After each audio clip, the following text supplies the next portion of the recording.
Spooky's Jumpscare Mansion. Whether it's the original or the HD renovation, this is a wonderfully fascinating and special game to me, its fans, and I would bet to its creators. Created by Lag Studios, Spooky's is an oftentimes terrifying horror game with a cute facade that drops after diving into its seemingly endless halls full of disturbing monsters that will chase you until they disembowel, devour, or destroy you. I'll be going in depth on every aspect of this game I can think of to try to explain just how incredible it is. Because of that, however, I have a request. Please, I implore you to get this game on Steam and give it a try. The base game is free, and the HD renovation, which includes improved graphics and the DLC, is only $10. It's absolutely worth the money. It's the kind of game where it's good to go in blind to simply have an amazing time exploring everything it has to offer. Whether you decide to purchase it or not, I will be waiting here to tell you why it's one of my all-time favorite games, both of horror and in general. For this retrospective, I will be using the HD renovation rules, mechanics, and footage, almost all of which is recorded by me. This video will be laid out in a way that allows you to listen to it in the background if you prefer, but I will be adding visuals to support the discussion. I will start by simply discussing the story mode, then cover the DLC, and finally, endless mode. I believe this is the best order to discuss the game, and you'll see why as we proceed. With everything explained, I believe it's time to dive into the story mode of Spooky's Jumpscare Mansion and start seeing why it's such an amazing game. I will also include timestamps in the description, as well as credit everyone who helped me with this project that wish to be credited. If you have any criticisms throughout the video, please leave them in the comments below so I can improve my videos for the future, and if you end up liking it, please consider subscribing or giving a like at the very least. I really appreciate it, and let's begin. The game begins with a strange loading screen featuring a mass of red flesh with teeth and eyes, warning us of flashing lights, violent content, and disturbing material, before stating that the developers hope we like it, which I certainly do. We learn our protagonist is a mystery, but what we do know is that they are a history enthusiast who lives in a town near the mansion we will soon be entering, which is a local mystery. One day, they foolishly decide to venture into the house to discover its backstory, but we'll get more into that later. When we first enter the mansion, we are met by the ghost of a young girl simply known as Spooky. Hello, I am Spooky.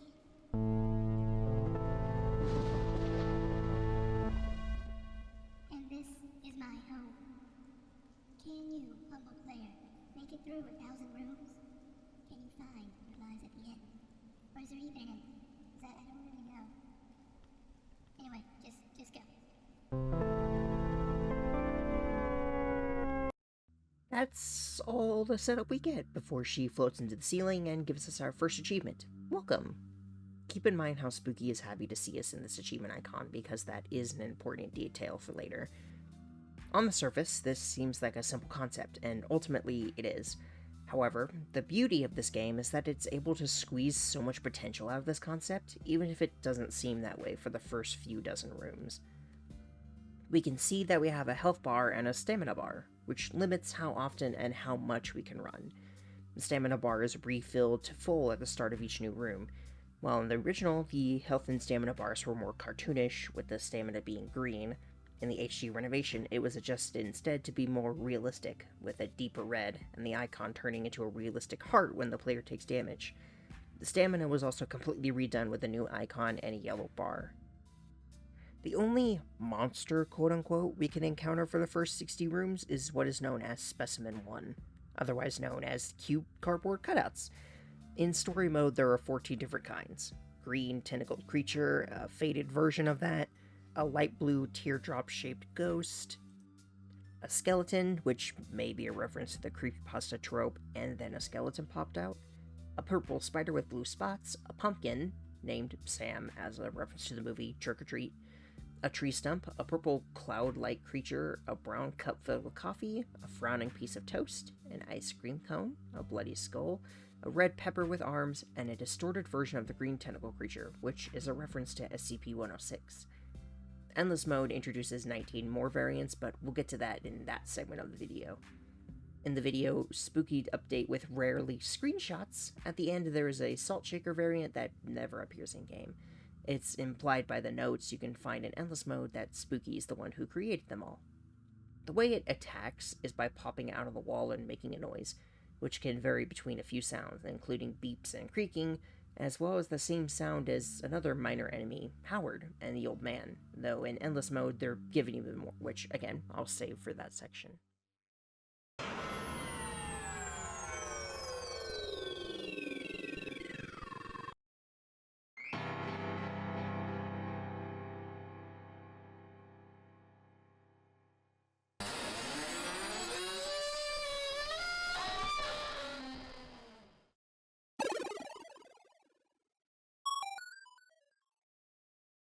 According to the CatDOS, an operating system that provides information on various specimens, Specimen 1 has a total of only 4 fatalities, the fewest in the entire game, apart from old Specimen 10, whose fatality count is 0. The main killing method is listed as heart attack, which makes sense. They can really scare you. The entry simply describes it as a cardboard cutout figure that springs up from the walls, proved not very effective against healthy subjects. We'll go more in depth on the CatDOS later, but reference the various entries for each specimen. Interestingly, if a player is not running, the specimen will appear less frequently, meaning it will try to pop up at the most inopportune times, like when you're running from another specimen. Ultimately, it is harmless to the player, but it can be a hindrance given the right circumstances. During development, an idea of Specimen 1 dealing damage when it popped out was brought up. However, it was never implemented into the final product. If a player is already being chased by a monster, it can both horribly startle us, as it did many times in my own playthrough, but can also quite literally get in our way. It's the kind of thing where you don't realize how bad it can be until it pops up right in front of you during one of these sequences, and if you're like me, will leave you cursing at it and smacking it with the axe if you've got it. According to the developers, they were made from 100% recycled cardboard, which is a nice feature and weirdly nice considering who created them. You'll see. Here's the Steam trading card for Specimen 1. As we go through the rooms, we may find notes scattered around randomly on tables, in the save rooms, or stuck to Specimen 1. These notes are shown to us in a specific order, but when they actually appear is random, except when they do not appear when we are being chased by specimens. These notes come from previous people who went into the mansion, known as the romantic victim, tropes victim, and the survivalist victim. We will always start with the first of the romantic victim's notes, and end with the last of the survivalist victim's notes. I will now show you the romantic victim's notes and have them read to you in full. We will do the other two later on. At first, this place just seemed cute, but I've been here for days now. I'm feeling quite parched now, and I keep getting this feeling like I am being watched by something. This is not romantic at all.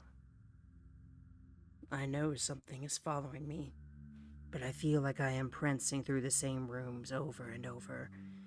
Hopefully leaving notes as breadcrumbs will prove I am making progress in reaching some destination.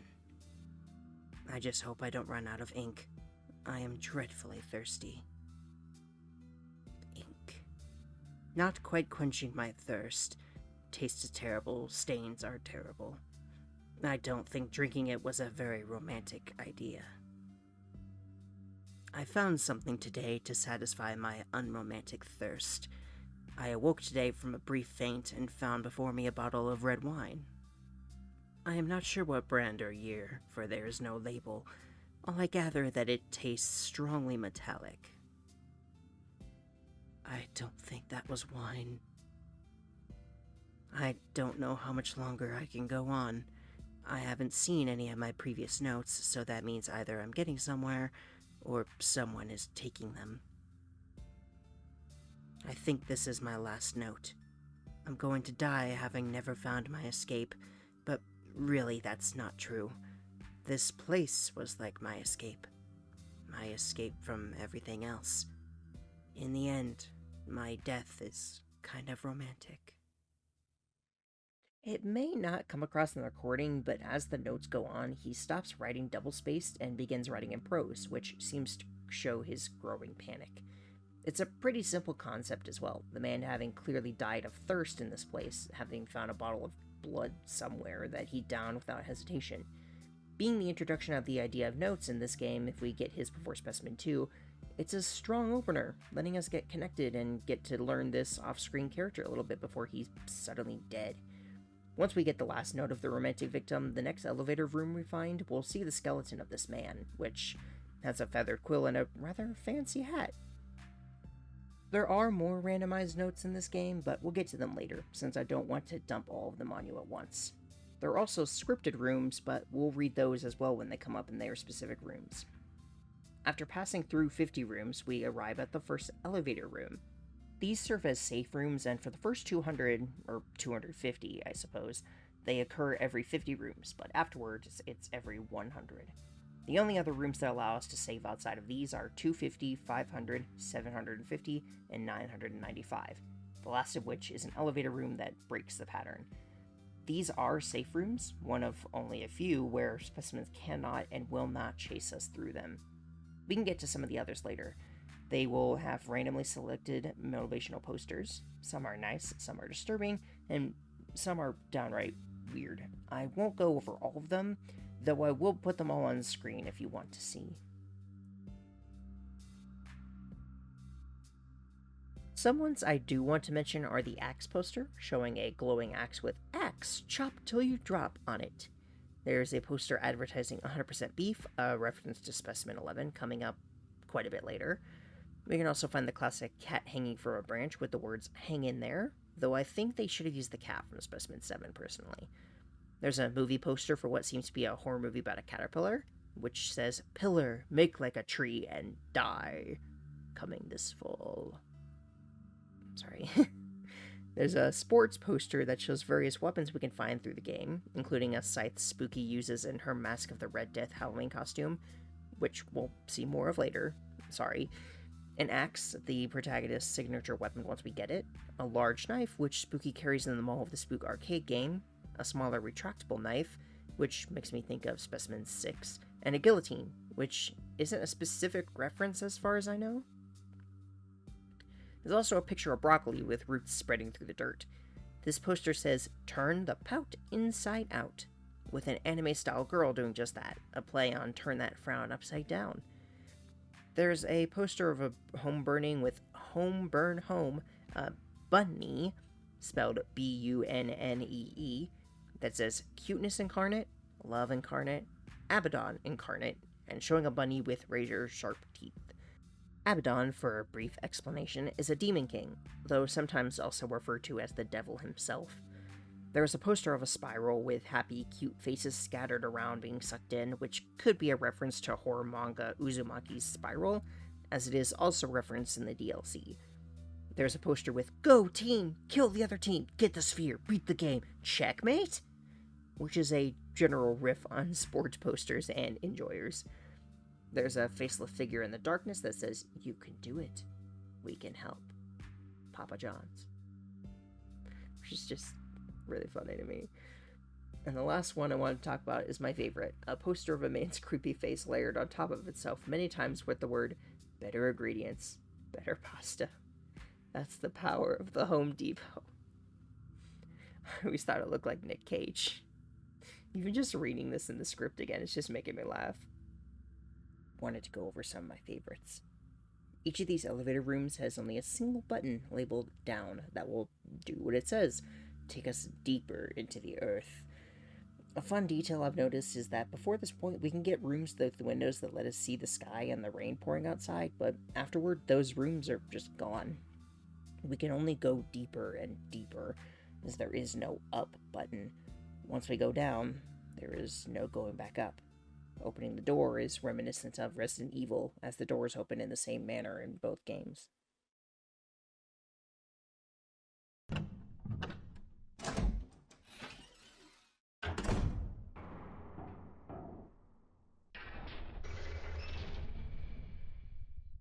Before we start this next section properly and meet the first hostile specimen, I want to go over some of the various room types we can find in the mansion as a whole. Despite being randomly generated, there are specific types that we can and will come across, and we'll start to recognize them the further we go. The first set is bedrooms, which may seem obvious for a mansion, but as you'll come to see, we do have a reason to question who would actually be using these beds, especially in such otherwise sparse rooms. These rooms are usually found near the start of the game, but become less frequent as we go. Very rarely we can even come across a room with red fog and furniture on the walls. Another common room that persists throughout the entire game is the Abyss rooms, which feature maze-like patterns and primarily consist of 3 distinct patterns. One takes us in a zigzagging path from one door to the other, which can be troublesome for specimens that can go over pits, as the path takes us essentially in a U shape at one point. The other 2 patterns have 2 split paths, each one having one that leads to a dead end while the other continues on, either to the next split or to the door. Another variant is the chasm or breach rooms, which we travel across a wooden bridge over a pit. Sometimes we can even see another bridge off to our left or right, giving us the impression that we'll be coming back and looping around, which would make sense given the whole maze-like quality of the entire mansion. In some rooms, we can find jail cells with various random furniture or even skeletal remains behind them. It implies that some people may have been captured and left in these cells to likely starve to death, though it's unclear if they were captured by Spooky, GL Labs, who we'll be meeting later, or something else. It doesn't seem to be any of the specimens, since all of them seem intent on killing rather than capture, but it would also make sense that they would capture people, at least GL Labs or Spooky, and we'll get an explanation as to why near the end of the game. We can also encounter green-tinted rooms of various sizes with pools of acid, though these are merely for decoration, as we can't fall in them or take damage in any way. Purple rooms can also feature different sections. There's another room we can find known as the 50-50 room. It is a U-shaped room containing a door to the right and a door to the left. One door is locked and the other is unlocked. The player must choose which door to open and hope for luck. If unlucky, they'll reach the locked door and most likely be forced to take a hit from an incoming specimen in order to go back to the unlocked door. Between rooms 200 and 299, we can find rooms filled with giant tanks and pipes with wiring across and through the walls. From 300 to 399, we can find winding hallways with sharp turns that sometimes lead back to the entrance. From 600 to 699, we can find very long hallways that are meant to test us against Specimen 10. Between 800 and 899, we can find dungeons with chains hanging from the walls. They also have a very high ceiling and bones scattered around. We can also find storage rooms between 900 and 995 that have various crates and poles stretching from floor to ceiling. In addition to these, we can find rooms with staircases leading up or down, although it doesn't really matter which way we go. There's also a mechanic in the HD renovation related to room generation, known as the Troll Generator, where the same room layout is repeated 4 times. I experienced this many times, although I wasn't aware of it until writing the script. A notable room we can find is the Chandelier Room, a room with the checkered floor and a chandelier hanging from the ceiling. This entire thing is reminiscent of the first room, where we met Spooky for the first time. We can also occasionally come across a foggy maze room. Specimens won't chase us through this room and act similar to the Endless Forest from the Legend of Zelda series. We're presented with 3 directions to go: left, forward, and right. We have to go a specific combination of 4 directions in order to find the door, with a ding signaling we went the right way and a donk signaling the wrong way, as labeled by the subtitles at the bottom and accompanied by a piano note. If we make a mistake, we have to start over. There's a lot of trial and error, but there are set paths the game chooses from when determining which way we need to go. 6 paths are as follows: front, front, front, left, left, front, front, left, left, front, front, front, left, left, front, left, front, right, right, left, and right, right, front, left. For some reason, you don't go right very often. I just now noticed that. If on the 3rd correct choice a double ding is heard, which is when the sound is amplified or played twice, overlapping each other, it indicates that the 4th correct choice is forward, and no sound will play when going forward. If no double ding is heard, then the 4th choice is either left or right. Another fun room we can find is the map room, a small room with a purple map on the wall. This map isn't at all helpful though, as it shows various shapes representing the rooms, moving across the screen, constantly shifting around. Finally, we can find the phone room, which has a desk with a fan and a phone on it. From the phone, we can hear someone, voiced by AMG Sheena, one of the developers, saying hello over and over, while also sometimes asking us not to look into the fan. This is a reference to the Five Nights at Freddy's Start of Night phone calls and the fan you can find on the desk in the first few games. That's all the rooms I feel the need to talk about in this section, so let's finally continue on to meet the first hostile specimen in the game. Sorry it took so long, but you came here for the details, right? The game only lets us rest for 10 more rooms after the elevator before we finally reach room 60. When we enter the room, the first thing we'll see is a puddle of goop on the floor, or what I like to refer to as ink, given for the longest time I thought the man who was leaving the romantic notes turned into the specimen we're about to meet. Don't really know why, it just did. We walk up to the table on the other side of the room, take the note resting there, and read the following note. Spouting, splashing, soaking. Innards, ingest, invoking. Nailing, never stops the choking. A fun detail to note is that the first letter of each line spells out sin. It's a little cliche, but oh well. It also seems to be written in blood, but the only real evidence for that is that it's written in red. Once we stop viewing the note, we hear a groaning sound behind us as ominous music begins to play, and find Specimen 2 rising from the pool of slime on the ground to give us our first chase of the game. Specimen 2 is a semi-solid humanoid figure that is dark green in color with a bright green outline. Various bits of its body appear to be made of like a gel-like substance, or ink as I would call it, while the rest is solid. It has a somewhat emaciated appearance as indicated by its protruding ribcage and collarbones. It lacks a face, save for a lipless open mouth which shows its long teeth. It has no legs or feet, and its torso simply extends downwards, ending in a rounded shape. Its left hand is always held up as if reaching for the player, while the right arm ends in a rounded stump at the wrist. I'm gonna be completely honest when I say that description comes from the wiki, as will all of the specimen descriptions, as I am, sadly, kind of bad at describing people or creatures and the like, at least with this level of detail, and I figure it's better to just use the good description from the wiki. This specimen is apparently based on the Love Glove monsters from Adventure Time, and travels through its puddles. It has a fatality count of 137 and kills by physically tearing people apart. Its CatDOS entry states that it is a mostly semi-solid based specter that frequently changes matter states, proved very effective against weaker or slower subjects. When we enter a new room, it will emerge from one of the puddles and begin to float towards us. Originally, it could travel through walls, but during the HD renovation, that feature was changed. However, it can still fly over pits. It will also leave behind puddles of goop that will slow us down, the same ones it can emerge from, except for the Abyss Maze rooms. You can sprint through these, and it does slightly increase your speed and even reduces the amount of stamina you use to sprint. If it hits us, it will do 45 damage with a 2-second cooldown. For reference, the player's health bar is 100 hit points and does not increase at any point in the game, though if we go for a set amount of time without being damaged, it will regenerate. It also moves at around the same speed as the player when walking. Because of the note seemingly being written by Specimen 2, it is one of the few specimens we know is apparently capable of writing. When the protagonist is killed by Specimen 2, we will be presented with a screen rapidly flashing red and gray, with Specimen 2's face presenting multiple mouths with teeth and eyes, accompanied by static sounds and text that reads as follows. I know what you have done, and what you have yet to do. But it's alright, because I'm inside you now. We are one, but I am many.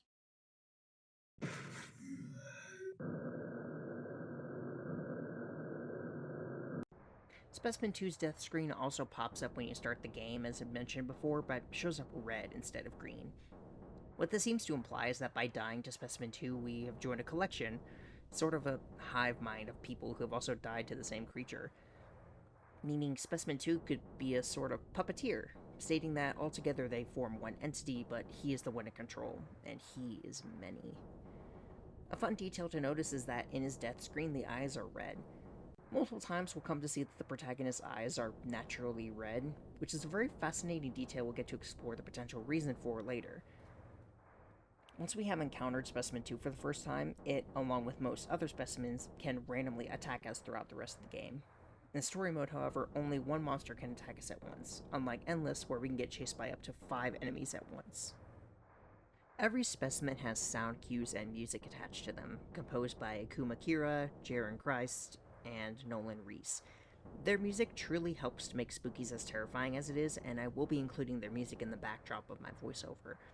If all has been going well, you should have been hearing Specimen 2's theme underneath my words. I'll be going over these sound cues and music as we go along, but be sure to listen in the background for some of them alongside the ambient music.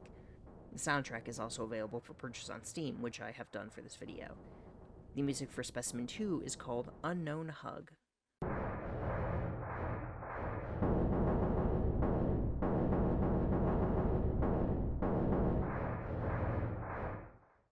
And here is the Steam trading card. Once this chase has ended, we will eventually end up at room 100, our next elevator room and save point, and from here on, the game truly begins. Before we reach the next specimen rooms, let me show you the notes for the trope victim. This place is finally starting to affect me. I've been in enough horror movies to know how to survive a simple coast or two, but these monsters keep getting faster and stranger. In order to survive this house, I need to keep writing notes. I must do anything a central protagonist would and hope this is one of those stories. Insert obscure horror reference that no one gets it misinterpreted as instructions somehow. Well, I still haven't died, so it appears I might be the protagonist. Hey, but I'm not entirely sure. I hope I'm not some side character, at least not some pointless exposition. Also, I found a strange computer that gave description of the monsters, and it seems like they are called effective based on how many people they kill. I think the effectiveness of the specimen is also somehow related to the souls of the people they kill somehow. I'm still alive and strong, but I feel like I'm in most cave of my journey lies ahead. I wonder what that antagonist will look like.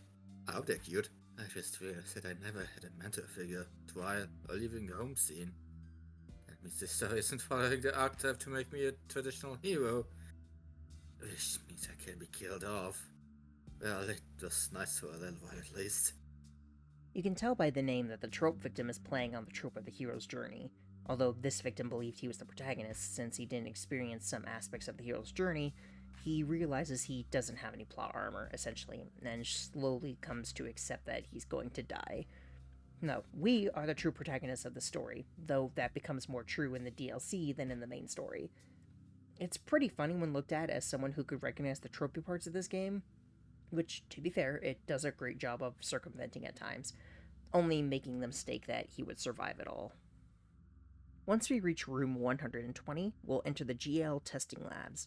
GL Labs, or Generic Labs, is a recurring organization within the game with major story significance throughout, and as you can guess, seems to be a parody of evil government organizations within horror media, such as the Umbrella Corporation from Resident Evil or Aperture Science from Portal. It also seems to draw inspiration from the SCP Foundation, a website dedicated to a fictional organization that contains and studies objects and creatures of supernatural, paranormal, extraterrestrial, and extra-dimensional origin, which we mentioned earlier with Specimen 1, and will become fitting very soon. Even the lab itself looks like it was inspired by the SCP-based horror game Containment Breach, as we can find a keycard with Class B on it, which was how that game numbered keycards. This is further supported by the corrupted face of the Green Slime variant of Specimen 1, as we mentioned earlier. As we walk through, we can find tanks filled with various things such as fetuses, dinosaur heads, and other identifiable objects. These don't seem to be specific references, but instead simply creepy things to unnerve us. In these labs, we'll find more scripted notes referencing a Subject 5. Subject 5 is growing more and more restless. I told Spook we need more funds for sedatives, but she just laughed and flew into the ceiling. Without more chemicals to keep these things docile, I'm not sure how much longer we can keep them here safely. I believe Subject 5 is loose. The glass around this container is shattered, and I can faintly hear clicking coming from the ceiling. I don't know what will happen now. If it is out and alive, then this is probably my last report. The clicking is getting louder now. After seeing a broken tank that presumably held the creature, the last note is found next to a bloodstain, which implies what happened to the poor assistant who left the note. As you heard, Spooky was mentioned directly in these notes, implying she's the one in charge and giving the first hint that despite appearing as a cute little ghost girl, she may have more sinister intentions than initially thought. Soon after, just as warned in the notes, the clicking begins, and Specimen 3 sets off on its chase. Specimen 3 is a dark brown arthropod-like creature with a hard, shiny exoskeleton. Its body is similar to that of a centipede, while its face is more reminiscent of a spider's. Its dark red body has 10 distinct segments, each with a pair of legs. Its frontmost segment has 8 round, greenish eyes and bears 5 sets of pincers. The Cat DOS describes it as a test specimen being developed at GL Labs. Should prove useful when released. Trials have shown it is adequately effective to average subjects, and listed as having 43 kills, done through infectious bites. During the chase, this centipede will create holes in the ceiling that it will drop down from once the player passes underneath them. It is similar to the way Specimen 2 spawns, but it may not drop from the first hole the player walks under. In rooms where there is no ceiling, it will simply break down the door. It starts slowly, but gradually speeds up, catching up and moving faster than the player's walking speed, though will slow down when going around corners. While with Specimen 2, it's recommended to simply keep sprinting whenever possible, with Specimen 3, it's better to conserve your stamina by moving in short bursts to keep it from catching up to us. Or, if you're like me, you just run the same as you do with Specimen 2, because if you don't just get unlucky with rooms, you'll usually be able to avoid it well enough. It does 30 damage with a 2-second cooldown, less than Specimen 2, and after attacking, it will recoil and turn in a circle before attacking again. While in the original game, Specimen 3 didn't get its own death screen, in the HD renovation it fortunately does, where the player is laying on the floor as several instances of Specimen 3 crawl out from the ceiling and walls, surrounding us before attacking and killing us in a flurry of bites, meaning the specimen can seemingly reproduce, probably asexually. We will also see words flash across the screen. Once, in a land of dreams, I thought I could be free, but now, the hunger never sleeps.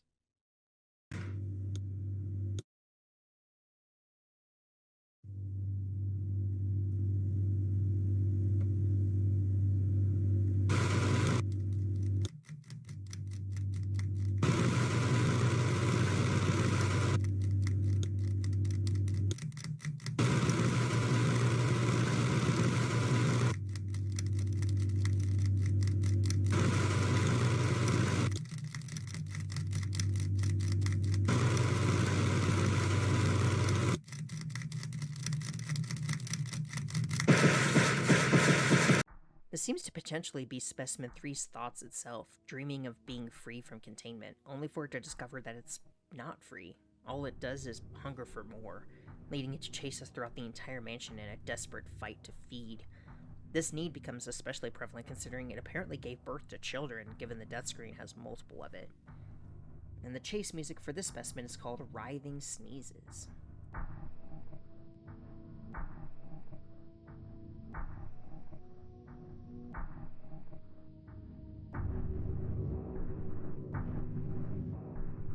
According to the wiki, Specimen 3 is inspired by the game Resident Evil, but it doesn't list a specific monster. To my best guess, supported by a friend who has experience with the series, it most likely resembles the Centurion, a boss enemy from Resident Evil 0. It is one of the only specimens to have been directly created by GL Labs, to our knowledge. All in all, it's not that bad of a specimen, and it's arguably easier than Specimen 2, depending on the circumstances. Either way, these are the two most basic creatures in the game. And just like Specimen 2, once we see the centipede, it can randomly pop up again at any area that specimen can spawn, signified by both the music and the clicking in the ceiling. Here is the trading card for Specimen 3. For now, we continue on and make it to room 150, but before we get to the next spawn room from Specimen 4, I'd like to discuss a small bonus room with an extra creature. The Brain Frame room is a location we encounter at virtually any point throughout the story mode, and is comprised of what appears to be a brain in a jar next to machines, a fairly common sci-fi concept. If we come across the room after room 900, we can even find a code, 1235, which we can use on the out-of-order arcade cabinet to get the first proper piece of Spooky's backstory. We'll get to that near the end of the main story, however. The interesting part of this is that in the HD renovation, if we attack the glass case with the axe we get later on, then the brain can burst from the jar and attack us, which will always kill us instantly. This will give us the Brain Power achievement. It is impossible to outrun or kill in any way, and serves as a fun reference to the Mother Brain from Metroid, which was also housed in a glass case similar to this. It was also originally intended to be the second specimen the player could encounter, but was scrapped early in development. and then eventually added back to the HD renovation as this Easter egg. Funnily enough, this is considered one of the few safe rooms alongside elevator rooms, meaning specimens cannot chase us through them, and the room doesn't spawn if we're being chased. As for who the brain is meant to be, some theories state it's Spooky's father, but that's a whole can of worms that I can't really get into here, but to be frank, I do think that could be the case. The fact it's able to give us a code that shows us some of Spooky's backstory is a good indication of that, and that's perhaps how his soul may be able to linger on later, as we'll discuss in the Dollhouse DLC. It could also be Spooky herself, however, but I think her father makes more sense. Back to the main game, chases will continue until room 160, where we enter what appears to be a Japanese school at night. We are given a flashlight, but no option to turn it on or off. The main section of the school is a hallway similar to the other rooms in the mansion, but we can enter the classrooms on either side to find notes and another minor enemy in the game, if you want to call it that. Minor enemies are a specification given to entities both malicious and benevolent. First, the notes. Here are the 2 notes we can find in this section of the game. Matsuri never came to class today. I hope she made it home okay. Could it really be true? I thought the fairy tales about the ghost that eats children who sneak in after class was just to keep us from disobeying. But Matsuri is still missing. So Matsuri seems to have been eaten by this malevolent spirit. Either that or some other terrible fate has likely befallen her, knowing this game. It's unclear how those notes got here, though, given that they seem to be from a real student, yet it's unlikely a real student would go to a school found within a mansion like this. Perhaps the notes were moved here, but for what purpose? It's all very strange, and we won't get much of an explanation until the Dollhouse DLC. In these classrooms, we can come across the shadows of various students, only visible when shining the flashlight on them. They will not attack us, but will hurt us if we touch them. When an entire school full of the ghosts of students is doing several hundred feet down underneath a mansion is, well, I have a guess, but it can't be fully explained until we see one of the main story's endings. Once again, it's unclear whether they were moved on here from a real school or if they died here, at least for now. Another fun detail is that within these classrooms we can find a poster of Kyubey, a character from the anime Puella Magai Madoka Magica. I think I said that right? I'm not sure, to be honest. Though, if you know anything about that anime like I do, the sight of him might only make you more nervous. We can only see an image of Spooky holding him in the credits, which is admittedly adorable. The cat's design from Specimen 7 was also inspired by him. We can also find pencil doodles of anime characters next to the chalkboard, including one resembling Hatsune Miku. Teto was my favorite. I know she's not technically a Vocaloid, but, whatever. As well as a poster that looks like the cover of Doom. In one of the Japanese classrooms, a drawing of anime-like girls is displayed on the wall. The girl in the middle of the top row bears a resemblance to Paina, a secret specimen that can be found through a special Easter egg, of which we'll get to cover when we get to the Cat DOS computer. Some of the post-it notes on the chalkboard translate to innocent words like cat, dog, or fish, but one of them roughly translates to wounds of evil. This is probably some sort of reference to Specimen 4. After room 161 in the HD renovation, the rooms will be randomly generated in the school setting until 167, where Specimen 4, otherwise known as Ringu, makes her first appearance and begins chasing us. The theme that plays while she does is Breakfast Was Too Late, though in the original, it was a different song called Breakfast Was Too Early.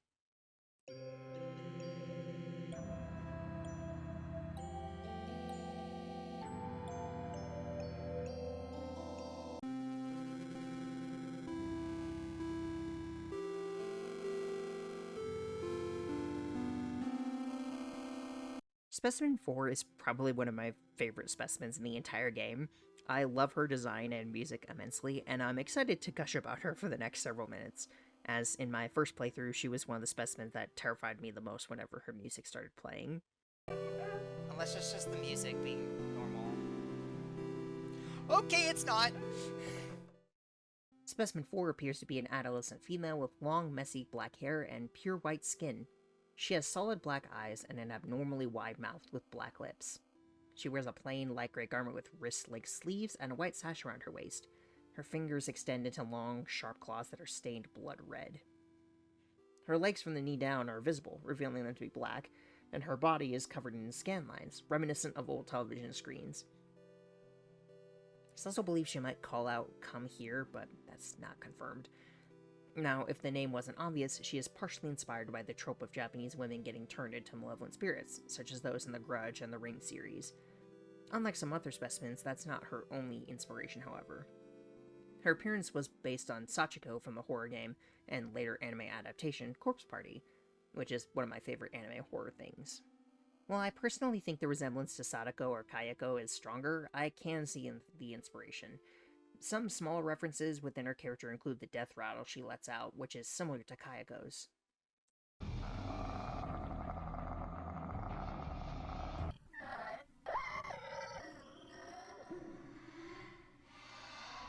And according to the wiki, her sprite may also be a reference to Lomando.com, which is a Japanese horror puzzle game online.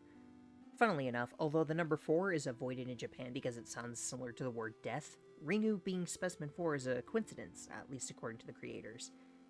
In the cat DOS, she's labeled as having 85 fatalities by means of consumption, or eating her victims, as we can see in her death screen, where she lunges at the screen, her mouth opening up wide, and then cuts to an image of her full belly with the words, "Hush, child, you're safe now."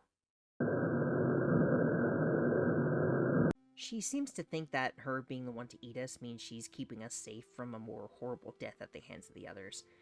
Considering what we'll see from how some of them kill us, being eaten can arguably be a better way to go than some of them, depending on how we're consumed, and as morbid as it is to think about.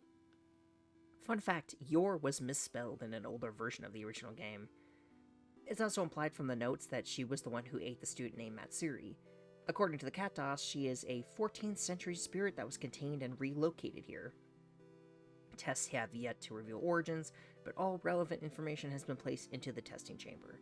Proved effective, but not greatly more than previous specimens. This is an example of a specimen that Geo Labs or Spooky did not create themselves, but rather apparently found somewhere else and brought into this mansion for some reason yet to be revealed. As for why the notes are here, implying that the student went to school after Ringu was already here, once again, we'll receive an explanation of sorts in the DLC. She does 45 damage with a 2-second cooldown, the same damage as Specimen 2, but she moves slightly faster, and can travel both over pits and through walls, making her more dangerous. She's also one of the only specimens that has 2 different chases in Endless Mode, as well as different appearances for each one. She has 3 in total, but since 2 of them are specific to Endless Mode, we'll cover them in that section later. A fun detail is that her jaw opens wider the closer she gets to us, leading into her method of killing. The way to run away from her is fairly similar to the other 2, conserving our stamina to try to stay ahead of her. She really only becomes a problem in rooms with multiple turns or the Abyss Maze rooms, since she can fly in a straight line towards us while we are forced to take a different path. The best thing we can do is simply keep going. Try to take turns as fast as we can, and keep her from taking shortcuts through walls as much as we can, though it's not easy. Here is her trading card. While I would love to talk about her more, I believe that's all we can discuss until either the Dollhouse or Endless Mode, when she will pop back up again. For now, let's continue on.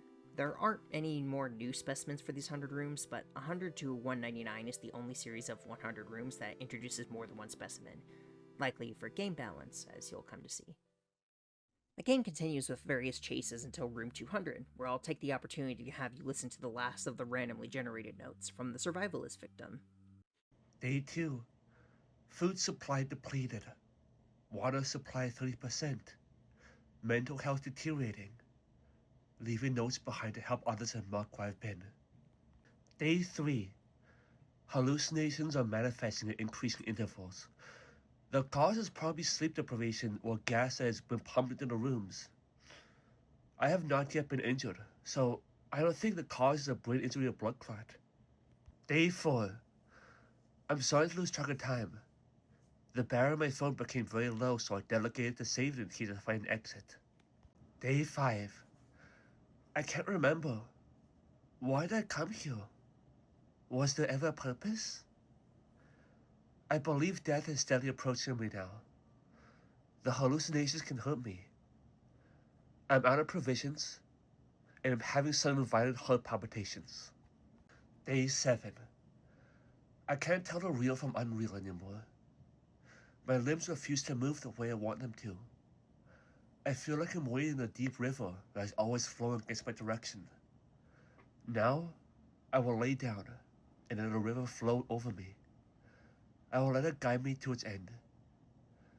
I know I'm going anyway. This place, this entire place, is just a gyrating, screaming rock in the vastness of an entire kingdom. I'm gonna rest now. I'll be watching over you. The survivalist is pretty easy to understand as a Bear Grylls type who found himself in the mansion and did his best to survive. Unlike Grylls, though, he did not. There isn't much else to it beyond that, unfortunately. It's the last randomly generated note character, and it's unfortunate we won't get to see more until Endless, because I think these are honestly really fun to come across. It lets you kind of get invested in a character somewhat, even though you never meet them. At 200, we reach the next elevator room. After this, most of the new specimens will be introduced in the 10th room, such as 210, 310, 410, etc. Once entering room 210, we find ourselves in what appears to be an abandoned factory. The otherworldly setting from Silent Hill inspires the series of rooms, which, in that series, represented another world that the player could access, essentially a personal hell come to life, encroaching on the real world. We also find what looks like Han Solo frozen in carbonite in one of the rooms, two very fun references, even if they don't really have anything to do with each other. It's also one of the few specimen spawn rooms that has its own ambient music alongside 310, 410, and 710. The music for this room is called Warm Hands and a Gentle Stab.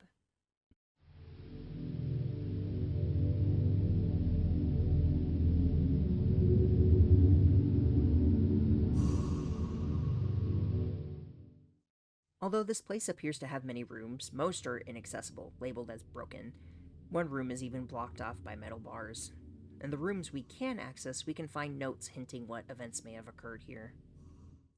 The darkness is slowly consuming us now. I don't think our rituals will appease it much longer. How were we supposed to know this would happen? It's not really our fault.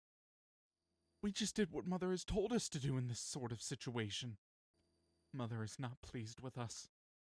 But how were we supposed to know that the girl wasn't pure?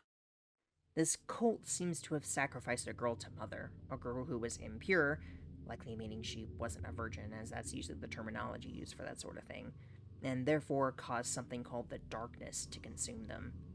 It's clear, however, that the cult member or members writing these notes are adamant that it wasn't their fault, which seems pretty irresponsible even for a cult member. I suppose it doesn't matter now that they're all dead, and they've left behind something in this place, which we discover once reaching room 213. Although we can also find what appears to be a wriggling sperm in one of the rooms, the room itself appearing to be made of flesh, with a baby's distorted cries coming from the sperm, pushing further the idea that she was impure through not being a virgin.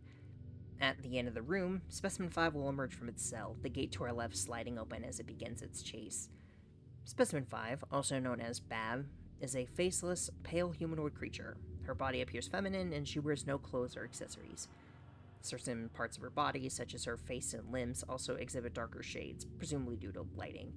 Natural marks are visible across Bab's body, signifying age in an organic or inorganic way.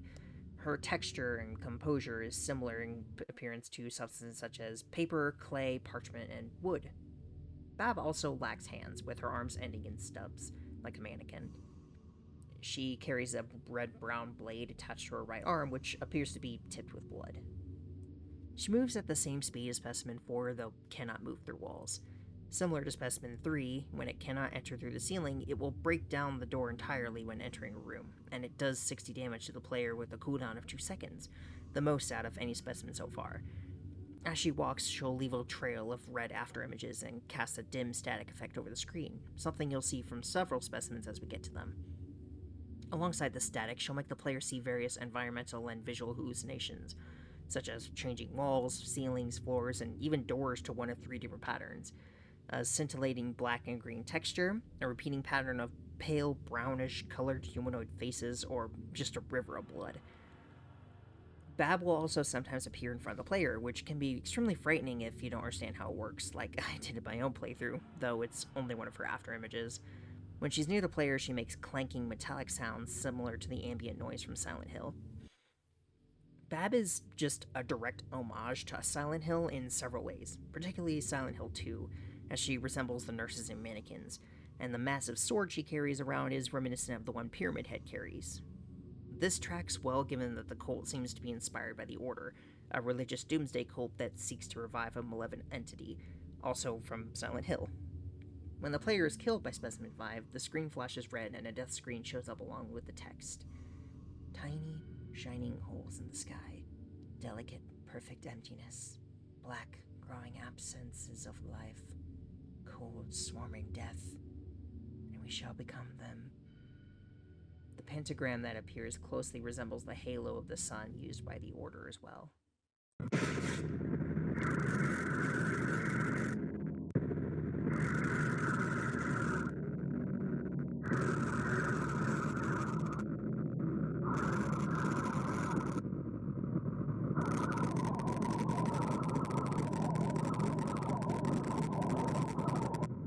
This seems to imply that when Babs kills us, as our mind fades away and goes dark, she absorbs us into herself, or at least our thoughts and feelings.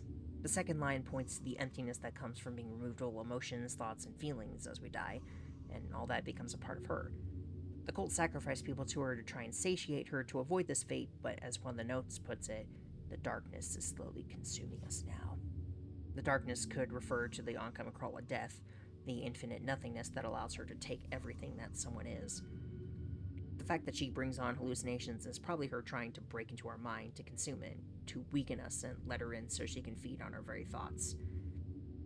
We shall become them could then mean that those who die, like with Specimen 2, become a part of her, as she takes their thoughts and feelings into herself, perhaps allowing them to thrive and survive for a bit inside herself so she can feed on it later. Though, since they'd be mixed with the thoughts of others, it wouldn't really be separate people anymore. Kind of like the ending of Evangelion. Perhaps since the girl was impure, she was similarly filled with impure thoughts that left Babs continuously hungry instead of being satisfied with the thoughts of someone pure. According to the Cat DOS, she has killed 168 people, though that is left in question by the inclusion of a question mark in the computer. The computer describes her as a creature found inside the church of a small town. Subjects are lost after contact with the specimen. Current method of killing is unknown. Proved extremely effective against subjects with mental issues or weak wills. This implies that the protagonist is weak-minded or has some mental issues themselves, considering we can see the hallucinations during the entire chase, and Specimen 7 also affects us, who the Cat DOS says does so to those with mental trauma, which makes sense as it once again seems to want to feed on thoughts. While initially one may write this off as simply applying to gameplay, once you learn of the story mode's bad ending, it may make more sense. But like with everything else, we'll get there. The real challenge of Bab is the hallucinations. As long as we stay ahead of her, this is all we'll need to deal with, and as long as we have good environmental awareness, she shouldn't be much of a problem. Case in point is that she's one of the specimens I had the least trouble with in my own playthrough, and as of writing the script, I'm not even sure she ever got a hit on me. We just need to keep moving and keep alert, and we'll end up completely fine.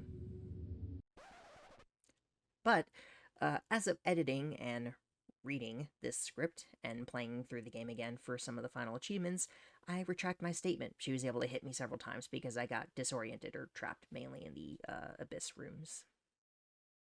And here is her trading card. We continue on to room 250, a fourth of the way through the mansion. We end up in a lavish-looking room, at least compared to the other rooms we've been in up to this point. Behind the save point, we find a password, Pumpkin, which allows the player to skip ahead 250 rooms if they wish, though this will lock us out of certain achievements. Speaking of, the achievement for reaching this room is Surprise, which still shows an icon of Spooky looking happy, though slightly less than before. Again, keep that in mind. Spooky appears and congratulates the player on making it this far before presenting us with a present. So, you made it this far. That's great. I shall grant you a gift for your progress. So just keep going.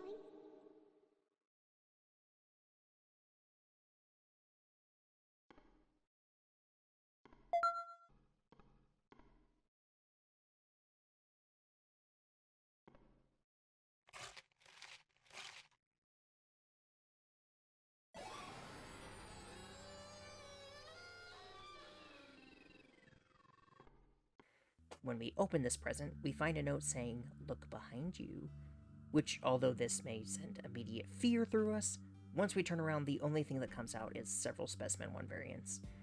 It's unsure whether this is meant to be a joke or an actual attempt on Spooky's end to scare or even kill the player. Since we've come to learn she was seemingly in charge of the lab that created Specimen 3, we have far less reason to trust her than her intentions. The question is, does she really want to kill us, or does she want us to make it to the end? If so, why? It's not yet clear and won't be for a while, but all we can do is keep moving.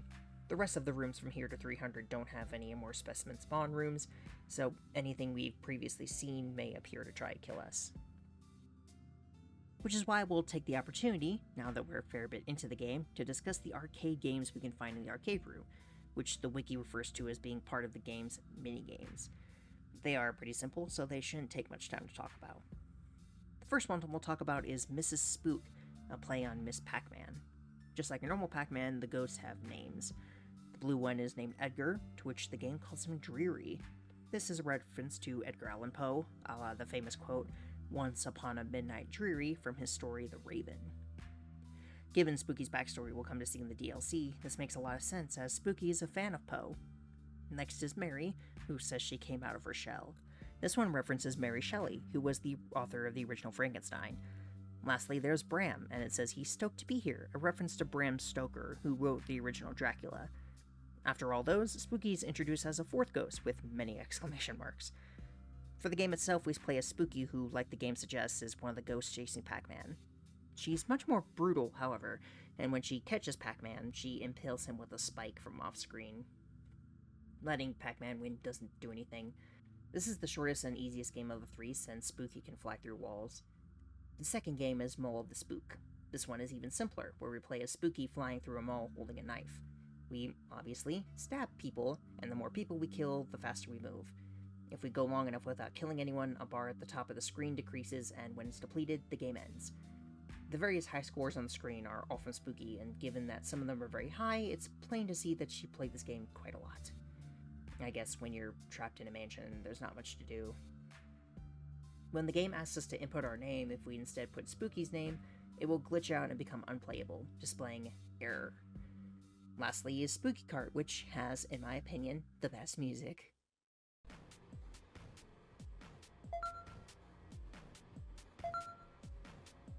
The game is a riff on Mario Kart, and the goal is to simply race around a track while hitting every single car to knock them into other cars, into buildings, or simply off the road. The game ends once we've hit every single one or run out of time. All three of these games portray Spooky in a rather malicious light, which serves as a hint to the player about her true nature, if they haven't already begun to suspect something. If we complete all three arcade games, we get the achievement Metagamer. As we enter the next 100 rooms, we are stopped at room 310. Immediately you may recognize both from the music and the layout that this room is a huge reference to The Legend of Zelda, specifically the Shadow Temple and the bottom of the well from Ocarina of Time.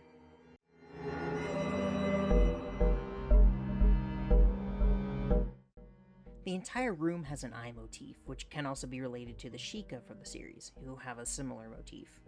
Like the dungeons in Zelda, the door to progress is locked and requires a key. One of the doors even looks similar to the boss doors from those dungeons in the series. As we enter the other rooms, we'll find masks scattered around the walls and the only instance of 3D keys in the entire game, as all others are flat 2D assets. The masks reference the Happy Mask Salesman, a terrifying man from Majora's Mask who you encounter at various points in the game. You can also find a few notes here and there that lay out a story of a town beset by a strange merchant who had changed their lives for the worst. One day, a strange merchant came to town. He sold handmade puppets and trinkets, and all the children loved his store and his gifts. But the town couldn't support his store because the other shops were failing. The other shopkeepers became jealous, so one night, some of the townspeople took all of his puppets and threw them in the river. But just afterwards, he came running to the river, crying and wailing that his children were being drowned. He dove into the river, trying to save his possessions. The townspeople, bitter and still angry, watched him frantically thrash and dive into the river until he never came back to the surface of the water. Although not what they wanted, the shopkeepers were satisfied. Years later, the children of the town began to go missing, and as more and more children disappeared, people began to find more and more puppets in the forest and around the river. These puppets seemed to almost look like the missing children sometimes. These are pretty self-explanatory. The village shop owners didn't like that the puppet maker was outselling them, so they threw his puppets away, and the maker, screaming about his children dying, went after them, drowning in the process, only to come back as a puppet himself and steal their children away to turn them into puppets as well. The merchant drowning and come back to life as a puppet is a direct reference to the online creepypasta Ben Drowned, which further connects to the references toward the Happy Mask Salesman, as he played a part in that story.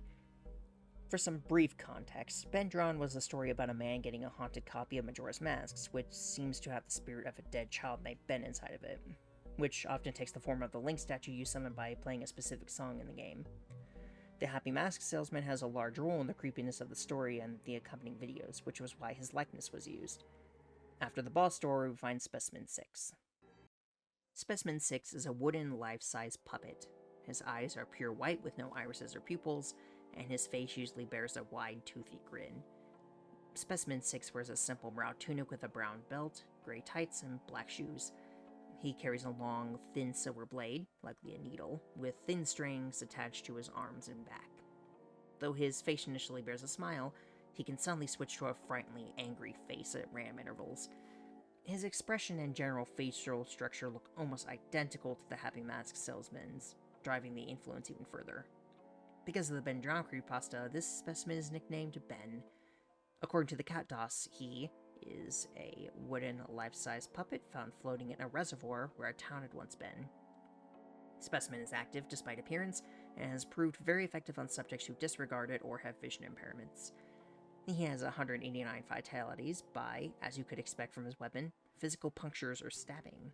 When we first come across Ben, he will not move, as his main gimmick is that he cannot move while we are looking at him, a mechanic that was popularized by the Weeping Angels from Doctor Who and SCP-173, but have since appeared in many forms of media, especially video games.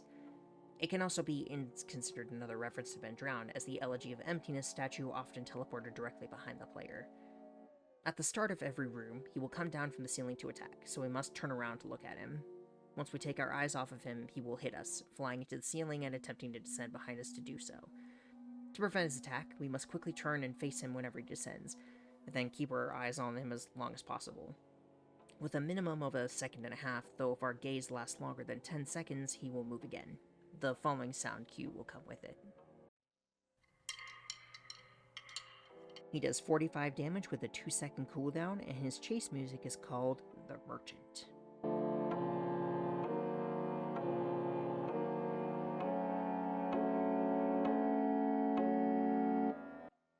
When he kills us, his death screen is the protagonist's eye, and Specimen 6 brings a needle down towards it, though the scene cuts away right before it makes contact.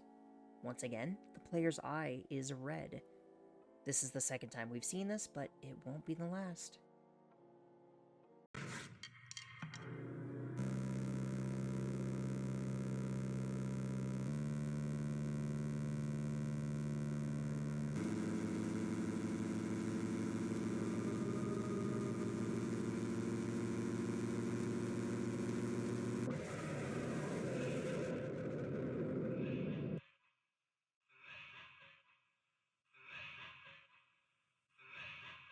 The text reads, "To become a puppet is to rid oneself of the pain and harshness of choice. Now nothing you do is your fault. You belong to something.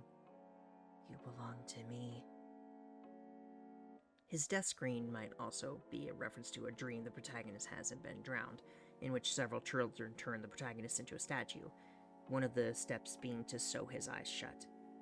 He's also the only specimen where the notes describe his backstory rather than one of his victims or witnesses to said victims.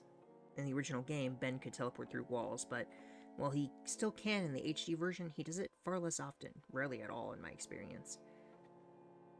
However, he makes a return in the Dollhouse with a more unique chase and a brand new death screen with different text that reads, "My children drowned, so I took theirs for mine.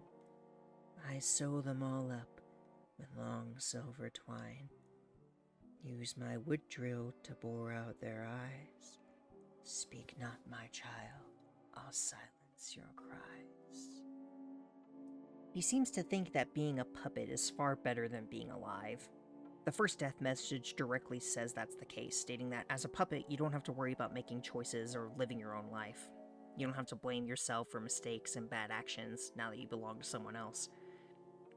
They can simply take the blame for you, and he will be the one to do it, happy to own you and all that you are. The second mentor relates that the reason why is because he lost his children, and now he needs new ones to take their place. He took the village children, but it isn't enough, so he decides that he'll take you too, and snatch away your pain and worry forever. Now, with all the technical and game-related stuff out of the way, Specimen 6 is my least favorite in the entire game. It's probably the specimen that killed me the most, but most of that is on me, not being aware that you had to keep your eyes on him for longer than a couple seconds. When I played the game, I thought even if you were looking at him, he'd still drop from the ceiling to attack, and technically he does, but not the way I thought. Even so, I still dislike him immensely for a few reasons. And one of those reasons is that when he killed me in the 600s, I had to redo the 610 section with that specimen, which I then proceeded to fail for more than half an hour after getting it on my first try the first time. All because of him. When I played Endless Mode to earn achievements, I finally got the achievement for getting 2 of the same specimen chasing me. I got him, and it was a major disappointment. You can call the hatred unfair if you want, but I do not like him at all. And here is his trading card. Now, we're moving on. This is a good opportunity to finally explain the Cat DOS machine. Even though we haven't yet met all the specimens, it will be important to have it in mind as we continue. The Cat DOS is an operating system within the mansion, and as you could probably guess, Cat DOS is based on MS-DOS, an operating system that exists in the real world. The primary way we'll interact with it is by finding the computer randomly throughout the story mode, and depending on how much progress we've made, we'll be able to see more and more specimens, even those we haven't encountered yet. This is a way to prepare for what's coming or see what's been chasing us if we haven't looked back like I usually want to. The computer room even has its own theme.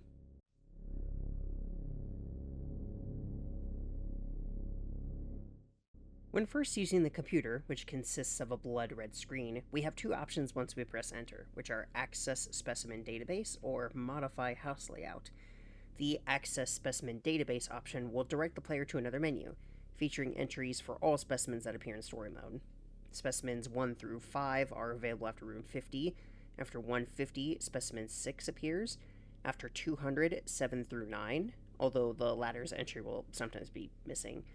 Specimen 10's old entry will appear between rooms 600 and 610, but after 610, it is replaced with the new one.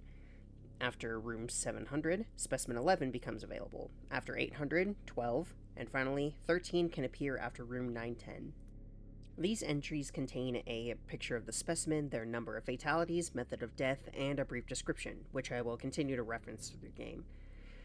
There are also a number of secret entries I alluded to earlier, where if we try to access the house layout 6 times, then open Specimen 9's entry, we can unlock 4 secret entries of monsters that don't actually appear in the game. These are the Mattress Man, Dolphin, Lines, and Pina. All the entries describe them as being active except Pina, who is in development. All these entries refer to other games and content made by Akuma Kira, the game's creator. The Cat DOS entry for the Mattress Man is a reference to their Gmod map Shadows Chapter 3. Proof of this is the entry saying that the monster is just an invisible fast zombie with a box welded to it, the fast zombie itself being an enemy from Half-Life 2 and something you can spawn in Gmod. The Dolphin is also a reference to a Gmod map Akuma Kira made, though the wiki doesn't mention which one. Lines references the horror game Space Master Lines by Kira. And lastly, Pinas refers to the game Akuma Kira's Day Off, a shoot-'em-up inspired by the insanity of old-school side-scrollers and shooters. The total number of fatalities we'll find if we add them all up is 1,995. In the original, it was 2,357, since they changed Specimen 9's kill count to 0. Though, like I mentioned, every time we die to a specimen, its kill count will increase. Even so, this number makes the good ending make a lot more sense, which we'll see once we get there. Cat DOS will also appear when being killed by Specimen 9, but we're getting ahead of ourselves there. After the elevator at room 400, room 406 is the next time the layout changes, first being introduced with a thin red line at the end of an apparent dead-end hallway labeled Threshold of Consciousness. Stepping over this line transforms our surroundings, and the wall before us breaks, leading to a large room with guard railings surrounding an abyss with a clock tower built in the middle of it, with the clock face at level with this floor, as it appears there are several. Sitting in the center of the room will be a single cat, The white cat, as it's known, appears as a small cat with black oval-shaped eyes and no whiskers. Her fur is light pink in color, except for the inside of her ears and the area around her eyes, which are a darker shade of pink. She is always shown in a sitting position, constantly wagging her long curved tail, almost like that of a pendulum, and sporting an anime-esque sushi cat smile. When approached, the player can choose to talk to her. She tells the player that this place can be helpful to the player, but that we should also be wary of it. Well, hello there. Are you lost, little one? This place can help those who are ready, but expect turmoil more than you are used to. Two sides of the same coin. Knowing your projections can help you achieve freedom. The mask you wear serves its purpose well, but be careful not to lose yourself in it. Balance is the key to keeping your mind free and sane. She speaks of the mask we wear, which not only references the concepts introduced by Carl Jung, specifically the shadow and the persona, but it's also the mask of social conformity, while the shadow represents our unconsciously repressed desires and trauma. In the worm room, one of the rooms we can encounter the cat within, her dialogue where she states two sides of the same coin possibly refers to the persona and the shadow, suggesting that these two build up the coin which builds one's self, with the worms representing one's birth or renewal. These concepts have been explored in several forms of media much more in depth than I will here, such as, funnily enough, the Persona video game series. The idea of the protagonist wearing a mask also alludes to the bad ending and the associated achievement, which we'll discuss later on. You can also see her alluding to this by the way she asks the player for balance in the space-like room, asking us not to lose our cool when facing down every challenge that comes ahead, to stay sane despite the horrors, and to try to prevent the bad ending. Interestingly, the cat is referred to as Cheshire in the Game Files, an obvious reference to the Cheshire Cat in Alice in Wonderland, which also seem to have strange powers and the ability to speak. Some believe the white cat to be the good half of Specimen 7, the other half of which we'll meet very soon. This belief comes from the fact that she appears first and disappears before Specimen 7 truly shows itself. Another theory is that the cat's role might be akin to a therapist, with Specimen 7 being the trauma being treated, which I think is more likely the idea. As someone who has some trauma of my own, sometimes it can feel like you have to try not to let those feelings consume you in the moment, the way the wall wants to consume the player, and you have to hold on to the words of those you trust to pull through. It's also possible that if it is trauma, that can lead into why the bad ending can even happen at all, and maybe it signified the player, the protagonist, fully giving in to the urges produced by it. Again, it's hard to go too much into it without seeing the ending itself, given that the last piece of advice the white cat gives the player is, Knowing your shadow can greatly help you, but be ready to see what you'd rather not be. it's possible that Specimen 7 is also a manifestation of the protagonist's shadow archetype, or is related to it. It would certainly tie into the bad ending if so, and don't worry, we'll be going over all of this again along with the bad ending. Plus, she's warning us that if we don't stay focused while in the maze, we can lose ourselves to our shadow, and lose our entire sense of self along the way. Or that we lose ourselves to our trauma and collapse inward on ourselves. Although specimens can attack us in the rooms between the clock tower segments, it will never be for very long, so it's generally a very safe zone overall. We will come back to the room with the clock, coming out to see different sides of it at rooms 410, 415, and 421, eventually making our way basically all the way around.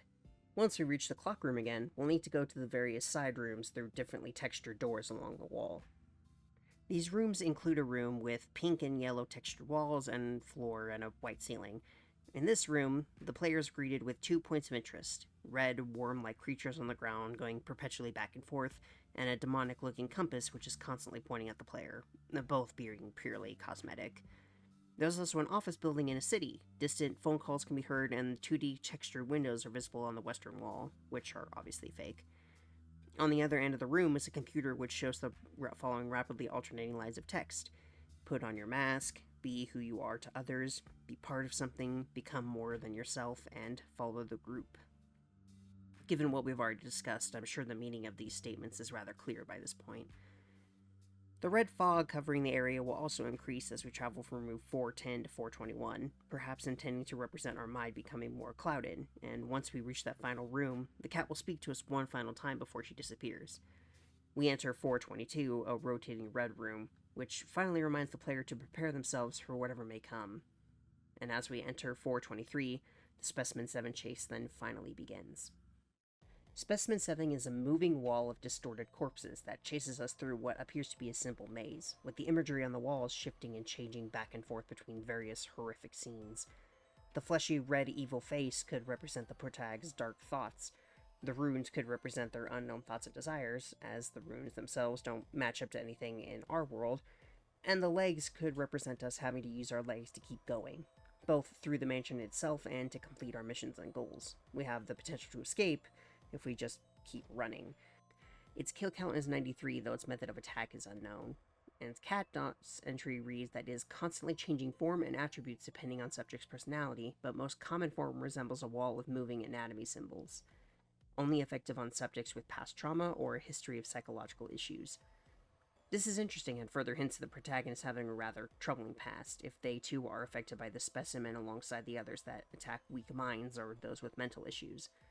This entire section subtly alludes to certain elements that will not be revealed again until we reach the bad ending, provided we fulfill the specific requirements needed. Specimen 7 is slow, but if it touches the player, we will instantly die. This specimen doesn't have its own unique screen, but instead gives us the basic screen we usually get after the unique one.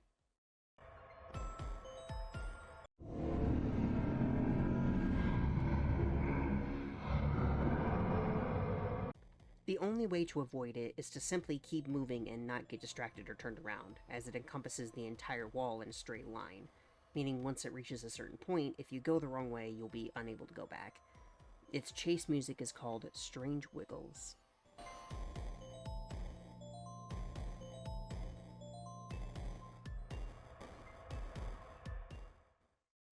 It's one of my favorites in the game. When you first hear it, it might make you feel unnerved or off when combined with the imagery on the walls, but then after some time, it starts to feel comforting and soothing, which is perhaps what the white cat was trying to tell us, that we need to remain calm and just get through this trial, and the music represents that exactly. Specimen 7 is one of the more simple entities in the game for sure, as it's unlikely to kill you if you know what you're doing, even when completely blind as to how it works like I was in my playthrough. Visually, the specimen is similar in appearance to Gigas, I think that's how you pronounce it, from Earthbound or Mother 2, whichever you prefer, and the otherworldly nature and general atmosphere of the entire section also may be inspired by the game somewhat. The art for the specimen actually came from a scrapped game by Kumakura, recycled for this one. In the story mode and even in Endless, it can only be encountered once, leading it to feel even less like the other specimens in the game, and more like an experience the protagonist themselves is fighting against. Something wholly unique to them. It's certainly a special, if easy, specimen to encounter. Lastly, here is its trading card. It's quite a fascinating specimen and leans more into the underlying story of our protagonist rather than simply being another threat to deal with like most of the other specimens, and it makes it very memorable because of that. If there's one thing we can probably guess about our protagonist so far, it's that whatever their trauma was, they probably need a hug, especially after all of this. Room 500 is our next encounter with Spooky at the halfway point. The achievement, simply known as Halfway There, finally shows some change with Spooky's icon, making her look much more annoyed with the fact we've made it this far. Although she was the one to challenge us to do so, she almost seems to be regretting her decision, like she underestimated that we'd be able to make it this far. This is reflected in her slightly clipped dialogue. Well, here you are, alive and still here. You just keep on going, don't you? Well, the next door has been fixed up for you, so enjoy and keep moving on, you little fleshy live one. She's clearly not happy we're still alive, but she doesn't seem to know what to do about it. We also received the password cheese to stick directly to this room if needed. This time, Spooky has another gift for us, claiming she fixed the door for us. One of the doors, like the one originally intended to lead us to room 501, is out of order and won't let us in. In reality, however, the other door, known as the Express Tunnel, takes us all the way back to room 50, and the room number at the top reflects this. Everything is as it was before in this section. though specimens can still spawn here if you're unlucky. Finally, we reach room 60, where Specimen 2 originally spawned. The puddle is even there, alongside a note, though it's not the same as before. Error 002313FB_gel. Cannot release twice. Exit through express. After reading the note, Specimen 2 doesn't spawn, but instead a door leading back to the express tunnel does, which takes us back to room 511. From here, the game continues as normal until the next specimen spawn room, which is an exception to the usual 10 rooms in rule. At room 550, the player enters what appears to be a forest with a sickly green hue cast over the entire setting, greatly limiting visibility. Traveling through this area will take us both through the forest and a log cabin where we can find various notes. For a while, I thought I'd really escaped this place. But despite the trees and flora, I think this is actually just another room. I did, however, find deer, so I might at least get to eat. In the forest sections, we can find one of the minor enemies in the game, the violent deer. They appear as normal deer, even lifting their head and looking around, but once we get close, they'll turn monstrous with sharp teeth and attack the player, chasing us until they make their way to the next room. They do 20 damage with every hit. If you're paying attention, you may notice before they attack that they have eyes in the front of their heads, indicating they are predators rather than prey, which is a fun little detail and further shows the amazing way everything is designed. I don't know what they are, but those are definitely not deer. I tried sneaking up on one the other day to kill for food, but it saw me as soon as I got close. I was barely able to get away from the thing. I managed to board up most of them. Hopefully, I can find another way out of here. Once we reach room 554, we can finally collect the axe, which has been stuck into a tree, presumably by the hunter, and get an achievement for it called New Axquisition. Puns. The axe adds another element to the gameplay directly, giving us a weapon to use against the environment and even specimens, some responding directly to being attacked, and in different ways. For the ones we've met so far, Specimen 2 will collapse into a puddle, reforming shortly after. Specimen 3 was spun around when hit, and Specimen 6 will collapse and not move for the rest of the room, providing an easy solution for him for the rest of the game. Incorporeal or spiritual enemies like Specimen 4 cannot be interacted with, unfortunately. The violent deer can also now be attacked and killed in a single hit, though most of the time it's better to just try to avoid them rather than attack them. Using the axe on Specimen 1 will cut the cardboard cutout in half, the half we cut off settling onto the ground. Using the axe depletes stamina, however, taking a tenth of the bar to do so, though without quickly refills, even if we spam the axe, we can use it more than 10 times before the bar is empty. Continuing on, we use the axe to break down boards blocking the doors to progress, and we eventually find ourselves in room 556. In this, we stumble upon a giant stone-like cubic structure covered in strange symbols. Inside it, there are several doors we can open. Going through the right door leads to a room with a record player that can be played, which causes Wham to appear. Wham is another minor enemy that appears behind us but does not attack. It is a human-like entity shrouded in darkness with no visible mouth, hair, or clothing. If the player walks towards the record player after it stops playing, it will disappear, and only reappear once we get far enough away again. Not only is he named after Wolfgang Amadeus Mozart, but he also resembles SCP-531-1 from SCP Containment Breach. The player can find a key to open the middle door in the room to the left. Passing through the middle door leads us to another room, where we must use the axe to break down the boards nailed to the door. Once we enter this room, labeled as 557, Specimen 8 will appear and begin its first chase. Specimen 8 is a floating, demonic, deer-like entity wearing a long black cloak. Its antlers are long, somewhat symmetrical, sharp, and spider-like, lacking the beam and tine structure typical of most deer. Specimen 8 has 2 eyes with white pupils and black scleras, and lacks a lower jaw. It also has abnormally sharp and jagged teeth jutting down from the top jaw.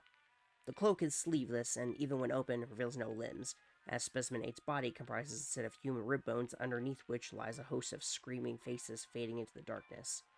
It also has a large swirling black ring beneath it. The Specimen, also known as the Deer Lord, is one of the few entities that will speak to the player, uttering various voice lines as it chases them, voiced by Jessica Nix. Join us. Why do you run, child? Your Your submission is inevitable. Your flesh will sustain my children. When being chased, the player's screen will be covered with static, and the Dear Lord moves slightly slower than Specimen 4, its head always pointing toward the player. When it can no longer see the player due to a solid wall, it will open a rift between itself and the player to try to catch up and attack. Since the warp always takes only a second, the further away it is, the faster it'll be able to catch up. It can still float over pits, however, like other incorporeal entities. Its chase music is Your Consenting Mind.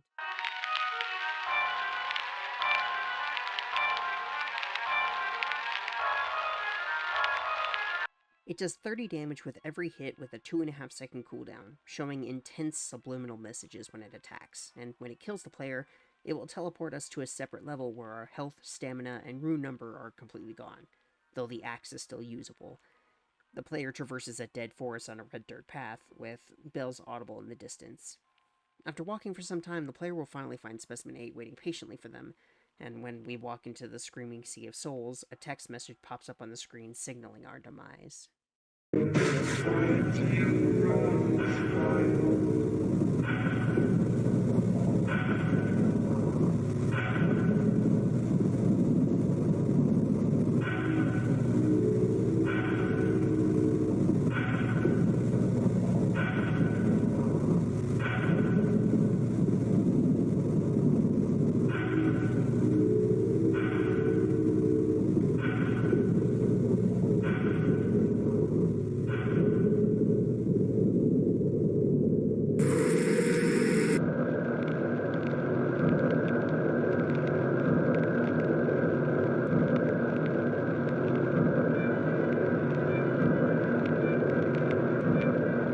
The text reads, "And I saw from eyes that were not mine, and I felt with a fear I could not reason. They watch us, they invade us, and keep us happy, committing treason. To a king we didn't deserve, to a son who waits weeping. That I knew from knowledge gained while sleeping." Since it has its own chase in the Dollhouse DLC, it once again gets new dialogue that I'll also read for you here before we jump into an explanation. "And as I slept, and as I grew, something stirred both root and sinew. I cannot eat, nor can I starve. A face on the great tree did I carve. It spoke to me, it whispered things. It demands more life, demands more rings." Essentially, this seems to be talking about the Dear Lord's past, where he was once a human.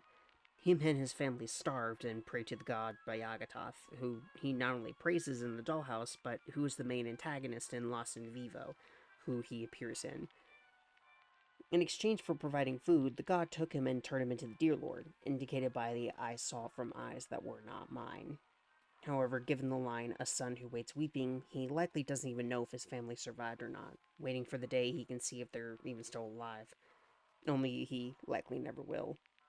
Finally, for the first message, the final line, "that I knew from knowledge gained while sleeping," could indicate his human form is either asleep in an endless coma or is dead, a truly endless sleep, and it wasn't until that happened and he became this form that he would ever learn the price he was truly given in exchange for this food, now unable to turn back. Moving on to the second message, it describes the Dear Lord's life as a new sort of demigod under this god. He cannot know the joy of eating, but yet will never starve, a blessing and a curse. "A face on the great tree did I carve. It spoke to me, it whispered things," could refer to how he gained knowledge from either the forest or the god he was forced to worship. Maybe knowledge he didn't want or need. And then finally the last line, "it demands more life," obviously refers to how his god needs both more worshippers and more food, more life force, maybe even to keep the Dear Lord alive. So he continues absorbing people, anyone and anything he can to keep himself going, perhaps for fear that if he stops, his family will starve. As for what the rings mean, I'm not sure. It could refer to the rings of a tree, adding into the forest motif, but I'm not sold on anything for sure.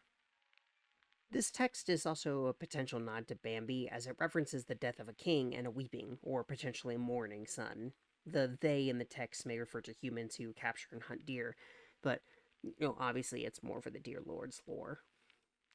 The Cat DOS labels him as having 149 fatalities, with his method of killing being absorption. His entry states he's a floating figure that appeared in a test chamber a few years after it was filled with what was believed to just be unusually violent deer. Specimen seems to engulf subjects and absorb them into their torso region. Proved extremely effective on violent subjects. Once again, an indication towards the protagonist being somewhat violent, a recurring theme we've been noticing a lot through the specimens, huh? His design is inspired by The Beast from Over the Garden Wall, a miniseries that aired on Cartoon Network back in November of 2014. The Beast is a creature whose soul is trapped in a lamp and tricks people into carrying it by convincing them that the lamp carries the souls of their loved ones. Specimen also draws inspiration from the Wendigo, a creature often depicted as a mixture of a man and a deer that possess people, giving them a sense of hunger so strong that they would eat other humans. He has a voice similar to the Deadites from the 1987 Evil Dead film, with the line, "Join us," having a near identical inflection and filter, though it's never been confirmed that this was intentional, and as we mentioned, he also appears in another game by Akuma Kira called Lost in Vivo. Here is his trading card. This is the last notable thing for these 100 rooms, meaning it's time to move on to the 600s, where we'll meet the specimen that gave me the most trouble in my playthrough. He's probably the most well-known entity in the entire game, Specimen 8 that is, even outside of the fandom, both because of his lore that gets expanded on even further in Lost in Vivo, his general vibes, his voice lines, and his overall appearance.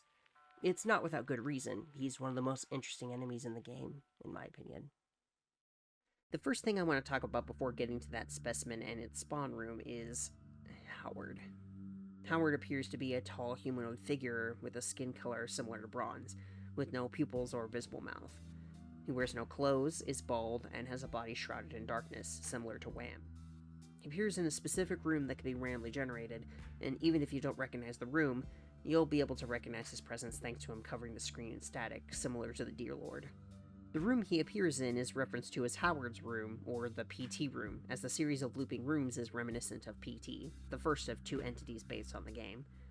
PT was short for Playable Teaser, meant to be, as the name implies, a teaser for a Silent Hill game that was never released.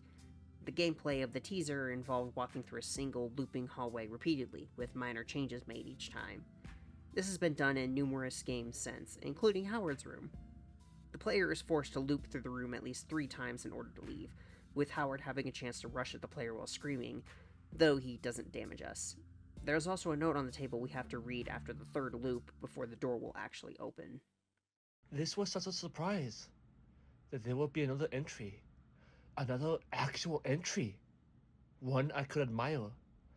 But then, as suddenly as it came, it left. And now you disband. Your influence and inspiration will never leave me. This note actually describes the developer's disappointment that the game PT teased was never made. As you might expect, Howard cannot be encountered outside of this room. The other room I want to bring up before we get to 610 and Specimen 10 is Specimen 9 and the Endless Hallway. The Endless Hallway is a room we can randomly come across starting from room 51. Once we enter this room, to the left is a door, and to the right is an empty room. Going forward initiates a looping hallway that slowly closes in as it continues deeper. Because the endless section is right in front of the player when we enter, and we can see towards it at the end of the hall, new players may start walking toward it. Some may realize their mistake when the hallway continues and turn back, but if they don't, eventually the player will become stuck, and shortly thereafter Specimen 9 will come and kill us with an instant game over. Now, this room doesn't spawn Specimen 9 specifically, but rather getting stuck fulfills the criteria for the entity to show up. This means it's finally time to talk about Specimen 9, a specimen unique from all the rest for a few reasons, though some of which we won't be able to get to see until the end of the story mode. Specimen 9 is a black and red, realistic-looking humanoid skull with what seems to be collarbones extending down the rest of its torso, with studs where its limb has once presumably been. He's also known as the Taker. The Taker appears when the player is considered idle or AFK for 1 minute and 10 seconds. The game considers us idle while we are attacking, pressing the shift key, moving the mouse, and even when we are paused. Although paused, the timer freezes but does not reset. The idle timer only stops when the player moves with WASD, uses the spacebar to interact with something, or reads a note. If we are stuck in the endless hallway and Specimen 9 attacks, we'll get the normal death screen, with the specimen's face flashing across the screen. However, if it kills us while we are idle, we'll get a unique death screen. The screen will cut to black, displaying a cat-DOS version of Windows OS's error window with cat ears, a colon, a cat face, and a tail, named Catwin. The window will continue to bounce around the edges of the screen, similar to the DVD screensaver. Once the player hits a button, a cutscene will play. They'll awaken in a dark room, unable to move.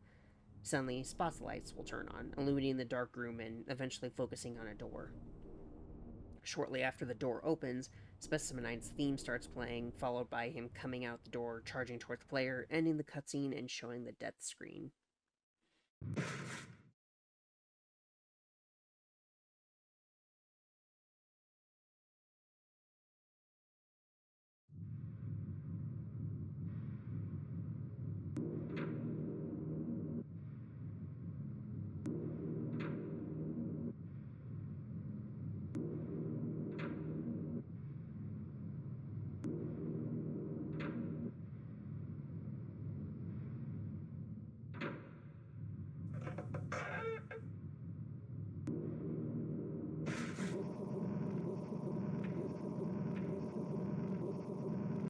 Something to note is that in the single frame before it takes us to the Catwin screen, you can see the health bar take 100 damage.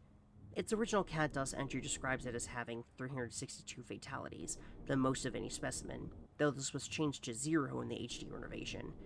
In the original game, its name is listed as Taken, with the description, a small skull-shaped mass of clay that seemed to gain more form as subjects were taken. Underneath that, it says Specimen was deemed too hard to contain and was killed and dismantled by Geo Labs, meaning that this head is only part of the original full form of this entity. Its method of killing is also unknown. In the HD renovation, all details are gone and the method is labeled as Taken, repeated over and over. This should be the first sign that something is really off about it. Why is he taking us? Why does he only attack when we're idle? In the HD renovation, after Specimen 9 has killed the player, its cat-DOS will actually change, replacing the fatalities with the number of times it has killed the player in that playthrough, unlike the other specimens where it just adds to the existing number, and the method will be replaced with "to take the dead," repeated multiple times, again in all caps. These reflect the words shown on the death screen, which we saw earlier. Due to its method, it's the only specimen that can kill us in safe rooms, such as the elevator, arcade, or minigame room. Specimen 9 is strongly inspired by Red from the NES Godzilla creepypasta in a few ways. For one, they share a red and black color scheme, have a highly disturbing skeletal appearance, and are considered malevolent game glitches, outside of the lore implications, of course. Second, both pursue the player and instantly kill them upon contact until their final fight, and both are very difficult to outrun. Third, they share a connection to dead bodies, torture, and death. Fourth, they are final bosses, which we'll get to that later. Fifth, both are associated with highly disturbing, discordant music. And finally, both can be considered main or major antagonists. Again, we'll get to that later. It is the only specimen other than Specimen 1 to not have a themed room, other than the endless hallway, in a way. Its chase theme is called Amputated Marshmallow, though calling it a chase is a stretch.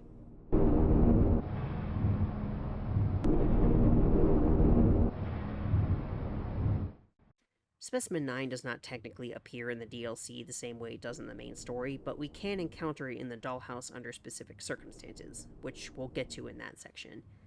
This is its trading card.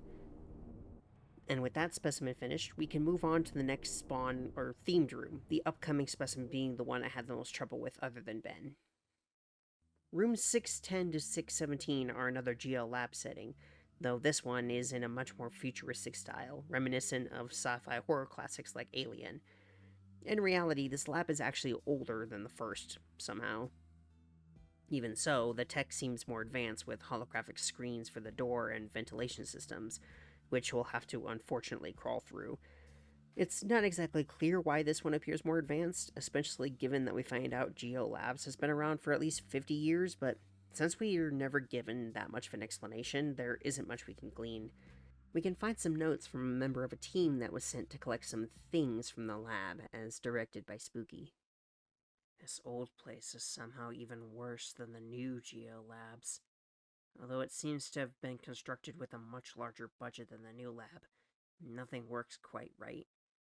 I can see why it was abandoned so quickly. I wonder if there really is anything here worth salvaging. This facility is quite odd. Some of the equipment doesn't seem quite right, almost as if it were designed for people without hands. Also, I'm not sure if it's just the faulty electronics, but the power keeps fluctuating and weird noises are coming from the air ducts. Spooky just said that there were things we needed to salvage from this place.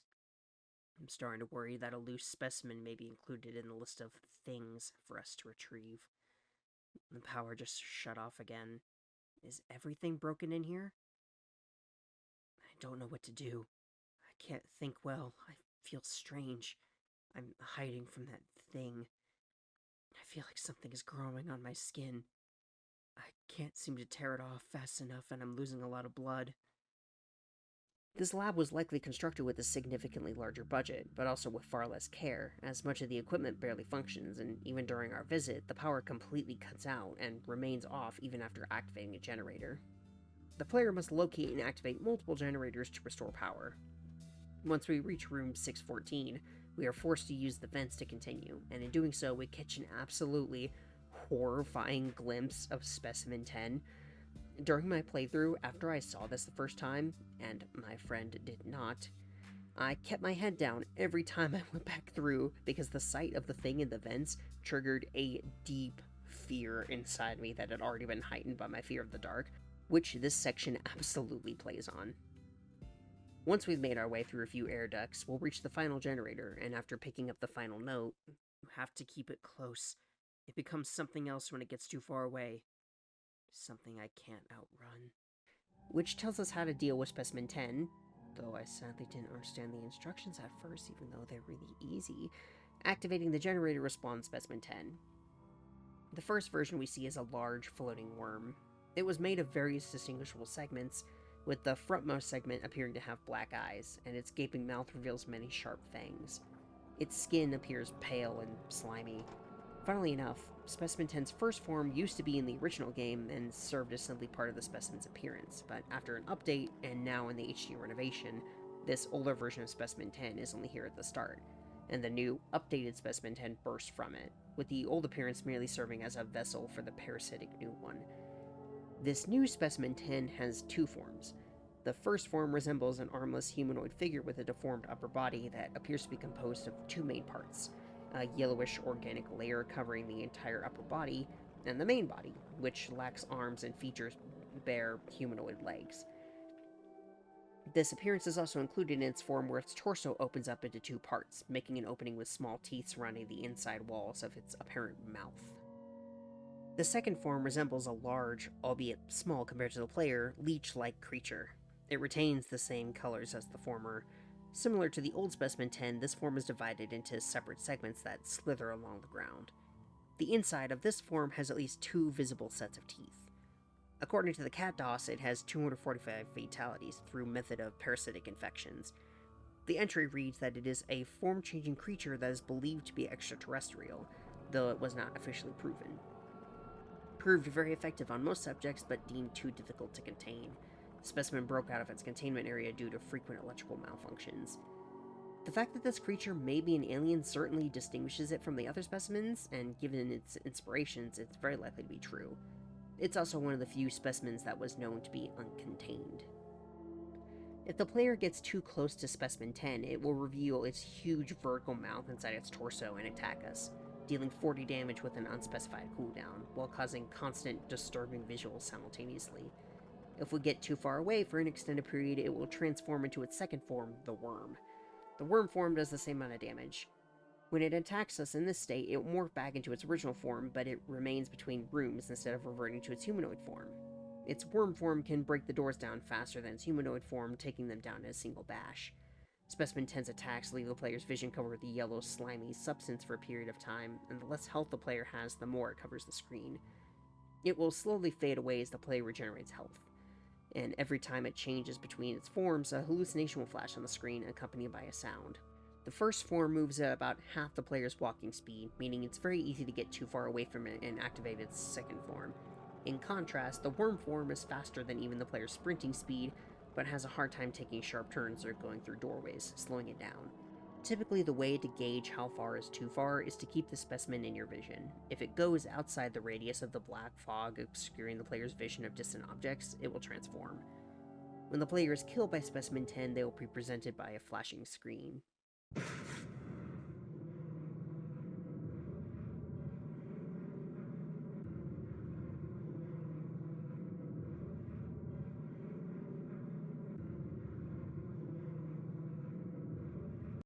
And text that reads, "Now you have nothing to fear. Now you have nothing to think. Follow your selfish desires. Follow your natural instinct. After all, you're just an animal. It's much easier than trying to think." Behind the text is binary that reads, "You are more than just an animal. Use the soul you've been given and be responsible for your actions." This seems to imply that Specimen 10, once killing us, takes over our body as we become its new host. It tells us to give our body up to it, that we don't need to think or worry any longer, only move by instinct, let it take over everything else. It's easy and painless, and once it's done, we won't regret it. The last section reading as binary could also be seen as a last attempt to break through as our thoughts leave us, becoming more simple and broken and desperate, telling us we are more than what Specimen 10 says we are, that our soul makes us anything except an animal, and we need to be responsible for our actions. Unfortunately, it seems we succumb all the same. Honestly, the messaging is really similar to Ben's. Funnily enough, this is the only specimen other than Specimen 11 to have binary related to them. However, the two binary messages actually contradict each other in a unique way, which we'll see when we get to Specimen 11 in the next 100 rooms. The best method for facing Specimen 10 is to keep your eye on it and walk backwards, ensuring not to get too close or too far away. It's recommended to keep your eyes on it because of how slow it moves in its first form. You can easily outrun it by accident, even when walking. Specimen 10, as alluded to earlier, is inspired by both the necromorphs from the video game series Dead Space and John Carpenter's movie The Thing, which also features an alien that can change its form to look like that of a human, assimilating the one they're copying to do so. The current host for Specimen 10 was one of GeoLab's assistants trying to retrieve the loose specimen, as the last note in the facility's vents stated that they were hiding from that thing. The assistant also had something growing on their skin and was unable to tear it off, implying they either died from blood loss or became the current host, similar to what happens in The Thing. On top of that, the way Specimen 10 burst from the head of the old Specimen 10 is reminiscent of the xenomorphs from Alien, which would match the room's aesthetic as I mentioned earlier. All these references certainly add to the idea that the specimen is indeed an alien life form. Originally, the spawn room was going to be a giant cave, but was changed because it didn't relate to the thing. Specimen 10's chase theme is called Getting There, which is kind of cute.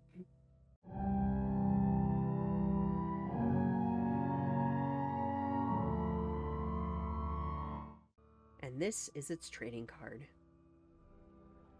That's all for this specimen, and since there's nothing else up to room 700, let's move on. In room 710, the player will enter a section that appears to be a fast food place, the colors very reminiscent of the chain McDonald's in particular. Posters across the walls will advertise the place as 100% beef. As we navigate this section, we come across notes left behind by an employee detailing their time working here and the unusual events that occurred. It was nice just getting a job here at first, but it seems like things are getting better. Their chain is really expanding, which is a shock. Because just last week I heard this company was going broke. Every day, more and more people show up to eat here. Something still sets me up about this place and its food, though. So I'm gonna try not eat anything from here. Today was a weird day. The average number of orders continues to rise as it has been, but I don't know about the number of people. Today I saw someone use the drive-thru and order a lot of food from one person. Then about 10 minutes later, they were back. They ordered the exact same meals and then they left again. Then after another 10 minutes, they were back again. Maybe they were just delivering food for a hotel? It worries me for some reason. Oh, I broke my one rule today. The manager doesn't give out actual lunch breaks, so I can't go anywhere. They won't allow outside foods here either. I mean, they actually screamed at the last customer who did that. Anyway, I had a burger. Wasn't bad. I don't feel sick, so I might get a few every now and then. This is strange. I had a dream last night about this restaurant.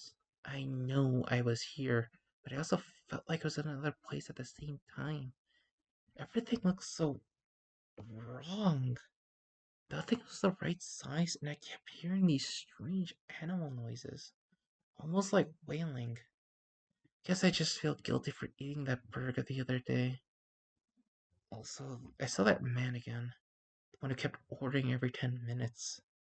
This time, he never even left the parking lot. He just got his meal, parked, and then got back in line. I mean, must have done that at least 8 times before he left. There was a horrible accident today. Is what the managers are calling it. One of the other employees brought in some outside food and got into a fight with the manager about it. The employee said the burgers should smell like sulfur. Then watched the manager grab the kid's neck and shove his head onto the grill. The employee got up and ran out before anyone could do anything. I'm told that he is fine, but that really shook me today. I'm leaving. I fell asleep in my car today after eating one of those burgers. I remember brief flashes of a man or animal coming towards me, and feeling like some huge lumbering thing was wailing from deep underground as I continued eating. When I woke up, I was fine, but I had veered off the road. I, I don't know if it's some weird allergic reaction to a preservative they use or something much worse, but this is my last day. Again, it's not exactly clear right now how this fast food restaurant is now inside this apparently mile-deep mansion. Perhaps the specimen was simply moved here and this place was constructed to look like its old home to satisfy it? Either way, to progress, we must first go to the women's restroom to retrieve the key. You may notice one of the stalls, which we cannot open, has a pool of blood with strange suction-like sounds coming from within. This feels funny considering in the hospital DLC, we go into the men's room instead, with one of those stalls also being out of order and unable to open, at least at first. We can take this key and enter the play area, which has rules posted up front. These rules read that you must be a certain height, no screaming, look out for snakes, no alcohol, no diving, no hiding, and we will find you. The play area will function similarly to the events from 610, preventing us from running as we navigate the multicolored tunnels until we find the freezer key at the end. In the play area, however, you can find what looks like a chain and a well, which, once you get close, plays disturbing sounds from within, and occasionally there will be blood on the chain. After entering the freezer, we can finally find the exit key, but once we do, Specimen 11 will begin its chase, and we must quickly leave the area before it can catch up to us. Even after we escape the restaurant, however, the chase is officially on once more. Specimen 11 is a floating red humanoid creature with a demonic appearance. Its eyeless head bears 2 large horns with a bright glowing flame between them that emits a dim yellow light. Specimen 11 also has long claws at the end of its fingers and is devoid of clothing. Not only is its head eyeless, but it also appears to be lacking both ears, a nose, and a mouth of any kind. Its eye sockets leak blood down its face, and its left hand is raised toward the player, as if it's attempting to catch them. It deals 45 damage upon contact, and after attacking, it'll float away from the player for a couple seconds before chasing again. Its chase music is called "We Have the Beef." This is a blatant reference to Arby's slogan, "We Have the Meats."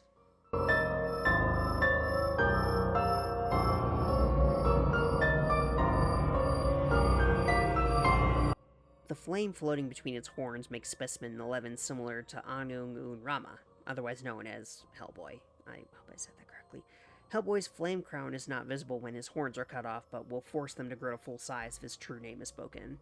Hellboy's fully grown horns resemble the shape and position to those of Specimen 11, so it's likely an intentional reference. Specimen 11, when inside of a room during a chase, can turn all doors invisible, which, as you can expect, can make it difficult to flee from the specimen if you don't know which way you're going, or if the exit door of the room you're going through is vague. At random times, it will also display visual hallucinations for the player that cover the entire screen, and hitting it with the axe will cause it to warp away, appearing somewhere else within 30 meters of the entrance door. It moves at the same speed as the player's walking speed and can fly through walls and over pits. This specimen is also known as the food or beef demon, or as I lovingly call it, the McDonald's demon, and has 317 fatalities, the most of any specimen in the HD renovation. However, the method is unknown, at least to those who view it from the outside. Only those who get killed by their future get to see the method. The Cat DOS entry says it is a floating red figure that was found inside a secret area below a large abandoned corporate office once owned by a restaurant franchise.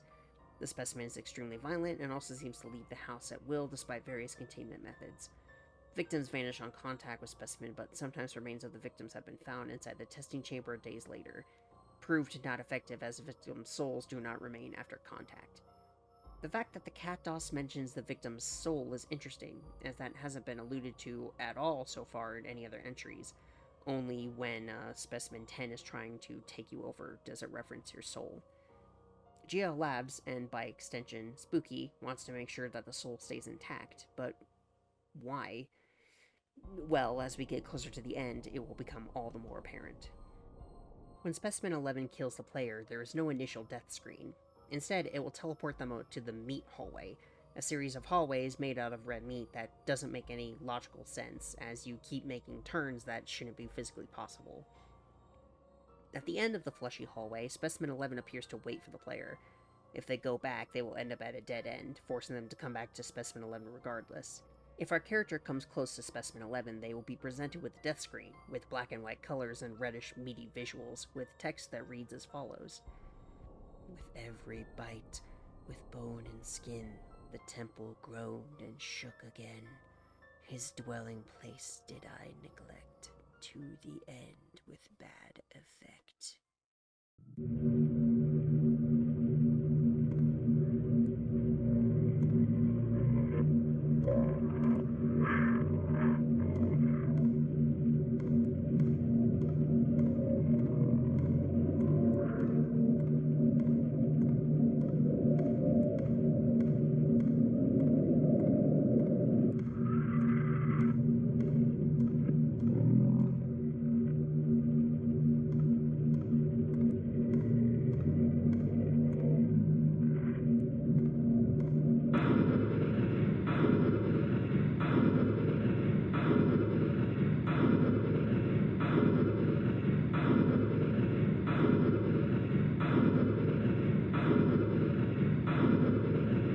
As this message is being displayed, it flashes a binary code that translates to believe in God but question the teachings of men. As mentioned before, this contradicts Specimen 10. While Specimen 11 seems to ask us to question mankind and follow God, Specimen 10 tells us to follow our own will and take responsibility for our actions. It feels ironic that the specimen based after a demon would be the one to tell us to believe in God, but that's pretty fitting for this game, finding some way to flip our expectations. Once more, the Dollhouse gives us new death text reading, to the end with bad effect, my path a single architect, grease and blood and bone within, a chorus for eternal din. And the binary this time reads, food feeds the body, words feed the mind. Now you might notice the last and first lines of these messages are the same, so let's combine the two to get the full possible message and see what we can discern from there, alongside the notes we read earlier. With every bite, with bone and skin, the temple groaned and shook again. His dwelling place did I neglect, to the end with bad effect. My path a single architect, grease and blood and bone within, a chorus for eternal din. Combining this with all the notes we got, we can extrapolate a backstory for this fast food demon. There was once a normal fast food restaurant like any other, but the company was going downhill, so in a desperate attempt to get back on their feet, they made a deal with a demon. And while it did work and they became popular, strange stuff began to happen as a result. The managers became protective of the food as if there was something in them that they didn't want other people knowing about. When people consumed the food, like the man in the drive-thru, they kept coming back, never feeling satisfied and always wanting more, which was exactly what the demon wanted. They would desire more, their minds becoming warped by hunger until eventually they would hallucinate and dream, like the worker we follow in the notes, making horrible decisions like the manager placing someone's head on a grill, or simply lose their minds, to which the demon could then take them to his own dimension to keep them there forever, though we can't imagine why. The first two lines refer to the body as a temple, and every time food is consumed, it causes a shift in the body, making it change and warp. With every bite with bone and skin, the temple shook and groaned again. To the end with bad effect indicates the food having a bad effect on those who eat it, whether it's the increasing hunger or the hallucinations and insanity that comes from eating it, eventually leading them to the food demon's world, who seems to consume their souls, though it's unclear why. My path, a single architect, obviously referring to Specimen 11 being behind it all, grease and blood and bone being their body once more, finally screaming in hunger and insanity as they join the chorus for eternal din, stuck in the endless torment of this other world. Though, eventually, apparently, their souls being consumed in some way. The binary also adds into this. Believe in God but question the teachings of man is a warning. Obviously, it's a demon, so it makes sense to follow God and try to avoid the sin of gluttony, which the food demon is basically the embodiment of. The second line, food feeds the body but words feed the mind, is another warning for the demon. His food will feed the body at a price, and his words will feed into the mind of the managers and higher-ups that allow this evil to continue. It's a really fascinating story, all things considered, and somehow feels realistic that fast food higher-ups would try to use a demon to get more business at the cost of terrible evil. Or I guess any corporate thing in general, really. Similar to Specimen 4 and Specimen 8, the best way to deal with Specimen 11 is to prevent it from ambushing the player from behind walls or across gaps down the path. However, we must do so quickly because of how quickly the food demon can catch up to us. Take corners fast and get to the door as soon as you can. Try to remember the room layouts in case the door is missing. It is the only specimen other than 8 that takes the player to another location to finish them off too, though before the HD renovation, it was the only one where we could walk freely. Specimen 11 and its rooms were taken from a level in Little Big Planet that Akumakura made called 100% Beef Core. The Food Demon also shares many similarities with SCP-106 and its pocket dimension from the SCP Foundation, once again present in the game SCP Containment Breach, both being able to phase through walls and having a hallway-like pocket dimension, though it's not known whether this is intentional or not. Lastly, according to the Dollhouse DLC, Specimen is, indeed, 100% beef. What that means for where it came from or what it is, it's debatable, to say the least. Lastly, if the meat hallway's ambiance sound is reversed and sped up, a part of Spooky's second encounter with the player in story mode is heard, alongside the sound of shattering glass. I bring you a gift for your progress. So just keep going. This is its trading card. At 750, we get our last of what I like to call the quarterly rooms, where we'll meet Spooky once again. We get another achievement titled The Final Stretch, showing a much more upset Spooky than before, furthering the idea that she didn't want the player to actually make it this far and hoped we died by now, but I must ask again, why? Why would she ask us to travel through this huge mansion if she didn't actually want us to succeed? Well, we'll find out once we reach room 1000, which is close at hand, isn't it? Spooky reappears. Oh, hi. I didn't think you'd make it this far. And you got an axe. Nice. Well, congratulations. You're just about there, I think. Well, I didn't really have a gift ready, so, there you go. Unlimited stamina. It'll never, ever run out. So, see you later. This turns our stamina bar purple. With this, she floats off, and after we see our last password, cake, we move on. Cake.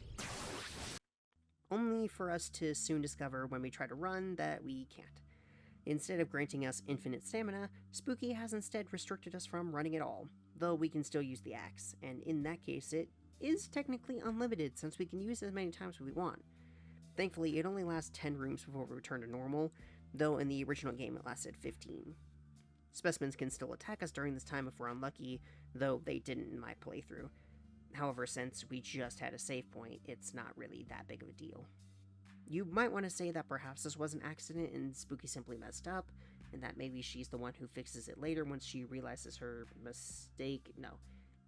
No, it's absolutely intentional, and I'm sure she would have loved for it to last longer, but thankfully we managed to shake it off somehow. As for why she wants us to die, Again, that'll have to wait until the endings, which we are coming closer and closer to. After this, though, we're done with these 100 floors. One step closer to the end, and only 2 specimens left before the final boss.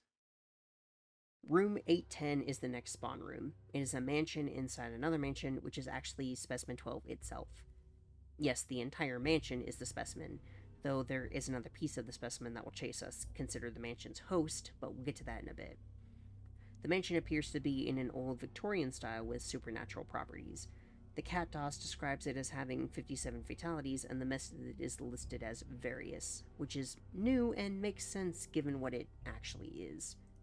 The entry for the specimen reads that it is an old Victorian mansion that seems to build itself around its environment. The specimen sometimes chooses a host to possess and uses them to attack the subjects with various means depending on the host's characteristics. Not much is known about the origin of the mansion, but signs occasionally show an earlier massacre or tragedy has taken place within the mansion. Proved very effective, but varies itself too often to be a reliable method of extractions. Again, there's a method of extractions, likely referring to extracting the soul from a victim's body. Spooky and Geo Labs seems to be after the souls in particular, but again, why? The picture is beginning to form with every new specimen, but that picture won't become whole until we see the good ending, and then become more clarified in the DLC. The mansion itself is based on an older horror game from 1995 called Clock Tower, which features a giant tool-wielding maniac called Scissor Man, which will make sense with the old man, which we'll get to soon. The mansion is very large, consisting of over a dozen different rooms, some broken and inaccessible, and others being locked until we find the key. The style of this section is reminiscent of older point-and-click horror games and similar styles where we must find an item that leads us into one room, which then lets us get an item to get to the next, and so on until we get to the end. The first thing you might notice upon getting inside is that there is a small chance that a hanged body will appear in the main hall, and even if it does appear, it'll only remain for a second, so it's really easy to miss. There are also notes scattered around the place detailing someone's time in the mansion that came before us, one of the few who seem to have made it as far as we have. What is this? Wow, what a mansion. Inside another mansion. Maybe I've made it all the way to the end of the house. Maybe this is like a resting place, or another entrance, perhaps? Whatever the case, I think this is a good spot to rest. This mansion is strange. I think the bricks and wood are actually just painted on. Everything still feels kind of fake. Also, I keep hearing movement and voices below me. Maybe other survivors are down there. I can hear him coming down the hallway. I need to hide, but I don't know where. I now know this is not an exit or a resting place. It's just another specimen room. I think he's outside the door now. I somehow managed to get away, but I don't know for how long. I hear him, even when I know he's not there. It's like he isn't even real, but instead my own fears manifesting themselves and stalking me. I somehow managed to get away, but I don't know for how long. I hear him, even when I know he's not there. It's like he isn't even real, but instead my own fears manifesting themselves and stalking me. I have a theory. I think it's this pseudo-mansion. I think it's playing with my head. I still hear him. I must find that man and kill him with the sickle I found in the forest. The mansion consists of a wine cellar, a parlor, a dining hall with a fireplace, 2 hallways, a library, and 2 bedrooms, all of which can be explored by the player, though as mentioned, not everything is open from the start. At various points, most of the time when entering a newly unlocked room, we will have to hide before the host, the old man, finds us. We will be unable to leave the room once this happens until the old man leaves. This usually involves hiding in a closet or behind boxes, where we will then hear the door open and see the old man wandering around looking for us. He's one of the few specimens that can speak, and we'll get to his various voice lines in a minute. The music that plays when the old man arrives and enters the room is called Gummy Bear Worms with a Gummy Bear Head, for some reason.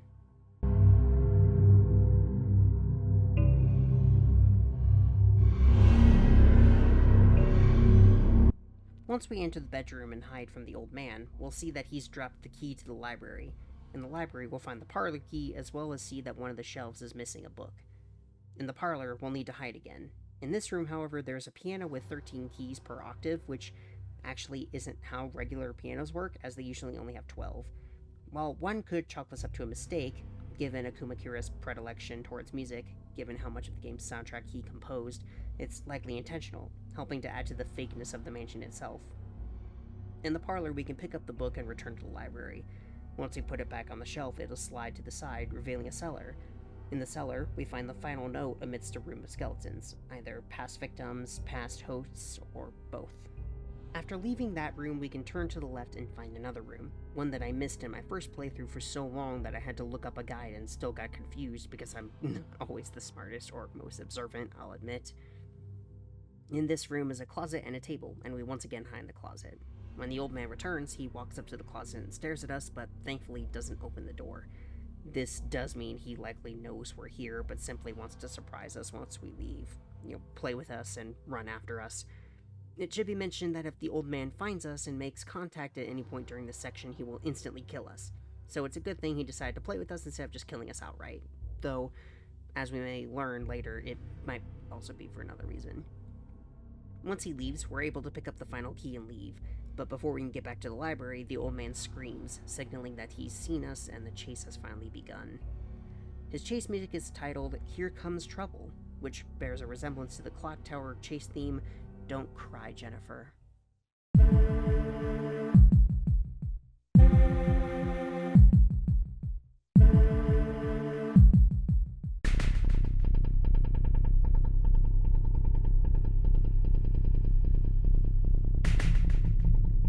Now that the chase has begun, we'll discuss the old man, the current host of the mansion.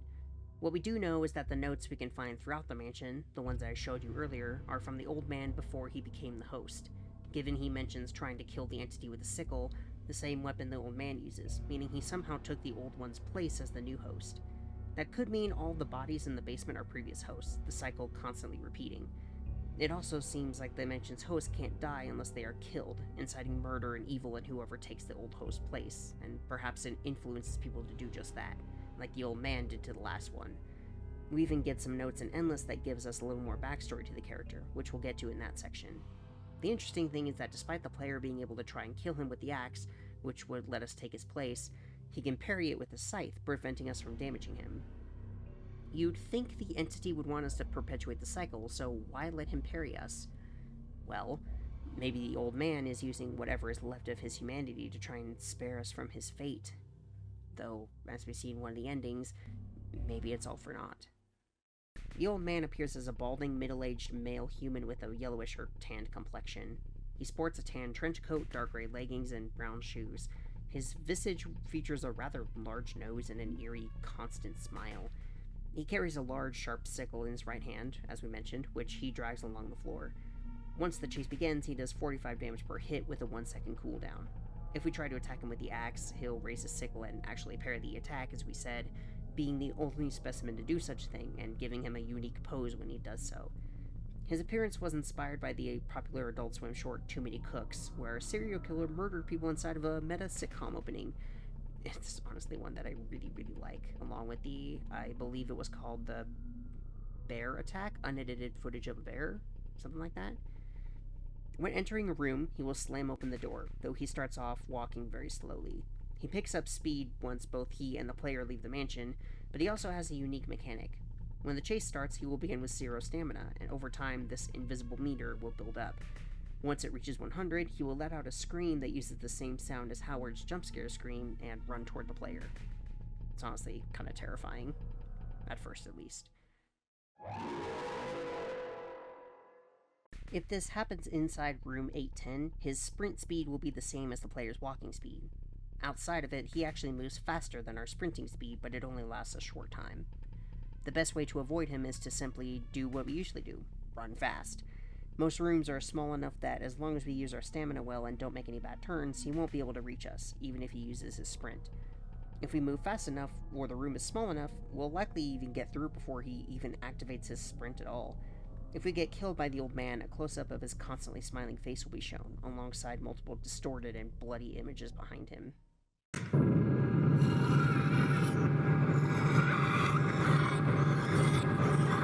By reversing the audio of the death screen animation and lowering the pitch, a voice repeatedly screaming "no" can be heard. which may be the man being possessed pleading for the possession or even just the killing to stop.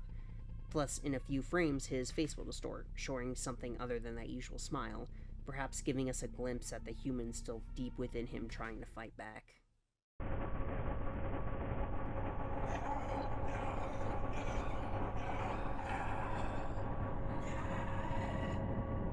The entire Specimen might also be a reference to Stephen King's The Shining, as the plot of that story involves the main character, Jack Torrance, becoming possessed by a supernatural entity, much like the way Specimen 12 possesses its hosts.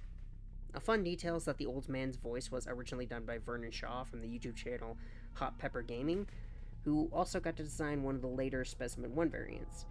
He reports he ate a ghost pepper in preparation for the role, and a bowl of peppers can be found on the table in the dining hall in the original version of the game. Sheena Perez, one of the people who created Spookies, was featured in an episode on his channel several years ago. However, in the HD renovation, he is instead voiced by Chris Serrani.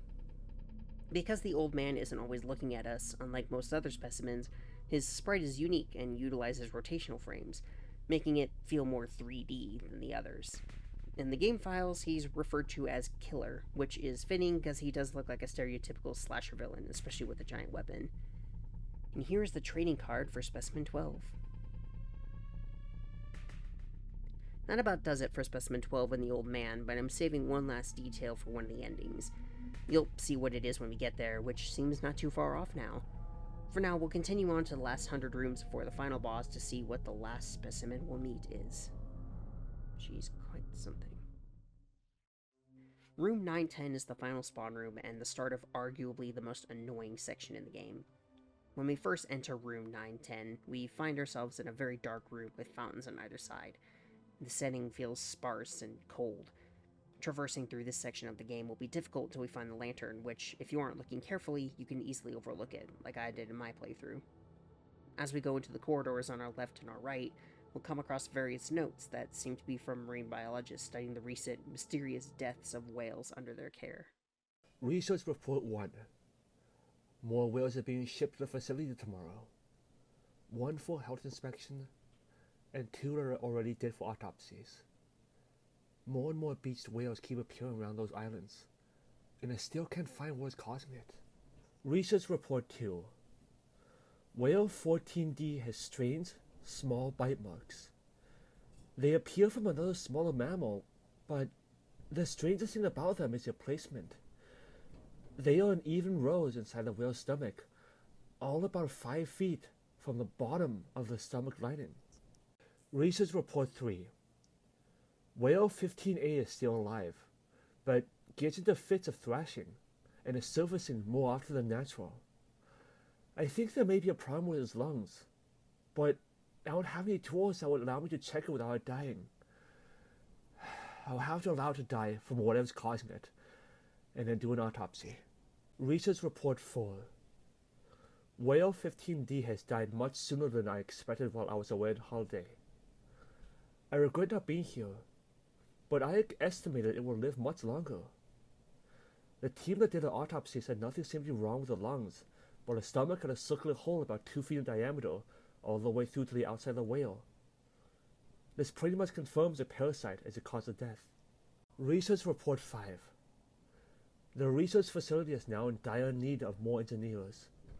We have a whole block that is flooded, and some vital staff are missing. Research Report 6.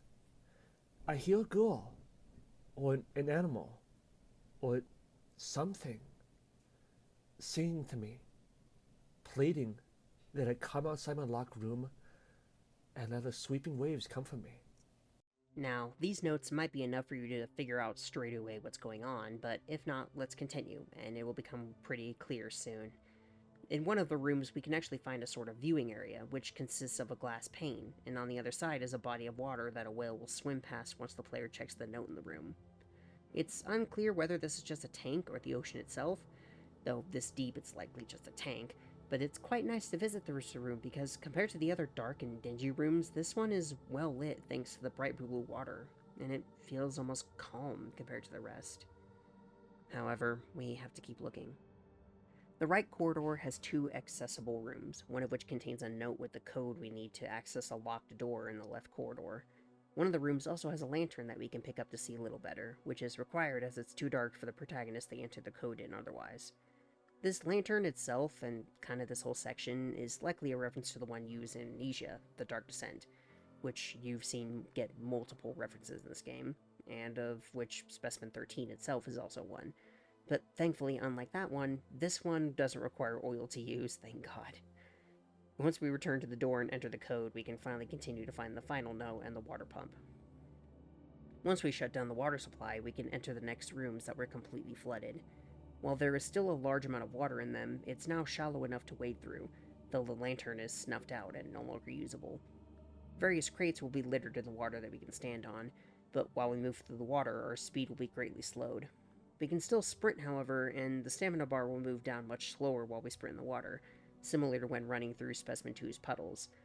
There is one last note in this room that alludes to what we'll be facing. Research Report 7. All the staff is gone. Only I remain.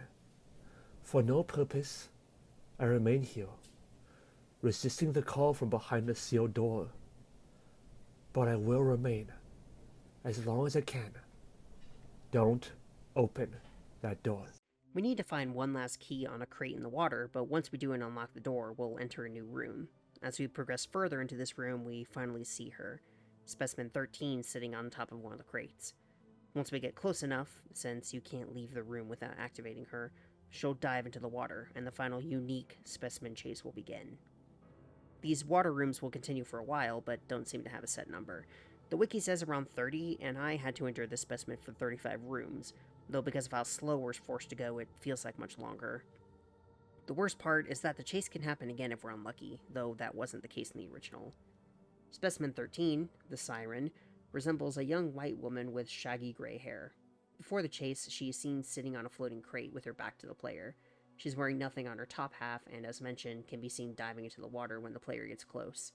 Her model isn't visible while chasing, but we can see her splashing around, getting more violent when she's close to us. But she does leave a foam trail when wandering around the room, letting us know where she is. The player must navigate through the flooded rooms, and every time they enter the water, Specimen 13 will pursue them. She has 45 damage with a 3-second cooldown between each attack. Although this can kill a player in 3 hits, we can simply wait on one of the crates until her health regenerates, so it's pretty easy to avoid death if we don't stay too long in the water. The difficulty can ramp up in certain rooms where it's hard to see where the next crate is, and which we'll have to wade through the water and risk an attack just to see where to go. There's even one room in particular that makes it difficult to tell which way to go, using level design to trick us into going the wrong way. When we're in the water, she can move faster than our sprinting speed, making it hard to outrun her if she's close. Although the rooms twist around many corners at times, she can swim underneath the walls through grates, allowing her to sneak up on the player by taking these shortcuts. For impatient players, this can be a huge detriment, as they may try to move while she's still too close. When the player stands on a crate, she will swim around and eventually settle at what seems to be a predetermined spot, usually one of the grates, far away enough for the player to make a run towards the next one. This is where impatient players can also be punished, as those who don't wait for her to leave will be immediately attacked. If this happens too frequently, it can result in an easy game over, and then you would have to redo the entire section. It is possible to dodge Specimen 13 if you sidestep at the right time when she charges at you, but it's usually not worth the risk. In some rooms, we'll be able to get out of the water, if only for a brief moment, but we can't progress further until we lower the water level using the pumps. One may think this could be a form of respite, but as soon as the water level drops and we get back in, Specimen 13 will chase us again. In some rooms, we'll even be able to go over a bridge. According to CatDOS, she has 194 fatalities by means of drowning, obviously. In her entry reads she's an ancient water-dwelling creature believed to be a lost soul who died tragically during the deluge. Proved extremely effective against subjects that could not swim or fell for the specimen's lure. Once again, this is another specimen found elsewhere by GL Labs and brought here. According to this entry, she's possibly one of the oldest specimens in the game, if the ancient wording is taken at face value. The entire section in Specimen 13 behavior is a homage to Kark from Amnesia. I don't know if I'm saying that right. From Amnesia The Dark Descent, another creature that swam under the water and attacked the player whenever they tried to wade through. In my opinion, the second most frustrating section in the game. Which makes sense considering it's annoying in this game too. In that game, Daniel also needed to use crates and chests to stay out of the water while trying to move on to the next room. Specimen 13 is also clearly reminiscent of a siren from Greek mythology, as I mentioned, a mermaid-like creature that would lure men in with beautiful songs before pulling them into the water to drown them. Once the player is killed, the screen cuts to Specimen 13's hair-colored face, with bubbles appearing on screen. This seems to indicate the specimen is submerging and drowning the player. The screen will then flash red a few times and show Specimen 13's true face, which consists of wrinkled skin, sunken black eyes, and sharp elongated teeth, before fading to black.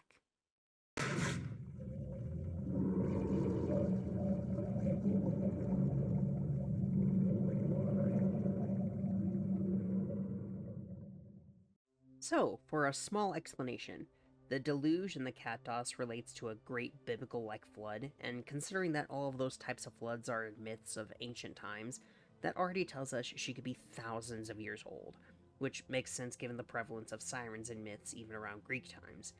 She's likely blind given her death screen and the fact that she relies on sound to find us, because otherwise she could just get on the boxes and see where we are that way, or even grab us and pull us into the water, but she never does.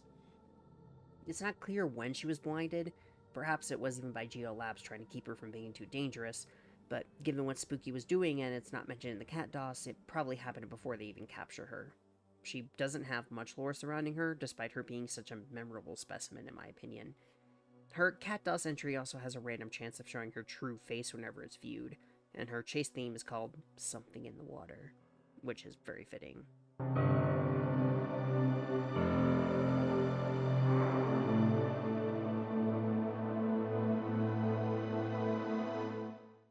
With Specimen 13 finished, we now have seen every specimen from the main story of the game. The only thing left is the final boss and 3 different endings, as well as going over the remaining achievements we can get in this mode, which shouldn't take long to cover. This is her trading card. At $9.95, we find the final save room, where we have one last chance to prepare ourselves for the coming boss and whatever ending we'll get, depending on what we've done during the playthrough. Unfortunately, everything is pretty normal in this save room, as it's the same elevator as before, so we finally continue on to the last 5 rooms and the end of Spooky's Jumpscare Mansion. The last 5 rooms are pretty mundane, and specimens can still attack us in this tiny section. Ben actually attacked me here, funnily enough. Once we reach room 1000, we get another achievement called You Did It, and the icon for Spooky this time shows her being outright angry with us. As we've seen throughout the game, while she presented us with the challenge of navigating through 1000 rooms, she didn't seem to actually expect us to complete it, and is quite upset that we have. But why, you may be wondering? The door ahead of us is covered in chains we must break through, as it seems that if we didn't have the axe, Spooky probably would have just let us remain trapped here until we starved. But since we do have our trusty weapon, we can break through and open the final door. The room number disappears and we are greeted with a picturesque view of rolling green hills and blue skies. It almost looks like a child's drawing, but we are able to step away from the door and look around as we seem to have finally escaped from the mansion. The music is peaceful and even a little triumphant. Is this finally the end? No, of course not. After a short period, the music begins to stutter before the sky itself glitches out, revealing an error message stating that the fake sky screensaver has failed, which is obviously a sign that we are still inside the mansion. Spooky appears, looking dejected and annoyed. She congratulates us for making it and seems at a loss for what exactly to do. Then there's a pause as we hear the distant growl of something monstrous, and Spooky immediately perks up again. As she seems to have come up with an idea, she tells us that we must pass one final test before we can truly escape. Well, you made it. Congratulations, I guess. Well... Oh! So now you must pass one final test to prove your fortitude or dedication or something. As she vanishes back into the ground, a door is revealed. We walk through and find ourselves in a series of white hallways and rooms. The room counter is still gone, but we can explore this place a bit. A radio rests on a table at the end of this hallway. Once we get close enough, we can hear what it says. I'm taking all those logs they keep throwing out, and I'm nailing them together. If we go right after this, we can find another hallway. Instead of opening doors with the spacebar like we've been doing the entire game, we now have to physically push them open, as it's all a single room. We can find several other doors as well down this next hallway, but most cannot be opened. Once we find the one that does, we can keep moving and find a similar sight from before. Many doors we cannot open except for one. Once in this last room, we can find a plaque above the door that reads 731, with an unintelligible voice in the background repeating this number. As we go through the door, our screen is covered in static, and we watch Specimen 9 transform into the final boss. Its face is all that's seen at first before it zooms out, and it seems to be covered in a sort of clay that forms a full humanoid body, except without the skin. The texture of the face also changes to be more realistic and dark, making the comparison to the servant grunt from Amnesia even stronger. You may be wondering what the 731 number means. If we check out the cat DOS entry for the boss form of Specimen 9, things will become clearer. The total fatalities for this form is actually much smaller and listed at 42, potentially a reference to the answer of the meaning of life from Hitchhiker's Guide to the Galaxy, as the number is referenced a lot in media. Still, it just as likely could be a randomly chosen number and been a happy coincidence. The method is listed as various, the only other one to say so besides Specimen 12, and the answer reads, it is a survivor from the experiments conducted at Unit 731. Specimen 9 was found hiding in a condemned farmhouse in Russia. It seems to be drawn to the dead or dead bodies, and seems to be made of a clay-like substance that changes density. Containment has not yet been successful, but Specimen proves very effective against all subjects. To be brief, because it is a complex and horrible subject, Unit 731 was a special research and development unit in Japan before and during the Second World War that specialized in studying biological and chemical effects. It is known to this day as being one of the worst war crimes in history, thanks to the human testing it did on an estimated 300,000 people, who had been dehumanized beyond measure and treated as nothing more than guinea pigs they would throw out once they stopped being useful. The logs referred to on the radio is what they called the humans they experimented on. The taker being a survivor that had been experimented on makes sense, though the radio indicates it's actually several people stitched together. What seems to have happened to it is very in line with the kinds of things the unit had been testing, which I won't get into here for the sake of not bumming everyone out. If you are curious and want to learn more, I recommend referring to Wendigoon's video on the subject or checking out the book Japan's Infamous Unit 731 by Hal Gold, but I warn you, it's heavy subject matter.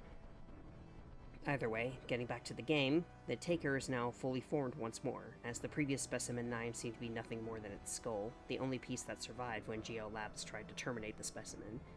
As it flies away from the player, the boss battle begins. Unlike most of the game where we've had to run away from the specimens, this time we must face Specimen 9 directly, using our stamina and axe to avoid his attacks before attacking him directly.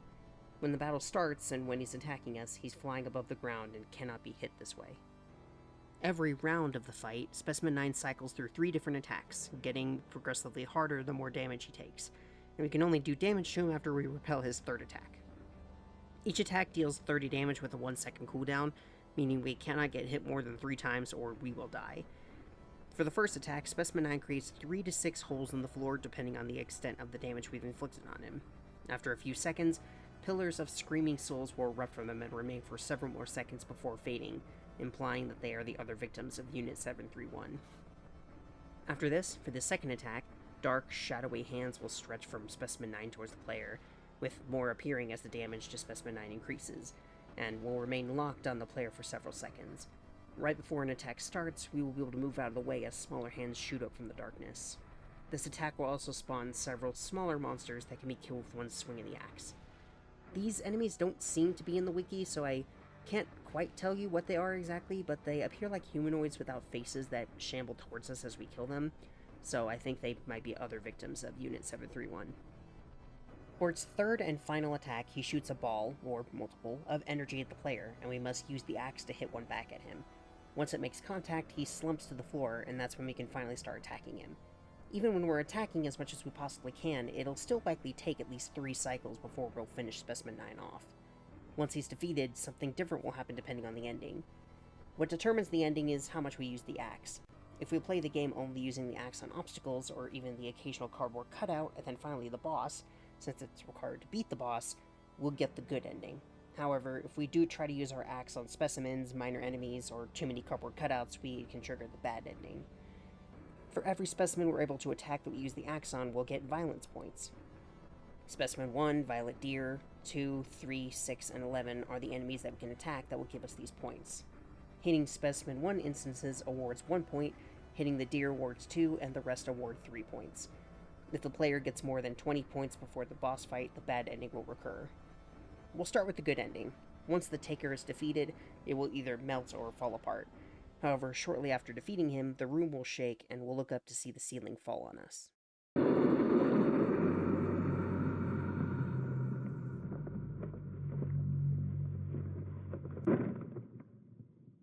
Once we return, Spooky will be in front of us, smiling as usual. If we look down, we'll see a bloodstain beneath us, and Spooky explains what just happened. Well, you died. In a pretty tragic way, too. Just tragic enough for you to become a ghost. Good job, by the way, making it this far. So buckle up, soldier, because now, I finally think we have enough troops to invade. Before we can process that either, she floats through the floor and the walls collapse around us. We now stand on a balcony overlooking a massive room with 4 platforms going in the cardinal directions.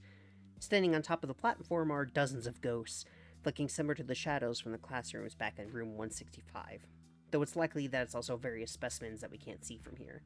Spooky's face pops up on a screen at the center, and she speaks to her new army. The time has come, my loyal troops. No longer shall we be called cute or adorable. No longer will we be disregarded and ignored. For now, we are the most feared army in the world.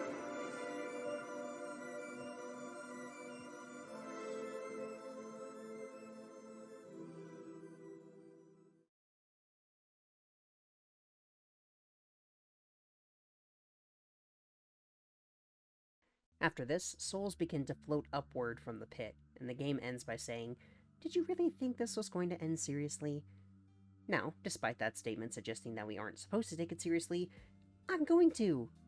If you remember, various specimens have alluded to the idea that GL Labs, or rather Spooky, doesn't care what happens to the body of their victims so long as the soul stays intact. The soul is the most important thing, and the main goal of gathering and creating these specimens in the first place. As we saw, Spooky wants an army, and what's a better army than an army of ghosts who can't be killed? That's why she invites people to travel through her mansion, and why even though she asks us to go through 1,000 rooms, she gets increasingly upset when we keep surviving. She wants us to die so we can join her army. She needs our soul, going on as a ghost, to join her and be the final troops she needs to invade. It's never made explicitly clear what exactly she's invading, but it could simply be invading the living world at large. It's not actually made clear whether the specimens are meant to join her army or simply help create the ghosts she uses as troops. But if it were me and I had these super deadly specimens that I could unleash alongside my army, I would, so I'm going to assume they're included as well, though something in the dollhouse might make that difficult, as we'll see. As for why Spooky seems to be so adverse to being called cute, well, that isn't going to be fully revealed until we play the DLC. Either way, this has been her goal the entire game, to kill the player in a tragic way so we become a ghost, the final troop she needs for a ghost and potentially specimen army 1,000 strong, according to how many fatalities the cat toss lists, which, as a reminder, is nearly 2,000. She will use this army to invade the world, though her goals beyond that point aren't exactly clear. We also get an achievement for this ending called Welcome to the Army. But that's just the good ending. What about the other two? The bad ending, as mentioned, is when we get more than 20 violence points. When we defeat Specimen 9, instead of him disappearing, we instead just keep swinging over and over again, and as our screen turns red, it gets harsher and harsher until we can't see anything else. When it's all over, Spooky appears in front of us again. Congratulations! You did it! It was interesting watching you swing your axe around like that. I know you'll make a fine specimen. After she speaks to us, we are shown the protagonist's image. They stalk down the halls, carrying a bloody axe behind them. Their body is completely obscured in darkness other than their bright red eyes. The protagonist appears to be male, but it's too ambiguous to be certain. In this ending, we instead become a specimen, and the achievement we get is, It Was Never a Mask. This harkens all the way back to the white cat who spoke about the mask, our persona we put on. The mask you wear serves its purpose well, but be careful not to lose yourself in it. This is where all those threads finally come together. Specimens 5 and 7 cause hallucinations and or affect those with weak minds or mental problems, and given that our protagonist is indeed affected by them, it implies we had trauma or mental issues in our past. This combined with the fact that the achievement implies that our persona, the mask the white cat believed we were wearing, was just our real self all along in this ending, speaks a lot about our character without directly confirming anything. The interesting thing is the way we show this true self is through violence. Once we have the axe and begin using it against specimens or deer or even the cardboard cutouts, it brings these problems to the surface. It allows the protagonist to channel these feelings, albeit in the worst possible way. Therefore, after we channel all that violence and frustration into defeating Specimen 9, continuing to attack it over and over again even though it's already dead, that's what tips us over the edge, and in reality, after everything we've experienced, we simply aren't human anymore. Perhaps our soul, what Spooky was after, was damaged beyond repair. Maybe it was already damaged before we got here, and going through the mansion, using an axe to attack these creatures, it pushed it past the brink. Now we're just a specimen, like the rest. Now, while you can go with the interpretation that we simply become a normal specimen, as some people label the protagonist as Specimen 14, there is another interpretation. Given how similar the instances feel, we may have simply become the new host for Specimen 12, the mansion within the mansion. Our character was possessed, and similar to the old man, we now carry around a weapon, our axe, roaming the mansion in this possessed state to create more ghosts for the army, or to find a new host for Specimen 12 and continue the cycle. On top of the similarities between the old man and the bad ending version of the protagonist, the bad ending screen shows the protagonist moving down a dark hallway with a red tint, which is somewhat similar to the red tint Specimen 12 has when we first enter it. I don't believe it's been confirmed, but it's an interesting theory. The only way it really works, though, given how he parried our attacks before, is that the old man finally lost the rest of his humanity and was unable to defend himself as we finally ended him. I think either is possible. As for what trauma our player experienced in their past, I'm not really sure. There's a bit of evidence throughout the game that can point to a few different theories, such as maybe it had something to do with the cat, given the white cat is what helped us through the Specimen 7 trial, or maybe something related to Specimen 5 since she has to do with mental problems and trauma. But to be honest, none of them fully convinces me, so I don't think there's a definitive answer I'm satisfied with. But even if we never know for sure, I don't think that's necessarily a bad thing. We have all the info that's really important, that the protagonist did experience something traumatic and can choose to either give in to their urges or fight against them and emerge victorious, even if Spooky just turns us into a ghost anyway. Though the DLC will be our savior in that regard. But after all that, there's one more ending, the joke ending. We can get the joke ending by having specimens disabled before going into room 1000. They don't need to be turned off for the entire run, which is a separate achievement we'll cover in the next section, just for the final room.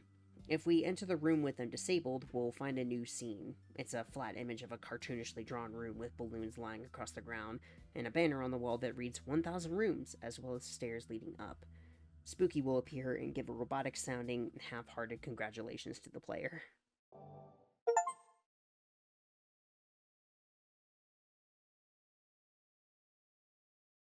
Congratulations, you've done it.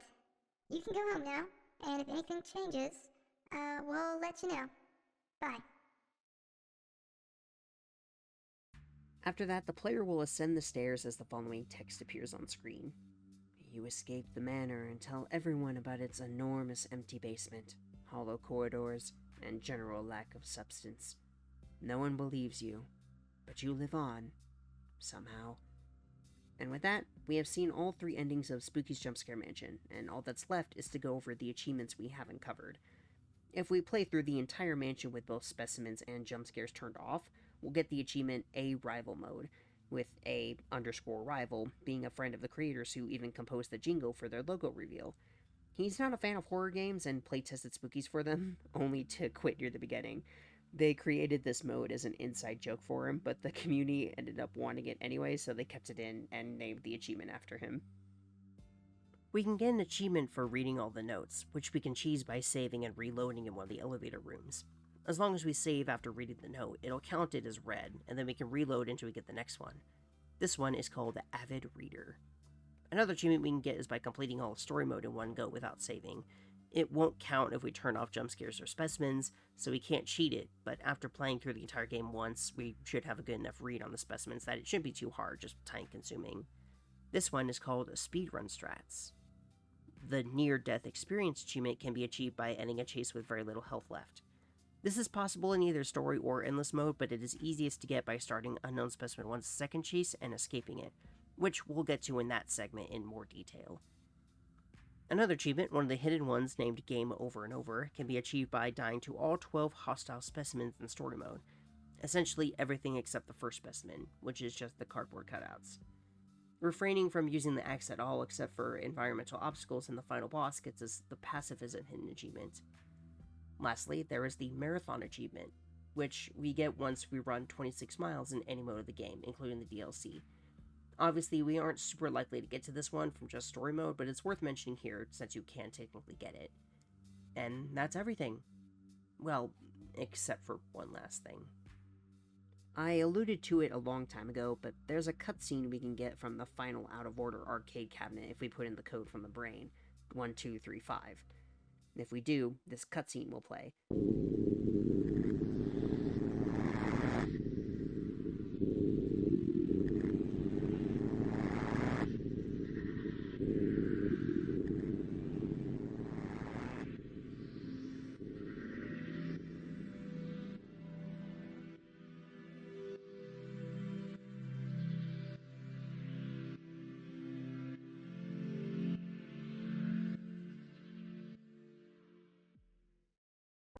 First, we see Spooky, back when she was alive, holding someone's hand. Presumably, this is her father. Then, we see Spooky dressed in a Mask of the Red Death Reaper costume sitting glumly on a porch.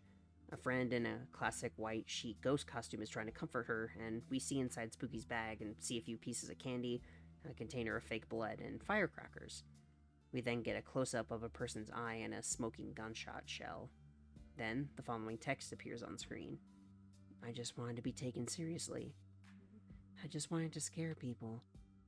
They overreacted, but I don't blame them. At least I finally scared someone. Now, we can start putting some pieces together from this cutscene by itself. Spooky wanted to scare people, which tracks with her in the good ending saying she doesn't want to be seen as cute anymore. Although it seems she did scare someone and something terrible happened. Something involving a fired bullet. It's obvious that whatever happened, it's likely that this is what killed Spooky. As to the finer details, well, things will become much clearer once we're finished with the DLC, so I'll go more in depth in those sections. For now, though, we have finally reached the end of the story mode of Spooky's Jumpscare Mansion.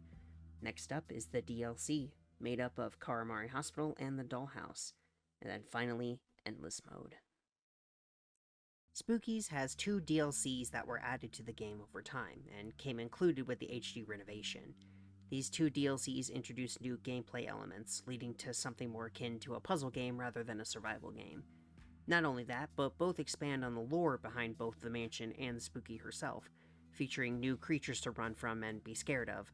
Though, in my opinion, the smaller cast and less memorable enemies means they don't exactly feel like they stand up to those of the main game. Perhaps they don't need to, but for extra content, it feels somewhat lackluster at times.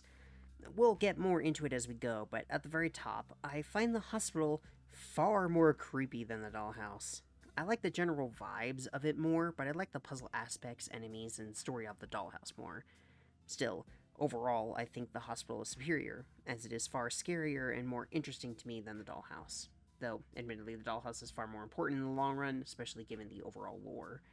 We will be starting with the hospital, of course, and with all the preamble out of the way, let's jump straight into it. We start in room 995 of the main mansion, in the elevator, meaning that this takes place before the actual endings.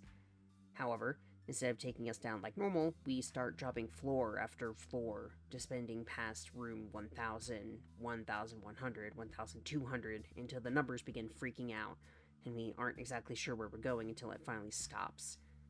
We step through the door like normal, walking through a grungy stone hallway until Spooky stops us. She tells us that she doesn't know how we got down here, meaning she isn't the instigator for once.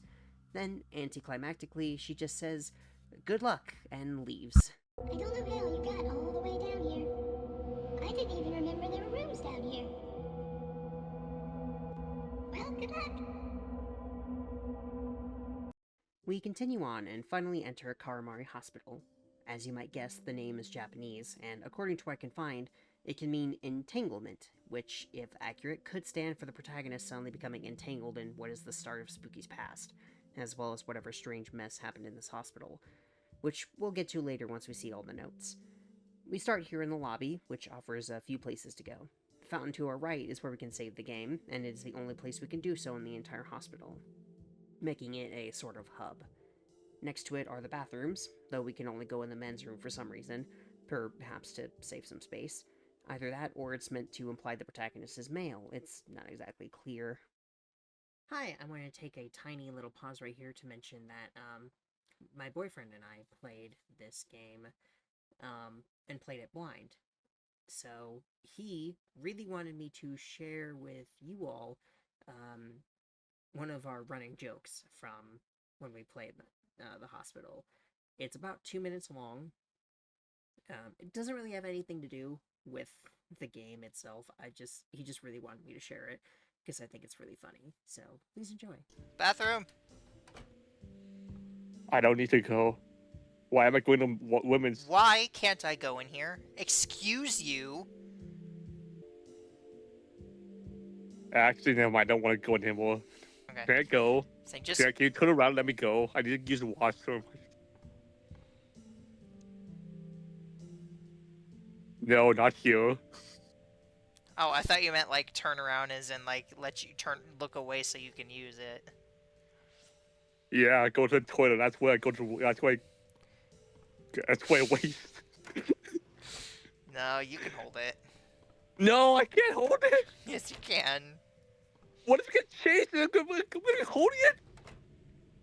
Alright, fine. Oh.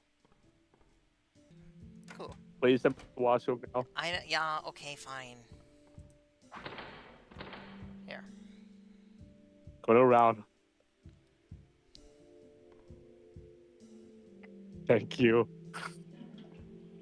Flushed. Where's the office? I didn't see anything labeled office. I need to use the washroom again. No, you're not me. Let me wash my hands. No, you're gonna use the bathroom. Thank you.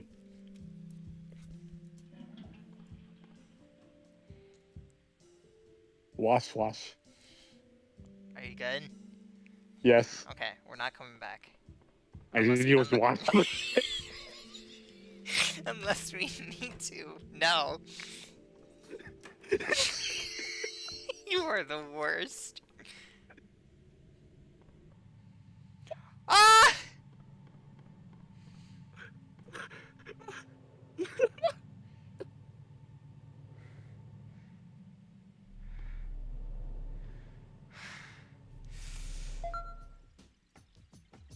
I need to pee. Wow. Now you can just walk. Okay, me too. There's also some chairs and a radio, and in the original version of the game, you could use the radio to turn off the lobby music. At the front desk is an old computer, looking to be either from the late 90s or early 2000s, which could be either when the game takes place or when the hospital was in use. Given that we see little technology elsewhere in the main game besides the futuristic labs, it could really be either. The door to the left takes us to a hallway with patient rooms and a stairwell, and the door behind the desk goes to the offices, though it's locked at first. We head to the bathrooms first to check them out. 3 of the 4 stalls can be opened, and all are very disgusting, even though they offer the option to flush. One of the urinals to the left has a massive amount of blood, but I'm sure it's nothing to be concerned about. Finding nothing here, we head through the double doors, the music from before cutting off. Most of these rooms are either broken or empty, with nothing interesting other than fun motivational posters like those we found in the elevators.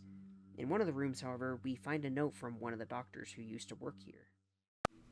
The patient had displayed increased depression after being informed of the terminal disease.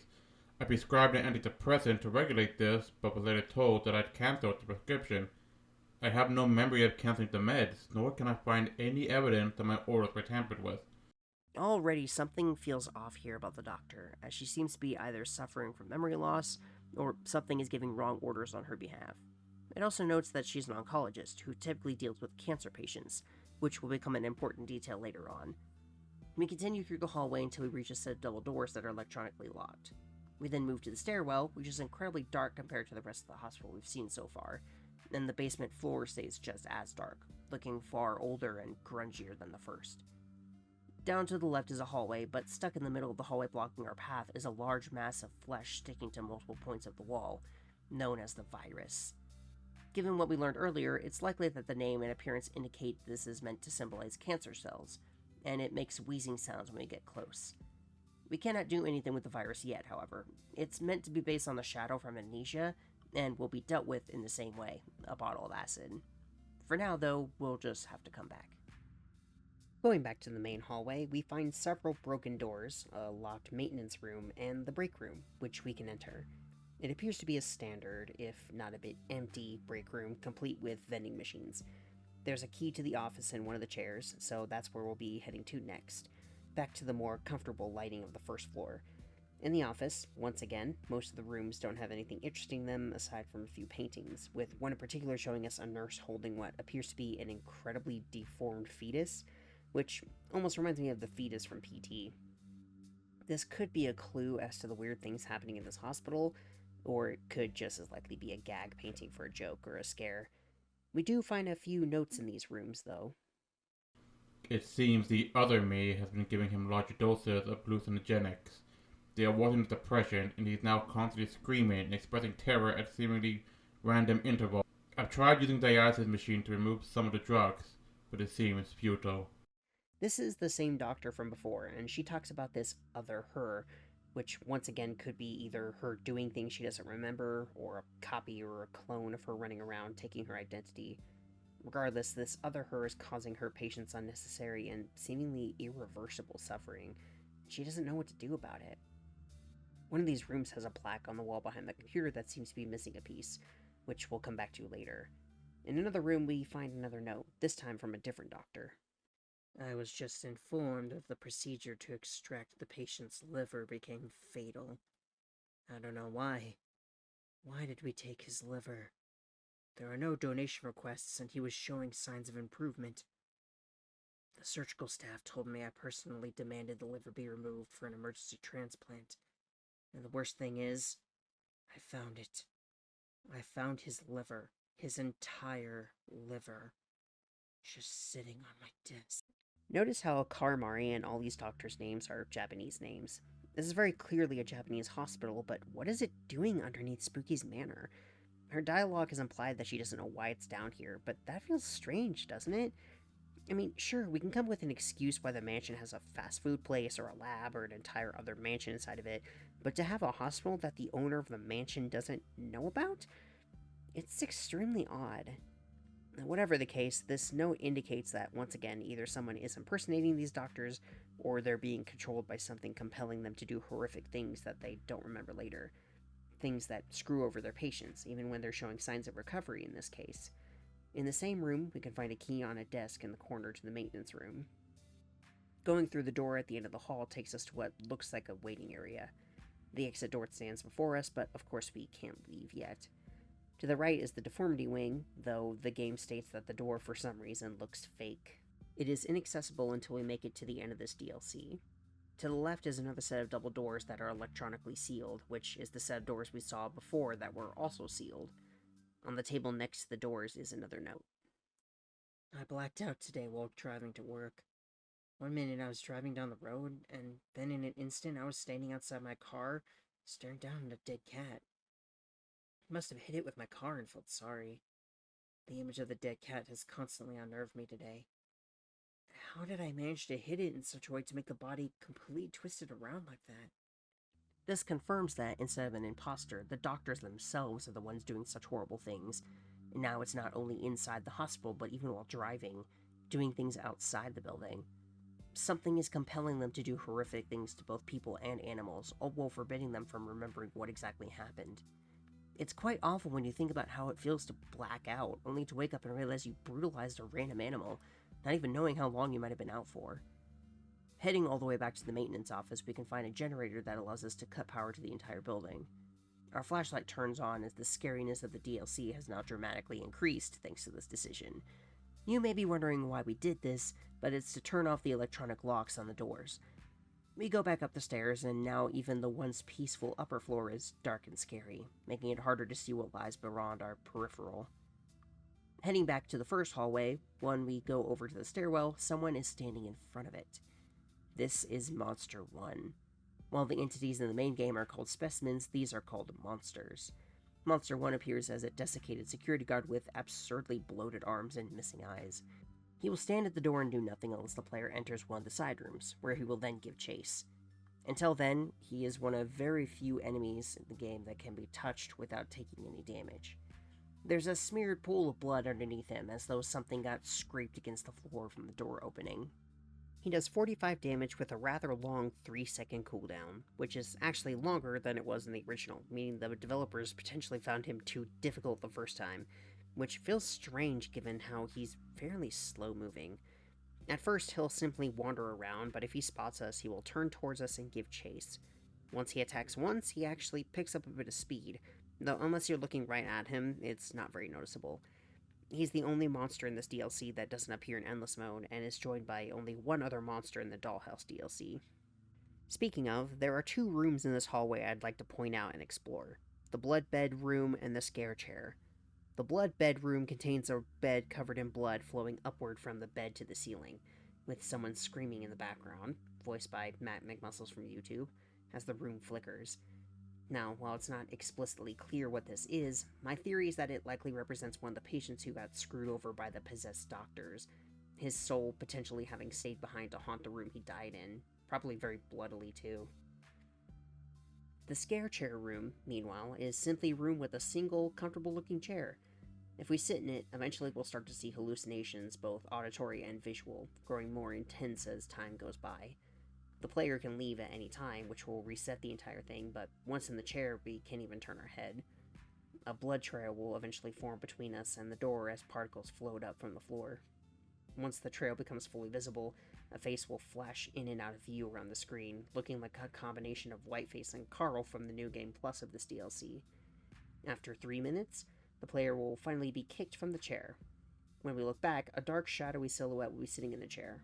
In New Game Plus, if we kill the shadow and then sit back down, after some time, loud, distorted screams will sound, the room will shake, and the player will be killed, displaying a desert with a lone eyeball on the ground.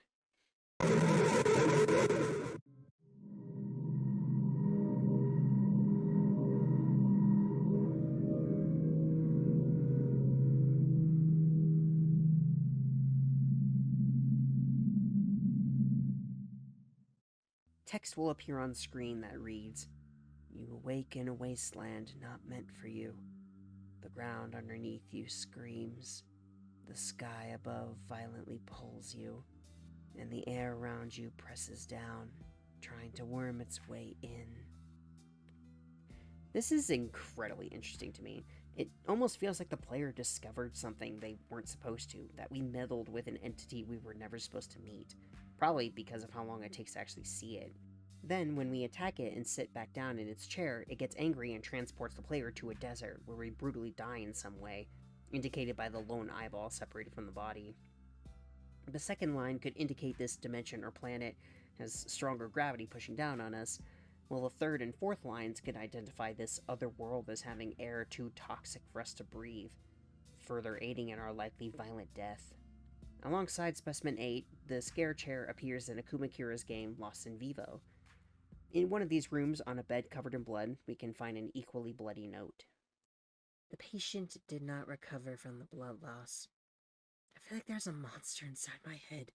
It's pushing me away while it works on something. I woke up in the patient's room standing over him, while an arterial catheter was in the patient, letting him just bleed out onto the floor." If this note had been in the blood bed room, I would have theorized that this patient is the one haunting that room, but since it's in here, it could just be coincidence.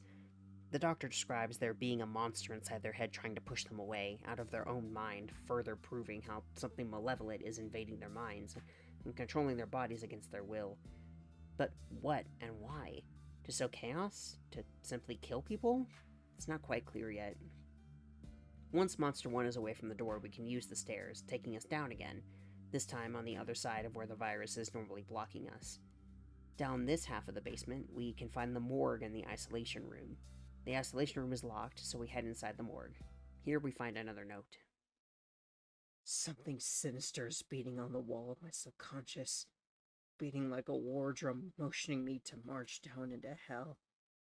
Another doctor we've seen before described how they hear the possessor inside their head, almost trying to tempt them into giving up their body for the possessor to take over and use for their own twisted whims. In this room, we can also find a bottle of acid and head back out into the hallway, using the acid on the virus to get rid of it and open up a shortcut, which also makes Monster 1 disappear. This implies they're connected in some way. If the virus is meant to sort of be cancer cells, perhaps the engorged arms of Monster 1 were meant to be because of cancer, though he would have been long dead before that could happen if that was the case. It's not fully clear, as with most things in this game. After this, we can head back into the other side of the morgue and grab a medallion. However, once we do this, the screen flashes with various images and text reading, "Why did you leave your soul behind?" as well as, "The worm fiends from you." When we cut back, all the bodies have disappeared, and the door doesn't lead out into the hallway. Instead, it leads to a room of bodies, this time lying on the floor. Images of the next monster continue to flash on screen as we walk through the room, eventually reaching a single body at the end. It rises up and then quickly gives chase, introducing us to Monster 2, otherwise known as the Body Bag. He does 45 damage with a cooldown of 2 seconds, and although he moves fast, gaining speed the longer he travels in a single direction, the player will be granted infinite stamina when he starts up, which is the first time this happens, as Spooky's infinite stamina was fake. A small maze will stretch out before the player, and if we take the wrong turns, we will die. If we make it back out, though, our stamina will return to normal, and he'll never be seen again outside of Endless Mode. He isn't around for very long. None of the monsters in the DLC are, really, but he certainly is intimidating, especially with his chase music, which is a sample of Nightmare Before Fantasies, a song written by Akuma Kira.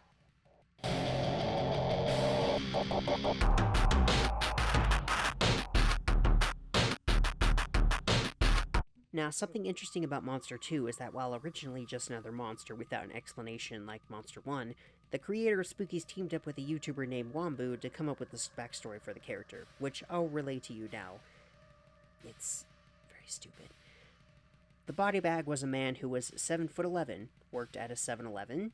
He could spit a whole 3 yards and held his high school record for most drugs not done. Quite an accomplishment indeed. One day, he didn't get paid, and he ran out of health insurance.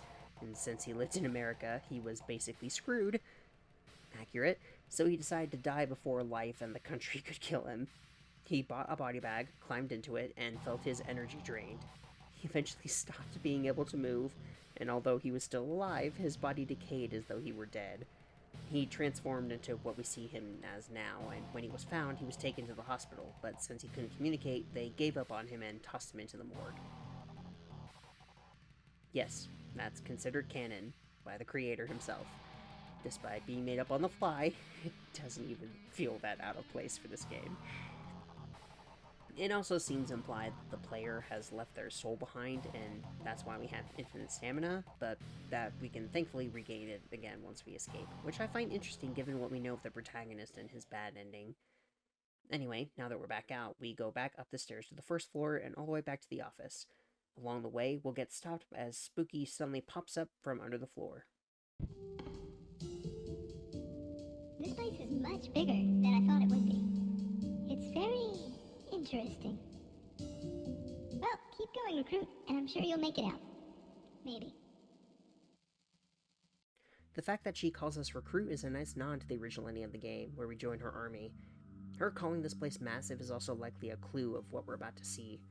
If you remember that plaque from before, we can now put the medallion into it, and a stairway opens in the wall, leading down to the secret lab. This stairway is long. Very, very long. It's almost a solid minute of walking. As we go down, we'll begin to hear strange moaning sounds and organs littering the steps, one of which is even writhing on the floor, and one appearing to be a liver, which makes me think of the liver that the one patient had removed from their body when the doctor was possessed. Something we'll be able to get answers about soon. The secret lab is grungy and almost appears like a dungeon mixed with a shower. It's a bit of a confusing layout down here, especially in the darkness, so eventually, after probably stumbling around for a bit, we get to what seems to be a storage room. In this room is a table, and on that table is what looks like a Game Boy Advance with a game called Sunshine Academy. Sunshine Academy comes across as a cute visual novel with a really, really bad, hard-to-read font, and I can't tell if that was an intentional choice or not. This little game is very much like DDLC, where it has a cute exterior but can somewhat quickly devolve into horror depending on the dialogue you choose. It has several endings, but let's take it little by little. The game starts with the protagonist transferring to a new school from the States, and on day 1 we meet our classmate Ume. She's rather adorable, though her design seems intentionally overly cute. After school, we meet with Ume and learn a bit about her, learning that she also transferred here, and though it took her some time, she grew accustomed to everything here as well. On day 2, Ume asks how our second day went, and if you respond negatively, her smile breaks for the first time, turning into a frown. The dialogue from here on gets creepier, and we can choose to follow those bad, creepy dialogue options. We tell Ume that the flies won't fit anymore, to which she responds, yeah. We see her again after class and decide to walk home together, with Ume telling us where she lives. We can be rather direct with our next choice and basically tell her that we want to have sex with her. Either that or be inside her, as in wear her skin. And now that I think about it, that's probably the more likely one. On day 3, Ume's body is rotten looking, her eyes empty, drool leaking from her mouth as there's a blood-stained background behind her. She doesn't speak, though we can continue to talk to her. The day ends and the next is glitched out, making it unknown how much time has passed. Whatever the day is, Ume, still looking dead, starts speaking very cryptically about how she loves the player, saying we're a murderer, and then choking as she fades away. She continues, the text noise growing softer and softer until she completely fades away. So, basically, the player followed Ume home after the second day and choked her to death, and after that she haunts the player, saying all these things, mimicking the sounds she made as she died, until we're left with nothing, left all alone once more. This is the first of 2 endings. To get the good ending, we have to play the game twice more, then a third time. The dialogue and events will be slightly different each time, but eventually, after going through the honestly somewhat tedious minigame 2 more times, we finally get the chance to change Ume's fate. On the third playthrough, when she asks to accompany her home, we can say no, which breaks the loop. On day 3, she's actually alive now, but our dialogue is strange and weird once again, and whatever we choose, Ume ends by saying she doesn't feel well. And on day 4, she appears dead once again. After this, we get the bad ending once more, meaning the player still killed her, seemingly because they couldn't resist their urges. We reach the final playthrough, and this time, questionable dialogue appears at the very start. By choosing this dialogue repeatedly, Ume says that when she first arrived, she kept dying over and over, referring to the player constantly killing her. Weirdly enough, when Ume says her name, the player says she is a liar, which I'm not quite sure what that means. On day 2, it says instead of the school bell, the death bell has rung, signaling our end. When she brings up spirals, we can say we knew all along, and she actually blushes, surprisingly. Finally, she will report us, and we get the good ending, where Ume actually gets to avoid being choked to death, which the game says she escaped. So, although this is a bad ending for the player, it's a good ending for Ume. It's pretty self-explanatory besides what I've already told you all. It feels kind of random here in the hospital since it doesn't have anything to do with the ongoing story, and more importantly, acts as a self-contained story of its own. Don't get me wrong, it's very interesting, if not tedious, but it does feel extremely out of place here. Unless it is alluding to other stuff, but I'm not seeing any connections myself. Although the main character having the last name Ito and talking about spirals in nature is a reference to Junji Ito's Uzumaki, which, as a huge fan of his, I appreciate because that's my favorite work from him, and also the first work of his that I read. I know it's an easy pick, everybody likes Uzumaki, but it's good, alright? She also references Gyo by mentioning germs and gas pressure, which was the third thing I read from him, after Tomie. Anyway, after finishing the horror of this random GBA game, we go back out into the hallway, where we can now encounter Monster 3, otherwise known as Babyface.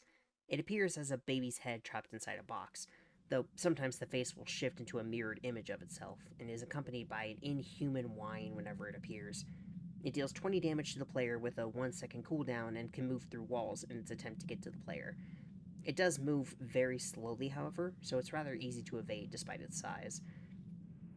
Its design is inspired by Fleshlip from Silent Hill 2, and in the files, it's originally labeled as Monster 5, implying that the virus and Scare Chair were originally considered monsters instead of later on becoming minor characters. There isn't much to be gleaned about this monster other than it could be representative of either mistreated children, locked in a box the same way some children are locked inside their homes, or perhaps it could represent abortions, though that's usually performed in a clinic rather than a hospital, so that's probably just a stretch. It also makes me recall the deformed child in the painting in one of the offices. You can find an endless room in the labs, just like the one that summons the Taker in the main game, and when you attempt to go through the room in the New Game Plus, you'll be attacked by another monster, but we'll save that for when we actually get to New Game Plus. We can continue into another room where a person hangs in the corner, flickering in and out of view, but we'll get to them in a moment. We can take the key off the table, revealing it's for the isolation ward, and the person will disappear, though not for long. Once we step out of the room, they'll be standing, or rather floating, in front of us. This is Monster 4, otherwise known as the Hanged Man, like the tarot card. It appears as a normal humanoid dressed in a medical gown with bandages wrapped around its head, though its mouth is visible, the white teeth standing out against the dark, stained bandages. Its hands are skeletal with long, sharp claws, which is what it uses to kill. It does 20 damage, which almost seems to be the standard, with a 1-second cooldown. It acts like Specimen 6, only moving when the player isn't directly looking at it. Well, it does move, but only in very tiny increments. When it moves unobserved, it can teleport. If it kills us, a flashing screen will display, showing the Hanged Man frantically jerking around as words appear on screen.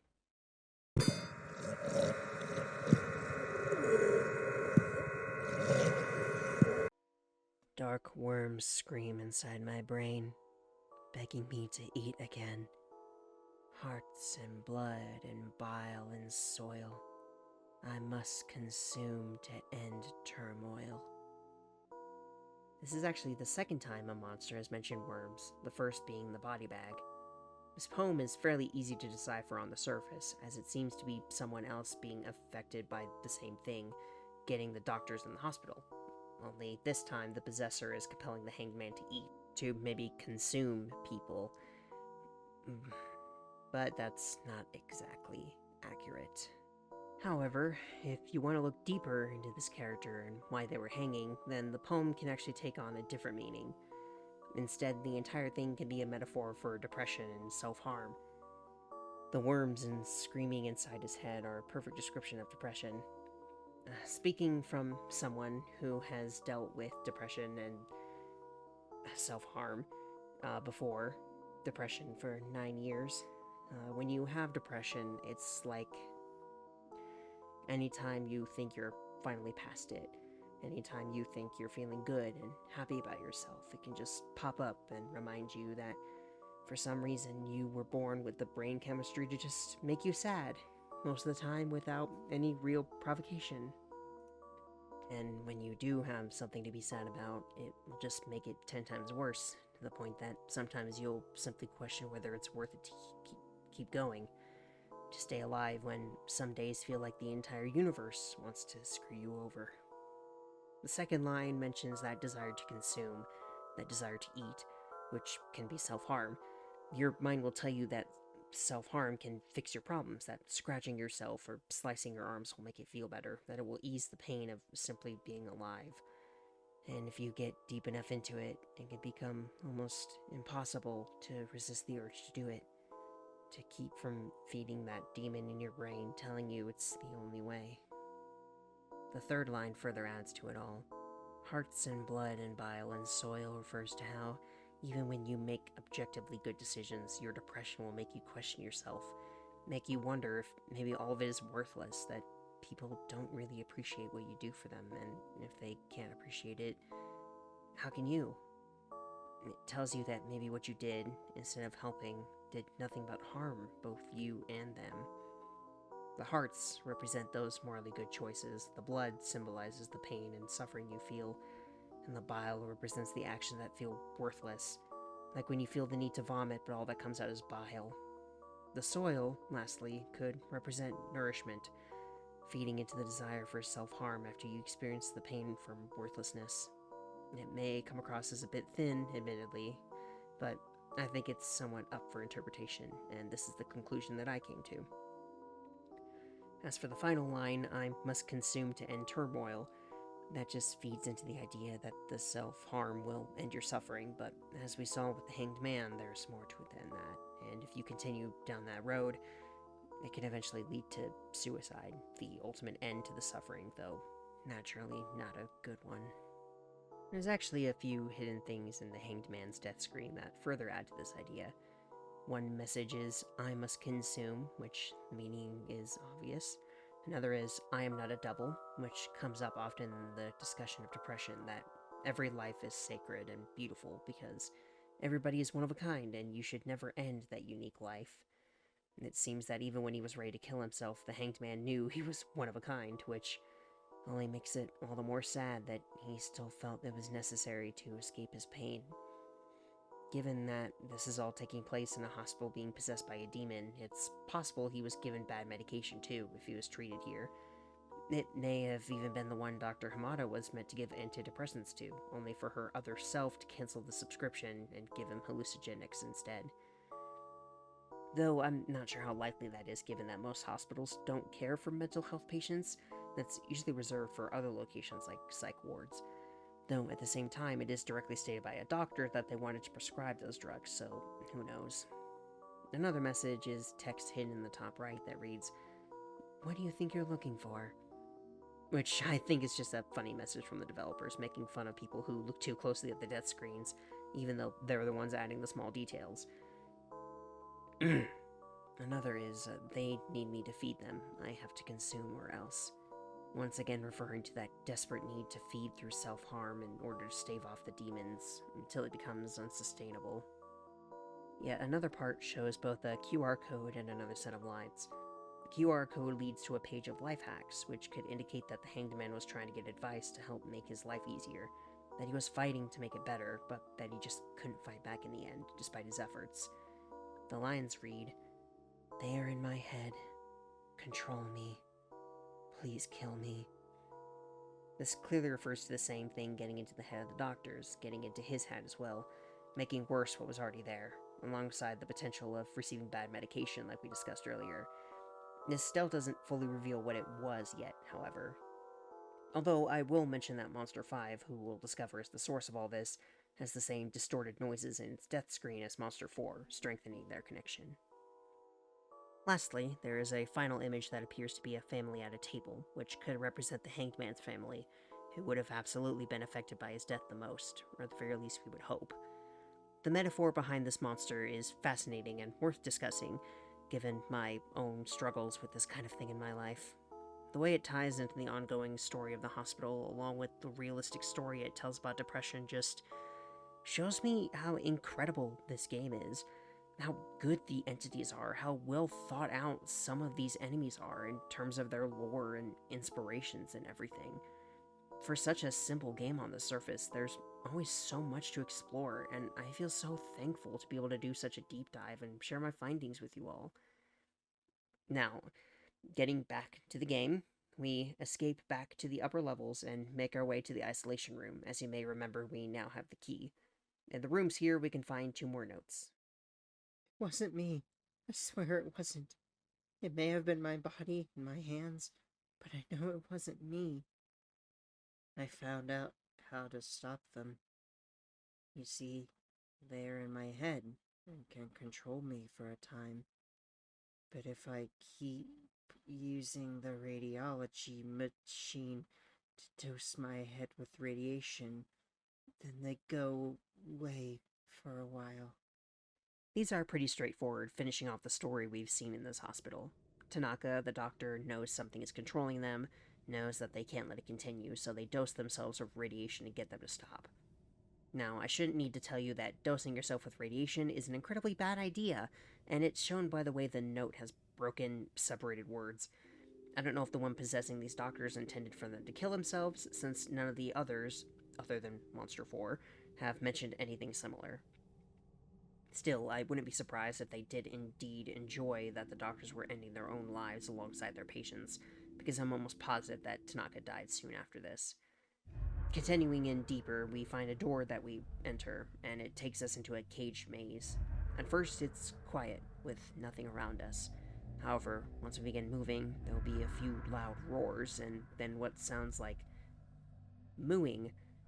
If we turn back, we finally see the entity now chasing us, Monster 5, otherwise known as the Ghost Cow. This is the entity that has been affecting the doctors and patients of this hospital. It appears as a bull with wrinkled, hairless skin. The creature has a wide, grinning mouth, crooked back horns, and small, unblinking red eyes. The legs are bent downward at the knees as if they are broken, and has no visible tail. The monster's most prominent feature, however, is that it is hanging upside down by a long scrap of flesh, with a levitating mouth filled with sharp teeth and a single red eye. It is the representation of mad cow's disease, which could explain the doctors performing rather insane and wrongful procedures on everyone, losing track of themselves and going insane. But obviously it's more supernatural than just that. It does 20 damage with a 2-second cooldown and moves rather slowly, likely due to the extra challenge of having to navigate a maze.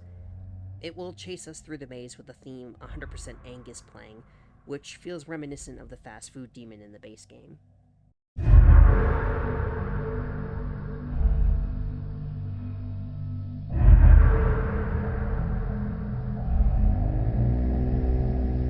The fact that it chases the player through a maze could indicate a few things. The first is that it could be a reference to the Minotaur in the Labyrinth, a half-bovine creature that chases someone through the maze. However, I could also see it as a representation of the player's mind. Having spent time in this hospital, perhaps we've also been infected by this strange demonic entity, and this maze could be us trying to escape its influence, similar to how Specimen 7 served as a sort of stand-in for the protagonist's mental state and backstory. As for the monster itself, when it kills the player, 6 lines will appear on screen.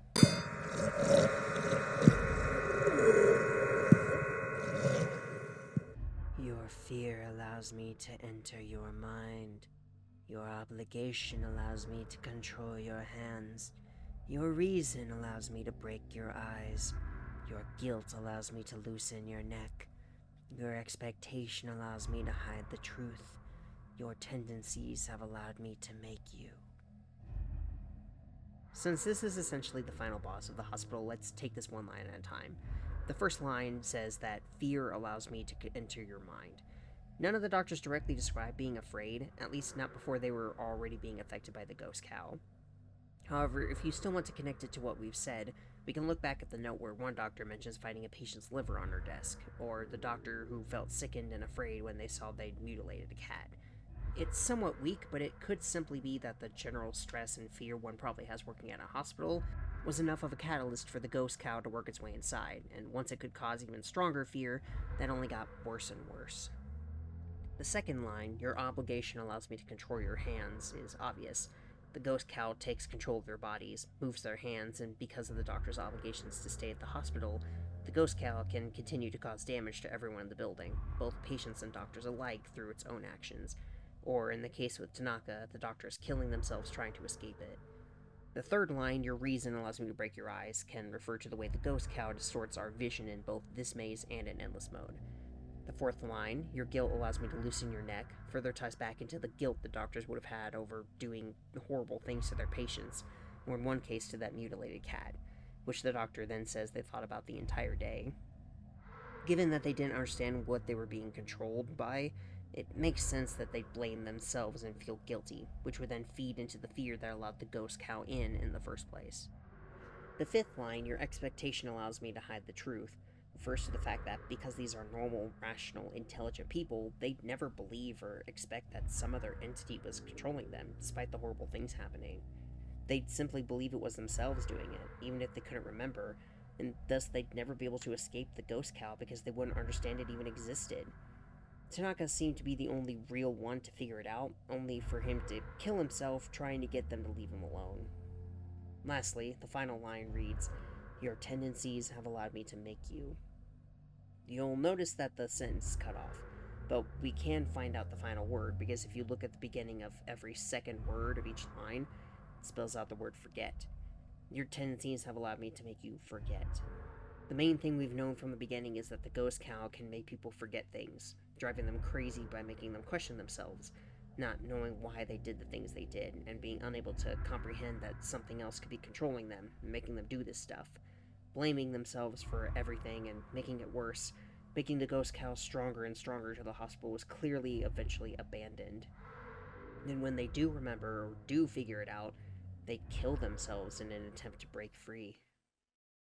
Once we get through the maze, we will never be able to return, which to me further proves that the maze was a sort of representation of the protagonist's mind, trying to escape the ghost cow's influence. Back in the isolation ward, we reach a final room with a single door, the exit key, and a note. The note reads, I'm so sorry, my little angel. I've tried hating the man that took you from us, but in the end, the only person I hate is myself. You always like to scare people, especially when they didn't understand something. I was confounded no one understood your costume. But I guess people don't read Poe anymore, even with a new Price film. That man clearly overreacted to your fireworks, but we can only blame a PTSD sufferer so much. While we don't have the full context behind this yet, I will just tell you now. This comes from Spooky's father, and is a clue towards her death. Not only to how it happened and what killed her, apparently a man suffering from PTSD set off by fireworks, which we'll get to see more of in the Dollhouse, but we also get to learn when she died. The new Price Poe film refers to The Mask of the Red Death, a movie released in 1964 based on the Poe work of the same name. This is supported by the secret arcade cabinet cutscene, which shows Spooky in a red Grim Reaper outfit, which is from Mask of the Red Death, putting her death squarely in the mid-1960s. If we walk up to the window, we can see a figure standing off in the darkness, known as the Demon Child. I'll play her audio for you now.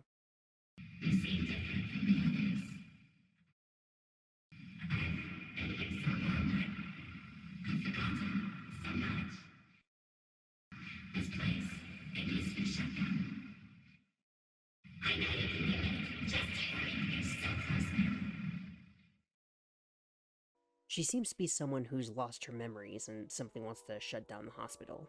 I mean, it is already mostly shut down, considering there's no one here except us and the monsters, but she wants it to be taken care of permanently.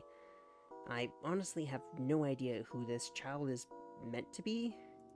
I've seen a few theories, some believing it's Spooky on the night she died, but that doesn't make sense since we literally have her ghost floating around, and why would she have horns? I've also seen people guess it's her friend from the cutscene, but I'm not really sold on that either. Again, doesn't explain the horns. It's not fully clear, even with the extra dialogue we can get in New Game Plus. It's just an extra mystery for this game, I suppose. Either way, we can finally leave this cursed hospital and make our way back to the mansion proper, with Spooky greeting us on the way. Oh, there you are. I guess there are still some hidden things down here. Well, keep going, and we'll see what happens. Yeah.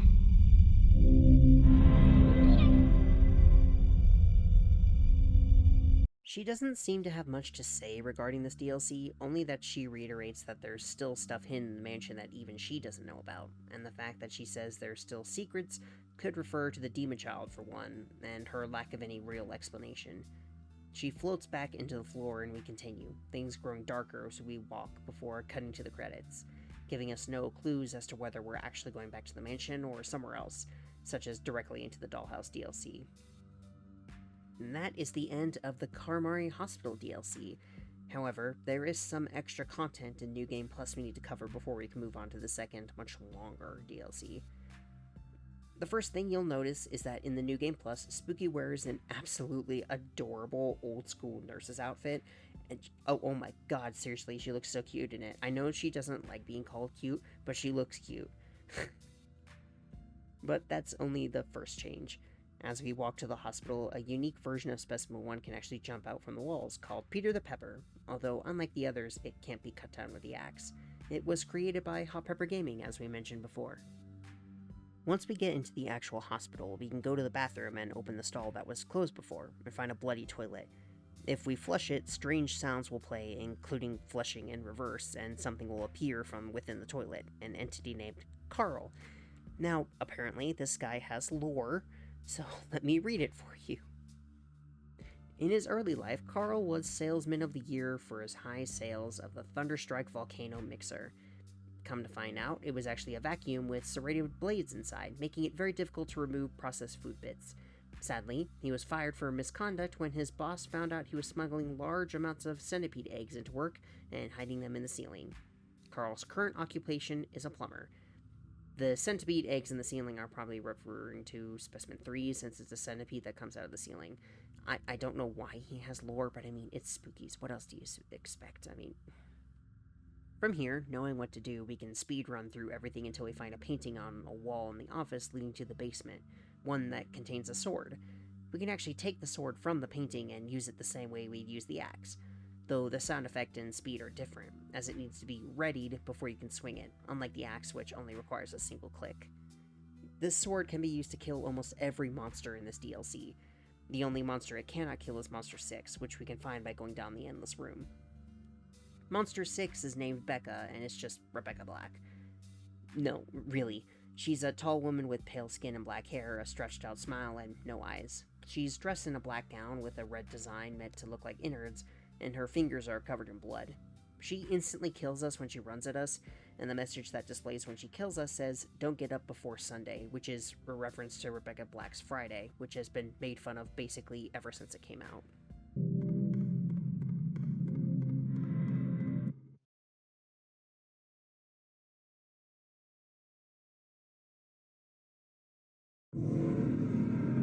She's actually the only monster in the DLC that doesn't have a 3D model, instead being a flat image that rushes towards us, though she gets a 3D model in Endless Mode. Obviously, the inspiration is Rebecca Black, but it also looks like Morticia Addams from the Addams Family a bit. She doesn't really have any lore relevance, it's more just a fun joke. The last two things we need to discuss are the Deformity Ward and the bad ending. If we kill every single monster we can when we reach the Demon Child's room, there will not only be a new note, but the child will have different dialogue, and the music will be different. First, the Demon Child.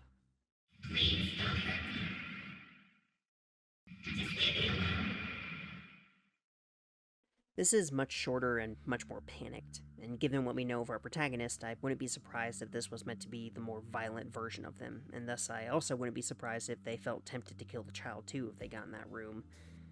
Regardless, we have one more thing to check. The second note, which is once again from Spooky's father. I hate myself for what I am doing, but I can't wait any longer. Your mother puts on a brave face, but I know she wants us too. I'm making fair progress in bringing you back, but it seems to only work for a moment, even with lots of thresholds. Today I think I finally found the answer. A second device is needed to bind the spirit to the earth after it's been brought back. I know this sounds macabre, but I won't turn it off, and it's return to heaven after your mother and I get to see you again. This won't make much sense until we go through the Dollhouse DLC, but just keep this in mind and we'll come back to it later. Lastly, we can finally enter the Deformity Wing, though all it is just an endless hallway of rooms, which doesn't really provide us with much entertainment or lore, so to be honest, I don't really get its purpose. And with that, we are done with Karamari Hospital for real. It is an excellent change of pace from the original survival-style gameplay of the main game, expanding on the lore and backstory of Spookies, which then gets added onto even more in the DLC. Next one, I mean. The environment is sufficiently creepy, as abandoned hospitals are always a great horror setting. The monsters are fascinating and scary, for the most part, and overall I really enjoy the entire experience. The Dollhouse, by comparison, isn't bad exactly, I just don't think it stands up as well. And for a quick rundown of the achievements, we get one for starting the DLC, and one for both the good and bad endings of the game. We can also get a couple hidden achievements involving the Sunshine Academy game, one where we get its second ending, and one where we get killed by Monster 4 while playing the game, which, given the image on the achievement, is really funny to imagine just fighting with the hanged man over the Game Boy until it breaks in half. Lastly, we get an achievement for simply beating New Game Plus. Now, we still have some questions, such as why the hospital is here underneath the mansion and how it's related to Spooky in the note, but I think it's better to save the explanation for the very end, when we can go over the entirety of Spooky's lore from beginning to end. For now, we are finished and can move on to the Dollhouse, which is far longer and far more in-depth. So let's go. When we start this DLC, we find ourselves in a hallway instead of the mansion, which I think is meant to indicate we are going directly from the hospital. We walk down the hallway, moving through a few rooms until we finally enter the Dollhouse. The moment we enter, we are hit with a message reading, "The air here is heavy with mist and mold. Your lungs seem to struggle as you inhale. Your ability to heal is hindered in this place." Right off the bat, it tells us a few things. First, this place is really old, coated in mold and must, and it's so bad that we can no longer passively heal, so this is immediately more dangerous than the main game. You may be wondering how we manage health then, and that will come up in a moment. Something you'll also notice is that the general UI is different, as we now have a hand that indicates when we can interact with something. Immediately, the room we find ourselves in looks like the kind of room you'd see in the house of your great-grandparents. The wallpaper is old and tacky, and in the corner we can see a doll sitting on a table facing away from us, and along the wall is another table with a music box. If we move around to see the side of the doll's face, we can see it's smashed in with what looks like black hair coming out of it. The music box is our save point, saying, "Our spirit has been recorded," which feels odd, doesn't it? If this random box, maybe it's a spirit box, can just copy our entire spirit, and that's the explanation for us being able to respawn? Very strange. To the left is a locked door, and in front of us is an open doorway leading to another room, where we can find a large dining table and a fireplace. On a small table, we can find a map, something we've never had before, and honestly feels a bit strange to have. We can see a few marked rooms on the map, and this is only the first floor, which should already send a shudder down your spine. Regardless, we can find another doll on a pedestal, though this one we are able to pick up, with saying if you feel drawn to it. This is how we can regain our health. If we take damage, we can use the doll's life force to heal ourselves. As for why this doll has life force in it for us to steal, and what that means, we'll get to that in just a moment. We can also find a note on the dining table that reads, "Congratulations, GL Labs Associate. You have been volunteered for our Proud Parent program. You have been given a doll, and your duty is to train the soul entrapped within. To confine it to the doll, you must keep it in good spirits and give it attention. Many of the beta candidates were children when they died, and will likely attach themselves to you without problems, but there may be times when punishment or extraction of spirit energy is necessary. The energy can feel quite replenishing, but please refrain from abuse, as it negatively affects the ghost. In the event of husk rejection or injury, GL Labs is not responsible under any circumstance." So, the spirit of a child potentially rests inside this doll, and not only can we just take its life force for ourselves, but we also carry it around for almost the entire DLC. What joy! Or at least, that's what the note seems to suggest. However, since it's generic, that information might not be entirely accurate. As for what the husk rejection is, we're going to see an example of that with the first entities we encounter in this DLC once we're able to leave this room.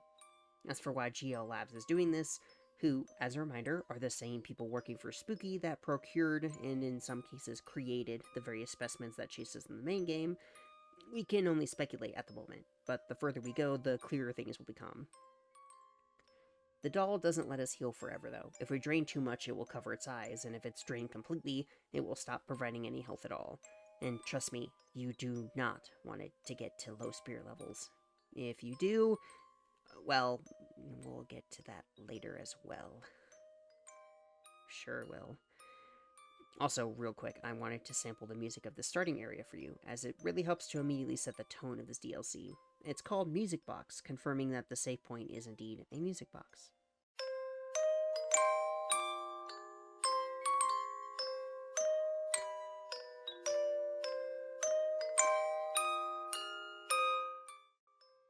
We have two doors we can go into, so first we enter into the north side studies, the first of which contains mounted animal heads, such as what looks like a deer and a polar bear, I think?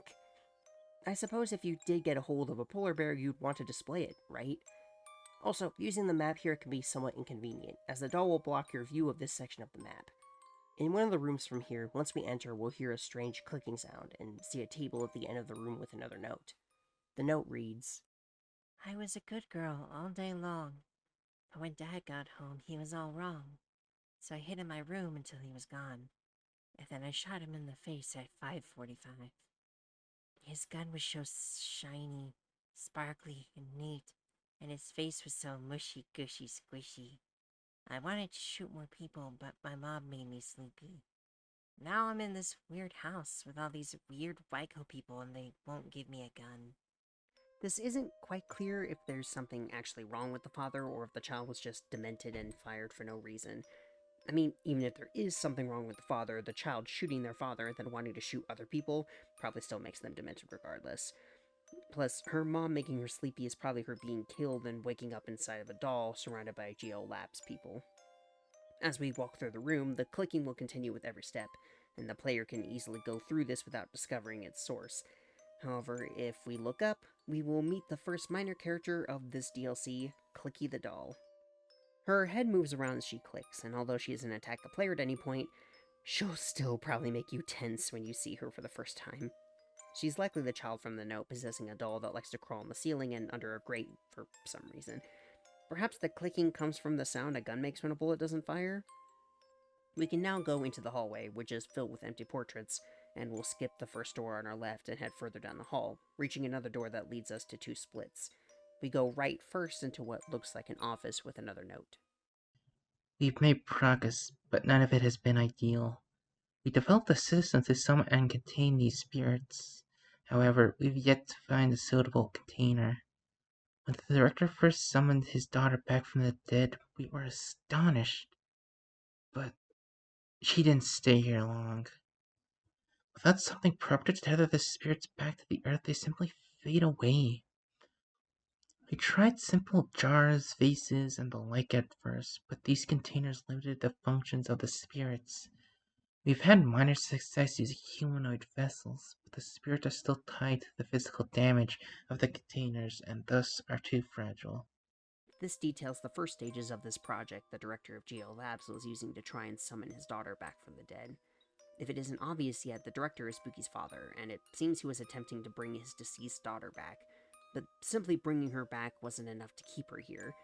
This is interesting because the Spooky we see isn't seemingly tethered to anything like how the doll we're holding is, and yet she's still able to stick around somehow. The note goes on to state that dolls were picked because of their humanoid appearance and shape being more comfortable but more fragile, making me wonder if perhaps a mannequin would also work, especially given it's larger and far more durable. Perhaps they simply hadn't gotten to that point of testing before things went awry. Either way, it still doesn't explain Spooky's existence, but does give us further insight into Geo Labs.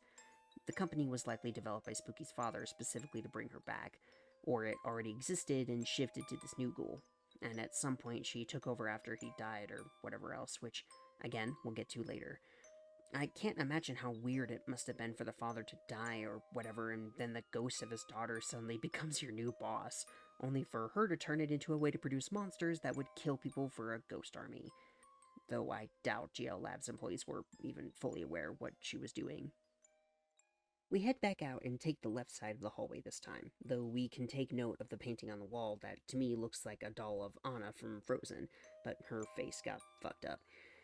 We enter the first door on the right, which is the piano room. There are more mounted animal heads, this time of crows that seem way bigger than they're supposed to be. We can play the out-of-tune piano, and doing so will let us pick up the West Wing key. Now that we have this key, however, we can step back into the hallway and find our first hostile enemy of this DLC, the Husks. The Husks appear as broken baby dolls, with burn marks on the side of their face and their chests. They can be attacked with the axe, and with each attack, they'll grow more and more bloody until they basically turn to a puddle on the ground, which feels weird for what looks like a porcelain baby doll. They deal 15 damage with a half a second cooldown, but their danger comes more from being overwhelmed by them. It's not as much of a problem here as it becomes an endless, but they can still be a nuisance if we let them be, and will deal chip damage as we run through the dollhouse, which can also be a problem given the lack of healing. I actually think their original appearance in the OG Spookies was far scarier than the HD ones, personally. When killed, their death screen shows a disgusting image of them and text on screen.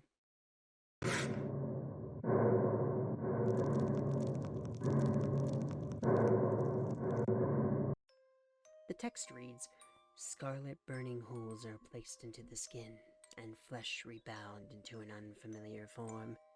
Molded into something new, the husk reshaped into a skin more accepting of the howling void."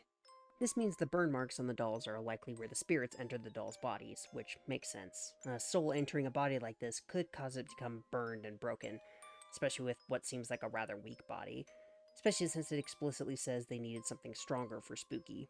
Plus, given that it is such a weak form, it's possible that something more accepting of the howling void refers to a weaker spirit, such as a demonic force that would be far less sentient than a human and only wishes to do harm. For now, we can either attack or run away from them and head all the way back to the starting room, using the key to unlock the west side of the first floor. This takes us into a bedroom with more tacky floral wallpaper, though admittedly this is one of the better looking ones in the DLC. There isn't anything in here, so we walk through the next door into a new hallway with even more husks. We can find another bedroom, and if we open the closet or walk past it, husks will jump out and attack, granting us nothing in the process and acting more as a troll for the player. In one of the bedrooms, we can find another note. "We're having difficulty getting one of the stronger spirits. The dolls that we used to hold them keep stretching out and breaking, and then we have to summon the spirit all over again. Theoretically, the size of the vessel shouldn't matter, but it complains that it's all too small. So for now, it's locked up behind an emergency containment door." This stretched out doll is referring to an upcoming enemy, who is one of my personal favorites in this game, by the way, but this also says the size of the doll shouldn't matter. If that's the case, then that aspect of using a mannequin wouldn't really apply, but I guess we don't know that for sure, since even the spirit says it's too small. The fact that it had to be locked away should probably be concerning, but we won't have to worry about it just yet. If we continue onward, we can find the tea room, which is where you can replenish the doll's spirit energy if you end up using too much of it, with a little radio thing on the side telling you how much spirit energy the doll has. In this room is yet another note, but that simply explains how the tea room works. Tea Room for Proud Parent Volunteers. Instruction Manual. This room functions to relieve stress and replenish spirit energy in the event that the doll has lost potency. You may use this function by placing the doll upon the pedestal and sitting across from it. In the event of husk rejection or injury, GL Labs is not responsible under any circumstance. Good luck, proud parent. I like that it's directed towards parents. Obviously, the program was meant to bring back Spooky, but in testing ways to do that, with how many children it's implied they brought back, they probably worked with these children's parents to bring their kids back and have them interact, since, as mentioned, the children would sometimes imprint immediately and grow attached to whoever held the doll, and it makes most sense that would most likely to happen if it was their parents. Once we move further down the hall and have more doors to check, as well as a hole in the wall, if we select it, it prompts us to put our hand inside, and if we do, we'll find ourselves stuck. We can take damage from this, but even worse, if the husks make their way towards us, we become easy prey for them to attack. There is an achievement for dying in every ridiculous way in the Dollhouse, but this is not included. We don't even get anything from doing this, it's just a trick, though we will eventually be let go. Going back to the first door we see in this little section, we can find a sealed door with GL Labs on it, the containment area that was mentioned in a previous note. There's a pedestal we can set the doll down on, and doing so will unlock the door, temporarily preventing us from being able to heal at all. All that's in here are some storage boxes at first, noticeably full of husks according to the boxes, but if we go around the corner, we'll find the doll scrunched up in a pile with a clock key in front of him. Once we pick up the key, the doll will come to life, stretching out his long limbs as we turn and quickly run away. He won't give chase, but once we grab the doll and leave this room, any room that can have husks in it now has a chance to spawn him. If he spawns, the husks will not. This is Wormy Charles, one of my favorite enemies in the entire game. I'm sorry, I have to say it like that. He appears as a tall, lanky doll that is broken out of its body and sprouted tentacle-like or wormy arms and legs. Whenever he appears in a room, the player gets a static overlay on the screen. Although he's slow and idle, once he starts chasing, he gains incredible speed and runs towards the player, moving even faster than the player can sprint. He does 15 damage, however his attack is slow, so even if he reaches you, it's easy to avoid being hit if you dodge him. He can be killed with the axe if struck 10 times, and if he is killed, he will not come back, which is surprising to me. It feels simultaneously too easy and also really hard to manage, but him being completely gone after killing him feels like the part that's too easy. His death screen shows someone being tortured on a stretching machine.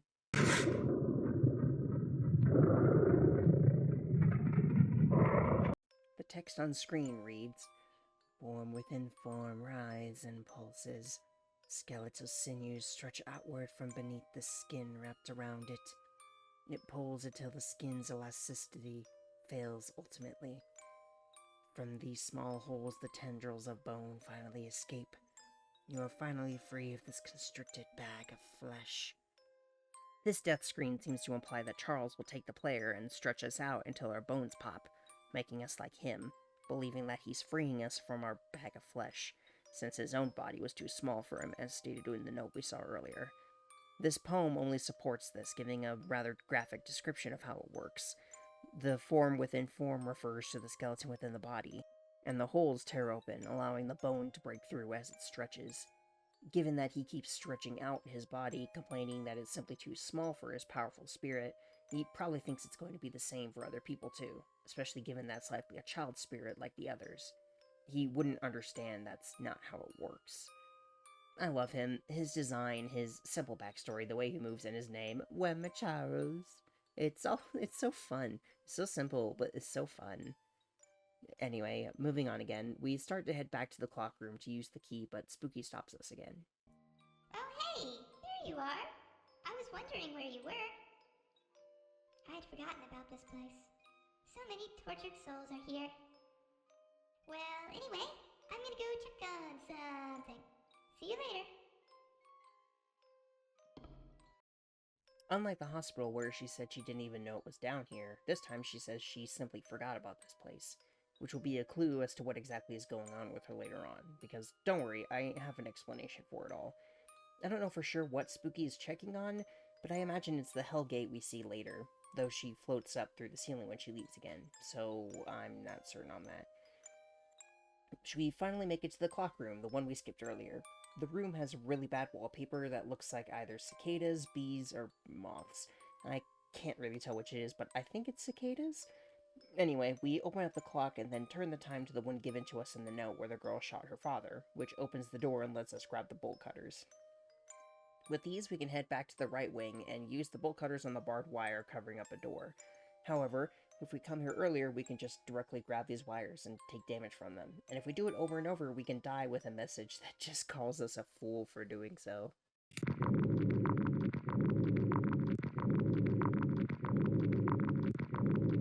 But if we instead do the smart thing and use the bolt cutters, we can enter the garden, which has 2 doors and a grave in front of us. The grave reads Monica, with the last name scratched out, 1929 to 1968, meaning she died at only 39 years old. There's also a note next to the grave we can read. My dear Monica, although it was difficult, I respected your wishes and let you rest. I miss you every day. I miss you so much. I'm still going to try to save our daughter. I know it's not what you wanted, but I've already gone too far. She's so close. I just have to find a way to keep her here. I love you. So this is Spooky's mother. It seems she didn't agree with the idea of bringing Spooky back, and since she died fairly young, it likely wasn't by normal causes. Not to say there was foul play or anything, but she probably died due to stress or a broken heart or something similar relating to her daughter's early death. I'd also like to note that in the original version of the game, the doll would cry at this grave as well as Spooky's, which I find very interesting and will lead into a theory I have later on.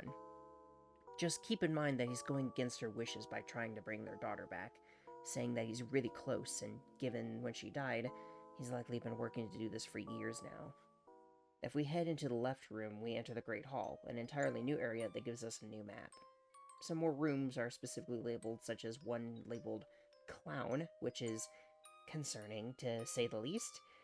Heading right from the large ballroom-esque section, we can find a room with several identical Japanese-looking dolls. When we walk inside, a painting will fall off the wall behind us as a jump scare. The dolls all have red eyes on their torsos, like the one our doll has, which probably has something to do with the process of allowing the dolls to get possessed. At the end of the room is yet another note. A doll is a timeless thing, in the shape of a human but created perfect, immortal, and unmoving, yet hollow, devoid of soul. A fitting symbol and possibly usable device for our goals here. Soon I will have you back, my dear. But first I must make sure it won't constrict you. This is a bit different. It still seems to be from the dad, but the fact that it says dear, I think means it could either be referring to Spooky or his wife, which is funny considering that he said he'd respect her wishes and let her rest. Now, it's more likely to be referring to Spooky, but it's just vague enough to work with. Another room down this hallway has a table with doll parts on it, which we can grab, the message giving us a clue as to what we're supposed to do with them. After we pick it up and turn around, though, the doll sitting on the shelf will be looking at us, and the fact that it looks similar to Annabelle simply does not help anything, especially since it will then follow us with its gaze as we walk around. Simply another possessed doll that wants to just watch. We leave this room and walk back down the hall again to the ballroom. Here, if we look back toward the door we came from, we'll see what looks like two poles on either side of the door.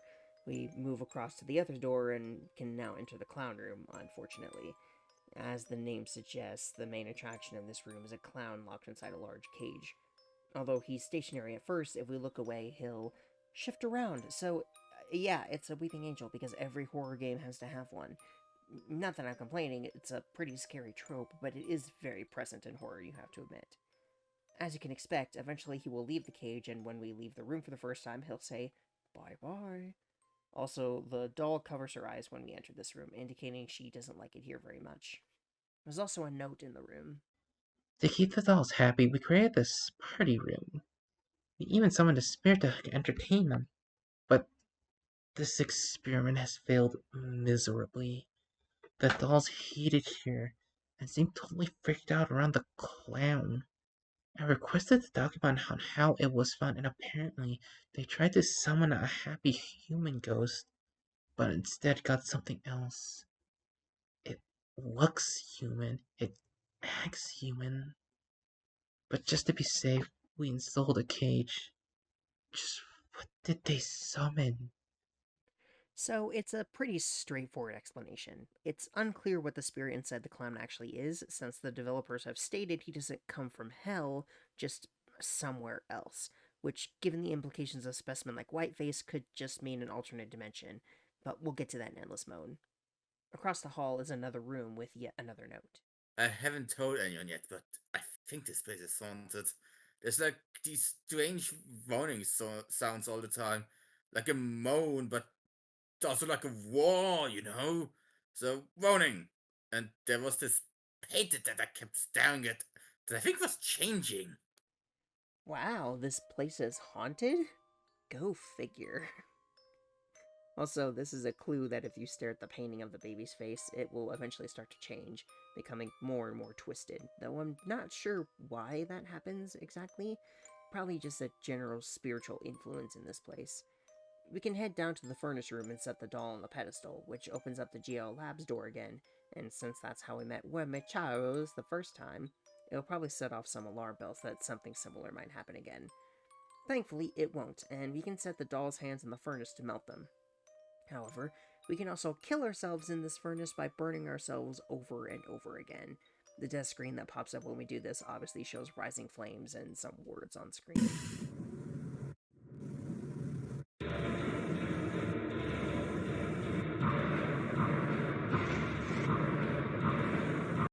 At first it simply says, "You are a fool," like with the barbed wire, but then it says, "The burns boil and grow until they burst into tiny holes, of which they could finally crawl out into this world.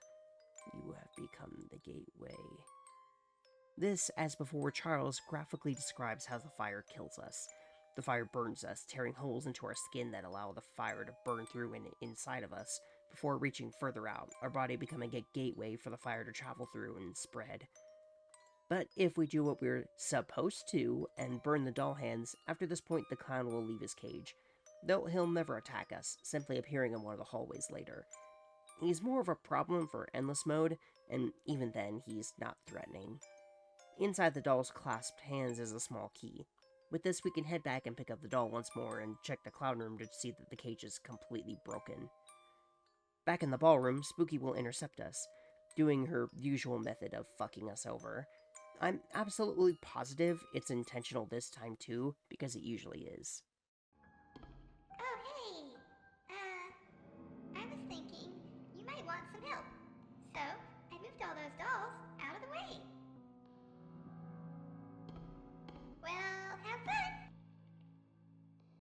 Also, this is the closest we can get to Spooky, as she doesn't have an invisible wall blocking us this time. It's a small detail, but I wanted to point it out. All of the doll piles are next to the electric fence, and there's a pedestal in this room, so you can probably guess what we have to do. Once we set down the doll, the fence will activate, causing the husks to come to life. Given the burn marks, it's probably electricity that allows them to become possessed.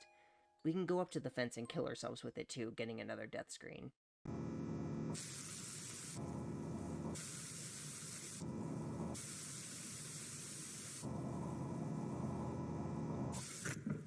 In the death screen, we see our player's skeleton as they are electrocuted, and at the very end, they turn to face the camera. The text is hard to read, but it says, "Electric tethers torn from skin, gaseous blood escapes within, bones begin to burn and shake, leaving the body that you forsake." Our body has overheated and burned and now suffers internal bleeding, our soul eventually leaving our body, having forsaken it by doing something so stupid and avoidable. But if we pick the doll back up and actually continue the game, avoiding the husks, we can leave and head back to the garden, using the key on the metal door to go further into the Geo Labs. It's weird to be back in a Geo Labs building, especially since we haven't been to one since Specimen 10, which was probably hours ago in this video by now. This is the third and technically final area of this DLC, but we still have a ways to go, as we haven't actually gone to the basement, though we will soon. In the first room on the left, we can find some more old-looking computers and an arcade machine for Doug, which is basically the game Dig Dug, with obstacles replaced by ghosts and skeletons. The player can acquire power-ups, which is the gun power-up, which increases damage dealt to enemies and lets them destroy rocks and terrain if able, and the ammo power-up, which increases the rate of fire. As the player goes deeper, shown by the fathoms on the top right corner, it will get darker to the point the playable character Doug will start using a flashlight. The player controls Doug's movement with WASD or the arrow keys, and Enter, Space, or E to shoot. They get 3 lives. Progress is represented with cake and cake slices seen on the top right corner. When the player runs out of lives, the game over screen with the text "RIP in Peace" pops up, read by the SAM, which stands for Software Automatic Mouth. So, just a bit different from the original game, huh? The game over screen is also a reference to the game over screen in Faith. It also says, "In memory of Doug, Geolabs Associate, 1964 to 1986. Man only lived to be 22, but makes sense given where he worked, and since the arcade cabinet implies Doug died to monsters while excavating the area for either this lab or one of the ones in the mansion. Also, I find it interesting that he was born the same year Spooky likely died. In this room, we can also find another note. After all our research and experimentation, we were looking in the wrong place. The dolls are little but distract us. It cannot fill my heart, and it were not suitable for you to inhabit. That is why you did not come back to me. But now I found something else. A relic from the Old Kingdom era that seals spirits to the earth. Though it originally was used for great evil, I will use it for you." An old artifact, huh? That's likely the device we'll end up seeing at the end of this DLC.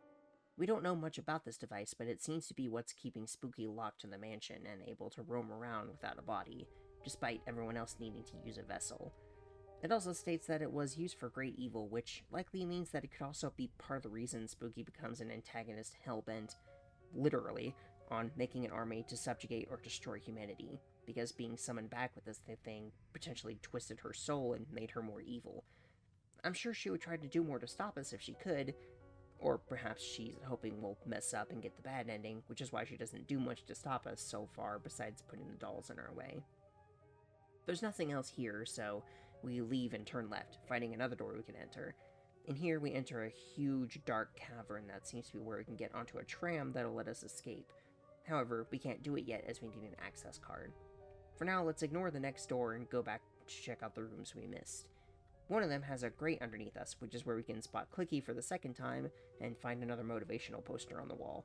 as well as bloodstains on the floor, seemingly implying Clicky killed someone, even though she never attacks us. There's also yet another note on the table. Hopefully, you know that all the doll project is over. I get transferred back to the service facility soon. It's been very interesting, but I chat if you were alive every day. It's not ideal job security. This is just a fun note from someone at Geo Labs who wants to go back to the surface facility. I'm not sure if that means the main mansion or some other facility we don't know about. There's one last door here we can check out that has a live, laugh, love poster, because you gotta have all the cliches when it comes to motivational posters, as well as another note. We abandoned the dull idea of tethering the subject to a physical object, and instead we sealed her spirit within the mansion itself. Our abilities within the facility should be incredible. The director will be pleased with the outcome of his sacrifice. This confirms that Spooky was confined to the mansion itself instead of a specific object, which helps explain why she's able to move around without a vessel. Though the mention of her father's sacrifice leads me to believe that only worked due to something he gave his life to achieve, which won't have much clarity on just yet. I know this might all be a little confusing, but I'll summarize everything when we're done and give a timeline of events with Spooky's entire backstory, at least my interpretation of it. With all these rooms explored, we can head back to the massive tunnel room and finally explore the east section of the map. We first check out the door on the left and find another pedestal with a Geo Labs door. We set the doll down as usual and start walking, only for the floor to give out beneath us, sending us down into the cellar without any way to heal. Now comes what I think is both one of the best and absolute worst parts of the DLC. It is dark and hard and confusing to navigate, but because of that, the entire time you're on edge thinking that something's going to get you, that something's going to attack while you're vulnerable, especially after you find the hooked doll and it shudders. But I'm getting ahead of myself. Unsure what to do in this darkness, we start walking, eventually finding a black candle on a table next to a hallway, which we'll need to take note of for later. For now, we find a door we can head through. What follows is what feels like a maze, only made more difficult to navigate because of how dark it is. The door is lit by a light bulb are the ones we can enter, and we have to find several pieces of a key shaped like a pinwheel to open a door in progress. One piece is located within a twisting hallway, covered in shelves and weird monitor-like objects whose purpose I'm not sure of. In here we can find another candle, take note, and at the very end we find the hooked doll attached to the walls, a piece of the pinwheel key attached to its stomach. When we rip it off, the doll will shudder, giving us the impression that she will now move and chase us, but she doesn't, at least not yet. But the idea that at any point we could be attacked by either this thing or something else while we're down here really helps to up the scare factor of this section, even if so far most of the DLC hasn't been nearly as scary as the hospital in my opinion, partially due to how well lit it all is in comparison. In another room we can find what looks like a trapdoor, though we can't jump down it James Sunderland style, because our protagonist will never be James Sunderland. Instead, we can move the lid over the hole and find another piece of the key. We can also find an office with a note on the table. These spirits get so temperamental. We keep having to perform rituals to keep them in check. When they act out, it's necessary to inflict pressure on the husk inhabited by the spirit.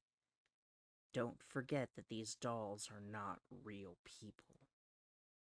While some of the Geo Labs associates feel like just normal people in over their heads, this definitely feels like it comes from either the director or a higher up. Someone that might be a little less sensitive to the fact that they are dealing with children's spirits here, or even completely dismissing it in some cases. Perhaps he's simply referring to the husks that have lesser spirits like demon inside them, but even so. Lastly, we find another office with a sculpture on the wall that looks somewhat strange.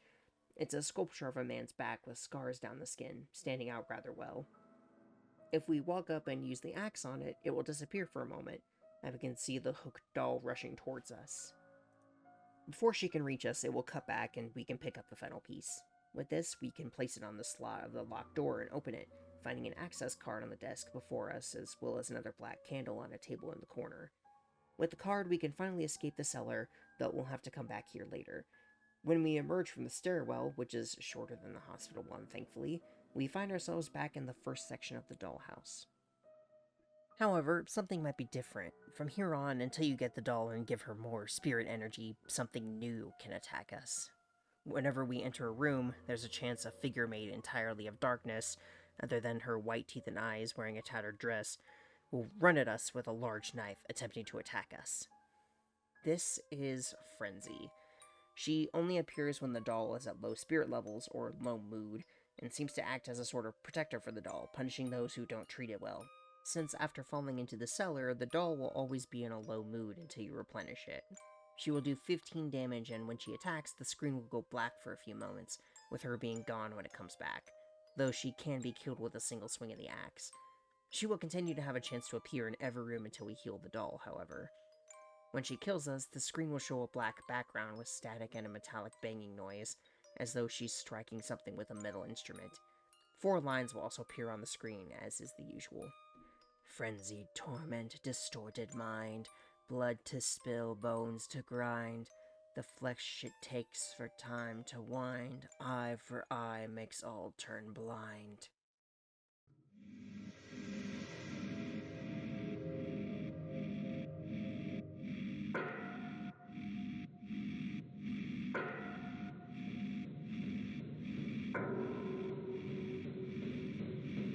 Let's take it line by line, since there's a bit to unpack here, despite the idea seeming simple.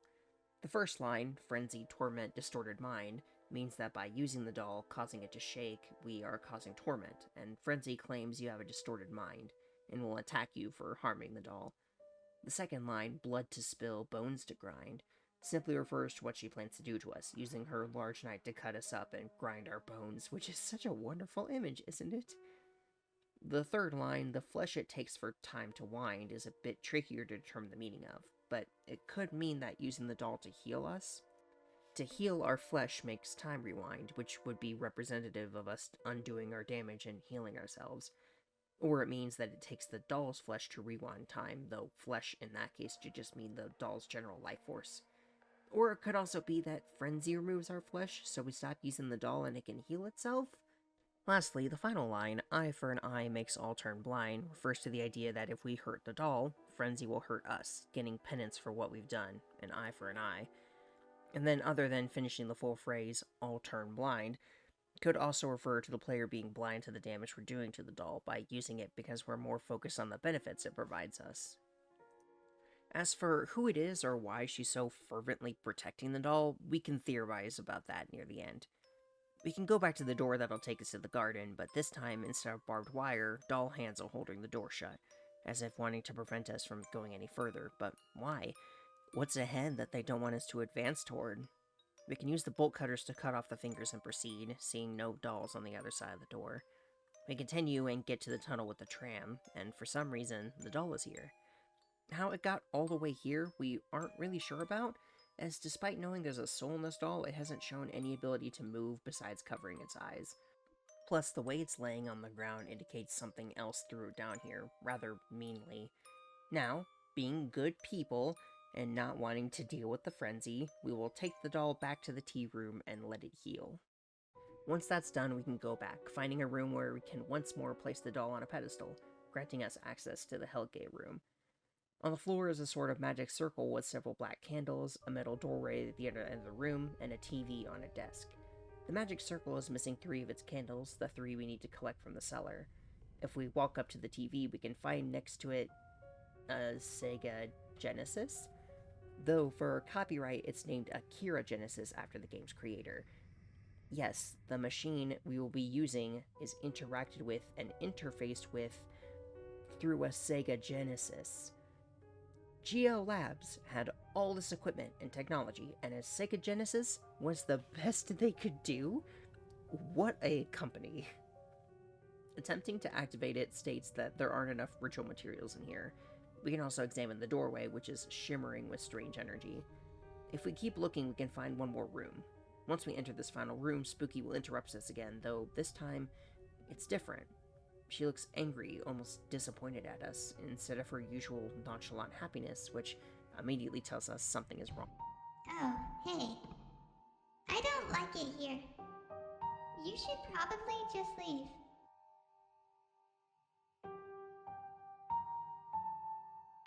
There's nothing for you here. Just leave.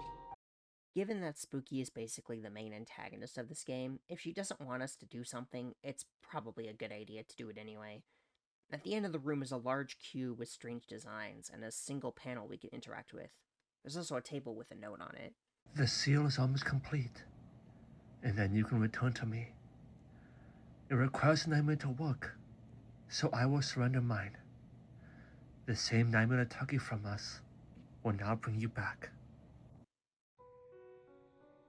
Keep in mind this idea of surrendering a nightmare to bring Spooky back, the same nightmare that took her from them.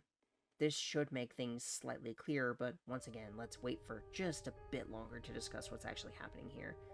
We can actually get the bad ending right now, but we'll discuss it after the true ending, since the segment we have to go through to get it is something I want to save discussing for the true ending.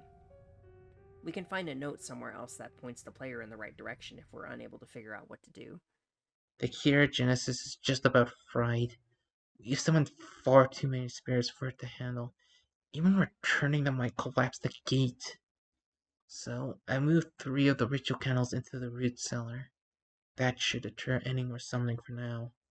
Spooky will probably order someone to go get them, but that's not my problem. And odds are they won't survive down there anyway. Again, why are you using a video game console? The mention of Spooky is also interesting, since it suggests this note takes place after she was brought back, yet they kept using the machine after the fact.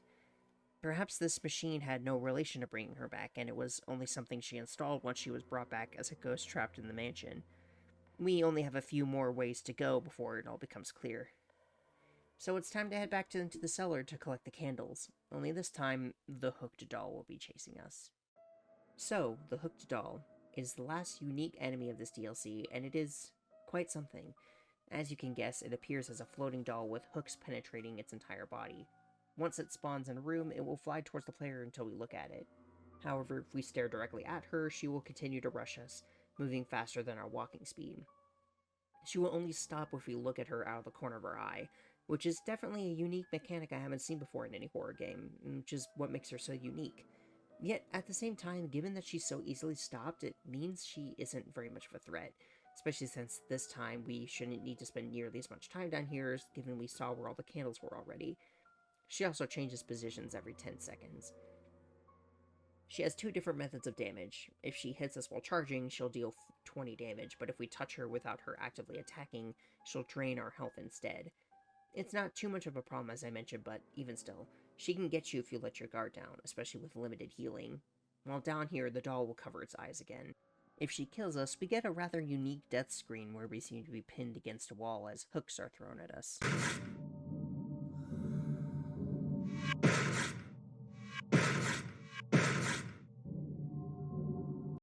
And more text. A wicked and nasty child was thrown into a pit.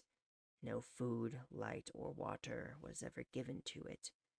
Punishment was dealt without mercy or hesitation, as if just abide by faith or ownership from creation. It was no righteous act, it was hellish demon sent. Eventually all will find out, in eternal torment. This entire thing basically encapsulates what GL Labs did to her and how she was mistreated. Given that one note about the associate who says none of the dolls are real people, it's not surprising she got locked down here without anything but the darkness around her, and so it also makes sense that she'd attack us when we came down here, likely assuming we're part of GL Labs. Justified by faith or ownership from creation can add to the idea further, that because they are the ones that brought her life back, put her in this doll, that they can do whatever they want. The punishment was dealt without mercy or hesitation, could be the hooks placed into her body, which was either truly a punishment or the pressure placed on her, like the note said, which she then returns by doing the same to us when she kills us, throwing hooks to impale us. Another note we can find somewhere down here alludes to this doll. I can see her in the corner of my eye. With any vision beyond that, she twitches and moves towards me. Sometimes I can hear her breathing behind me. How did I get here? Is this our punishment for denying death? I've only ever followed orders. My blind devotion brought me here. Perhaps blindness can get me out as well. One of the workers came down here and she followed them around too, in the same way she is us. He decided to gouge out his eyes to keep from seeing her, but since she'll fly at someone if they don't look at her, I'm sure that didn't help, and he was likely killed anyway, probably the same way we are. Outside of the context of the game, though, the Hooked Doll's death screen and hook theming were actually inspired by Suspiria, a bizarre horror movie dealing with witches. Once we collect all the candles, we can head back up to the ritual room. Once we place the candles down and use the Genesis, all of them will ignite as the room darkens. The Genesis tells us that if any more spirits return, the system will collapse. Then it gives us 3 familiar entities to choose from, Specimen 6, 8, and 11. The original version of the DLC allowed you to choose Specimen 4 as well, though it would spawn the Endless Mode variant instead. And I think it's disappointing that they removed her because she's one of my favorites, as I mentioned in the original game. We have to choose one, and they will suddenly appear from the other side of the room, forcing us to enter the shimmering doorway. All of them acted differently from the main game, becoming more difficult and essentially acting as a final boss of this DLC. If we choose Specimen 6, Ben, then we'll be chased through dungeon-like rooms, similar to the one we find him in the original game, with the penultimate room always being a maze with the doors you can phase through like in the main game. Shadow puppets will hang from the ceiling and we can still attack him with the axe, though now he will only stay down temporarily. He only does 15 damage in this mode thanks to the lack of healing, and when he kills us, the death screen is the same, only the words are changed, which is the same for all of the returning specimens, and was discussed in their original segments, so I won't go over them again. Specimen 11, the fast food McDonald's demon, chases us through rooms resembling his fast food restaurant, with the difficulty coming from the maze-like quality of each room, made worse by the fact he can hide the doors, and that meat will sometimes hang from the ceiling to block our path. The penultimate room is a smaller version of the play tunnel where he will continue to chase, even with our limited speed. He only does 15 damage, too. Finally, Specimen 8. His theme is the temple you find him in, but violent deer can appear and attack you, making it much more difficult than it already would be otherwise, with the damage here also being turned down to only 15. The penultimate room for him is the cabin, still with the runes from the temple, that then transitions to the forest. When the Hellgate source is shattered and the screen fades to black, he will shout out, "Praise be Bayagatoth," who is the main antagonist of Lost in Vivo, which we mentioned earlier, the same game he also makes an appearance in. I really need to play it. I bet it would make for a fun video. Whichever specimen we choose, we will eventually arrive at the source of the Hellgate, which we still don't fully understand yet. However, if we walk into the center room, the entity chasing us will be sucked into the portal, never to be seen again. This will cause it to shatter before us, and the screen will fade to black. When we return, the candles have gone out, the Genesis is broken, and the shimmering is gone, the Hellgate closed for good. We can now go back and pick up the doll again, and head back to the cube, which the game refers to as a seal. With the Hellgate closed, we can activate it, and doing so sends our doll off, supposedly back to the afterlife it came from. With that, the words, "It was a nightmare," appear on screen. The night I saw the devil. We are dropped into a hellish maze of rooms and hallways armed with a gun. As we walk through, seeing furniture and beer bottles, deformed, fleshy humanoid forms will rush at us from the darkness, screaming. We can use the gun to fight them off, though we'll need to reload, and every time one of them hits us, the screen will take on a red tint, getting darker with every subsequent attack. We can't die in this section, and eventually, once we round a corner, our gun goes off automatically, and standing in front of us is Spooky. Dressed in her Mask of the Red Death outfit, which could be mistaken for a Grim Reaper cloak, and carrying a Halloween basket, she looks down to see the bullet wound in her stomach. As it grows larger, she drops her basket and eventually collapses to the ground, her fate sealed. As the screen goes static, we see a homeless man sleeping on a bench. We can walk up to him and attempt to hand him the gun. If we select no, we can earn an achievement that tells us we can't change fate. We must decide to plant the gun on him and walk away. More text reads, "I can't lose you. I will bring you back." We then cut back to the seal. If we look to the left, we can see a body laying against the wall with its face obscured. On him is a note. I always wanted to tell you how that night really ended, but I couldn't because you were gone.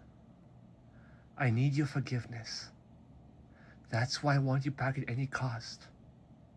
But in the end, I robbed you of both life and unlife. Please go on and be with Monica. I'm sorry. So, what was all that? Well, this man before us is Spooky's father, and he is the one that killed her.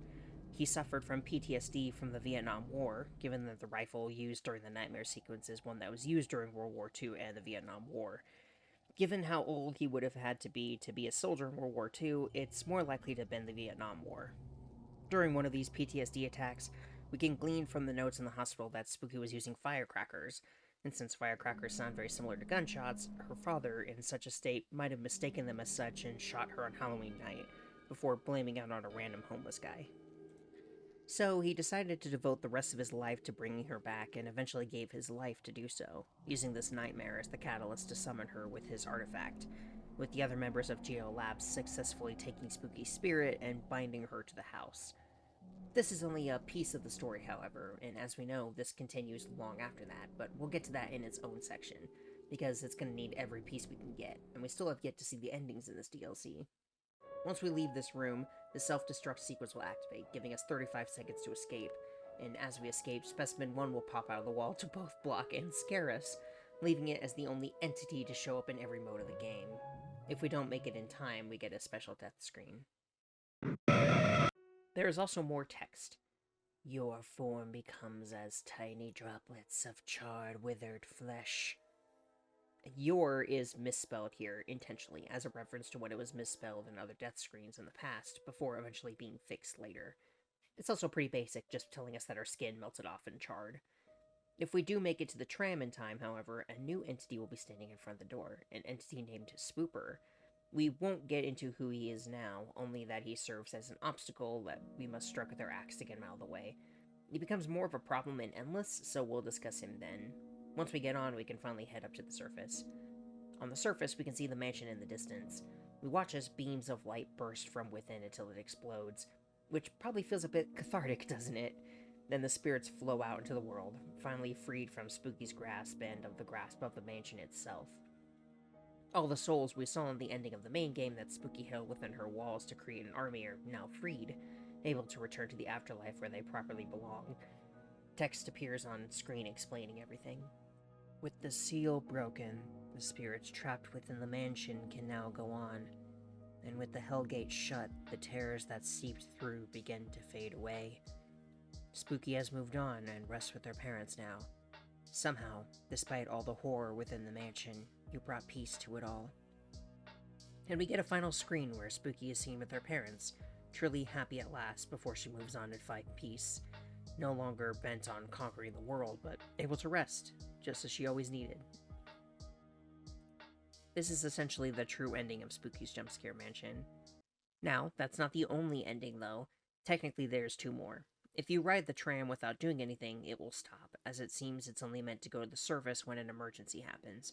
After it stops, the player is now seemingly trapped here. Specimen 9 will appear and attack the player, looking like his more detailed version that came with the final boss fight. Of course, since in this timeline we haven't done the ending and fought him, that implies this version of him has already transformed somehow, perhaps by gaining enough flesh and souls to do so while we've been gone dealing with the hospital and the dollhouse. But then, after that, there's one more ending. If we break the seal without doing the ritual, we play through the nightmare section again, and then once we take the tram, the house will explode again. However, since we didn't close the Hellgate, something else escapes the mansion instead of all the trapped souls. With the seal broken, the spirits trapped in the mansion can go free. However, the gate to hell was left open. A flood of terror spills outward. The horrors that were once contained within the mansion can now reach the surface. You have escaped into a doomed world. In this ending, all the monsters we dealt with in the mansion, all 3 modes, and perhaps even more, are now free to roam the world and cause havoc and destruction. It's basically what Spooky already wanted, just in a more roundabout way, and we doomed the planet to a chaotic end. The credits of the good ending show a bunch of art of Spooky, and I only mention this because one of them shows her holding Cubey, with the design of Specimen 7 Cat was based on, and who also had his own drawing in the Specimen 4 school. So it's really cute to see him here, even if he's still a bastard. And with that, we have reached the end of the Dollhouse, the second Spooky's DLC. I know it was a long ride to get here, and we still have a bit to cover, but we made it! Well, mostly. There's still a few small things we need to talk about, as well as some major lore stuff that we'll need to clarify before we move on to explain Spooky's entire backstory. First off, the achievements. There's a hidden achievement called You're in the Know, right? For putting in the correct code in the secret area, which I'll get to in a moment. There's an achievement called You Fool for dying to all the non-entity ways in the dollhouse via barbed wire, electro fence, furnace, and self-destruction. As we mentioned, there's an achievement for trying not to plant the gun called You Tried, one for getting the good ending, Now We Can Be Together, and one for the bad ending titled Demons Walk With Us. There's an achievement for losing the Doug minigame called Doug Doug, which just makes me think of the streamer Doug Doug. One called Tea Time for having tea with the doll, which you should do when she's sad, like a good person. And simply one for entering the dollhouse, Welcome to the Dollhouse. Next, there's a secret area in the dollhouse's Great Hall that leads to one of the achievements we mentioned. If we go up to the wall that seems weirdly bare, we can step through and find a door. Entering through this door will take us to the secret area, and a fun thing about this space is that if the doll has a low mood when you come in, multiple frenzies can spawn here and attack you. There isn't anything in here except for another false wall that's much harder to find. Once we slip through, we can find a box with the words, You're in the know, right? As well as a jumbled mix of letters underneath. If you decipher this Caesar cipher, it reads, Under the sea, you and me, all these years and no one heard. These are the lyrics to the song The Love Cats by The Cure. If you prompt the box and type the words in, you'll receive a death screen that mimics frenzies, but with a lot of text. Pillars of molten, twisting flesh arose from the ground like an ant nest that was boiling from the inside. Lightning screamed through the sky, but did not dissipate, and instead left black marbled scars across the horizon. The air grew heavier and heavier until it too became solid mass that writhed beneath your feet. You held your breath. You did not trust your eyes. You did not trust yourself. I'm not really sure what this means at all.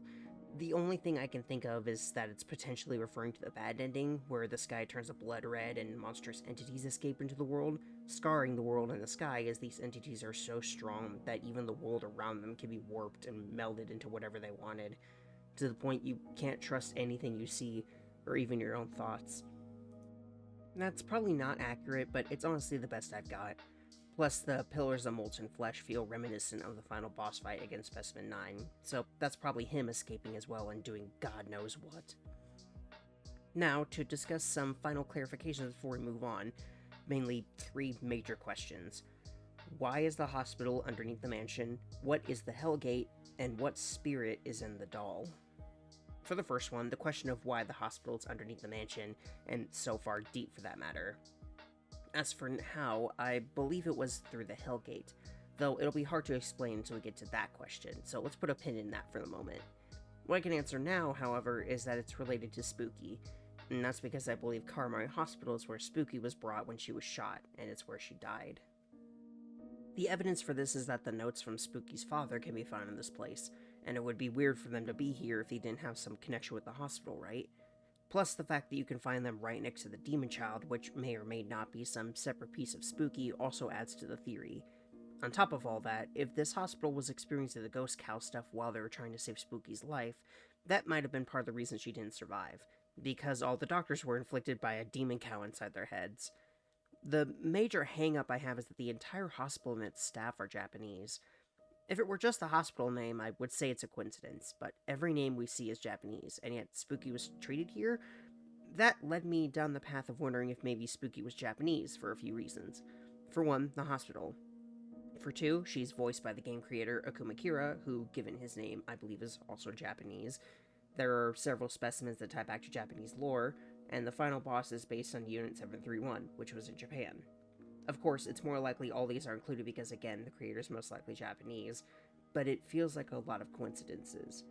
Again, though, there's contradictions, such as the Mask of the Red Death movie, which was only released in the US and the UK from what I can see, and the gun her father uses was used by the US military.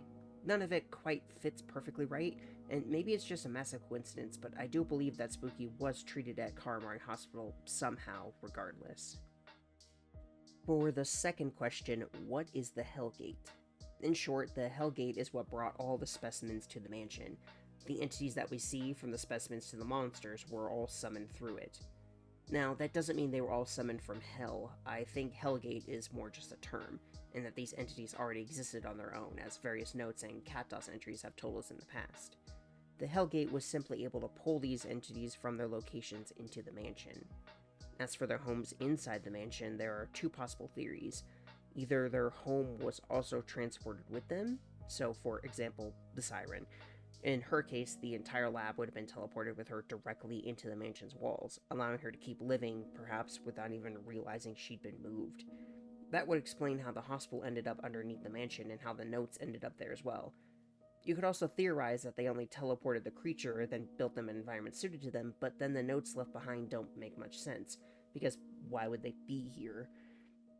For Spooky to give lore on the entity, I don't think she'd really care enough to do that. Plus, given that when we summon an entity through the Hellgate ourselves, the environment changes to fit that specific specimen, furthering the idea that their entire home is simply transported with them.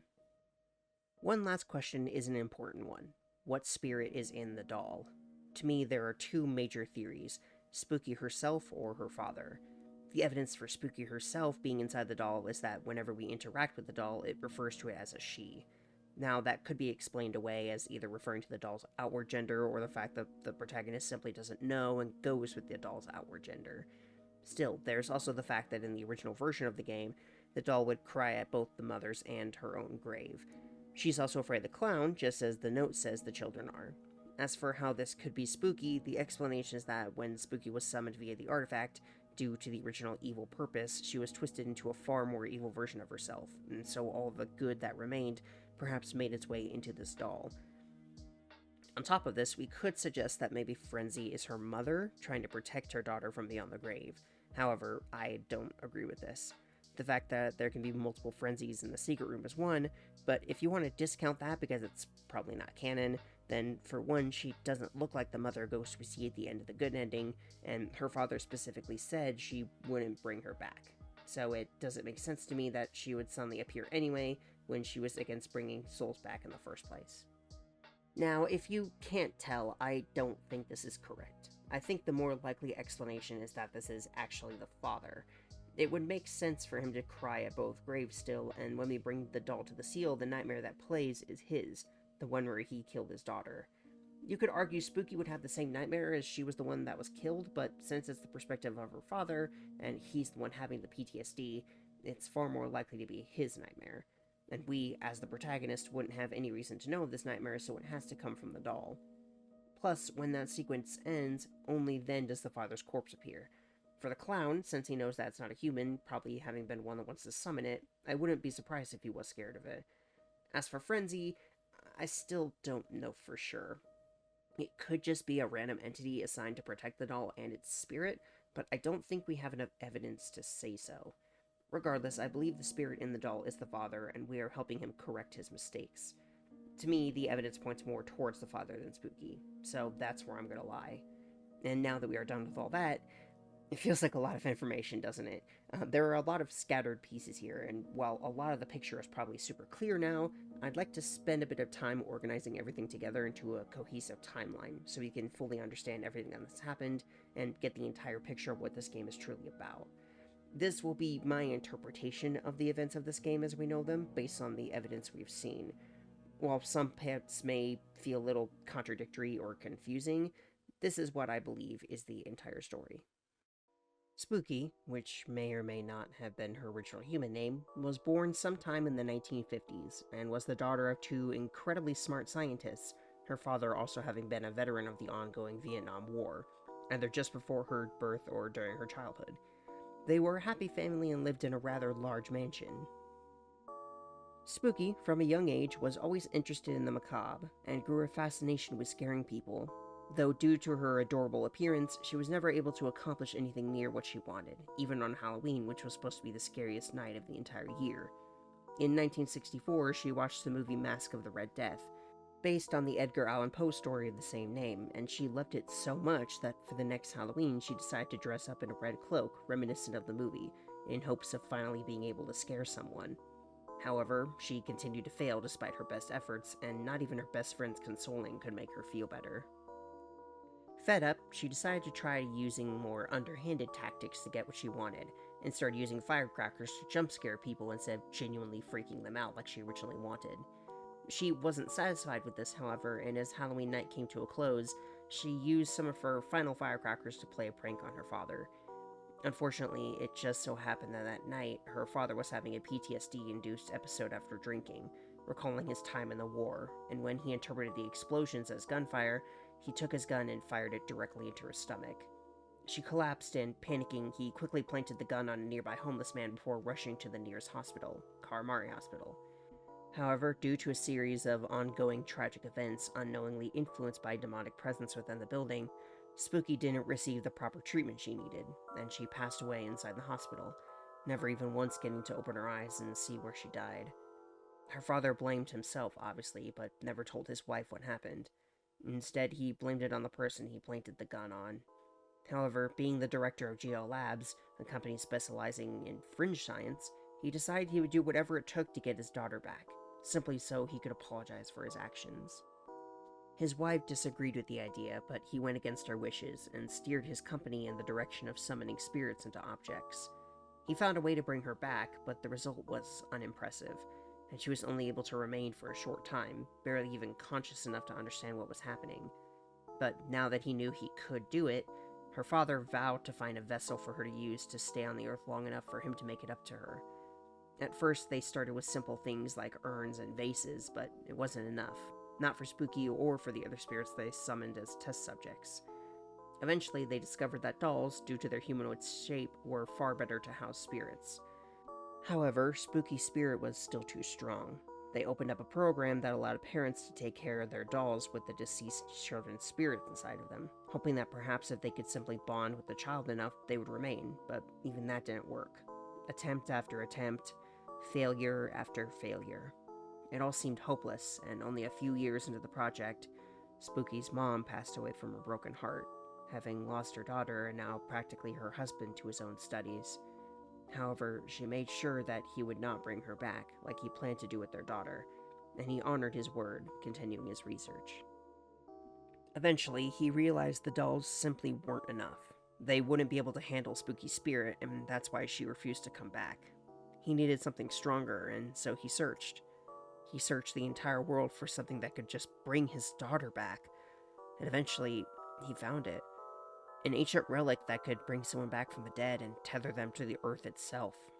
In his studies, he learned that it was once used for great evil, but he didn't care. If it could bring Spooky back, then that's all he would need. Of course, it came at a cost. He would need to fork over a nightmare to power the machine. So he did. He gave up his nightmare of that day he killed his daughter, forfeiting his life in the process. Either he took precautions before his death, or his associates did so after. Still, either way, he would eventually find his soul confined to a doll, one that would be left behind as his daughter's soul was tied to the mansion itself, confined to roam its halls forever, but able to exist in a ghostly form, not confined to a single vessel. However, the device was still meant for evil, so when Spooky came back, she was not the same girl she once was. She was instead consumed with anger. Anger over having not been taken seriously. Anger over having been called cute instead of scary. So she swiftly took over Geo Labs and forced them to build the Hellgate, intent on building an army so scary, so frightening, and so powerful that no one would ever call her cute again. They would bow to her and fear her, just as she always wanted. The Hellgate summoned creatures from across the world, teleporting them and their homes into the mansion, reconstructing the building as it expanded deeper and deeper underground. In the process, she even teleported the hospital she died in into the very bottom, though she wouldn't even realize it at the time. Once the mansion expanded to 1,000 rooms, she stopped. The Hellgate was brought to a near breaking point with how many things she summoned. But it wasn't enough. She needed more. A lot more. Especially once she discovered these specimens. Thanks to the seal her father had used to bring her back, she couldn't leave the building. So she started spreading rumors and stories of the building on top of the hill, abandoned and left to rot. And soon enough, people began to come. Adventurers, thrill seekers, ghost hunters, and anybody else who was interested in checking out the mansion to see what they could find.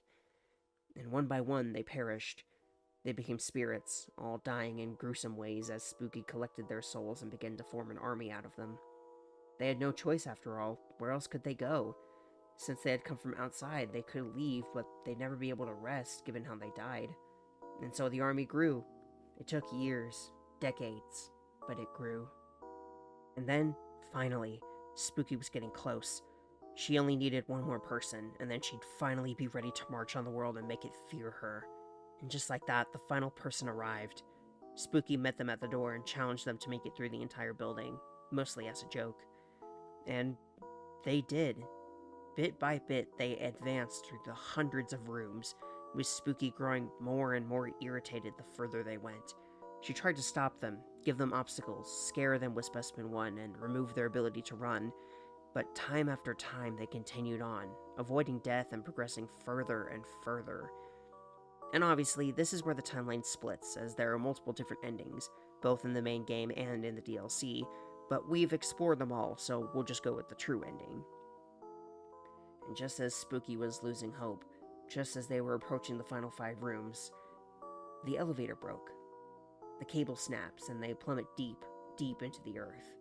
Spooky follows them down, down, down, all the way to the part of the mansion she didn't even know existed, one that appeared to be a hospital. It felt almost familiar, and yet she had no recollection of it. She watches the protagonists still get through every challenge presented to them, making Spooky more and more agitated as they wait for this person to just die. But no, they make it through the horrors of the hospital and continue onward until they find the dollhouse, which Spooky hasn't seen in decades. Part of her is worried something could happen, but she knows even if this person is good at staying alive, it's another thing to make it through the dollhouse and stop her plans. The person finds the doll containing her father's spirit, though she probably doesn't even know, and is relieved to have someone who can finally help make things right. He's had decades to think about what he's done, and now he knows he needs to stop it once and for all, but he hasn't been able to do anything up until now due to being in a doll. But they make it through.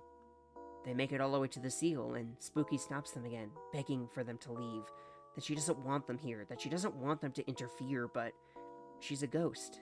She can only do so much, so she can only sit back as this person keeps going. They start the ritual, survive, and the Hellgate collapses. All of Spooky's hard work unravels. So much work, decades of waiting for a big enough army, and it all falls apart. She wants to scream, to murder, to tear the person apart for ruining everything. But then, they break the seal. Spooky gasps as all the memories come flooding back. Memories of her life, her happy life with her mother and father. All the emotions that were stolen from her ages ago, all now returning all at once as her connection to the mansion is severed.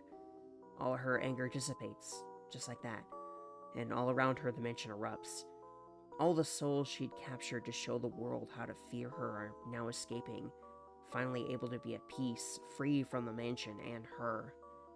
And finally, amidst the sea of souls, her parents appear. Smiling, all of her plans and rage forgotten, she rushes to them and hugs them. Her father apologizes to both of them for everything, but Spooky doesn't care. She's just happy to have them both back. That's more than enough for her, and with their souls finally at peace, they're all able to return to the afterlife as a family, and everything returns to what it once was. Everyone happy and at rest. And that is the complete story of Spooky's Jumpscare Mansion. But, of course, we still have one more mode to talk about. So let's head on to the Endless mode, where almost every entity is here and out to get us, and they're all working together to make everything a bigger pain than it has been before.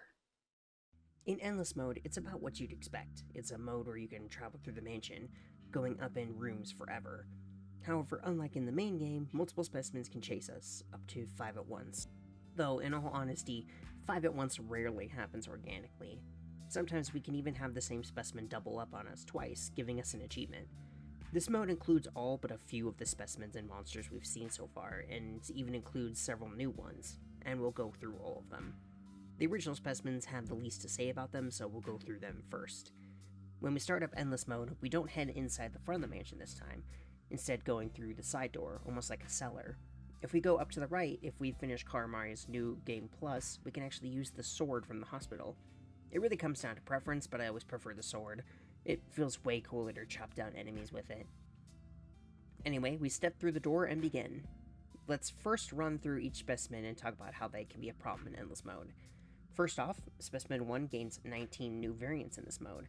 They are an eggplant, a donut, a tooth, a bar of soap, a lollipop, a sticky note with to-do written on it, a moose, a content potato, a board bucket, a cake, a boot, a cat-shaped slime, a piece of candy corn, a pale, smiling humanoid with a luminescent blush and messy black hair, which is Jeff the Killer, a tall, thin creature with small face, the painting, the Scream, a purple monster with a smiling tongue, which is a xenomorph, and a thin, monstrous face, a white, toothy smiled face, and a toaster pastry. The Jeff the Killer one is specifically mentioned in Spooky News notes in this mode, but we'll get to those later. This will have new sound effects when they pop out, much of which are super adorable.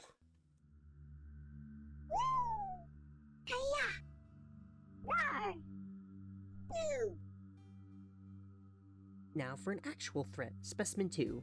On its own, it's still not that bad in endless mode, but when paired with other enemies, especially fast ones, its ability to slow you down can really screw you over. It's one of the specimens that can chase you in 13's rooms, since not all of them can, but his puddles won't actually appear and slow you down. It's the only specimen that can chase you from the beginning, as the others have to be activated by getting their spawn rooms, which typically happen once every 100 rooms, similar to the main game. Specimen 3's naturally fast speed can make it a pain to deal with if paired with enemies that you need to move slowly with, like 10, though 10 is really a pain to pair with almost any specimen due to how slow it moves. Though Specimen 3 is also easily repelled with an attack for a few seconds if it starts to catch up to you. Specimen 4 is incredibly interesting. In Endless Mode it gains a new, more detailed form with blood on her lips and more distinct eyes, making her even creepier than she already was. In this form, she moves and attacks like normal, but she also has another form. In this one, she thrashes around, her jaw hanging open as she has 4 additional arms to grab her prey and snack on them. She comes across as hungrier and more desperate in this form, meaning this is more likely her true form, when she is truly ravenous and desperate for food. In this form, she creates a dome of static around the player that slowly closes in until it covers the entire screen, a camera shutter going off as it resets. She moves faster than walking speed when chasing, but if we stare at her, she'll move at walking speed. This variant's spawn room is very similar to the original, only it has black mold on the walls and a layer of static. Her chase music is also different, changed to Endless Breakfast, building on the theme of her previous one.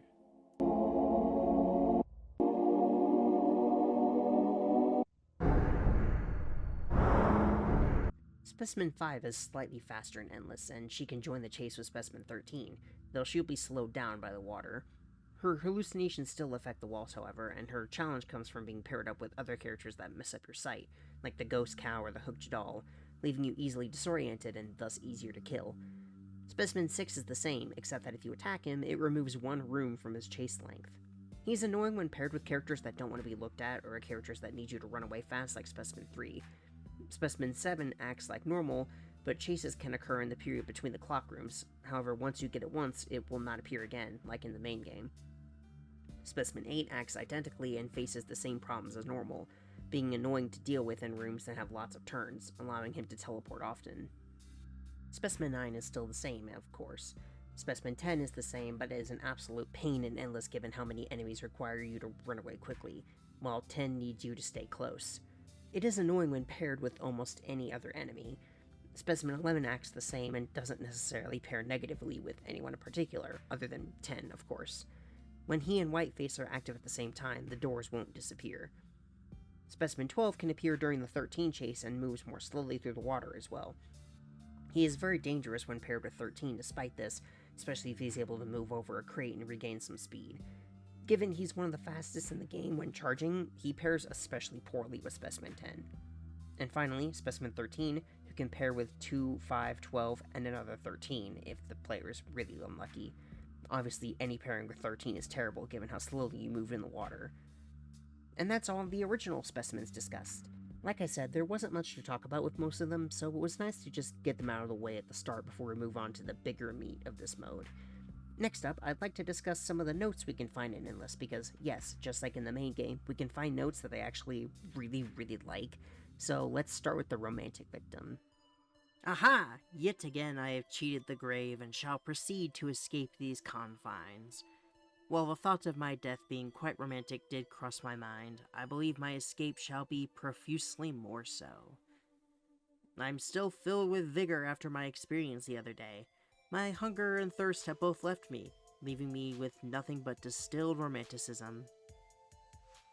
Now, even the monsters and other incorporeal beings seem to be deterred from attacking me. They do notice me, it seems, but they don't act as imposing as they once were. Clearly due to my renewed romantic determination. A strange ghost girl appeared before me today in a rather upset and unromantic manner. She claims I am not doing my job and that I should report to my commanding officer immediately. I boldly stated that I have no commander, as I drift wherever the wind takes me as I follow my own romantic journey. To this, she acted confused and slowly sunk into the floor. I am beginning to wonder why I haven't required sustenance in what I guess has been more than 2 weeks. I at first theorized that tiny food particles are emitted into the air. I now know what a foolish thought that was, since it's clear that I have been granted immortality as a romantic artist. I noticed something strange today. My skin color has changed. I know this is quite ordinary, since I haven't seen the sun in quite some time, but it just came as a shock to me. But I know my romantic partner is out there, and they will care for me no matter how transparent my skin becomes. The ghost girl has returned and is glaring at me while I write this. She again claims I have a job here and that I'm not fulfilling it correctly. I tell her whatever job she thinks I have doesn't sound very romantic. She seems angrier now and states that if I don't stop, she will take away my pen priv. Yes, the romantic victim makes his return. The funny story behind these notes is that after the romantic victim died, he reawakened as a new specimen, but since no one told him what his job was, he just kept doing his thing, believing that he was simply immortal now, and so confident that the other specimens didn't even want to bother with him anymore. Spooky then confronted him and told him he wasn't doing his job good enough, and when he didn't go along with what she was saying, she got annoyed and just left, probably figuring he would be a lost cause, at least for a time. After noticing how his skin had changed but still not understanding that he's undead, Spooky came back and demanded he do his job, and when he refused, he got his pen taken away, which is the end of the notes.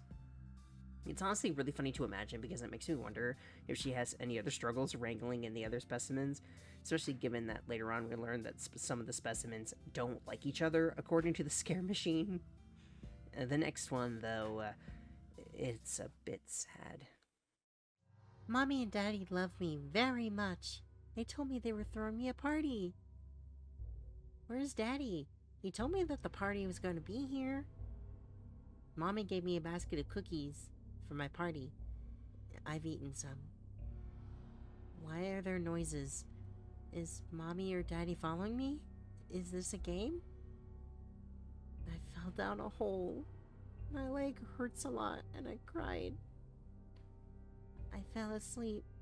My leg still hurts. I see Daddy. He came for me. It's not Daddy. Yeah, so somehow a child ended up in the mansion, fell down a hole and broke their legs, and then probably died when something came for them. For being a simple concept, it's really tragic.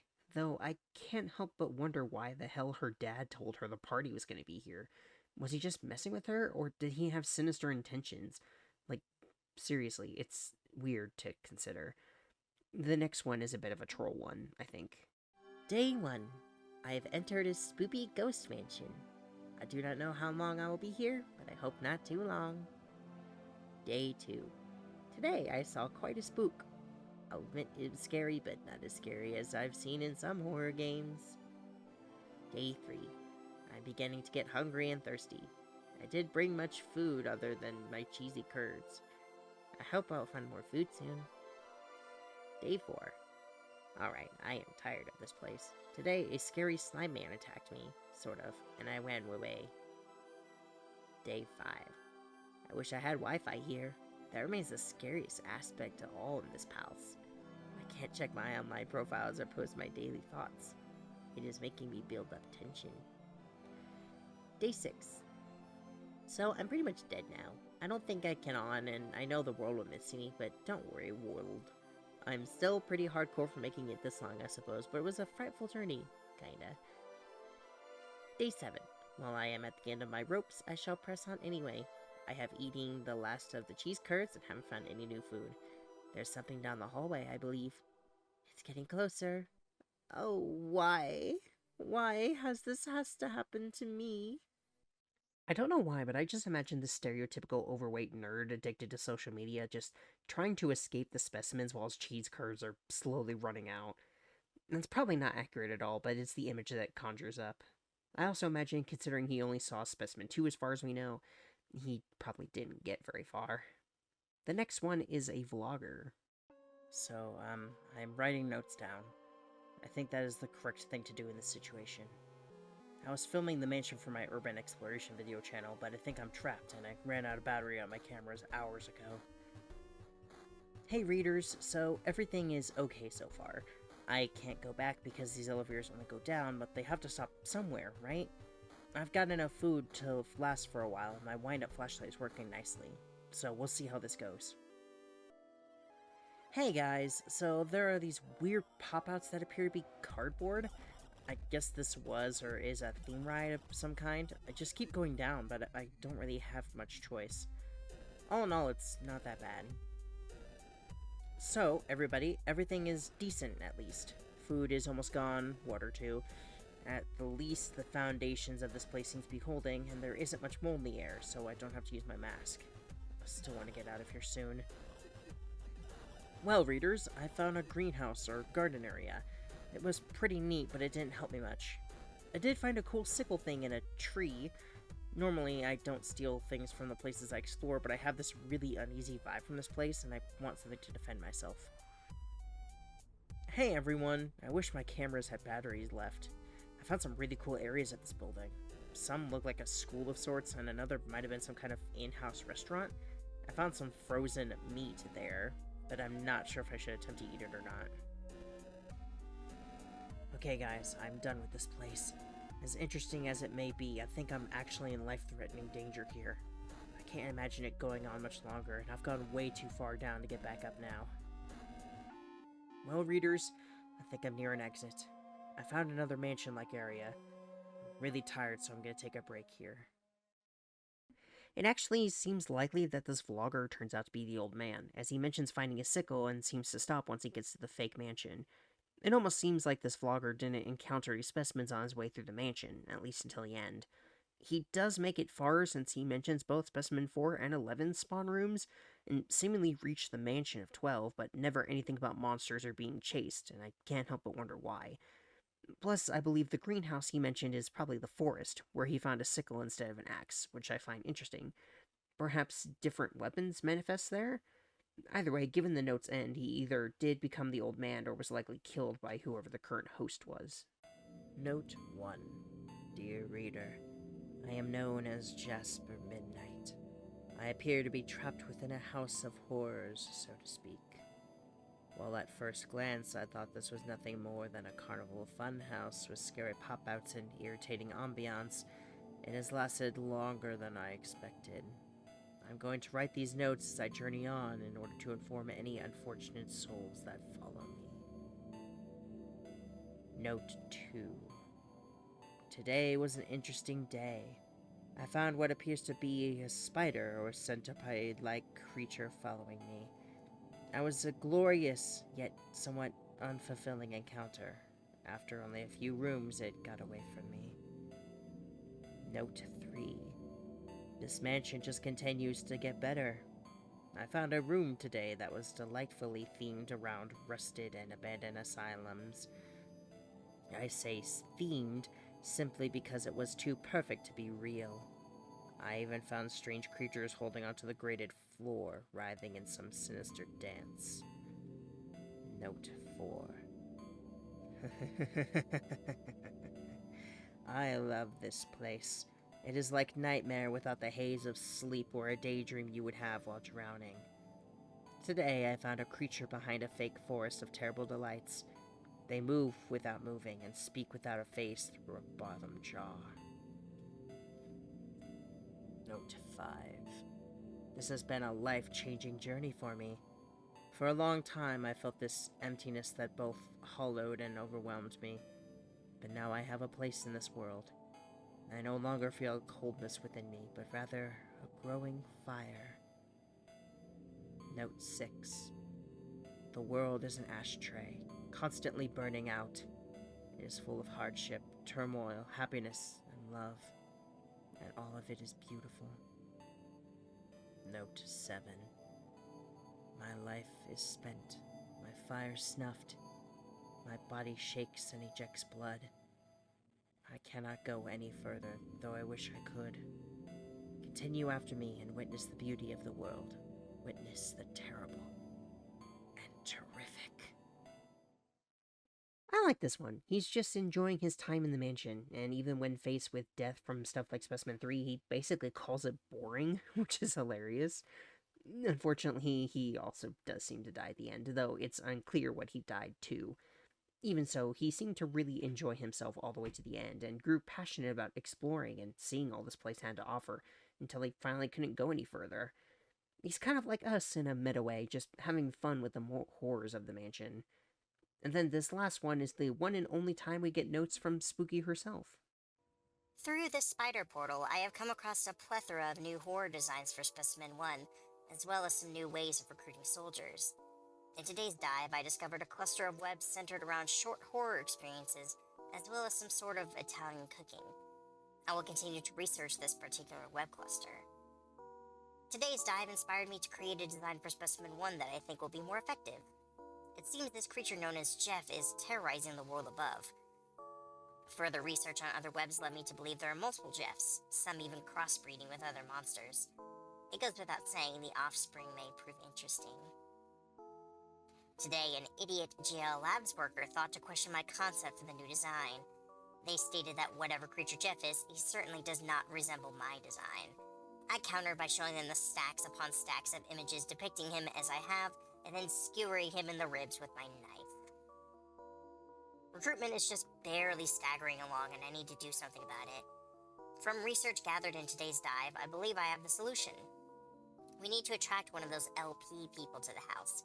After they are here, I believe other LP people and viewers will flock in.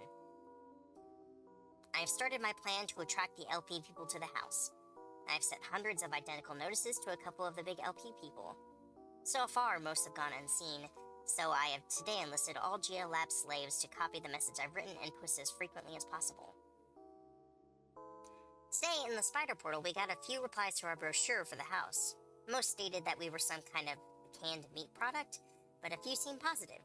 I'm now shutting down the advertising campaign to focus all of our workers into beefing up the recruitment strategies. Well, this morning, or evening, or afternoon, I can't really tell down here, a worker from GL Labs brought me distressing news about the title of our house. It seems another house far away already has our title somehow and wants us to change ours. They must have a larger ghost army than ours, so further investigation is required. Today, the worker said with enough funds we can dismiss this title metamorphosis, but I've decided to keep all funds toward dried noodles, sustenance, and scary things. I'm not sure how this other mansion is going to benefit from this. However, all other news is good, and the next wave of monsters are about ready. This is really meta, if you couldn't tell. The spider portal is meant to be the net, as in the internet, which is creative for someone from the 60s to call it. The short horror stories and Italian cooking she mentions as a reference to creepypastas, which are basically online campfire stories, essentially, and she says she got inspiration for some Specimen 1 designs from them. The example of this she brings up is Jeff the Killer, which she makes a Specimen 1 variant of, who is the most famous creepypasta of all time, next to, like, Slender Man. She also likely got the idea for the Xenomorph variant from looking online, and maybe the Scream one too? Though I'm not sure.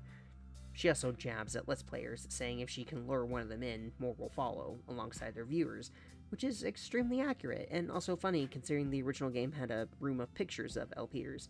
And it worked. People playing the game brought it a lot of attention when it first came out, and even today it still has a decently sized fandom. She even uses spam to try and get their attention, which really makes it funny to imagine just how toxic Spooky's be, like a Raid Shadow Legends sponsorship. They also bring up how the original title of the game, Spooky's House of Jumpscares, was infringing on some copyright, so they had to change it to the new title, Spooky's Jumpscare Mansion.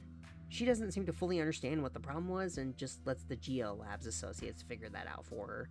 Meanwhile, it seems she wants to save her funds for ramen noodles, which is funny, because it definitely plays into that meme of college students only ever eating ramen noodles, even if she's just a child. Finally, it ends with her saying the next wave of monsters are ready, which I imagine is probably the unknown specimens, which we'll be getting to later. That's all of the notes we can get, other than Lisa's, but again, we'll get to that later. For now, let's move on to how the entities from the DLCs have been incorporated into Endless Mode. Monster 1 isn't in Endless Mode, so we'll start with Monster 2. Its spawn room will be incredibly similar to the hospital morgue, but only one of the body bags will be chosen at random to rise up and become Monster 2, beginning the chase. If it touches the player, it will teleport to the start of the room again and flash images across our screen for a few seconds, and it cannot be attacked in Endless Mode. If the player goes through the exit door before Monster 2 has finished its rising animation, it will not chase us after we leave the room. This is only possible if one of the body bags selected as Monster 2 is close to the door. This gives us enough time to reach the door and skip the chase, so you have to get lucky, but that's a statement tool that applies to a lot of Endless, really. It retains the same mechanics as the original, where it'll speed up the longer it goes in a single direction, so straight hallways are far more dangerous with this one, unlike Specimen 8. Specimen 3's spawn room appears as a metal catwalk with a monster in the center. The main issue with this one is that because of its size and ability to move through walls, it can block large sections of your moving space, which can be a problem when trying to run from other entities or deal with other body blockers like Wormicharus. However, since it's fairly slow, though it is faster in Endless, on its own it's barely a problem, and even paired with other enemies, it won't be too much of a challenge as long as you maneuver around it properly. Plus, if you hit it, it will disappear and deduct a room from its chase, like with Specimen 6. It's also one of only 3 chasers in this mode to lack any chase music alongside the husks and the clown.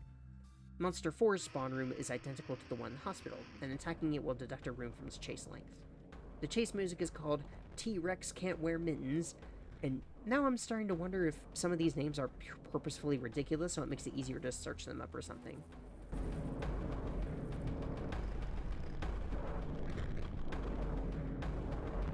Monster 4 will always appear by the door first before moving closer to the player. In Endless Mode, there's a 50-50 chance that the chase music for an enemy won't play, and since Monster 4 doesn't have any other indicators of its presence, it can be easy for it to show up without noticing and sneak up on us. Monster 5's spawn room is essentially the maze from Karamari Hospital, only small and less complex. From then on, until it's gone, it will make every room look like a maze, turning the walls into gates and generally making it harder to see. However, this can be useful by making it easier to see where the door is now that we can see through walls. Plus, entities that can travel through walls like Ringu or Whiteface can be much easier to see coming now, in exchange for reduced viewing distance. This can make Abyss rooms more difficult though, as it will be harder to see ahead and the ghost cow can float over pits, especially since it now moves faster, going faster than the player's walking speed. Like many others, hitting it with a weapon will deduct a room from its chase and it will teleport back to the beginning of the room. When paired with other visual distortion enemies like Endless Variant Ringu or the Hooked Doll, it becomes much more trickier to deal with so much of your vision altered. As far as I can tell, its Endless Mode chase theme is different from the original, but it doesn't have a name, so here's a sample.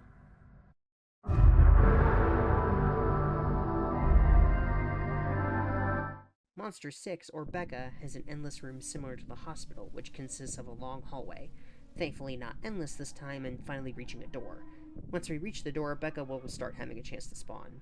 She will emerge from the exit door and make way toward the player for several seconds, dealing 30 damage with a half-second cooldown. The player must either reach the door or wait for her to despawn. She will only ever spawn once a room, so if you can get around her and get to the door, she's easy to avoid, but since most doors are at the end of the hallway, it can be difficult to get away from her or around her, and we'll have to wait for her to disappear instead. She also only spawns on one door in a room, so if a room has multiple exits, it's even easier to avoid her, and she cannot be attacked. Obviously, she is a menace when paired with enemies that need to be watched, or ones that move fast and require a quick escape. When being chased by Lisa, the player will usually be facing away from the exit door, meaning Becca can easily surprise them and get damage before they ever realize she's there. And with enemies that move fast like Specimen 12's Sprint, Becca delaying us from leaving can be a massive detriment.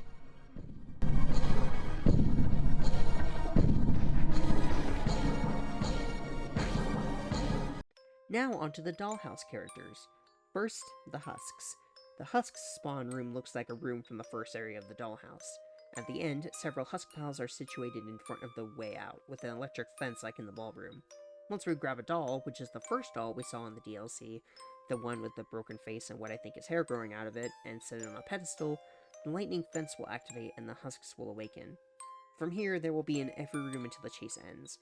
Their chase is one of the longest, lasting 30 to 49 rooms. They can spawn as either husks or the piles, and if attacked, they will act as they normally do in the dollhouse, taking multiple hits to be killed. If the piles are approached by the player, yellow light will flash the screen and they'll awaken into husks, implying that somehow the player is electrifying them and bringing them to life, though I'm not really sure how exactly that works. They're still more of a problem in larger groups, but they can also block the corporeal specimens in some cases. Next is Charles. His room resembles the one we can find him in the dollhouse, only unlike the Ghost Cow's labyrinth, this one is more complex and longer, with the player needing to secure the key from Charles before they can escape, activating him in the process. From then on, he will spawn at a random point in the room, starting off laying down but standing up once the player enters. He will wander until he notices the player, just like in the DLC, except he now deals 25 damage instead of 15. His main problem is that he can block hallways, and even though he is easy to avoid due to attacking slower, it can be a chore to run around him, especially if we have a specimen that requires us to look at them.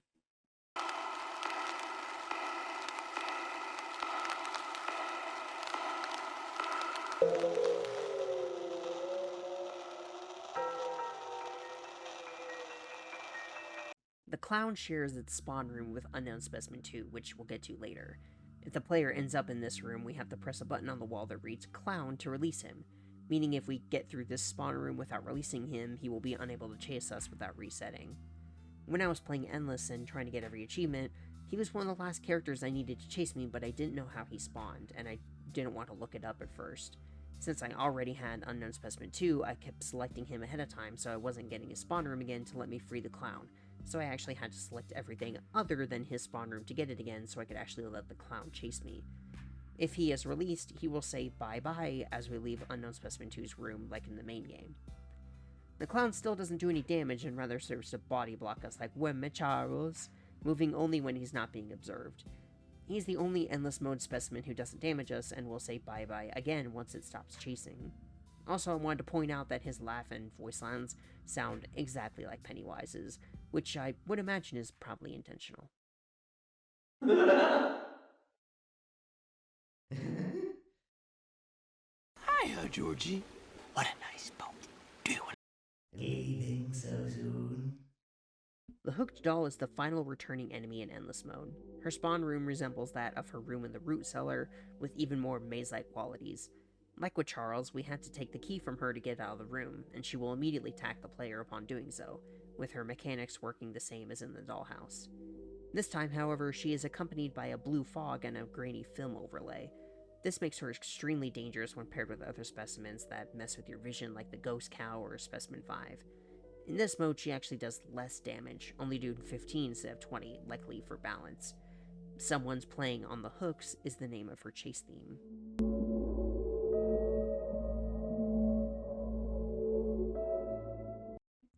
And that is all of the returning DLC enemies and all of the returning enemies in general.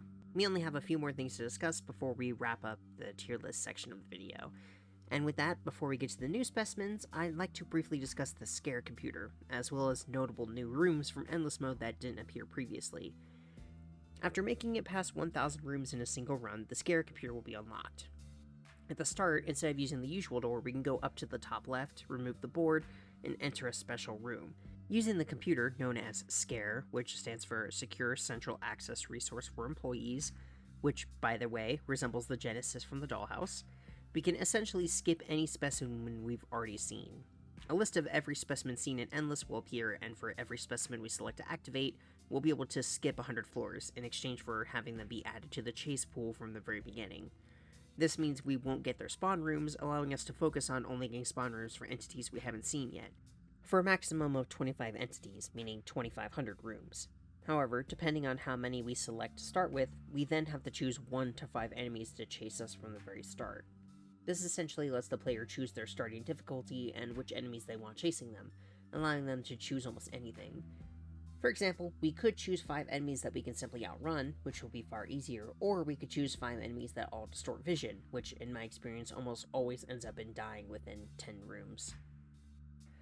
A funny detail is that since Specimen 13 only works with a few other specimens, if we attempt to pair her with incompatible ones, the computer will say that we can't because they don't get along, which is really funny to me. At the end, the computer will randomly choose a specimen to tell us to watch out for, with a small pixelated spooky basically giving us a disclaimer saying GL Labs isn't responsible for whatever happens, even though they pretty much are. Once we go through the door, we'll be in the express tunnel from the main game, and that will last for a few rooms before we're finally deposited at whatever room we start at, chased by however many enemies we have selected. Also, if we try to open up the pause menu, the exit button will be replaced with no escape, with the ability to quit disabled completely. As a side note, if you were curious about the specific stats in Endless, the Spookies Wiki has a detailed page of every stat you could want, so I'll leave a link to that in the description if you're curious. Everything from player speeds to how long each enemy chases for to the different weapon speeds. It's really interesting to see the raw numbers, but I don't feel it's conducive to go over all of them here. As for the new rooms, there are several. Original room types are redone to be more complex, maze-like, or narrower in some cases, making them more of a problem for certain entities like Specimen 8, or rooms that spiral into a door at the center, which is especially difficult for incorporeal enemies like Specimen 4. As for new other rooms, we can encounter lab rooms, which have glass containers like those in the brain room, hotel rooms, which contain furniture like beds, drawers, and chairs or tables, as well as empty door frames leading between rooms. There's also a new sort of 50-50 room resembling a dungeon where one half will lead to 2 dead ends with skeletons, while the other half will lead to 1 dead end and 1 correct door. The method for determining which is correct is to stand in the middle of the room and look left. If there are iron bars in the left hallway, near where the door should be, then go bottom right. If there are no iron bars, then go there.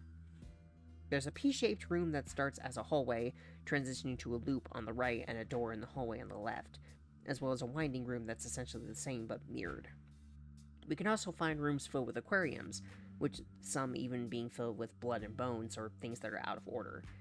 One of the more dangerous rooms is the web room, which contains spider webs that act like the Specimen 2 puddles and will slow us down if we move through them, but unlike the puddles, they can be cut down. And finally, a new true 50-50 room where the player starts inside of a hallway first, balanced to make it so we don't get unfairly attacked by enemies as easily if the wrong door is picked.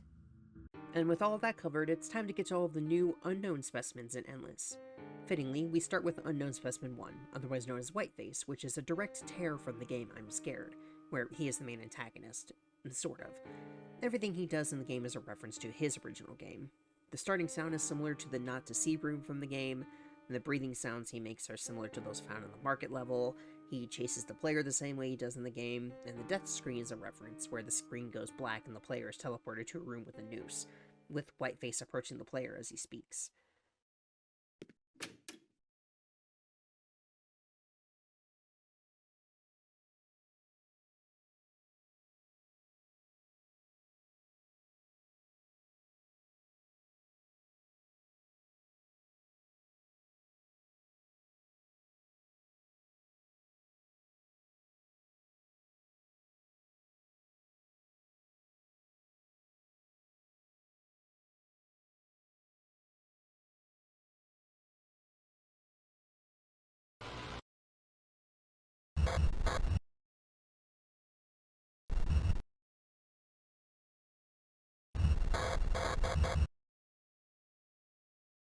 He does 30 damage with a half-second cooldown and will teleport away after attacking.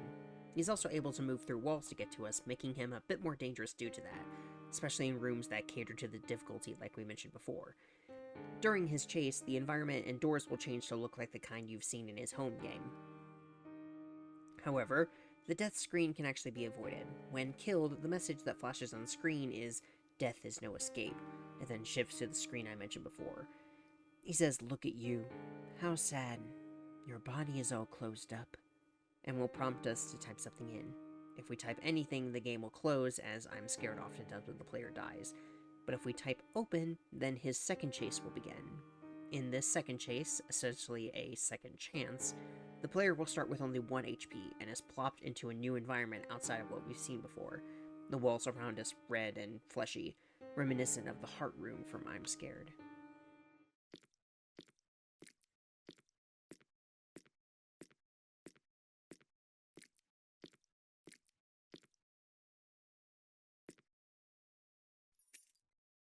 If we are damaged, we lose and the game closes, as you'd expect. Not only does Whiteface chase us, but other specimens can still join in on this chase, making it extra difficult. Though I suppose that's the point, as we're essentially being given a second chance to live. If we can survive 14 loops, then we are free to go and our health will return to normal, with Whiteface now being gone. This is actually a very easy way to get the achievement for surviving a chase with very little health.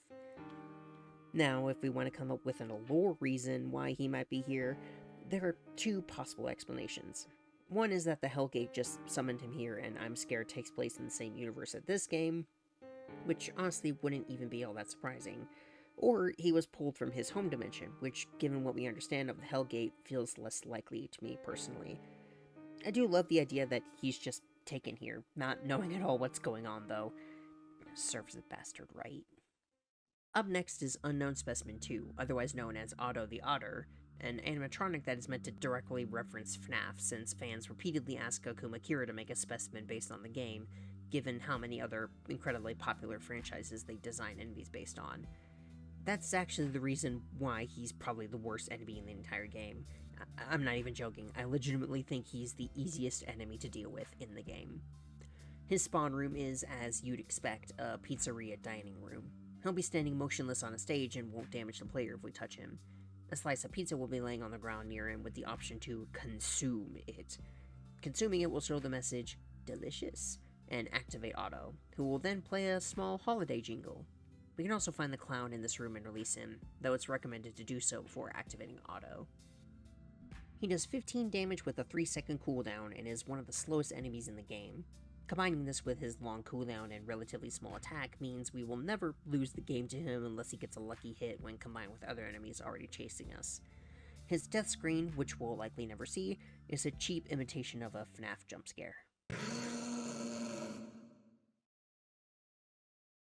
He also has a chase theme, but it's literally silent, further adding to his nature as a joke. Again, barely any lore significance, probably just another creature pulled from somewhere else and had the pizzeria pulled with him. Now on to Unknown Specimen 3. Prepare yourself because this one is a doozy. Unknown Specimen 3 is known as Spooper. We briefly got to see him at the end of the Dollhouse, but here he is ready to fully mess us up, because don't let his simple appearance fool you. He can easily be a run killer, especially if he gets paired with almost anyone else. To clarify, he appears as a child dressed in a stereotypical sheet ghost costume with 2 eye holes. When he spawns in, he'll spawn in front of the exit door, and we have to attack him to make him leave. With every subsequent attack, he grows more and more bloody and tattered, and after 6 attacks he will disappear, activating his true chase. He changes the environment to make everything rusty and worn down, and while he's active, we cannot regenerate any health, like in the Dollhouse. In fact, after 7 rooms, he will drain our health at the very slow rate of 1.6 damage per second. It's very specific, I know. On top of that, his secondary form has a 50% chance of spawning as a hallucination every 5 rooms. This hallucination form appears as a floating, fleshy pink ball with 2 arms and a single eye. The hallucinations are harmless and will disappear if the player comes close.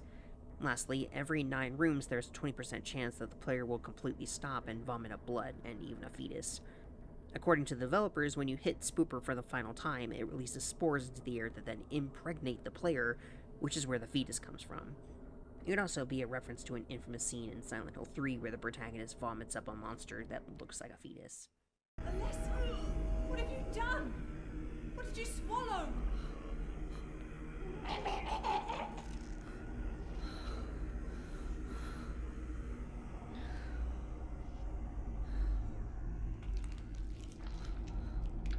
This will then slow us down for a short time as well as do 10 damage, which you can imagine can be very bad if you're being chased by something else, both because of the sudden stop and then slow movement afterward.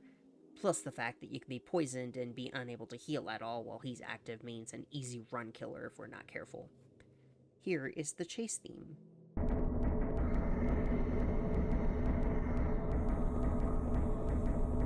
And this is his death screen.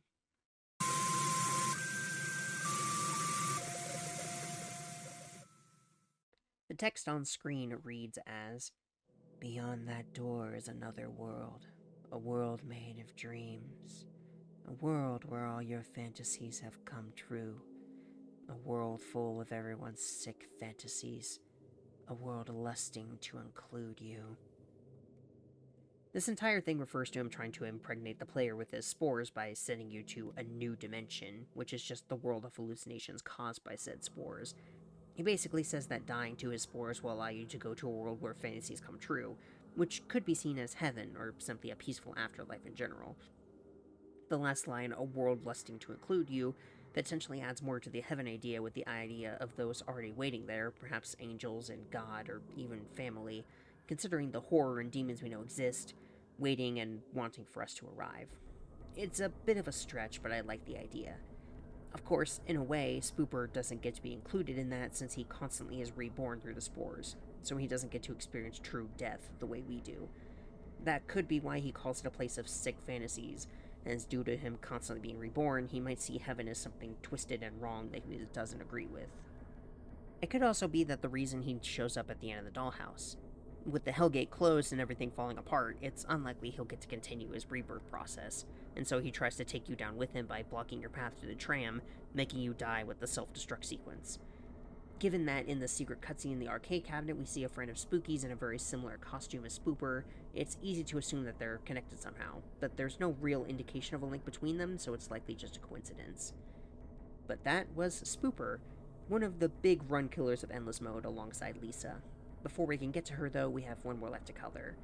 The one who breaks the pattern, the adorable, cute deer girl with an extremely pleasant voice, Terziak. Unknown Specimen 4, Terziak, resembles a short girl with short white hair, amber eyes, and a fur outfit with 2 deer antlers and the ears and the tail of a wolf. She also wears a necklace with golden beads. Her spawn room is very similar to Specimen 8's, with the forest being covered in snow and given a blue tint that gets stronger as we move toward the cabin. Stone walls on either side of the player. Upon approaching the cabin, Terziak will spawn and start her chase, with her chase theme being titled Fur Oshus, or Oshus? I'm not quite sure.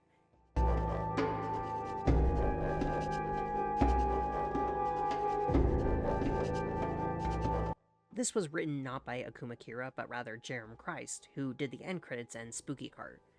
Once the chase begins, a dim, starry mist will overlay the screen, and spectral animals will occasionally appear to block the player. We can cut them down with our weapon easily, however. She does 45 damage with a cooldown of 3 seconds and moves as fast as Specimen 2. As she chases, she will speak to us, saying similar lines to Specimen 8, such as asking why we're running, or other lines calling us strange prey. Such strange prey you are. Let the cold consume you. Death is near. Why do you run? The fact that she shares a line with the Specimen who is also related to deer and the forest is interesting, but we don't really have much connection between the two to really draw any conclusions from, other than jokingly saying she's Specimen 8's wife or something. If she kills us, we will be transported to a snowy forest, unable to move. Wolves will rush out from the woods and attack, turning the screen more and more red until we finally die, then showing us as a pile of bloody remains in the snow. Between the fact that we cannot seem to move or defend ourselves and that she directly mentions the cold in one of her voice lines, leads me to believe she has paralyzed or frozen the player with some cold, keeping us from doing anything as the wolves kill us.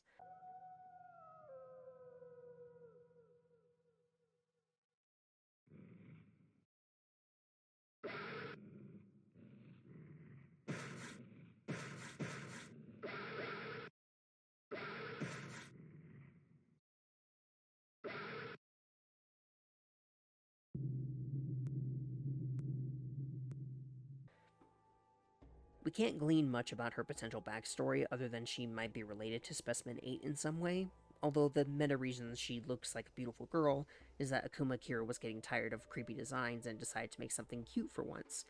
Though, funnily enough, despite being a female, she has antlers, which only male deer have. This suggests she might be closer to a reindeer or caribou instead, given antlers are present in both genders with those animals. And with that, we arrive at the final unknown specimen and the final enemy in the game. Unknown Specimen 5, or Lisa, can also be a run killer.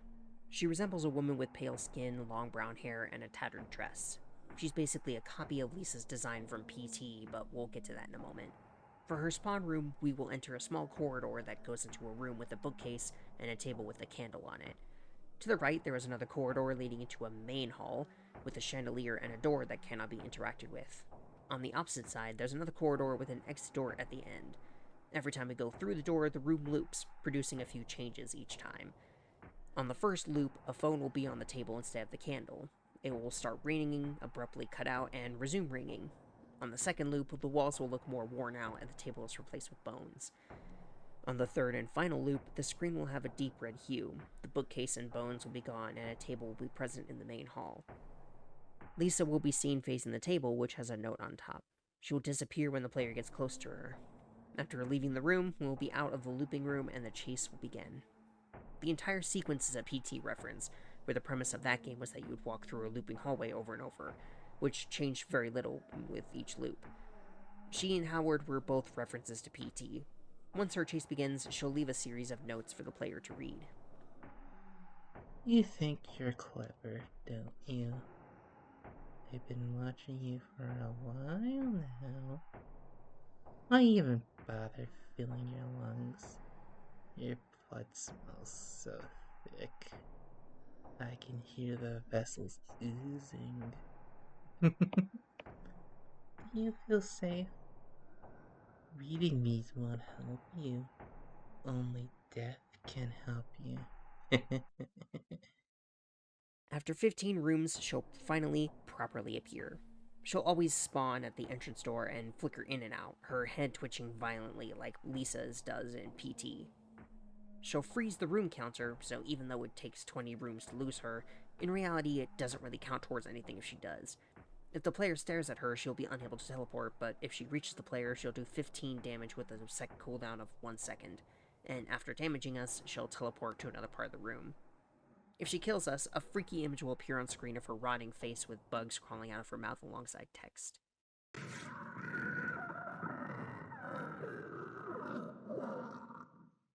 The text reads, "You cannot dream without darkness. You cannot wake without pain. Tear off your foolish disguise." And lastly, here is her chase theme.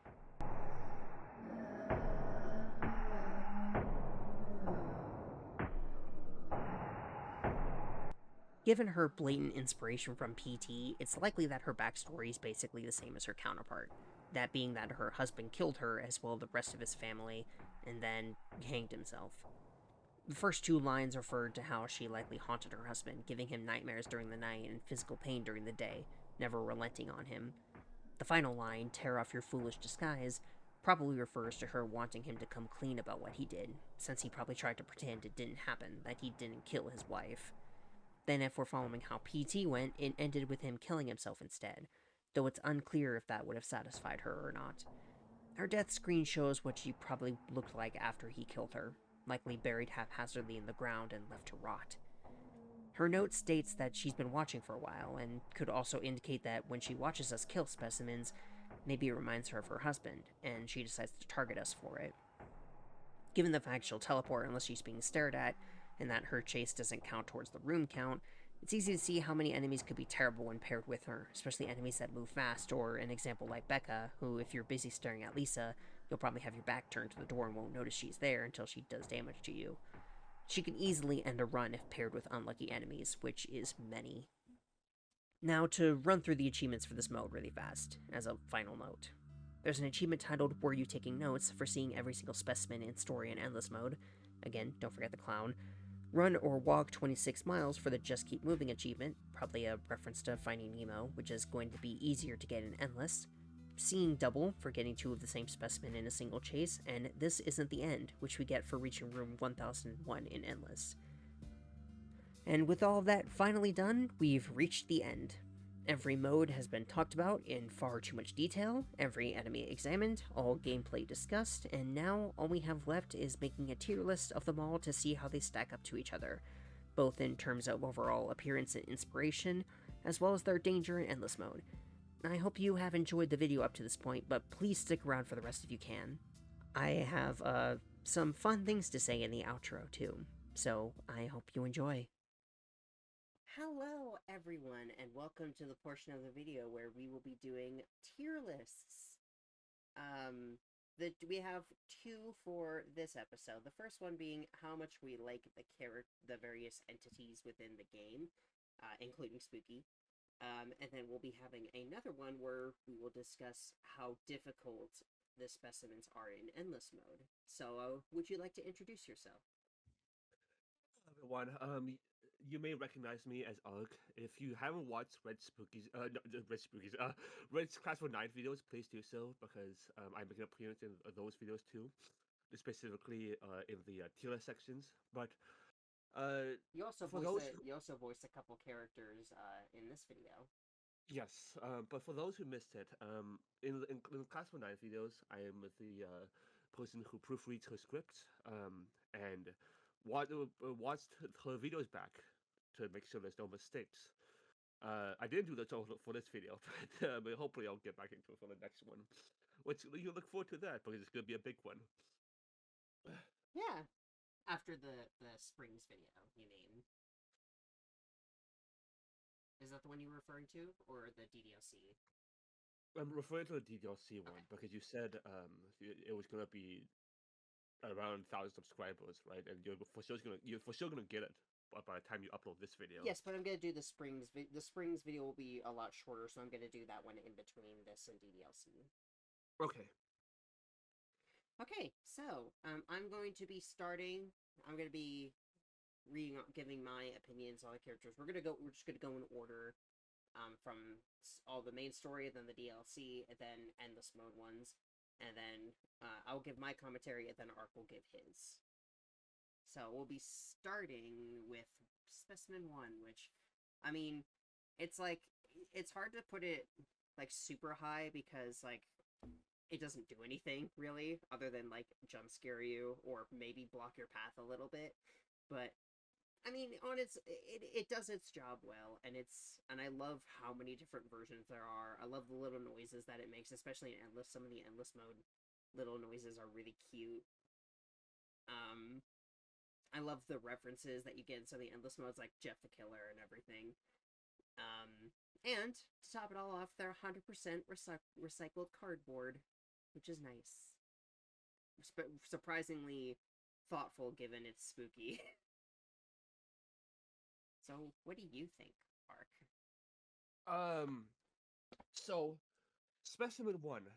Technically, this is the very first specimen you face when you open the game. But I mean, apart from the spookies, of course, because you're most likely going to run into this before you encounter the Inkman. They are very creative. They have many references. I love how many variations of them there are. The noise that some of them makes are adorable. But again, they really don't have like any substance. Again, they obviously don't have any theme to them, which is is pretty characteristic of every other specimen attack game. And half the time it just end up being like annoying. Like they can jump scare you, especially when it's being chased. But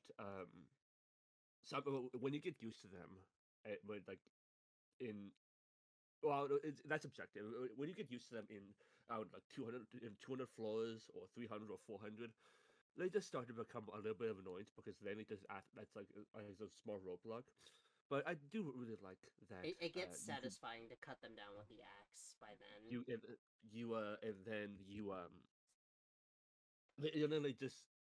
They just are a roadblock. You just have to like run around. But overall, the variations of them, and how many references there are, I'm going to fully respect that, and the fact that it's the very first one you come across. I'm going to put this in. I'm going to put this in the top of B tier too. Okay. So the first real specimen, Specimen 2. I think he's very good for a very first creature. He doesn't really have a lot going for him. He doesn't have a lot of references to him. It doesn't have a lot of substance. But I mean, he is also the very first one you come across. I think he has the least backstory out of every entity, which is kind of disappointing. I'd say what would be your top of C? I'm going to him at the top of C because he's very good for a very basic starting first entity. He's scary enough to help you realize that the tone of the game is, oh, this can actually be scary. But he's not Once you get later on in the game, he's just kind of a hindrance. He becomes more of a threat in endless mode, but again, that's kind of the separate tier list. Not much to talk about him since he doesn't really have any backstory or anything, as far as we know. So I feel the exact same way. I feel like the Specimen 2, the Command, it's really nothing special. I mean, if it's worth anything, I know that in the Soup update or the SOUP, which is supposed to come out a while ago, but it still hasn't been released, does give a huge visual upgrade to these specimens in the base game and in the Ink Man especially. But since that, of course, isn't here, we can't rank them yet. But uh, yeah, after reaching, I think is it 50 or 60? It's 60. After reaching 60, and you see this group on the ground, you start to feel sort of feel tension or dread for in the first time you played, and then you pick up the note, and then it starts chasing you, and the theme begins. I really like that. Like I really like that. Oh wow, there's actually more to the game than just obviously, but in terms of the specimen itself, like it's really nothing too memorable. It just follows you and shows a path when you when you run through the hallways. It doesn't even do that much damage. The notes, he only has the one, and it gets its job done. But compared to the other specimens who has like 2 or 3 who has like tons of intensive lore to them, it's pretty bad. The theme is I'm not a fan personally, and the death screen is alright. I really like that as soon as it kills you, it shows like a glimpse of your protagonist like becoming one with the Inkman. I think that's pretty creative. It is the very first indication that you get the protagonist might have something wrong with them because of the red eyes. But that's basically all it gets. So I mean, all of that combined, I still think the only thing I really had going for is the death screen, but that can't match up with the Specimen 1's creativity, so I'm gonna put it in the C tier as well. I just noticed they're in alphabetical order.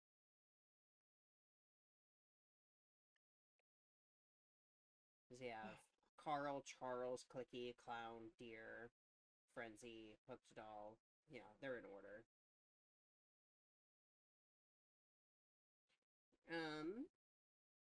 Where is it? There he is. Specimen 3, a slight jump in difficulty from Specimen 2, but still not like too bad. It only really becomes a danger in like long hallways, but those don't really happen all that much, so you don't really get to see the full like power of this entity in the base game, but it is definitely one of the more terrifying ones, especially so early in the game. It is incredibly scary to hear the clicking in the roof and then to turn around and see it coming after you. It's an incredibly like potent monster, and then the starting area is really intriguing. Like you mentioned with the last one, it actually starts getting more lore, and it's you get to learn about GL Labs and discover that they're doing something kind of shady and that Spooky is in on it, and that starts to make you question what she's doing, what she wants. So all that culminates in you getting attacked by this thing. It has a really terrifying death screen. The implication that it reproduced, and now there's like 3 or more of these things running around, is really terrifying. It's a great early monster. It's not difficult. I think it could be a little bit more difficult, but I think it's serviceable for what it is. And the backstory behind it is like well thought out. So Specimen 3, the Centipede, I think it also belongs to the B tier because it's really the kind of threat that it's not really. No, I mean it's scary, but it's not really this kind of scary that makes it difficult. More like it messes with the nose more than anything, because it's constantly rushing at you. Or I mean, it's not like jump scaring you unless you like stop underneath one of the holes in the rooftop and it just waits for it to crawl down on top of you.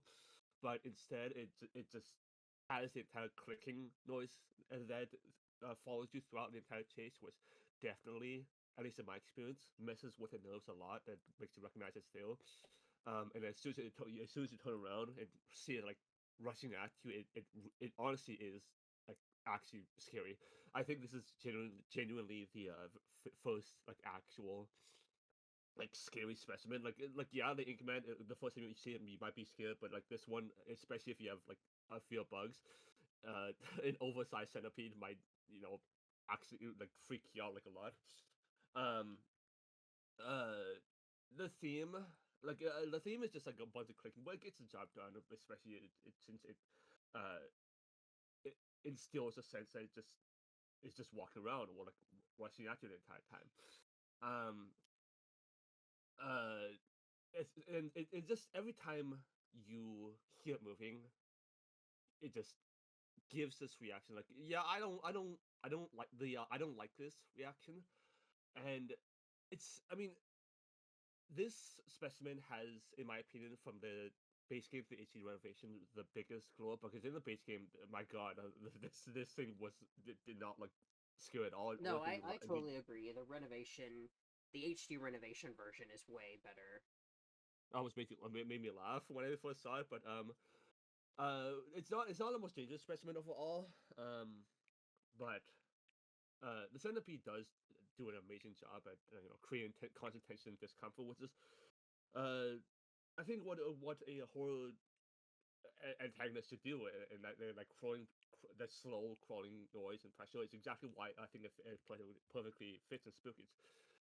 It's not gonna again, it's not gonna be higher because there are other specimens we'll soon get to that have much more going for them. But the notes where you find the centipede is fine. The death screen is exactly what it should be. And yeah, yeah, it goes to the top of PTO. You're just copying me. I promise you, I'm gonna be. I promise we're gonna have different opinions soon. Imagine Specimen 4. we have the two backstreet ones. Ringu. I'm just gonna say her for now. She's probably my favorite base game specimen. Just in terms of the design, I think it's incredibly scary looking design, especially when it's chasing you. My only problem with it is that I think this version, the original one, is way freakier than than the HD renovation version. But then I think the HD renovations endless mode variants are better because I think those are really good, really really creepy. The setting that you find it in, abandoned schools and abandoned hospitals are some of the most terrifying like horror locations. They're very iconic for a reason. So you having to walk through an abandoned school to like activate her is really good choice because it's terrifying. And then her spawn rooms having all these like little references to anime stuff all over the place is also really cool. Um, the ghost students in the classrooms, again, it's another one of those things that'll start making you question like, I wonder why there's ghosts of like these ghosts down here. What are they doing down here? Why is there a school underneath this mansion? It's really weird. Um, and then I like her music a lot. Her music is one of my favorite chase tracks in the music in the game. I think her HD renovation original one was a little bit better than the HD renovation, but I think they're both pretty good. And then she did have the extra chase in the dollhouse, but it was sadly removed. But I do like that she's one of the only characters to get like an upgrade in endless mode that makes her even more terrifying, even more of a threat. And it's really cool because I think she's one of the best in the base game in my opinion. So no, I'm gonna put her like low S. This is gonna be a recurring problem. I feel like when it comes to you becoming more descriptive, and it's gonna be both of us making our own tier list because you basically said everything I'm gonna say, but basically everything I'm gonna say is try not to regurgitate what you just said. But I guess I guess I can start with yeah. This is the very first specimen that can flow through walls, which makes it very unsettling and makes you have the um it makes you on the edge of your nerves about as like how unpredictable it is, but because the music box doesn't exactly change in volume depending on how close or far away she is. So you can never fully tell when like when she's going to show up or how close she actually is. So if you get one of the rooms where you have to something to make like a sharp U-turn or like a sharp turn rather, it can just cut you off and that can jump scare you really bad. And at first The beef demon did that to you in our playthrough because I got one of the looping hallways. So we went through the door and then it popped out of the door at us. And like yes, Specimen 4 can do the same thing. It can be really terrifying. And then it forces you to pay, especially if you don't want to get damaged, which is especially prevalent in endless mode. It forces you to pay attention to your surroundings instead of just moving freely. Which again is gonna be something recurring when especially once we get to the parasite later. And that honestly, that loss of comfort exactly where, in my opinion, most of the fear comes from.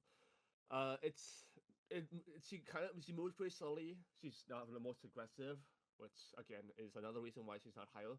But well, I mean not higher, but I mean she's already gonna go on S again. But the again the I do think she took a step back, unfortunately, because she lost her chase in the dollhouse. She lost, in my opinion, the better track compared to the base AC renovation. The new one makes it sound more creepy, but it gets serves its purpose. But the old one is just a lot more better. Um, and then the place where we find it, I really like the we both really like the setting, especially of all the references you can find there. And Mainly especially for me it's mainly Kyubey and the Hatsune Miku references. And then yeah, I think the whole score is exactly where you find the first mine enemy, which is of course huge props for that. Um, Oh yeah, I do also really like that. In the first time in the base game, when you go through the school, it's completely dark, and you have to go through with a flashlight. In the dollhouse, it's the lights are turned on, and you have to run through it backwards. Which, again, it's recurring for all the endless mode chases. No, endless mode chases, the dollhouse chases. But I especially liked it in the for Ringu, and I'm really sad it was removed. Especially since you also got a new death screen in that chase, but oh well. Either way, all of that together, it doesn't it doesn't knock it down too much. I'm gonna put it in the S tier too. Still copying, huh?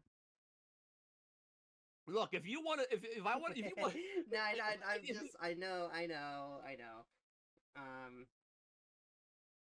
Oh yeah, her endless mode variant is here too. I'm put it there. What would you say? Do you like it more than the original? No, I mean this is the result.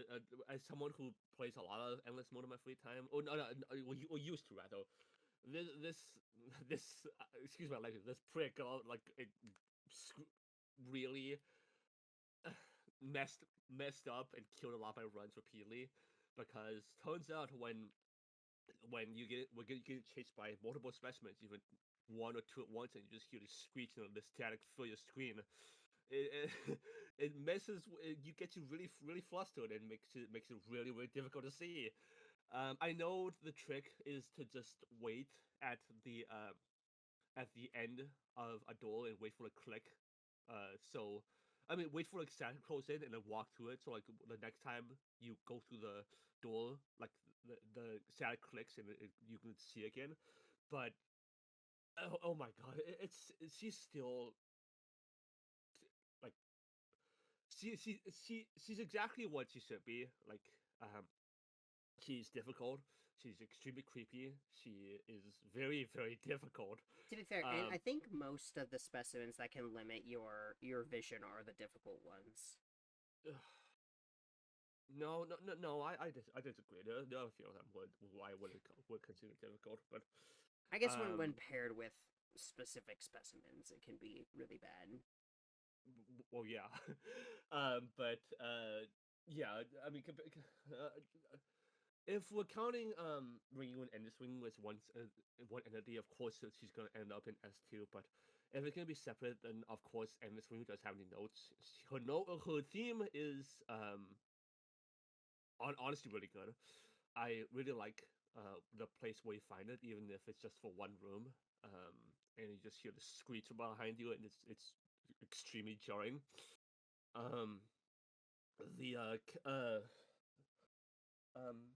The the entire camera clicking noise, I think is a really nice touch and really detailed. It's very creative, but yeah, I just don't think that we can match up to obviously S tier because yeah, it's gonna go in A tier, but just because of just how amazing it serves its role, but still. Ugh. Okay. Specimen 5, Babs. I really, really like her spawn room. Her spawn room and the entire backstory behind it being just one massive, like, Silent Hill reference is really, really cool. Because honestly, when it comes to Silent Hill, the thing that fascinates me the most about the series is, like, the Order and everything going on with them. So seeing an entire entity based on that whole thing is really cool. I think that she is just okay though. She herself. I I think she's not that difficult for how she's not super late in the game. She's in like room like 200s. Um but she doesn't seem as difficult as she should be. They try to balance it by making her do like way more damage for in exchange for her moving really slowly and like the visual hallucinations and everything. But I feel like even by room 200, by her spawn room, you can kind of get used to the rooms enough that the hallucinations aren't really that much of a problem. um so like I love her design and I love her backstory. I just don't like her gameplay very much. So her death screen is really cool though. But I feel like there isn't as much to say about her for me personally. So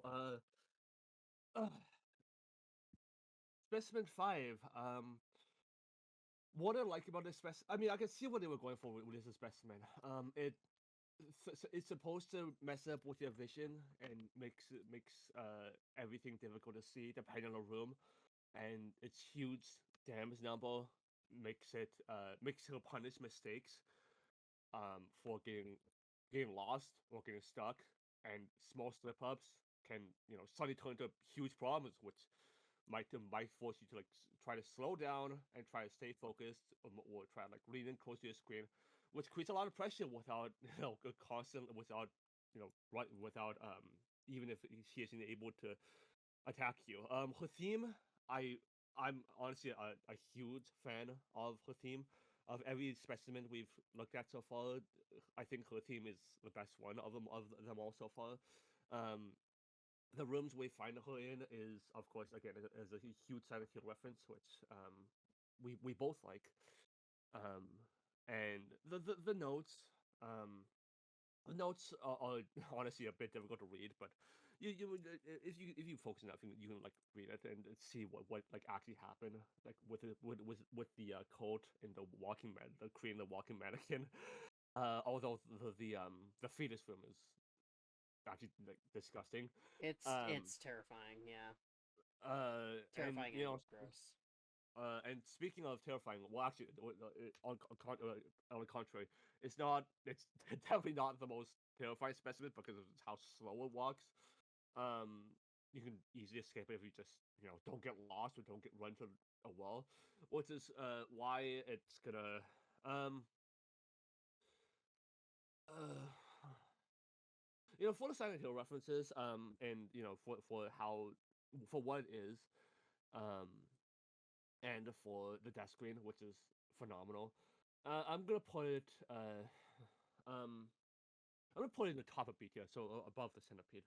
Um, it gets under your skin, and even if it doesn't always hit you, it still can overwhelm you, and it can definitely scare you, which I think, especially for the first time, does its job well. Okay. Specimen 6. This guy, he sucks. I hate him. I love his inspiration though immensely. His spawn rooms being based on Zelda, and then his backstory is nice on its own, but then his entire appearance, some parts of his backstory, some parts of him are just all inspired by Ben Drowned, which was like my favorite creepypasta when I was like a young teenager. It felt very nostalgic, kind of seeing him and playing through it, but I hate him so much. He's probably like my least favorite specimen. And that's purely just a me thing, just because I was bad at the game against him. I will fully admit that, but it does not change the fact that I just don't like him. I can acknowledge that he's got a great backstory and everything. But at the same time, I know the game first came out in like 2014, and by then it wasn't as much of a cliche. But the whole like weeping angel, like you have to look at them so that they don't attack you kind of thing, is kind of overplayed at this point. So that doesn't really help him very much. But I think his entire personality and everything he's based on keeps him a little higher up for me personally, and it's very satisfying to cut him down with the axe. So for me, on the contrary, because I didn't struggle, because for the first place, I actually watched my girlfriend here suffer through Ben the clown, sorry, Ben the puppet master getting killed, but just her getting killed over and over and over again was at And first it was he was the reason I had to redo Specimen 10 section again and then spend half an hour on that. Yeah, so everything, honestly, since I didn't struggle, I can view this as someone who honestly and honestly I really like this specimen because in its spawn room, the notes, first of all, the backstory is, in my opinion, I talked just before in Specimen 5 about how she has the best theme of everyone we looked at. Specimen 6, Ben, I think, has the best backstory because the room we'll find him in, where you can look up and see all the puppets, where you can look around and see all like the puppet tools, the entire clicking theme, that plays throughout the spawn room is phenomenal. Um, his actual chase theme, I think is it's honestly one of the worst ones in the entire game personally. But I'm sorry if you like it, but for me, it's just not for me. Um, I do think it's very creative that you have to like keep looking at Ben. And every time you like walk through a room, you have to immediately turn around, otherwise he's gonna like drop down from the ceiling and just stab you. Um, for the first time players, obviously you have no idea what's happening. This is the first specimen who will most likely kill you because you just don't know what's going on. Which again definitely happened in the case of Red's case. Yep. Um, but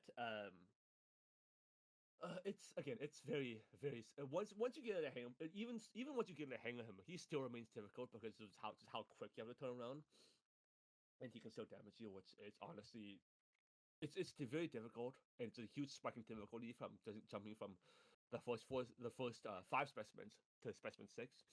But I mean, I don't think that's particularly a bad thing, and his backstory is amazing. Let's see. Once you get the axe, he becomes a lot more negligible because you just cut him down the first time, and then he just never appears again for the rest of the room, which means that um, even if you get hit by him once at the beginning of the room, you can just slash him down, and you can just wait for how to come back, and then just walk through the next one and repeat until the chase is over. Which, of course, it takes away from the difficulty a whole lot. But again, the axe isn't for a while, aka until a dear lord. So I mean, it's still, um, let's see, the desk. Oh yeah, the desk screen is honestly one of the weaker ones. It is one of the kind of freakiest when you first see it. Yeah, it's definitely one of the freakers when you first see it, but on repeats, it's terrible. Like the message it reads in the base game is just has no substance whatsoever. Like, hey, I killed you, you're a puppet. How do you like being a puppet? That's basically all there is to it. But in the dollhouse chase, first of all, the fact that even if you slash it down, in a dollhouse chase, it can just stand right back up. It's is huge. I think honestly, in my opinion, I feel like that's should have been what a base game should have done too. But secondly, um, the uh, the message it sends in the dollhouse once it kills you is a whole lot better too. And and in the HD renovation, this is one of the 3 specimens who can save you. So for all that combined, I'm gonna put it in the top of A tier. Top of A. Nice. Specimen 7, The Wall. This one is probably one of my favorites simply for what it represents. The entire build-up is really, really cool. Seeing the giant clock tower and talking to the white cat, it definitely leaves you really confused the first time you see it, but confused in the way where you want to understand what's going on and what this thing is, and like just the entire thing in general.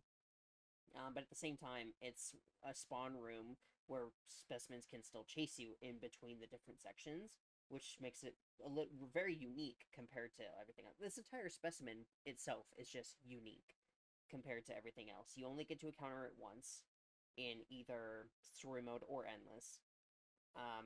It represents basically the like the various aspects of the protagonist. Helps build on the lore that you get hints of it throughout the game, and this is the first big sign of something else being up with your protagonist.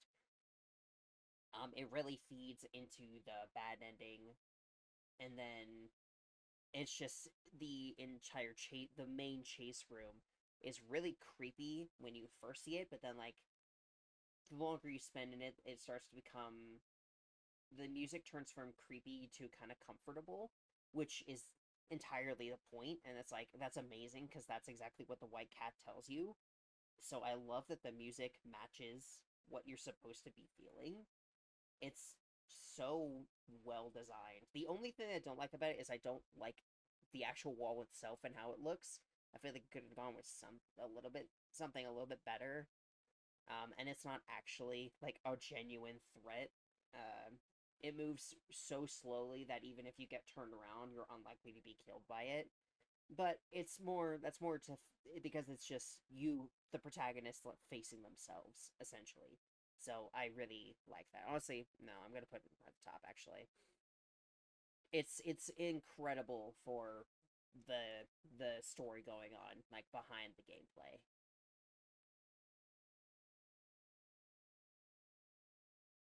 So, if we were ranking specimens by difficulty, which again, we're gonna get to, we're gonna make like a difficulty tier list too, or is it just gonna be Well, this? endless mode. It'll be included in the endless mode difficulty Okay. tier list.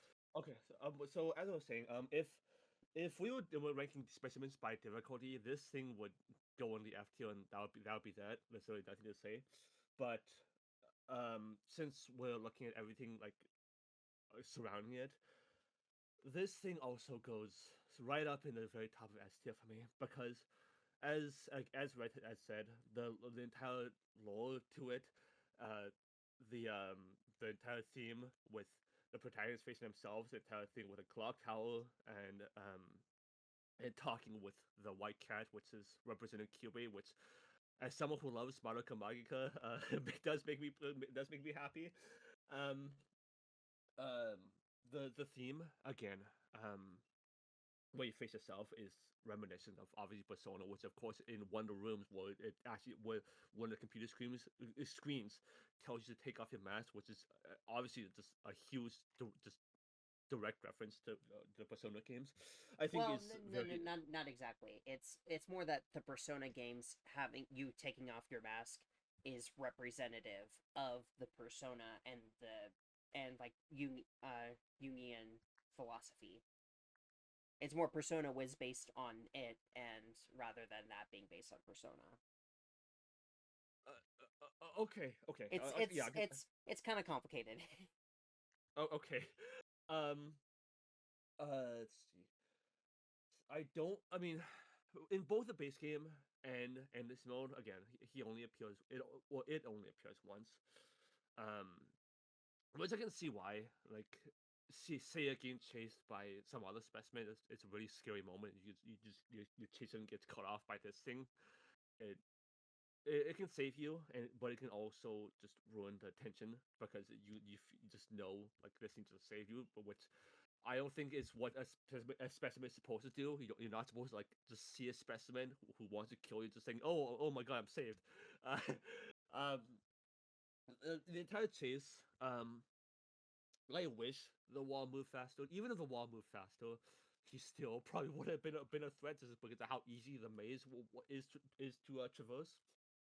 But There's a couple twists and turns and dead ends, but it's again it moves so slowly that you can get turned around and still just not die. right, honestly, I'm not gonna. I don't. We didn't really test ourselves, to my knowledge. But I feel like even if you AFK, like the cat DOS thing, the cat DOS AFK thing will appear before the specimen catches up to you, which is honestly kind of egregious. Uh, Just Specimen um, 9 watching, he's like, dude, you're taking way too long. I'm just gonna do it myself. yeah. But yeah. But yeah, I do really like that in throughout the chase that the theme, uh, even the first time I heard the theme, I thought it would sound like really soothing. But I do really like that Specimen 7 here shows in the walls during the chase the protagonist's fears, which I guess is supposed to theoretically make him slow down, but since we're the one controlling them, obviously we just rush through it. So, uh, which of course which I guess is like a good in theory, poor in execution. But again, the entire build up to it and the entire lore surrounding it and the protagonist is exactly what puts it in the top of S tier. It's easy And the then best. the way I think the perfect like little bow on the entire thing is that the bad endings achievement is it was never a mask, which is just like icing on the cake for the entire thing. Mhm. Because you'll see that achievement pop up, you see that title, and then you go, "Oh, that's what it was talking about." It's great. I love it so much. Okay, Specimen 8, probably the most famous. Where did he go? I accidentally. Oh, there he is. I right clicked by accident. Probably the most famous specimen from this game, outside of the fandom. He's. I will say his backstory is really confusing for the average player. It doesn't like you do kind of you can kind of infer some stuff from his notes, but I do feel like it's hard to fully get a grasp on it without having context of Lost in Vivo, which I think kind of does put it back a little bit. But I think its presentation and the spawn room definitely makes up for it. Because we have the deer here as a separate thing. We'll put them up in a moment. Having this random forest in the middle, it's such a change in scenery. It's just so much like brighter that it like throws you off a lot when you first see it, because like, oh, a forest, that's really weird. And then you have the violent deer, which only makes things creepier. Plus, it's the spawn room where you get the axe, which is really nice and helps change up. It's a really great way to change up the gameplay halfway through the main story. And then his appearance is really great. He's one of the only entities that talks to you, which, it's kind of mixed. It's kind of terrifying at first, but then it gets really annoying really fast. His ability to teleport through the walls if you're getting too far ahead of him makes him really dangerous, really threatening, especially in certain rooms. His subliminal messaging flashing across the screen can really terrify you if you don't really know what's going on, like it was for me the first time. And then his death screen is forcing you to have to like walk up to him and like get killed by him is really, really cool. He's very iconic for a reason. And just seeing just him alone makes me like want to like play Lost in Vivo. So no, I'm gonna put him up in S, honestly, probably low S. He's definitely iconic for a very good reason. My only complaint about him is that his backstory is vague if you don't know about Lost in Vivo.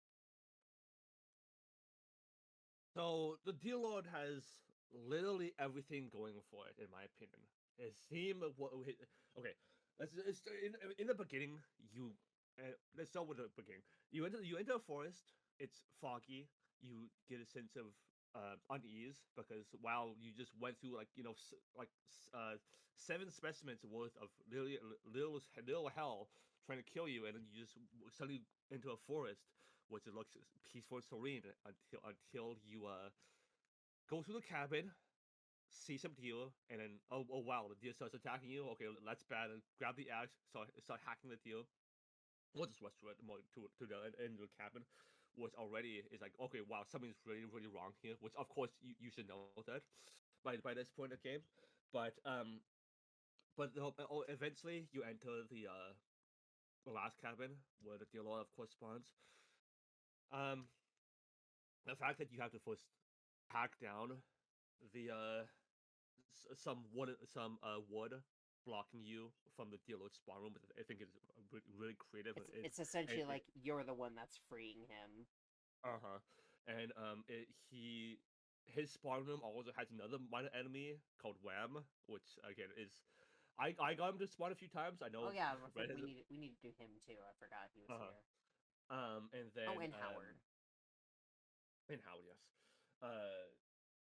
And then he spawns and he starts rambling. Okay, okay. Honestly, that's just one of the negatives that depending on how much you get him, the rambling can get kind of kind of annoying. But the whole his entire theme plus the subliminal messaging when he hits you, plus the static. Well, not really static. Or the effects he applies to your screen when he chases you, is like perfect. And I think it's Endless Mode Ringu like done right without. I mean, I know Endless Mode Ringu is supposed to like completely screw up your vision, but I mean, still, it gives you a huge, massive sense of unease, especially when you look back and see like these two white eyes from the dealer just staring back at you. in endless mode, he can absolutely be just a death sentence because you get chased by a specimen, you turn a corner, and then the dealer just suddenly whoops through the wall and just attacks you. Which again, if you look back as he's warping, and you can actually see the same portal he takes you into when he kills you, which I think is a really really cool touch. I really like that when he gets close to you, you can see the souls in him in his ribcage. I think his design is amazing. I think his endless mode chase is, even including Ringo, like the best one of all four. Because it eventually makes you go through it makes you go through the cabin, and then it eventually takes you back through the Dear Lord's forest, which I think is very very just just it's overwhelming in the best way possible, and it's extremely exhilarating.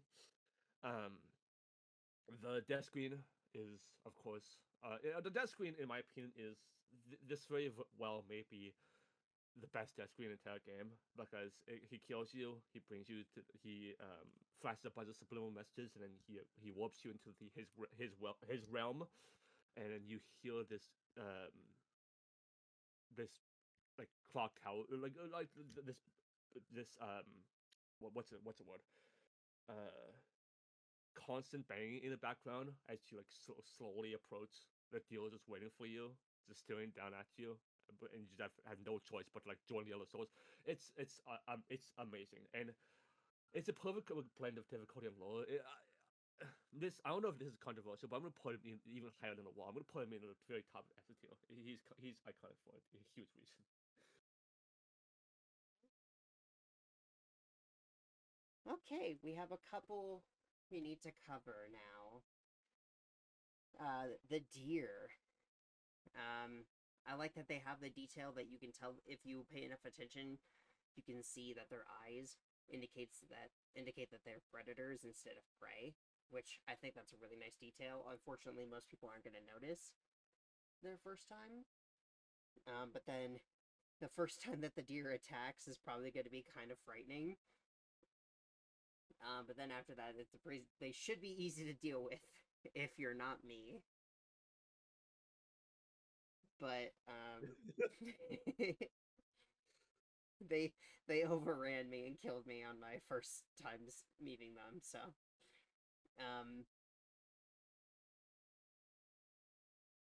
they're it's just a minor enemy, so there's not a lot to it. But I think they're pretty funny and good for what they are. And I'm also just gonna do Wham now. I don't. It's pretty much nothing for me.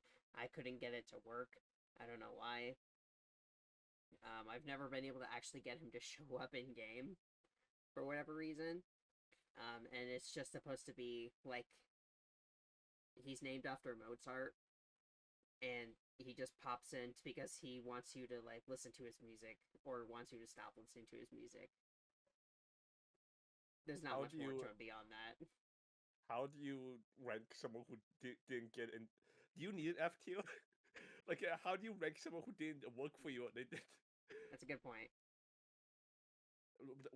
How do you rank the deal above both the Inkman and Ben? Mostly because the memory of getting chased down by them is really funny. Oh, okay. Look, it's not just objective stuff, it's subjective stuff. This is a somewhat subjective tier list. I mean, that's why Ben is lower down here, because, like, yeah, I appreciate what he is, but I just don't like him. If I was going purely by, like, objective, he'd probably be, like, in higher B. Okay. So, I mean, what do I say here? The deal goes in D because there's nothing to it besides that, they're with the deal lord, which again is, as you can see, it's a tough S tier for me. I do like that as soon as you get too close, their eyes turn from black to white, and they start rushing at you with like these bared teeth that make these loud, uh, screeching noises, which I think is honestly really really scary. But compared to the Inkman, who actually has a note and actually has a theme, the deer can't really match up. Wham just you have to make a conscious effort to like actually find him, because there's probably no way you're gonna actually stumble into the into his room the first time. You're probably gonna see the cassette player and just like think to yourself, oh, that's cool, and just leave. Because to spawn him, you actually need to wait until the cassette player just like slows down or like stops, and then turn around. Which even then, it can possibly just not work. I actually had to like try to make him spawn. Um, I mean, yeah, there's really nothing here. He always goes in F tier for me. I'm gonna do Howard. Howard is the first of two PT references, although he's definitely the weaker of the two. He just gets a very bland repeating room with a misshapen door, and then I do like the note, kind of basically just talking about how the creators were really sad that PT didn't turn out to have anything, and then there wasn't a Silent Hill game for like 8 years. But there isn't. I do like his jump scare. His jump scare is genuinely like frightening. Like the first once or twice that you get it. And then after that, when you get his room, it just becomes a chore. Because you just have to like, oh, I have to do this again, I do it again. Especially when you get it like 9 or 10 times throughout the game. So I think he's fine, but definitely like Lisa is a better representation for PT. So this falls into the same problem as well. I mean, yes, there's only a chance you can get house room, but you're most likely gonna get it. Like you're most likely not gonna avoid like the deal. So that's by minimum detail. But I'm sorry. The note, he does have a note. I do really like it. It's from a creator that's basically just spiting just oh, you didn't make PT, well, I'll do it myself. But this is, I mean, I do like the inclusion, but the fact of the matter is, like, when you get a room, the overlay makes you think you're being chased by the Dear Lord, but nope. Turns out it's just Howard. So you have to like just walk around the same room, repeating, wait for him to spawn. There's a chance he might not spawn. You just walked around the room, but just over and over again, and then pick up the note and leave a room. Like basically all there is to it. At some point you get used to him and you just like rush through his room, and he's just not scary at all. He just becomes a chore. You just kind of like get his room to kind of roll your eyes. So I'm yeah, he goes in the fact that he can't scare you, but so can a deal. And the fact that you don't kind of like roll your eyes whenever you see the deal, but do it when you get Howard's room, makes him like makes him lower. That's just so, but it's the bottom of detail for me.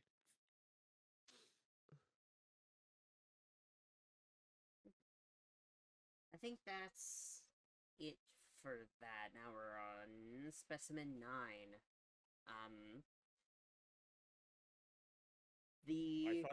I thought the beef demon came first. No. Beef Demon is 11. Okay. No, the old man is 11. No, the old man is 12. He's at room 810, she's at room 910. Oh, okay, right, okay. I thought that was only 12 specimens, I'm sorry. So, the Taker. In this form, he's just a punishment for you not doing anything, just leaving the game running. He has some lore behind him in this form, but it really only gets built upon with this one. He's a entity who basically acts like, is supposed to also represent being like a virus. The way he attacks you by basically breaking the game, sending you to this alternate thing that he then attacks you in. It's very scary though, especially when he attacks you in the endless hallway. Which is sort of like a spawn room for him, but it's, for one, I don't think a lot of people are gonna fall for it. But when they do fall for it, he is pretty terrifying, seeing him emerge from the darkness coming at you. I honestly think his death screen, his revised death screen, is less scary than him just appearing to attack you. But his real form comes in this, which is the final boss. Also makes him look even more terrifying than before. So, and I like the whole tie-in to Unit 731, and just him being like a survivor who got corrupted by all the events that happened. GL Labs trying to use him as a weapon, but he was so dangerous that they had to take him apart. Only for Spooky to be like, well, what if I just like try again? And like basically puts him back together to try and kill the protagonist after he's proving to be way too good at surviving. And then still wins. So she just has to drop a ceiling on you instead. Yeah, I really like this form of him. It's very freaky, and the final boss is incredibly well designed. I do like that's not too difficult, but it still kind of challenges you to like, use everything you have at your disposal to try and like avoid all the obstacles. It gets more difficult the further along you get. I think it's a really well made final boss, even if it is just a little bit easy. And then all the backstory behind it is really cool, especially the white room. It's off-putting enough, especially without the room number, that you're like, you get really anxious before the final boss actually starts. Like you. Well, just ahead. As you said, like you most likely aren't gonna run into this because the only times you run into this are in the base game where if you leave your character AFK, for like a solid minute without like pausing the game, which like, I mean, why? Uh, but I do really like that. Just before the endless hallway shows up, there's like a cute Windows XP of Cat does. It is really cute. I kind of like that. And the spawn room when the light starts flashing down the hallway and then the door opens and this thing rushes at you. It can be really really scary. But you're most likely not gonna find it unless you just again leave the game AFK without pressing escape first. Actually pause the game. So or he appears in the Dollhouse if you decide to run away before accomplishing your actual task. Just board a train and the train breaks down and this thing just comes in and kills you. Although I do really like the detail that it looks like the Specimen 9 Dollhouse is like actually hurt or damaged. I mean, he's iconic. I mean, obviously not nearly as iconic as a Dear Lord, but the fact that again you can miss him, I mean, yeah, you can miss him. So for that reason, I feel like his death screen is good, but that's basically all he has. Because he obviously has no notes. Obviously has no chase theme. I know there's a few videos out there of people who mod the game so Specimen 9 can chase you, and I know Specimen 9 does have a chase theme, which I think is kind of funny given that he can actually never actually chase you throughout the game, so I know what that's for. Still, the fact that he only has the death screen and like a very short spawn room, this might be harsh, but I'm gonna put him in like the top of C tier. And then his final boss form? Final boss form. Okay, final boss form goes in the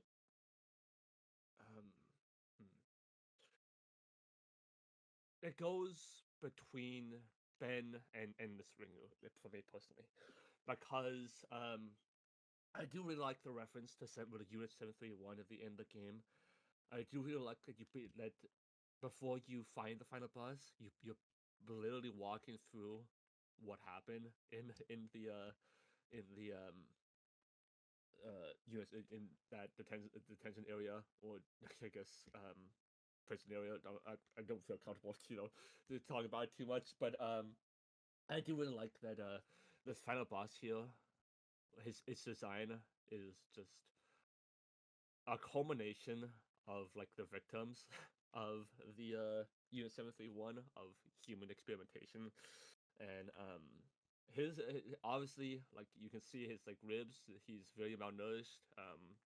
He basically has no eyes, like a huge hollow mouth, no teeth. That's basically what happened. Like in like I maybe the red is like another reference to more experimentation, but the final the final boss, the presentation, and the fight isn't the most difficult thing.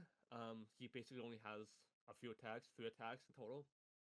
Um, but the theme that plays during the final encounter, I think gets a job done. It makes you really unsettled and makes you get the feeling like, wow, this really is the end, which of course it is, because spooky when you get a room 1,000 greets you and says, "Oh, hey, there's one more." So you know this is the final obstacle. But compared to everything else that you went through to get here, I feel like this seems a little bit lacking difficulty. But it's all right.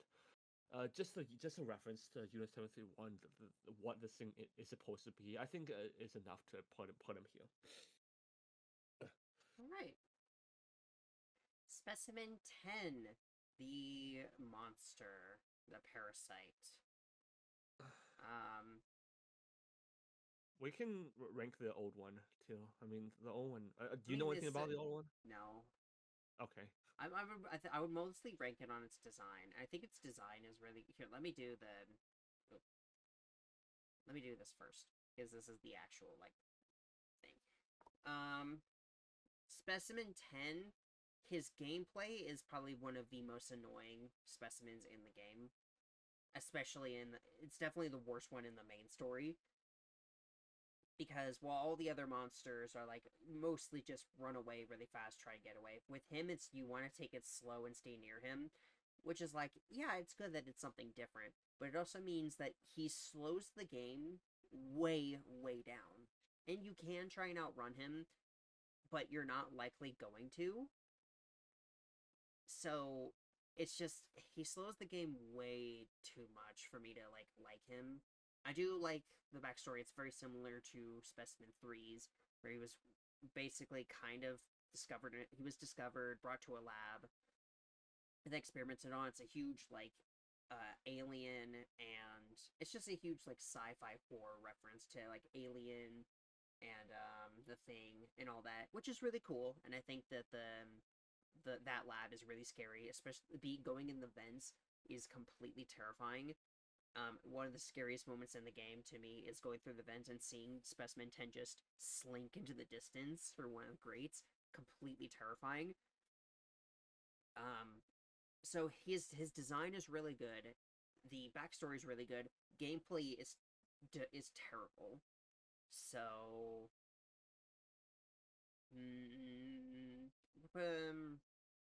right here. And then as for the original appearance, I do like it. I do like this version of it. This version of it looks a little bit creepier to me than this thing. This thing, maybe it's just because I'm so used to seeing with the way you have to play with this monster. It feels more like a dog that you're like you're walking a dog. So I can't help but see this one as not terrifying anymore. This one is really scary though. I imagine seeing this just chasing you through the hall, it would give you a pretty similar like freak out as the centipede. So Specimen 10, the original one, so neither of us have played the base renovation, but from what we've heard of it, the base eel is just a glorified centipede, which you can't really run away from. Like from what I heard, it just rushes at you way too fast, and sometimes you just kind of like take it and get fucked. Um, yeah. I mean, the only time it shows up in the 18 renovation is when you turn the power back on. This thing pops out from a vent and just ahead. before the new Specimen 10 erupts from its head, which I think is I mean, again, given that neither of us have played the base issue renovation, the base game of Spookies, this might be a little, this might be inaccurate, but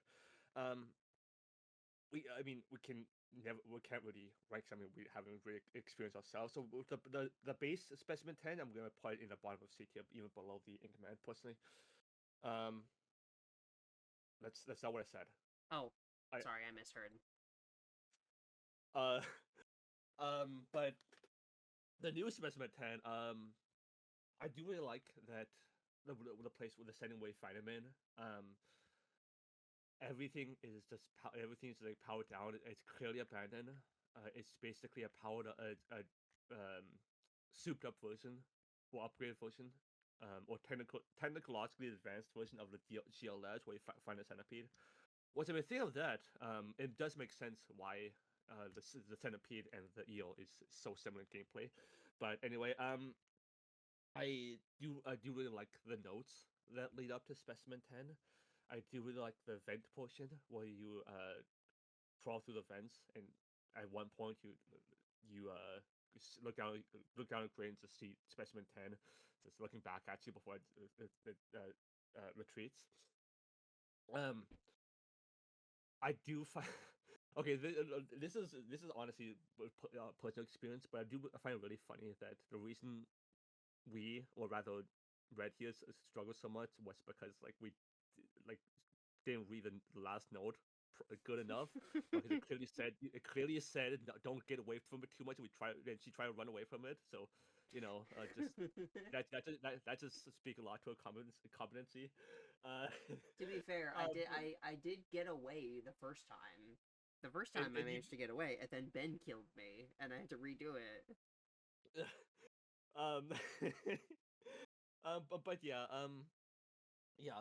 the actual gameplay for New Specimen 10, it's not good. Like as mentioned, I do really like it's something new that every single specimen so far, except for maybe Ben, forced you to run away from it as fast as possible. This one forces you to stay close to them, or else it's just rushes at you so quickly you can't run away from it. I do like that. And theoretically speaking, there is a way to make this faster, because you can just run away from it, wait for it to transform, catch up to you, and then it transforms back, and then wait for your health to go back up, and then run again until and then rinse and repeat until you repeat it until the chase is done. Alternatively, you can just sprint the entire way through, because sometimes you can get rooms that the door leading out is very close to the one you ended in from, and new Specimen 10 is really bad at taking turns, so you can get stuck, which gives you a lot of time to find an exit. Which it's vital in endless mode, especially because if you get a thing with say I don't know, any other specimen, it just can completely just ruin your run. But I do, but yeah. Anyway, the notes are good. The theme is pretty bad. I'm gonna be frank here. It's really it's reminiscent of the Thing, Parasite, and the Alien, those kinds of movies.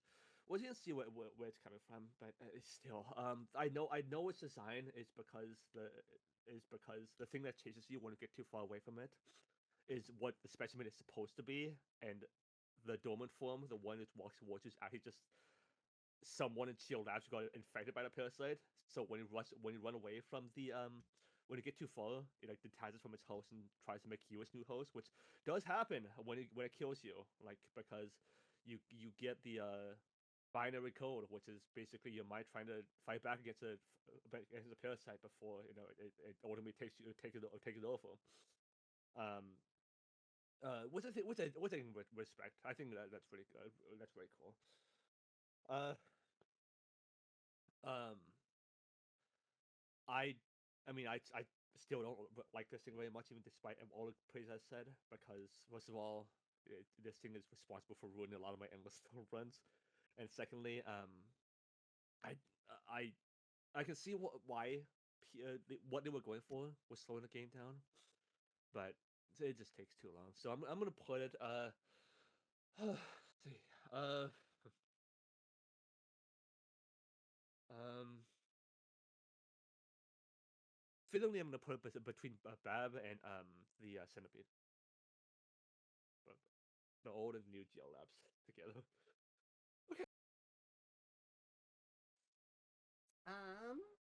Specimen 12, or sorry, Specimen 11, the beef demon, 100% beef.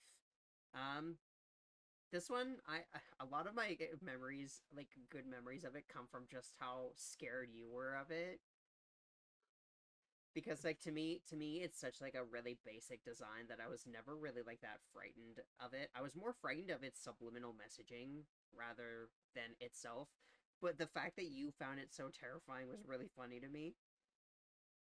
It's admittedly a fairly threatening entity because it can fly through walls like Specimen 4. Um, and it does remove the doors, but again, like with Bab's hallucinations, especially by this point in the game, you should have a really good grasp on the room layouts, so it really is not that much of a problem. You should be able to figure out where the door is pretty easily. It only really becomes a problem when you're doing its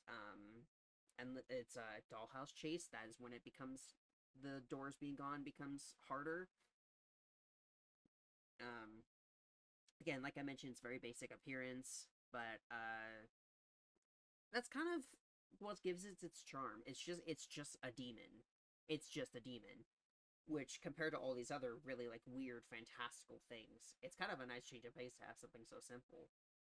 And then I think the entire setting that you find it in is really well done, really well made. And the backstory is like there's just enough there to get an idea of what it is, but then you can look a little bit deeper and get a better and like kind of figure out a little bit more of the backstory behind it, get a better idea of what its purpose is, all that, and then it further opens the mystery as to like again, why is there a fast food chain underneath a mansion? That's really weird. But I really like him. I think he's gonna go in A for me. Well, I don't like him.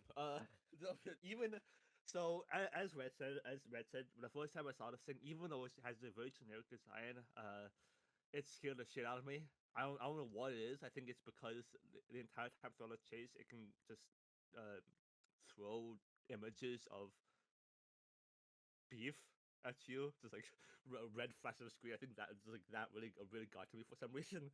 And just see this thing like just suddenly pop through walls. Well, like yeah, I would experience it with Ringo, but I mean seeing this like really scared me for some reason. But even once I got used to it, once I got used to it, it just really lost all its charm for me because I mean, first of all, I have a bad experience.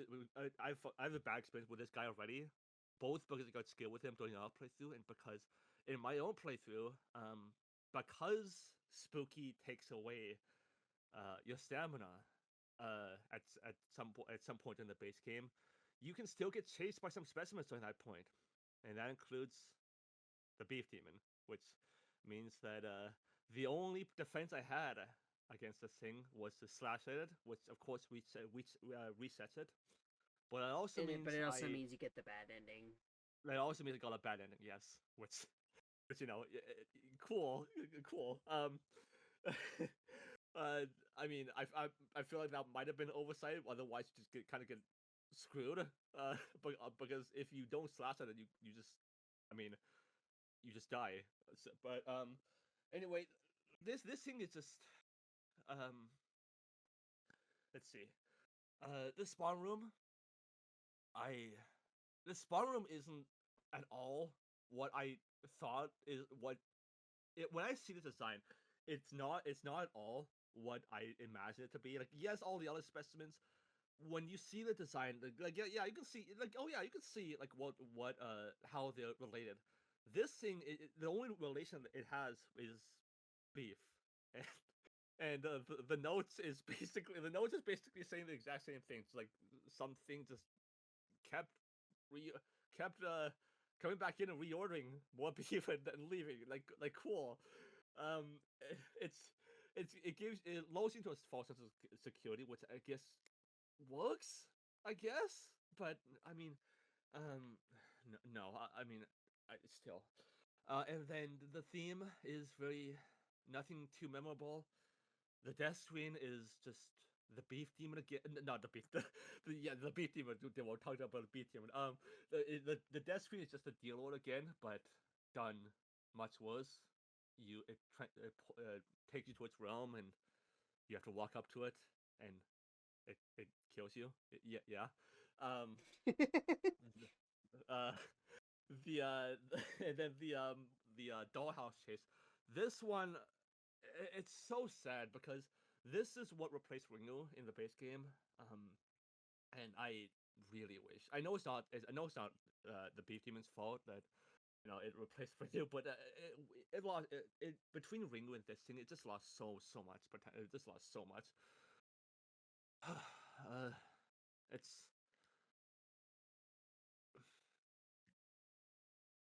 I mean, it just doesn't have a lot going for it. I mean, you see this thing and just, oh, okay, cool, and you don't really get. It's just there. I'm gonna put this in uh see uh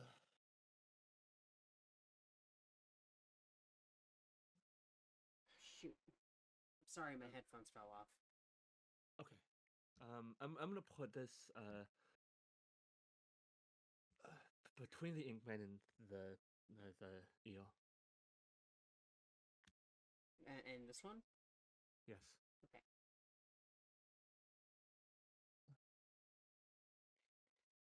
Specimen 12, which is the mansion and the old man. I think I like the mansion. I do like that it's kind of like a reference to old-fashioned like point and click horror games where you have to like go find a thing, which lets you unlock a room to find another thing to unlock another room. I kind of like that, but it does get kind of repetitive within the mansion, the mansion within the mansion itself. Thankfully it's not very long, but it definitely will feel longer on your first time not knowing what to do.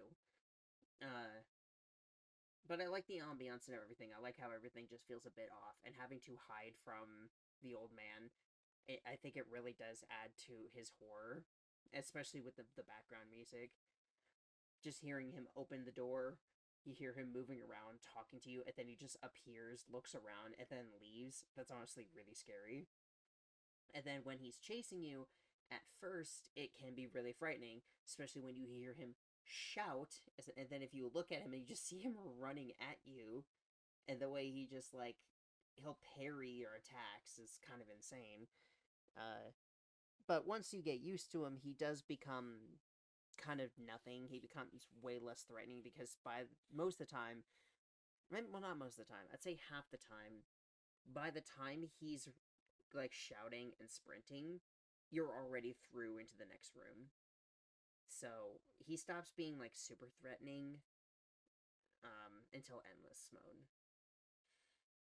I think his design is pretty well done, pretty creepy, and I think his weapon being just a giant scythe. I've always liked like a scythe as a weapon, so I think his design is pretty cool. I put him at the bottom of A. I think you meant to say sickle because a scythe Sickle, is sorry. Yes. I mean, I like both. I like sickles and scythes. So I'm gonna contrary on this. I actually don't like Specimen 12 like at all. I can definitely appreciate what the gameplay elements they incorporate into this. Because I appreciate that Specimen 12 is actually the mansion itself. It isn't, and the old man you see here who chases after you is just a mere host, and the host is the same person who left the notes behind that you see around the mansion as you travel through it and hide. It's also very That's cool when you realize that it's the vlogger from Endless. You realize it's the same guy. I can definitely appreciate some Easter eggs in the happening in the mansion too. Like as soon as you step into it, and you like make a show up like I think right, there's a chance you can see like a hanged body there, which like quickly disappears. I don't know what that's about, but there are some videos that out there that can that show you if you're interested in looking. Um, but the mansion itself and the gameplay I can definitely appreciate it, like the first time or even the second time, where you have to like run around and hide. But anytime after that in repeat playthroughs, it just takes too long. Um, I yeah, the fact that you have to go into I think it's like at least 4 or 5 times, and then just heal and then just wait until the old man enters, looks around, leaves, and then move to another area, hide. He looks around, leaves. It's not. It ruins the momentum, in my opinion, that the rest of the game has going. But when that's all over, in the chase itself, he is he's honestly not very threatening. Yes, he screams and he begins running at you, but even then, it only lasts for like a uh, a second or two, and you can easily outrun him because when he's not running, he moves at like a snail's pace. Like you can easily just walk away. Um, the death screen isn't anything too notable. I do like that you can that it shows like the skeletal remains and when he's smiling at you, or like for like a second or two in the death screen. But that's about it. It's just creepy. And this design, in my opinion, I mean, sickles are a cool weapon, but the design is pretty bland, which I guess is fitting for just a guy who also wandered in, just like us. But even still, that being said, again, in the soup update, I know we haven't gotten a good look at him yet, but I know that he has like a huge update to his model, which makes him look so much better and it makes him look a lot more threatening. So, but for now, I mean,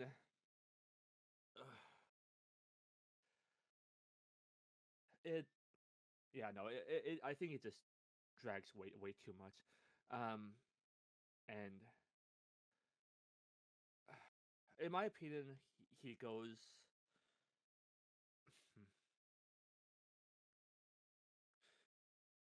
In my opinion, he goes between the Taker and the Inkman.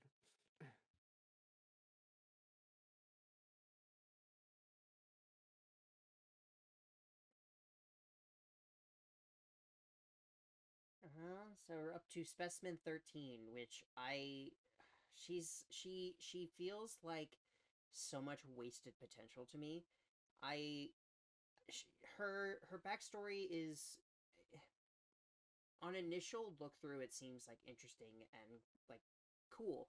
That's like a research station that's being messed with by a siren that's killing a bunch of whales and everything, and that her cat DOS makes her seem like she's like thousands of years old.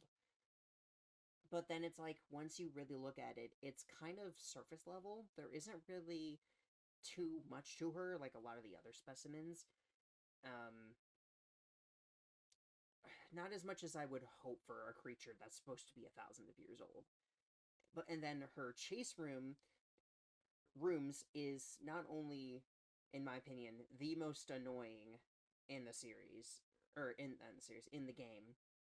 Um, but it just lasts so long that it stretches when you're first playing through it and you don't really understand that you can just run and go for it. You're gonna be going through those rooms forever. It's going to feel like ages before you finish off her section. It slows the game down so much when you're like so close to the end. And thankfully she does like her rooms are late, so most of the time in a playthrough you're only gonna get her once. You could get her twice if you're really unlucky. Um Thankfully only do it once, but it's so annoying having to get to deal with her. And then in endless mode, she's not only does she only pair with specific enemies, but then it's always no matter who she's paired with, it's always a pain, no matter what. So she's just she has a cool design, but her backstory isn't good enough for what I would want, and her room is just her entire section is so unbelievably annoying to go through.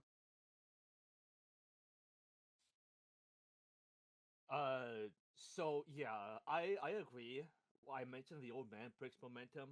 This siren in your first playthrough, as Red mentioned, it takes forever. I mean, start off with the chase room. First of all, I mean the initial spawn room. I appreciate that it's a direct reference to Amnesia, the game where half the time you can't see anything. um, uh, but which again is definitely translated over well into his spawn room, because half the time before you find a lantern, you just wander around trying to find it in the dark. They make it so that literally even though you can see the code, like the lock to put in the code, your protagonist can't. Yeah, Even exactly. If you can.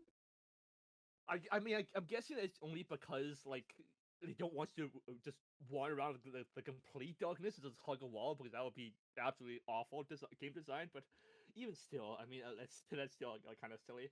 I don't really like. Well, I mean, this feels a little bit petty, but like it does feel like sometimes the lantern is maybe too well hidden. But given how many rooms you have to go through in her spawn room, and plus uh yeah, I mean the notes, I mean it's okay. The notes are fine. They get they get a job across, and once you find the lantern, once you find the code, once you enter into the code and enter the water area, or the flood section, I mean, uh you do get a feeling of unease again as to like what this could be, what you'll be facing. And then when you see her, like you have to trigger her, like you have to be close enough such that she actually hops off the crate and then begins chasing you, which is a little bit troll in my opinion, because the first time she hops off, she doesn't move, and so you're on the crate that you're on the crate that she was on, and she's just like right there waiting for you. So I don't know. I'm not sure if that's an oversight or what, but you know, and then okay, for what it's worth, the chase theme is beautiful. It's one of the best ones. It's easily up there for one of the best ones in the entire game, in my opinion. It's very fitting. It's very melodic. It's very soothing to listen to, despite what despite what the siren is. But the whole balancing the juggling act between jumping on crates and waiting for her to leave, and then rushing to the next one, waiting for her to leave, just doesn't work. Um, and it sucks because other than Whiteface, which we'll get to in endless mode later, she has one of the longest chase rooms of any specimen ever. I think it's like 50 or 60 rooms, which is egregious. Like it's I think it's 40 or 50, yes. But it is, I think it is one of the longest of the entire cast, you can say, monster cast. So yeah, and then the death screen is all right. I do like that you see her and then you can see what she really is before you drown. um but all of that doesn't really save it. The only thing it really has going for it is the chase theme, and even then, that's all it has. I'm not gonna put her in detail because I mean the bottom of C tier is a specimen that we literally don't have in the issue renovation, but she still goes below the beef demon. So.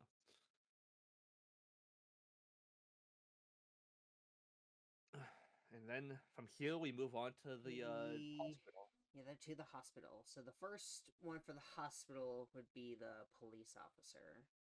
Monster 1.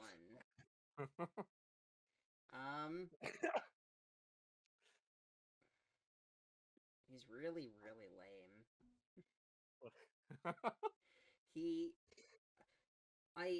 We didn't even, like, see him chasing us in our playthrough. Because it's so easy to avoid him. Because the way he works is he'll stand in front of the door until you go into one of the side rooms, and then he'll move and start quote-unquote chasing you. But he moves so slowly that you may just breeze past him in the dark and just never see him. And see that before you end up killing the virus and killing him. He has no backstory at all. He's just there. He doesn't do anything. His chase is bad. He doesn't do a lot of damage. I don't really know what his purpose is, to be honest. It feels like he's just there to be there. He's not even really connected to the main story going on. So, I don't know why he's there.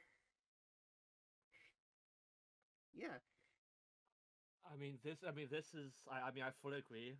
I feel like the only reason this guy exists is for an introduction to a monster in the Karamari Hospital, but this is not the way to go about it because the first time you see him, the first time you see him and he blocks off the door leading down to the It could be scary. I do remember when we walked up to the door and saw him just standing there. I did turn and run. Out of fear. And you kind of scream really loudly with that. I mean, for what it's worth, that alone does technically make him serve his purpose, but still, it's like, why does he exist? Because he doesn't have a chase team.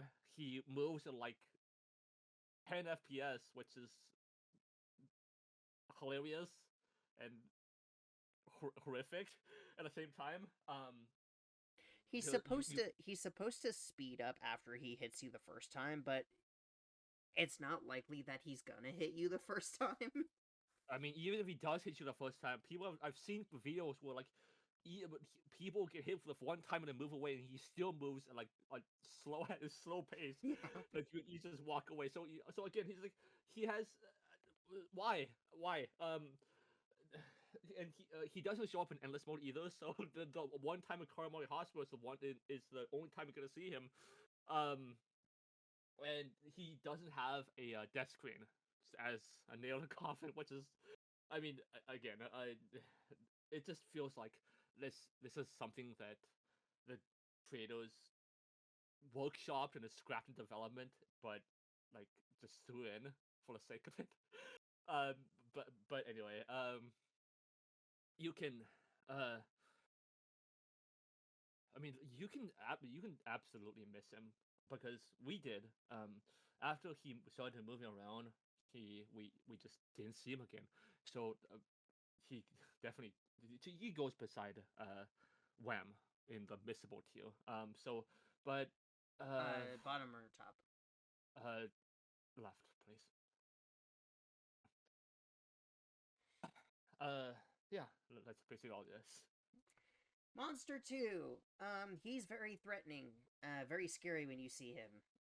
A body bag rising up off the ground and then transitioning into chasing you through a maze, especially with the fact that he moves faster the longer he goes in a straight line. It is incredibly terrifying. He only shows his main thing. Honestly, a problem with a lot of the monsters in the DLC is that they show up for a very brief period of time. Which, I mean, it makes sense. The DLCs are shorter than the main game, but still, it is unfortunate that his especially is just so short. That you don't get to see him very much. And then as for his backstory, it's just ridiculous. Created on the spot by the creator. Although, funnily enough, I feel like the backstory that they did give him is like kind of in line with Spooky's. Like, it was made up on the fly, but it kind of fits him. It kind of fits the vibe of the game. and it is funny enough that I do actually really like it. It doesn't have a whole lot going for it other than that, so I'm going to put it at the top of C. So going for the change in quality, going from Monster 1 to Monster 2 is genuinely like neck snapping, because there's actually so much going for the body bag. The well, first of all, you go down into the wood, I think it is, and then pick up a medallion, and then you see like like messages flash on the screen really quickly, and just this body bag staring at you, with the two messages being why did you leave your soul behind, and the warm feeds from you, which again you may not be able to read it since it goes by so quickly, but I have seen many theories speculating what that means, which I'll get into in a second. Because once you leave the morgue and then step outside, and then are suddenly strangely transported into a different hallway where all these body bags are laying around. Because when you enter the morgue, there certainly wasn't any body bags when you're in there. So and then you see this body bag slowly rising up, and before it begins to give chase, it's genuinely frightening. And I really like it because for this chase, despite how brief it is, you have infinite stamina, so like you can just keep running, um, and I think that it is directly related. It's basically directly related to like the messages, aka why'd you leave your soul behind? Because like when you enter the morgue, like I think it means that obviously your player, you can see, you can control your soul, but your body was like left outside of the morgue, and that's why when you leave, you're suddenly in a complete different place, and also why you have infinite stamina, because uh, when you the body bag chase, he's basically just chasing your soul, and the instant you leave the morgue, you're reconnected to your body, which is why you start to have stamina again. I think the implication still is genuinely masterful, and it's only complemented by the fact that the fog on the screen and the music. The music, his chase theme is amazing. Halfway through, the theme starts speedboxing, which is one of the best things, one of the best things like ever. Um, let's see. He does have a death screen, which is really sad. But I mean, that's a small negative. And also he's really tall, which I think is kind of funny. So yeah, all of that combined, this is a really good monster. Um, I'm gonna put it between the Ben and the Specimen 9. Hey, Monster 3, the baby head.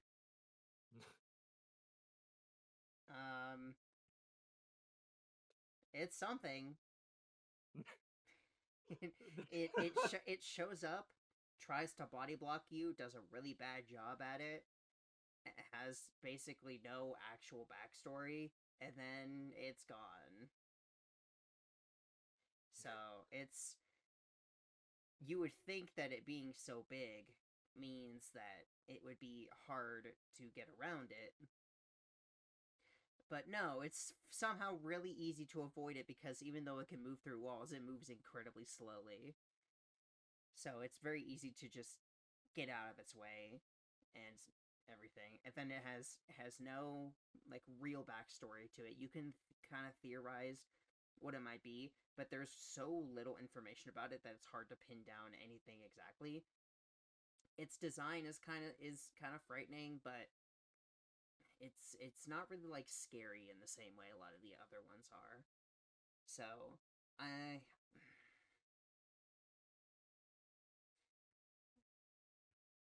put it in D. So yeah, this falls into the same problem as the police officer as to why does this exist? Because again,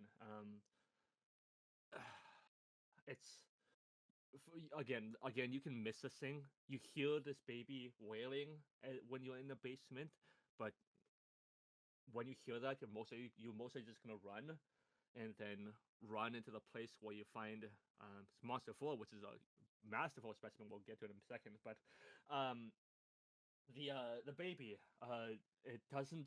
I mean, in endless mode, you can technically see its spawn room, but it's only a single room with no substance. Of course, this thing doesn't have any notes. It's really annoying because it's just you just hear this constant baby wailing, and it grates on you. It does a horrible job at body blocking you. There's literally Wormy Charles does a better job of that unintentionally, which is, uh, something went wrong.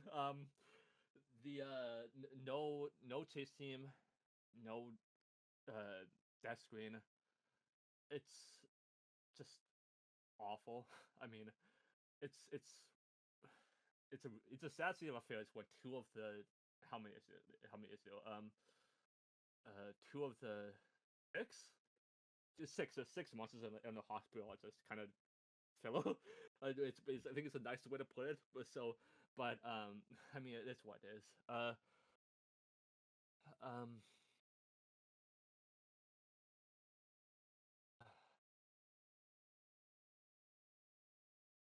yeah, I'm gonna. It just serves it has no purpose besides being annoying. I'm gonna put it in between the deal and the in Howard in detail. The Hanged Man, I'm putting him all the way up here. One of my favorites. It wasn't originally when I was originally playing the game. The main thing that I had going for it is that it was incredibly terrifying. Gave me one of the biggest scares I've ever had playing a video game. The biggest scare of the entire playthrough.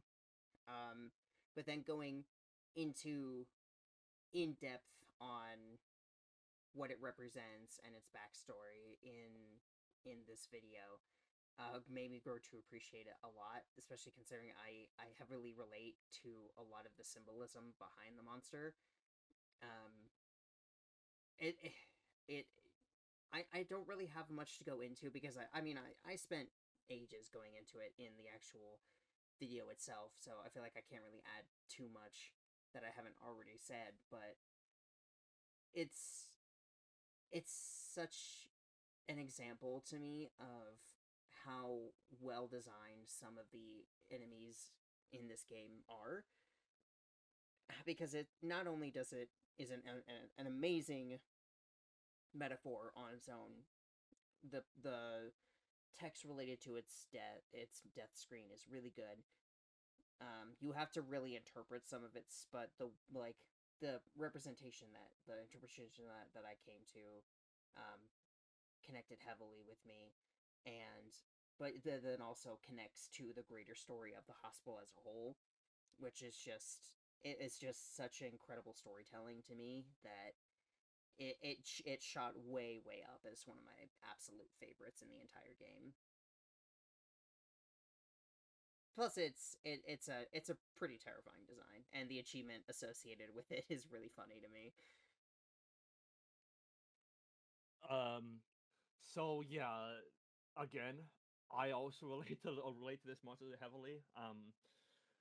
I mean, for any viewers, neither of us are uh S word. For anyone who's in with trigger, I don't want to say the full word, but yeah. Yeah. As for the monster itself, okay. First of all, the chase scene is amazing. I really like that in the chase itself. This monster, um, like not runs at you, just kind of stands still and teleports, uh, like towards you or on top of you. I think that's really creative. I think it's very very amazing storytelling, as Red said, that several of the notes leading up to led up to this monster. Like you see multiple doctors. I think it's Dr. Tanaka taking care of a patient and mentioning something about how hallucinogenics, what's led into this patient turn into what it is and what you see here. Um, and of course, the death screen has so much has so much substance there. Like you see a QR code, you see a family, you see a bunch of words. Like it's it's such an amazing specimen, and obviously the true monster, and the true like perpetrator behind all these actions is the ghost cow beside it. But the fact of the matter is that this I think this is easily like the best not specimen, best monster in the hospitality, and for that reason it's gonna go up. I mean it's definitely an S tier. It's just way an S tier. No, I'm gonna put it below Ringu.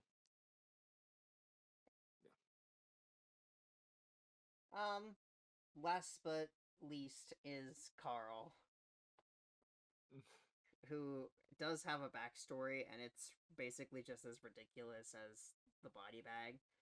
But it's more excusable since Carl is just kind of a weird little thing you can find in the new game plus. Last one. We still have Becca and Oh, right, I forgot Becca's a thing. and Well, Ghost Cow. Still. Well, I'm just gonna do Carl now because he's here. You talking about the ghost cow, I think, just made me kind of skip it in my brain by accident. Oh well. He is still least though. I'm just gonna put him here because he's like, I get that he's just supposed to be like a little Easter egg thing, but eh. What about you? Yeah, Call is funny. I like him. I mean he's missable just like Wham and the police officer, but I mean he's funny. So, I mean, he goes to the top of detail for me, but just because he gave me like a good chuckle the first time I saw him, but still. And plus the entire joke we made about the that was true. Okay, no, I'll move him up past the siren. She's just that bad. Ghost Cow, the main antagonist of the hospital, the one who caused everything to happen. I love the representation of the design. I've never really liked the design that much, but but it makes sense for what it's supposed to be, being representing mad cow disease. It's very, I understand, I get the symbolism behind it, and that's really cool. The entire story of the hospital is built around it, and I really like it. I like the hospital more than the dollhouse. I think it's way scarier. And he's the reason that it's like that. So, the maze that you find him in is really cool. I like the representation, and like you can extrapolate that it's basically the protagonist also starting to get infected by the same thing that got all the doctors, and you have to like try to escape it before he claims you the same way he did everybody else. I think that's really cool. It kind of harkens back to like you fighting against Specimen 7, and it's just really interesting.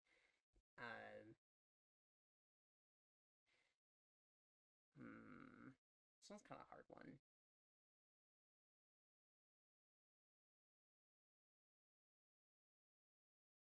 I'm gonna put it here. So I really like the Mad Cow, or the Ghost Cow. I'm sorry. Uh, I really like. Now this might be controversial, but I do really like the design. Like, yes, it's ridiculous, like this upside down animal being hung by an eye, levitating eye. But I really like that. Um, from what I've seen, the general consensus is that the eye is actually the monster itself, and that's certainly what this picture seems to be implying as well. But yeah, I do really like that. throughout the entire hospital, it's been leading up to this, as to why the doctors has been screwing up the patients, as to why the hospital's been abandoned, as to why this DLC basically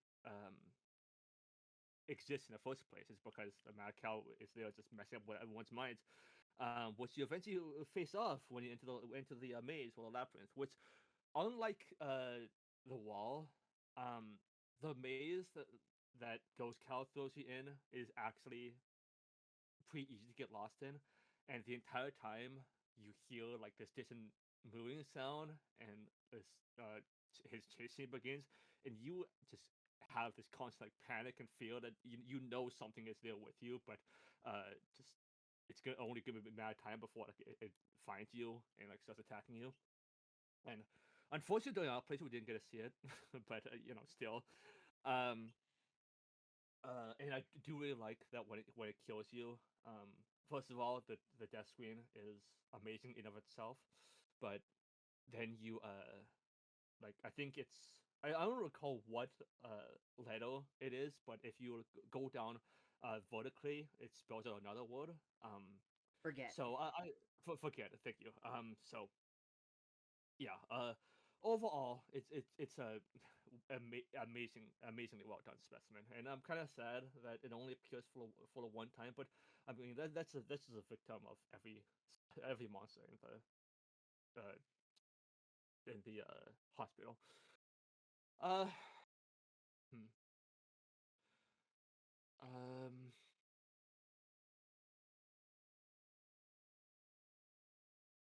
uh, hmm. I'm gonna put it in the top 8 here for me. And Becca. She doesn't really have anything. There is no backstory for her. She's just Rebecca Black, and that's it. So there's not much to her. She's really annoying and endless. The only thing that I think she really has going for her is that she has a really good design, and the joke is kind of funny. And that's pretty much it. So I'm gonna put her here. So this is a monster that, obviously it's extremely missable. It's a play on the endless hallway, which you can find in the base game, but only in the hospital. But I mean, you have to actively try to get yourself killed for her to kill you.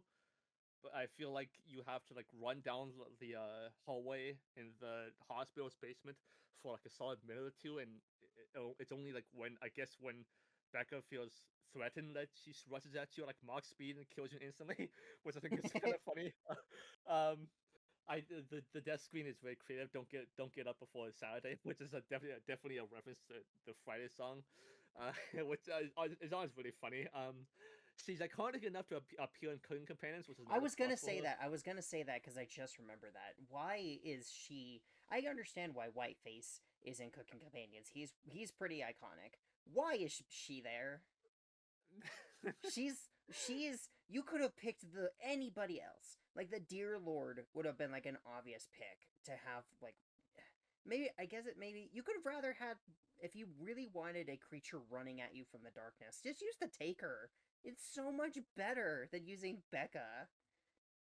Um, and as you can imagine, since I've mentioned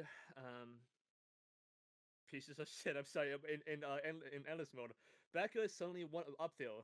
She is such a troll because in endless mode, turns out when your escape route gets cut off by a specimen, you can't get her health back. She kills runs. What a shocker. But yeah, her theme is. I mean, you don't get a healed obviously in the hospital, but in endless mode, it is pretty good. It is pretty. It never grew old on me, despite how many times I heard it. But even still, she basically is just a joke of a monster. But I can fully respect it. I think she's really well done and funny. So um uh um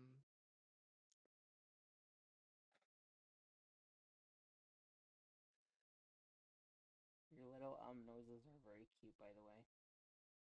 thank you. Which I felt the need to say it. Okay, I wasn't intentional, I swear.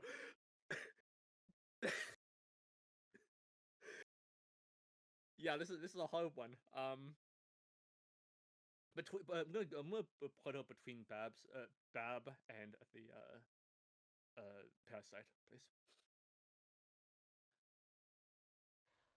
Okay, we are now in the Dollhouse, where we will be starting with the husks. Now, I think that this design is really, really good. This is a really, really good design. The design they have in the HD renovation is so much worse in comparison. Obviously, they're not a threat on their own. They do very little damage. They walk very slowly. They're very easy to see coming. They're only really a problem when they start showing up in groups, and even then, in the Dollhouse, it's really, really manageable. It's mostly just endless that they become a problem. But I do like what they're meant to be. They're supposed to be basically failed experiments, dolls that didn't really gain the kind of sentience that they wanted for the program. That may not even have kids inside them. Might just be like demons.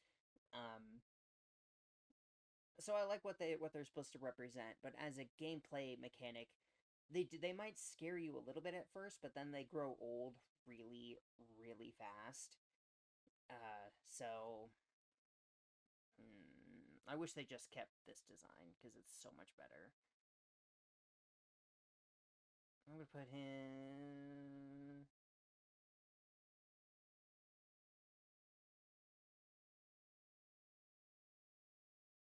Yeah, put it right there. C tier. Now, I don't know what to say about these things because they kind of just exist. I mean, you can say, yeah, because in the Dollhouse, they just show up in the hallway and exist only to, I guess, be there as an obstacle that you can get hit by. So don't just run around the Dollhouse freely before woman starts attacking you. Women. Woman. I also agree that I think the base game's base game's base game's HD base game's design is much better than the HD renovation. Although I saw that the base game's husks frame rate when they walk was atrocious, so I'm glad they fixed that at least in the HD renovation. Yeah, it feels like they just exist just so that when you turn a corner, you can just get startled by them, or if you are curious or dumb, depending on what you prefer, and stick your hand in the wall, which is also based off an SCP. And they can just Who would do that? they can just yeah I wonder they can just I think it just because the whole makes you stuck there, and then the husks can just like walk up and maul you, which is honestly like the only way I can see like them actually killing you without you actively trying to get killed by them. But say you do end up dying to them, I mean the death screen is all right. I appreciate that they do actually have a death screen, unlike some of the monsters in the hospital. Uh, um, and after the Spooky moves all of the husks to the room where the electric fence, the electric fences, you just never see them. You just never see them again, which I think is much fuller better. So yeah, they don't really do anything. They just kind of there, which I guess by that logic they do serve its purpose, because obviously in the Dollhouse you don't regain health normally. You have to shake the doll to regain health, which if you're watching this, I'm sure you'd already know because you watched Red's video. But anyway, I would hope. Yeah, hopefully you're not here just for the tier list. But I mean, it got diehard fans just for the tier list. But yeah.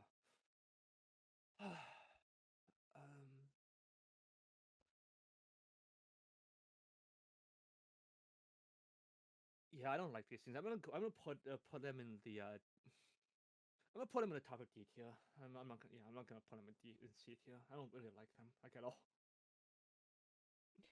Okay, Clicky. I think Clicky is surprisingly terrifying. Just when you first walk into the one room and you have no idea why there's suddenly a clicking sound, you're most likely not going to notice her the first time. So you won't really think anything of the clicking until you see her the second time, and then you see her underneath you just running around, and you will freak out because, oh, there was a doll watching me last time that I didn't see. That's really freaky. Um, but she doesn't really have much going besides that. I do like the implication that it's meant to be the child that shot her father. Although it's way more obvious in this version than the HD version. Honestly, again, the HD version doesn't look as good in my opinion. I prefer this one, especially since this one makes it way clearer. The she doesn't have a lot going for her, but I still like her. She's a nice little extra scare. Her next to the husks. I mean, yeah, I also fully agree. I really like the single note that she has, where it shows the picture of the child, child like really shooting someone, which Artwork is violence. I sure um which you can definitely see in Clicky's design, because there's literally a bullet hole in her forehead, which still she serves as a fantastic skill. Whether you see her the first or second time, she'll most likely give you a fright, which I mean does its job very very well. And compared in a game where sometimes the specimens or monsters are just fail to achieve what they accomplish, Clicky, despite being so simple and despite only appearing in like two places where both of which you can potentially miss, but it's unlikely the second time. The she does her job very very well. For that alone, and because she has a note, and I really like the implication. I mean, I like Clicky. She goes in the bottom of B tier actually. Yeah.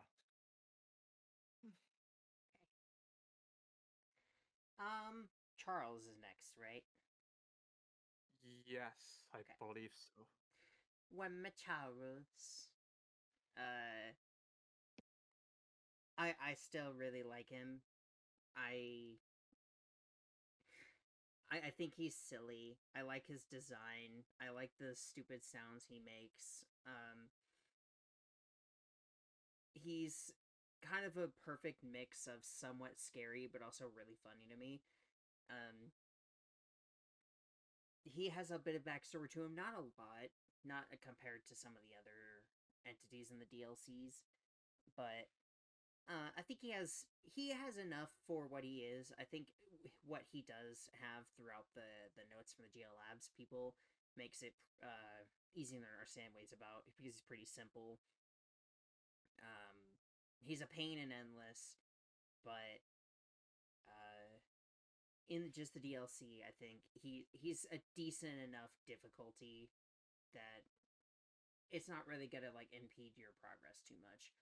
Plus, seeing him rise up for the first time can be really scary, especially knowing that you have no way to heal yourself if he actually does attack you, which you don't know if he's going to when you first get there. So, when on our first attempt of ranking this, I ranked him way higher than Ark I think expected me to. But now that I've had time to like settle in, I do see the problems with him, but I still really like him. I think he's silly in a way that I really like. So,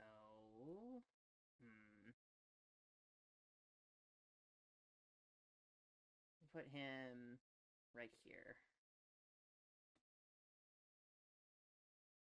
So, I am not a fan of Wilmy Charles. I mean, okay, I'm gonna say this right now. I'm not a fan of most of these monsters in the Dollhouse.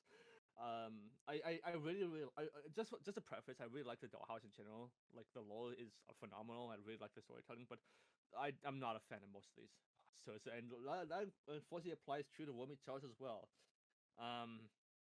So I will admit that the first time that you take the key and then Wormy Charles rises up, and begins his chase, it can be really scary.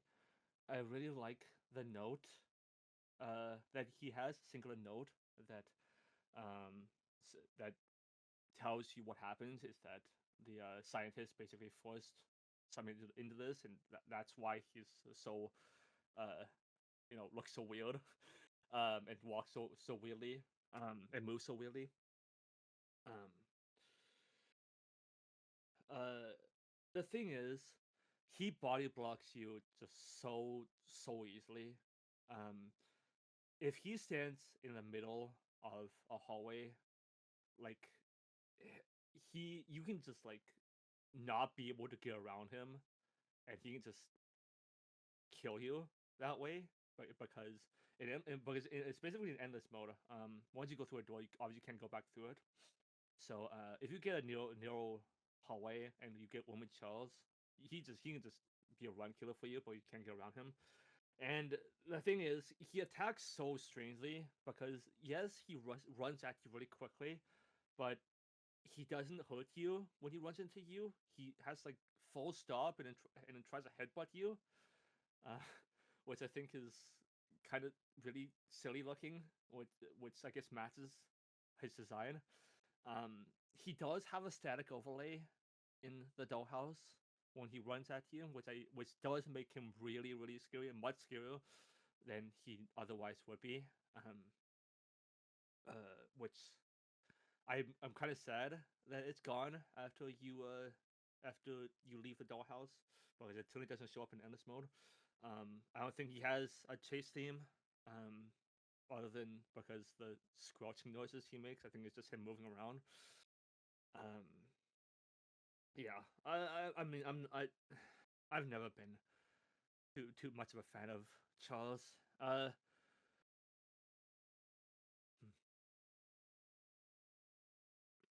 um,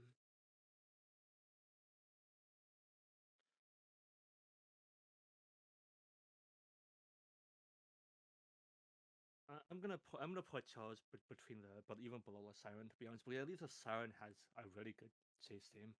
Charles just yeah. The clown. The clown sucks. I don't like the clown. He's he's got very little. It's very ambiguous what he's supposed to be. He doesn't really do anything. He's just a body blocker that again has the weeping angel thing, which we already kind of got with Ben, so it feels like rehashing old stuff. And the I like that he kind of seems like he's supposed to be kind of based on Pennywise with his laugh and his voice, but he just doesn't do anything. So I'm gonna put him down here.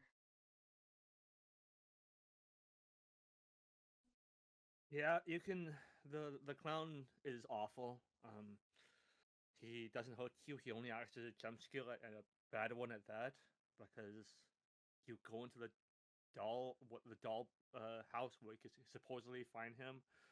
He's there the first time, and then you leave and come back, and you find the cage is broken. But there's a strong likelihood that he never shows up anymore for the rest of the DLC, which I think is atrocious. I mean, certainly in our playthrough and my playthrough, I never saw this thing again after he broke out the cage. I do really You like. do see him when you're running back. You can see him in the hallway, and that's it. I do like that. When you leave the dollhouse, what the place where you find the clown the first time, you can hear him say "bye bye" after you leave the room. I think that's a pretty nice touch. But that's basically it. Have you ever watched any of the It movies? Any of the what? have you ever watched any of the It movies? No. Why? Okay. Okay, we're back.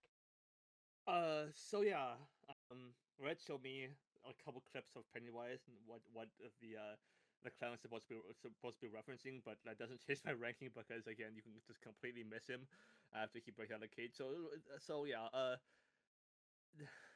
there's even more of a likelihood that you're gonna miss the clown after he breaks out than you're gonna miss Wham because so I'm gonna put him in the very bottom of F tier. Okay, the Hooked Doll would be next. I really like the Hooked Doll's backstory. That it's just it was basically a failed experiment that was thrown into the basement, um, because they didn't treat these things as if they were actually alive, or at least one of the higher ups basically mistreated them. Didn't claim that they weren't really like a living thing, even though it's literally a spirit inside the body, and then it was like basically punished. Um, and then you get the little mini story of the guy who went down to the basement, got haunted by it, and then he's like, oh, maybe if I take out my eyes, I won't be able to see it anymore, when that just implies that he probably ended up dying, given the way that she works. And then she sees you as just another employee. Her death screen is really unique. Once again, I like the original design more than the HD renovation. I like when you first find her and you take the pinwheel piece from her, she jolts around and makes you think that she's about to chase you. Um, which that entire section, just roaming around in the dark the entire time, just constantly scared that something is going to happen. Especially since you can't heal, and then you find this doll, and then it moves, and you're like, okay, well now I'm dead, but then it just doesn't happen. It's honestly really good suspense, like dread and anxiety. But then when you actually get down there, and she does start chasing you, she does have a unique mechanic, and I do really appreciate that. But she's also, by that point, I think a lot of the scare factor is kind of gone. So she doesn't have much going for her when she actually starts to chase you. And then, but in Endless, she's fairly intimidating. When paired with other specific entities. So,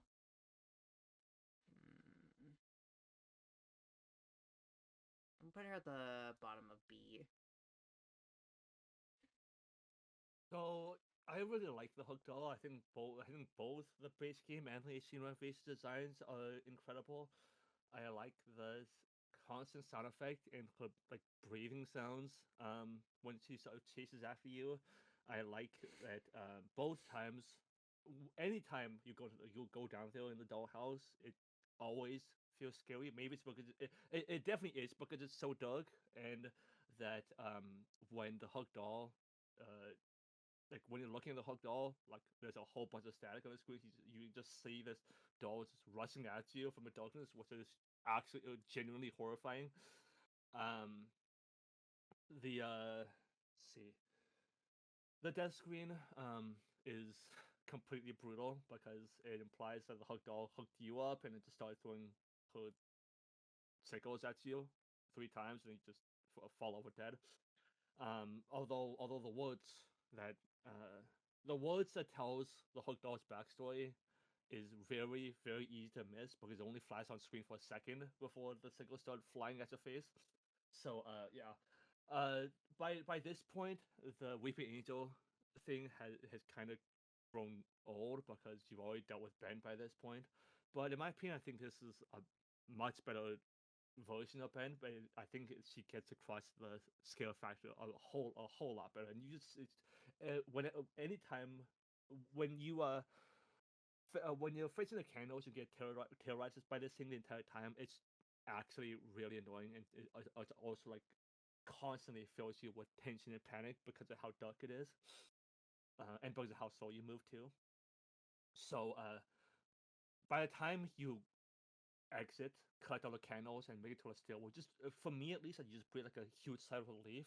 But it's like, oh my gosh, you're finally done with that place. So all that together, I really again, I really like the Hook doll. I'm gonna put her again. I said she was a bit of a voice of Ben, so I'm gonna put her between the Ghost Cow and Ben. You always have this like bell curve. And then this is mine. It's more middling than it usually is.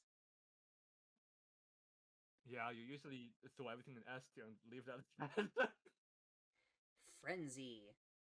Frenzy is, in my opinion, one of, if not the most terrifying entity in the entire game. Her appearance is terrifying. Her groaning is terrifying. The way she sprints at you with a giant knife is really terrifying. She scared me so bad in our playthrough. Especially since you're not gonna know what causes her to run at you. And the thing is, with her mechanics, you would think that you could miss her, because technically you could, but I do like that they make it so that you are separated from the doll, and the doll loses its like happiness, so you are basically at the max chance to see her. So that, because they want to make sure that you see the entity at least. And then she's just really terrifying. Her backstory is unfortunately really vague. There isn't a lot about her that we really know. We don't really understand what she is. There's a couple theories, but none of them really sold me on anything. So that kind of holds her back for me, but she's just so terrifying to me that I'm going to put her up here at the bottom of A.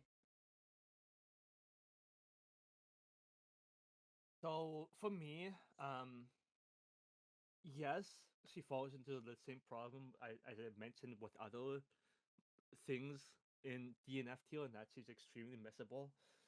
But it's unlikely that you're gonna miss this one because of just how many instances there are where Frenzy can appear and just starts rushing at you. Speaking of theories, the lingering theory I have is that What do you Frenzy, mean? What do you mean by multiple instances? like there are multiple rooms where Frenzy can appear. Like Well, yes, but she only spawns if the doll's happiness is low. Yes. Yeah, I mean, still. Um, yeah, okay. I more so meant that, like, technically you can miss her because it's not a guarantee, even if the doll is at low happiness. But I do like that the game forces you to have the doll at like basically 0, so that you have a chance to see her. The game forces that Right. so that you're gonna likely see her eventually. Right. And then let's see.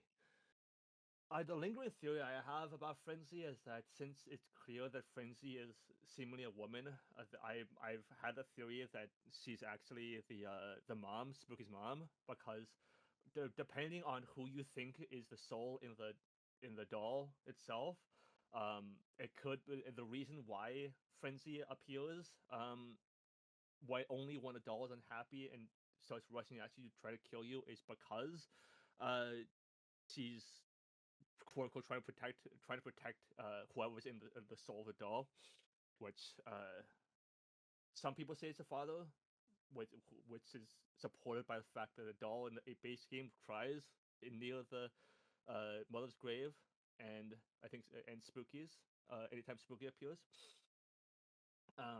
Or it's Spooky, which I mean is less obvious because I mean obviously you see Spooky at the same time as you're holding the doll, so you know that might not be as definitive.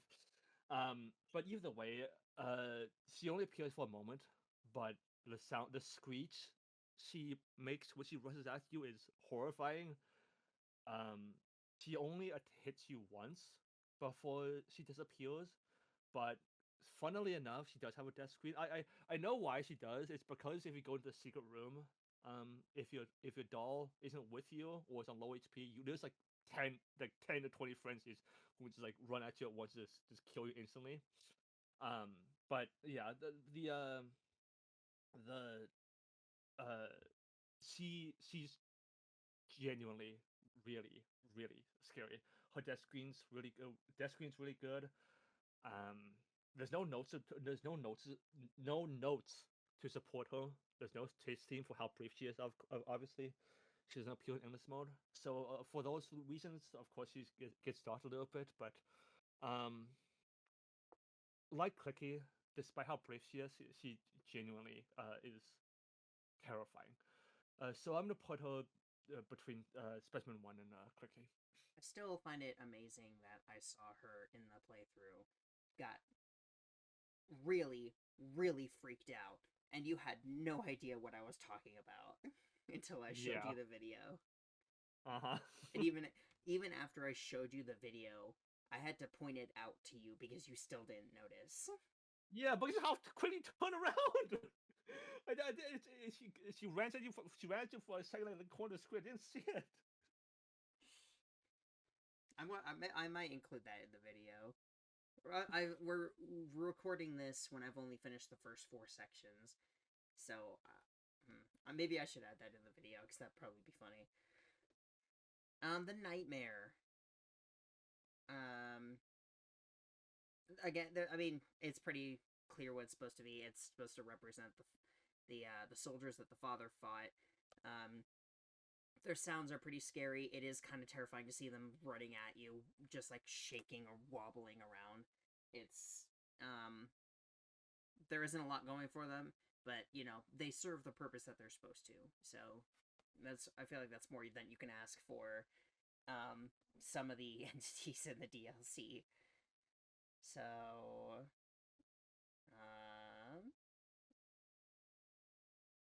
and put him above the husks. Put them above the husks. So if we're going by the fact that if we're speaking technically, these things are the reason this entire game exists, because these things are, of course, the soldiers that the father fought in the nightmare, which led to eventually him developing the PTSD that led to him shooting spookies, which of course ultimately led to the mansion and this game in general. So if we're speaking about that logic, this thing goes in the very top of S tier, even above Dear Lord. But if we're speaking like more realistically, like they only appeal in Nightmare. They don't really, they can't kill you because there comes a point where the screen just turns so red that you can't see anything, and the next one isn't gonna appear until only after you move like only after you move a little bit and find one. So yeah, I mean they serve their purpose, but they only again appear in that one section. And I mean I mean there's not much to say. No notes, no chase team, obviously no non-endless mode. But still, I'm gonna put these guys.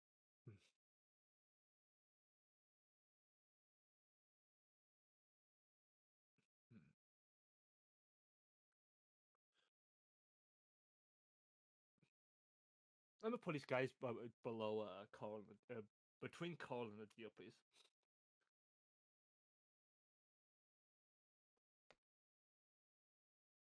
Now we are on the endless mode only specimens, the unknown specimens. Starting with Whiteface. Very iconic character. I like that he changes the entire game to look more like his game. I like all the references that it has to the game. I like that he gives you he has a chance to give you a second chance, which is really nice to get the achievement. Plus, it's just nice to. You're not likely to die from him unless you're being chased by multiple things at once. So it's nice that he'll give you a second chance. Trying to put all my bias aside at how much I'm scared haunts me. I think it's a really good reference, and I think it was a really good choice to add it into the endless mode for this game. Plus, I like the implication that supposedly Whiteface exists in the same world as Spookies, which is, I think it's just really fun.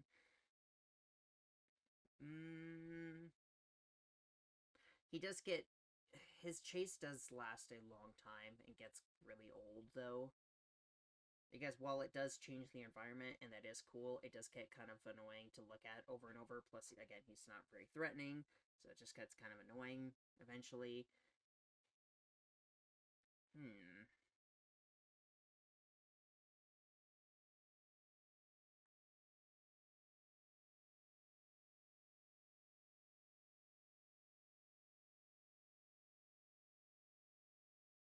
Put him between Charles and Specimen 1. Yeah, so Red basically said all of my thoughts that I was gonna have on Whiteface. The only thing new that I can really add is that during Whiteface's second chase, you have, of course, 1 HP, but at the same time, other specimens can still spawn despite only having 1 HP, which is really, really troll. I mean, because if you get, like, say you get a Husks, or you basically just, you know, you just dive, get hit once, which, I do really like that, what's it? If you die in the second chase, again, in Whiteface's second chase, like, the game force closes, I believe, which is a very nice reference to I'm Scared.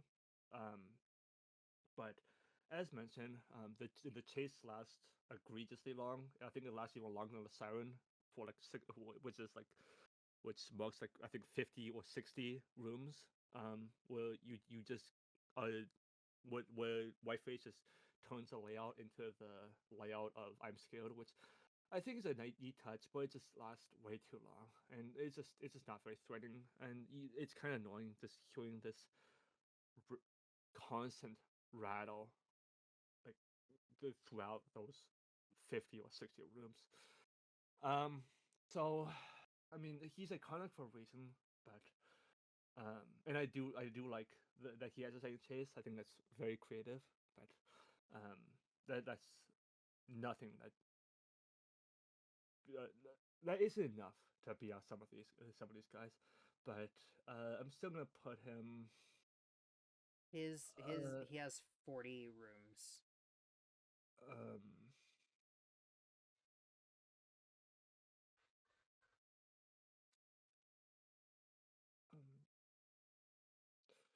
I'm gonna put him between Bab and Becca.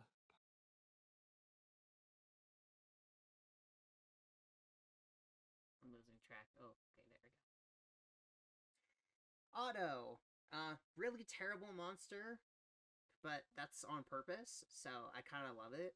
It's meant to be a troll because people kept wanting FNAF references, a FNAF character, which I mean, I get why. FNAF is one of the biggest like horror franchises that has ever existed.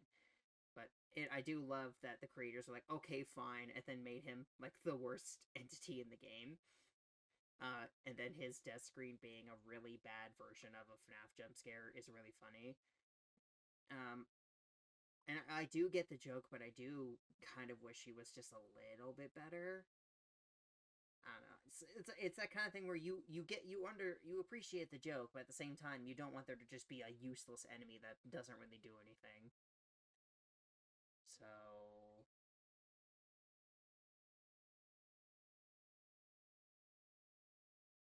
top of bottom of C.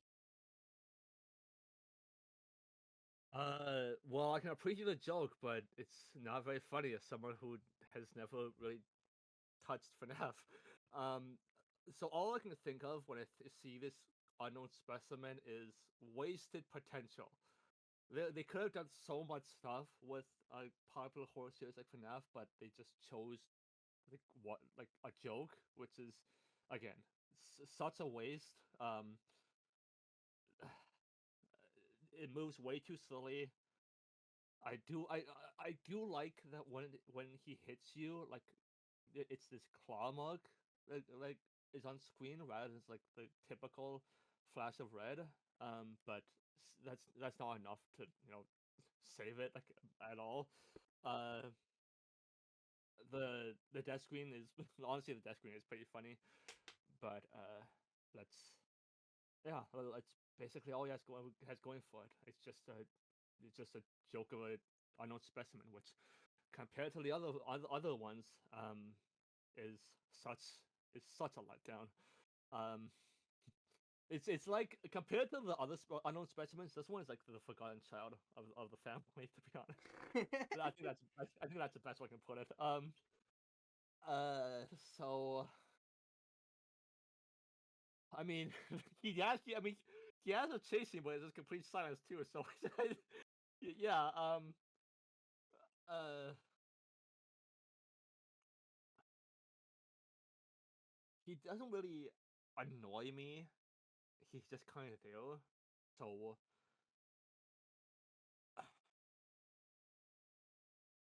he he goes between the nightmares and the deal.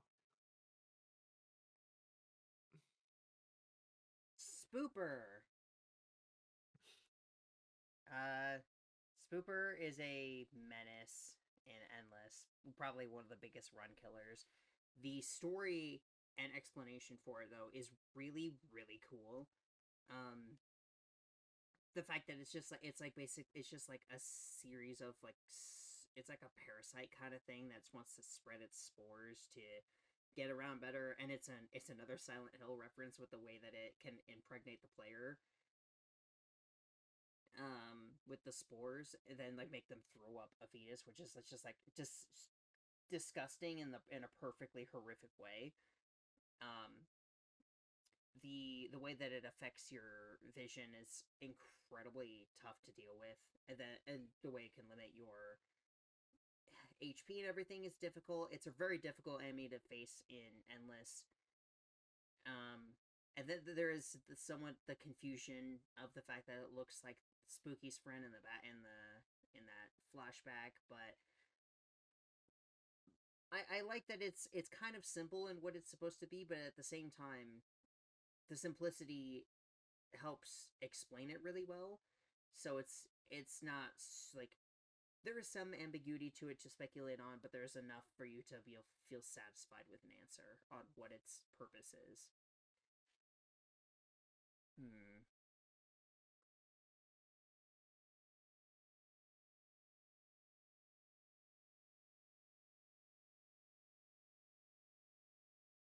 Put it above the Taker. So Swooper is very interesting. Of course, the first time you're probably gonna see it is at the very end of the Dollhouse, when you activate the countdown sequence and you see this guy just blocking your path on the way to the exit, which I think is interesting. Like of course you don't know like what like you probably like hack it away, just think to yourself, oh, what the heck is this? And then in endless mode you finally get an answer. You see this thing, and it's act it's horrifying because when he spawns, the music just suddenly stops, so you immediately know that something's up, and then you see this um like robed child like a Halloween costume just standing in front of the door blocking your path. Um and you're forced to hack at it with your sword or with your axe for you to progress. It And forces you to be the one to damage it. And then um it ultimately and I really like that the more you do it too, so obviously the more it get like more the dirtier it becomes and the bloodier it becomes, and you can see like what's underneath with how progressively damaged the robe gets. um uh hey, I think there's some background noise. It's fine. It's not being picked up by OBS. I was checking that. Okay. um uh and then yeah, and then ultimately it's Spoopa itself that feels threatened enough that makes it decide to attack you eventually. Which I think is a really nice change of pace. That you have to be the one to trigger it yourself. Well, I mean, obviously you trigger every single monster in this game by going to the spawn room, but you know you have to attack this one, and it actually shows strength to defend itself. And and then the chase begins. I really like that Spoofo changes the room layout throughout its entire chase. I think the fact that it impregnates you with spores and makes you throw up is disgusting. Um, but in a great way. Of course, this thing can be a horrific run killer because it slowly drains your HP, and which obviously means you can't get your HP back. Spoop is a joke if he's alone, but with another specimen, he's just game over, especially with someone like the Dear Lord. So yeah, overall, it's a very difficult unknown specimen, or specimen in general rather. But I like Spooper, and plus the death screen is um it serves the purpose. Hmm. Uh, I'm gonna put it between the Taker and Endless Ringer personally. Put him.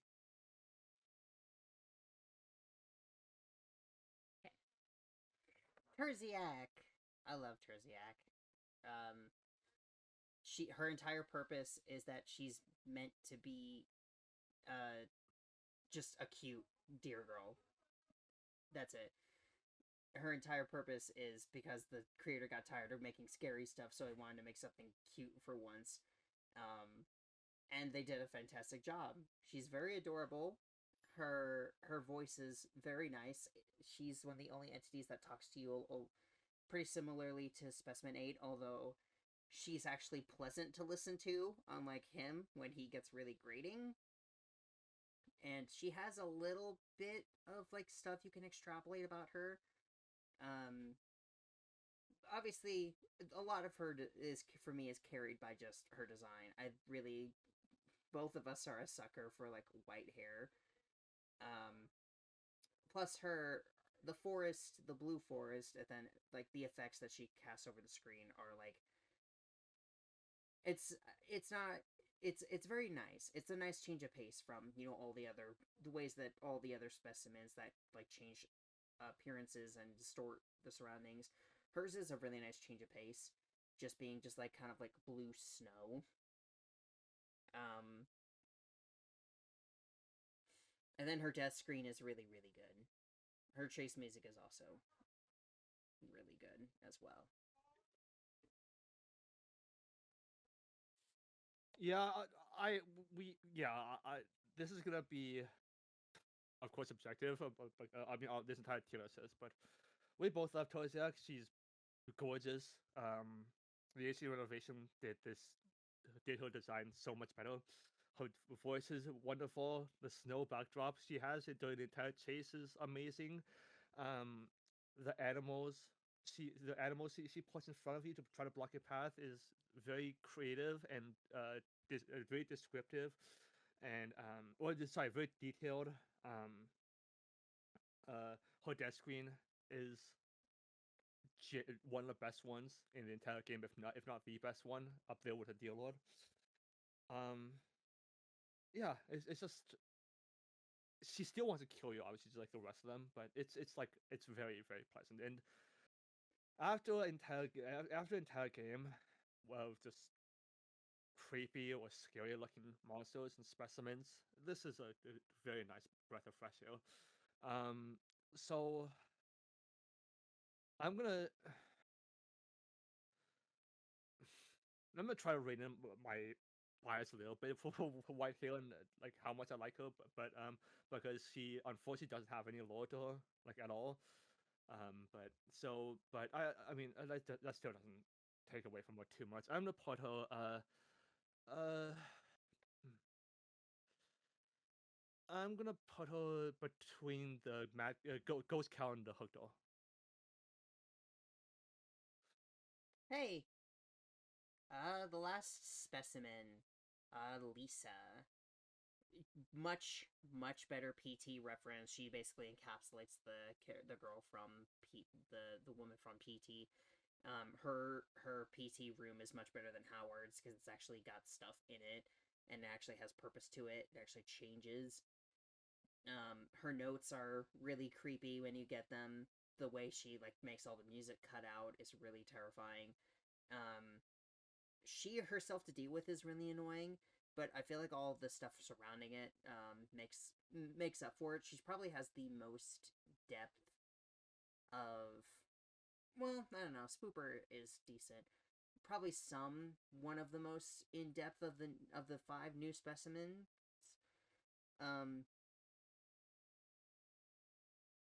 Her appearance is definitely very creepy too.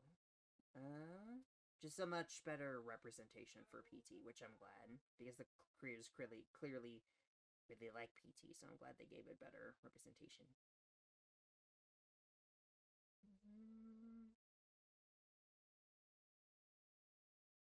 Put her right here.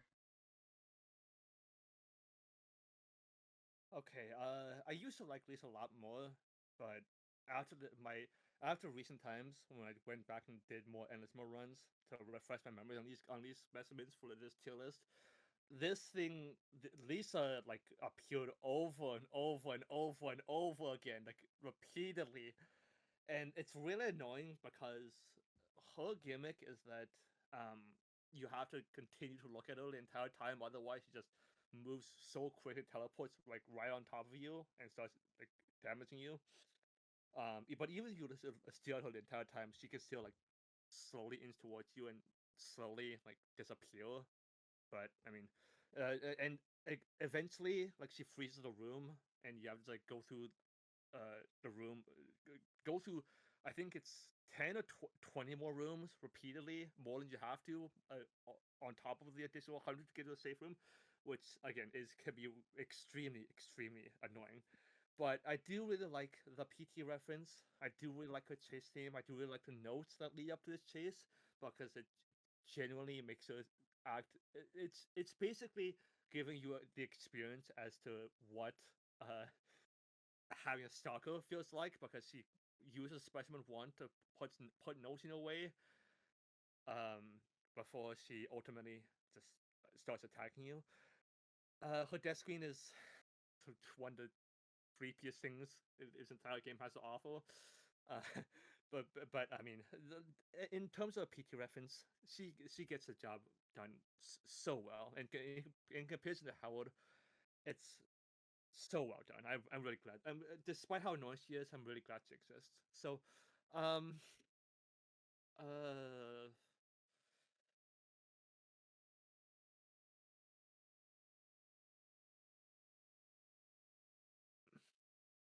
I'm gonna put her between the Taker and Spooper. And last, but certainly not least, Spooky. Now, obviously, the entire game is revolving around her. Kind of like with the Nightmare stuff, this entire game happens because of her. She's and she's the perfect. She's cute, which is the point. She's perfect mascot for the game. She doesn't like being called cute though, but she is just adorable. Um, Voiced by the creator. Um, Greets you at the entrance, gives you the impression that she wants you to make it through, but like that you can tell through the achievements and everything that she slowly starts to hate it more and more. You start learning that she's behind GL Labs and she's wanting these specimens to exist, which starts to make you question what she's up to, what she's wanting, and then finally at the end you finally come to discover she's basically the main antagonist in a way, um depending on either ending that you get. And then while that's good enough on its own that she's basically the main antagonist, then you get into the hospital in DLC and you get to learn so much of her backstory. You get pieces of it little by little throughout the entire game until at the very end you can finally set her free and complete her story and bring her family back together again. Um, her story is really, really sad and really, really sweet at the same time. It's really well fleshed out, and I'm glad that we got to get such expanded lore on it. To the point that I was able to spend an entire section simply dedicated to telling the story, all put together. It's what makes the Dollhouse DLC really special, is putting together everything for her.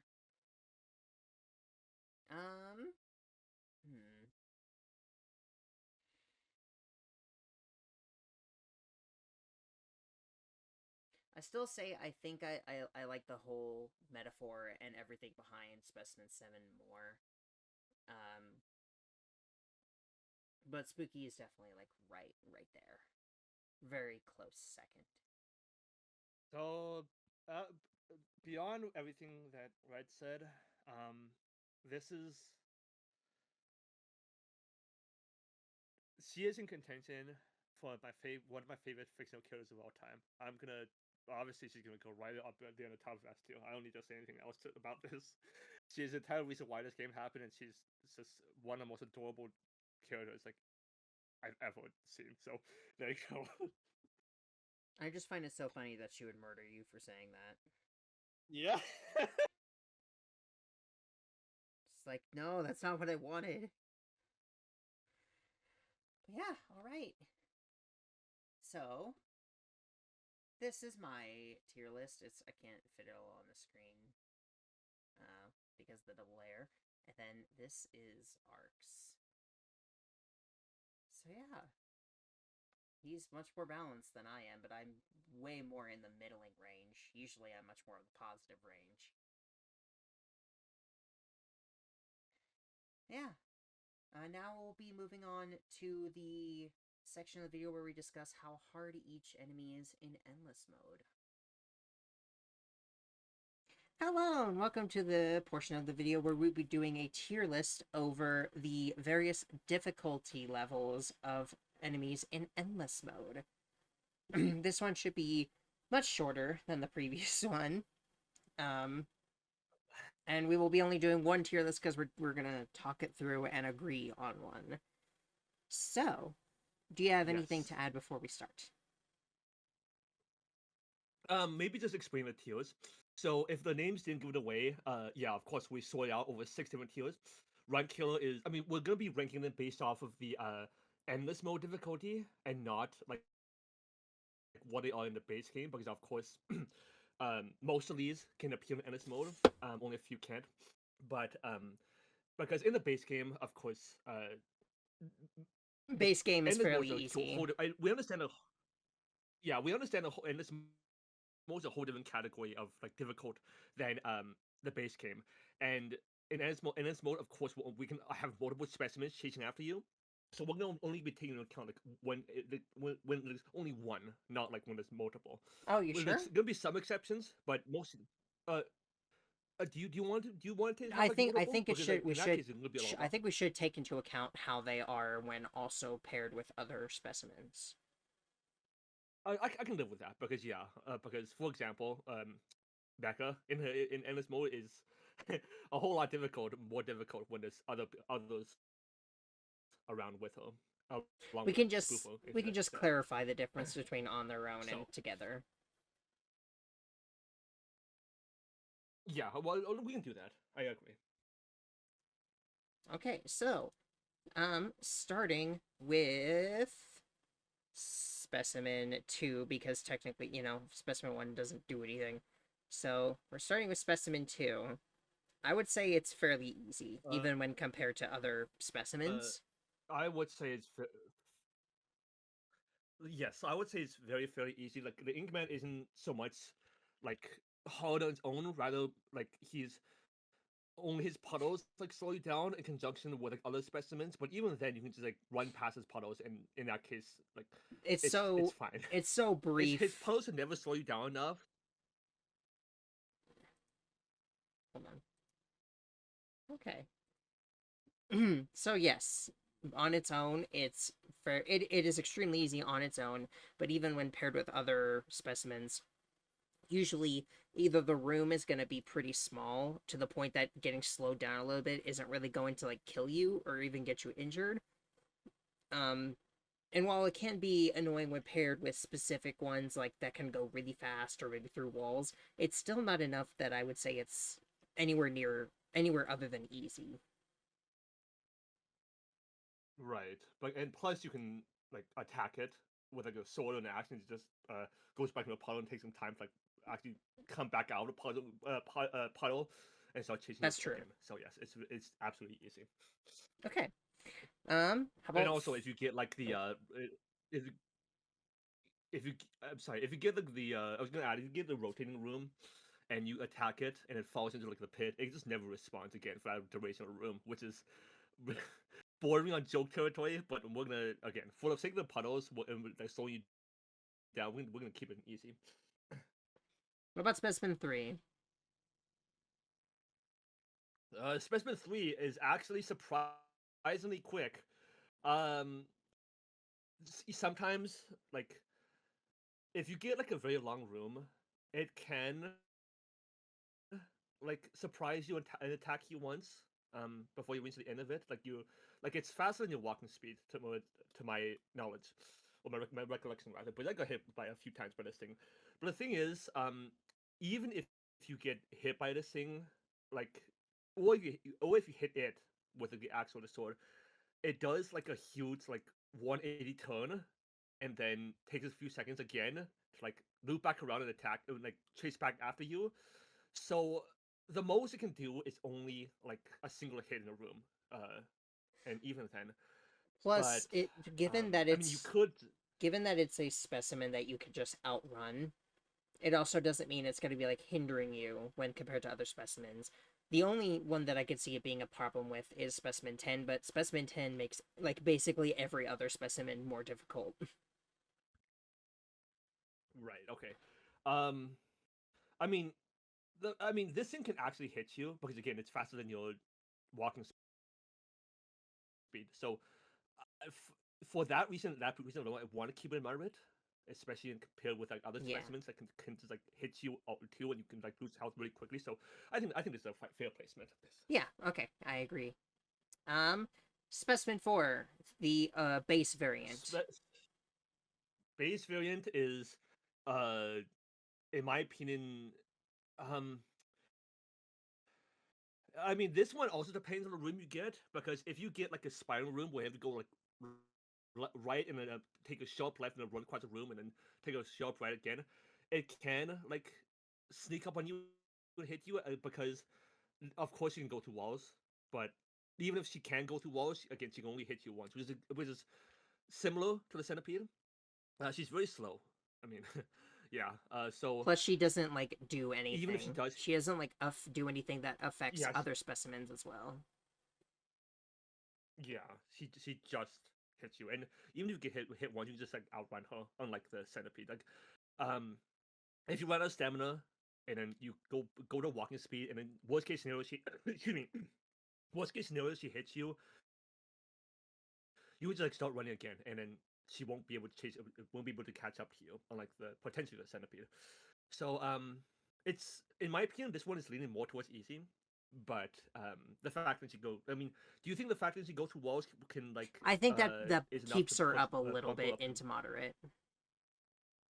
Okay, that's true. Endless mode variant. I would say very hard, just right off the bat. Uh, endless mode variant is, I mean, paired with other specimens, I think endless mode variant is a absolute run killer because, well, first of all, it depends what other specimens you get with her, but the static can really, really screw you up. Because some of the times it closes in really quickly, and some of the times, depending on room layout, you have no idea where you're going, and she moves pretty. I mean, I know she slows down when you look at her, but um, practically that's not something you really want to do because I mean, first of all, you're running backwards, which I don't think it's ever like a great thing. But even then, even if like the static trips you up and like you run to a wall or run to a dead end, that could be it for the entire run because she hits you and like another specimen or like two other specimen hits you and that's the end of the run. Um, there is an easy solution to her, which is to wait at the exit to the room and then you hear the camera and hear the camera flash, and then you step through. So like when you step through in the next room, like the sound can fall away, and you have like, a lot of time before it closes in back in again. But even then, that requires a lot of luck, and depending on the specimens, it could not always work out the way you want. Um, it at minimum it's very hard, but I'm not sure if it's. I think the top of very hard is fine because I don't think it's like quite dangerous enough to be like an automatic run. Like think about the other ones that are absolutely going to be run killers. Do you consider her as difficult as they are? I mean the other ones that are absolutely are going to run killer is basically just like a middle finger to like core mechanics of the game. So I mean um I guess I guess sight in Spookies is also like a core mechanic, but I mean you can evade her, so you know that's fine. I Yeah. guess very hard is fine. Okay.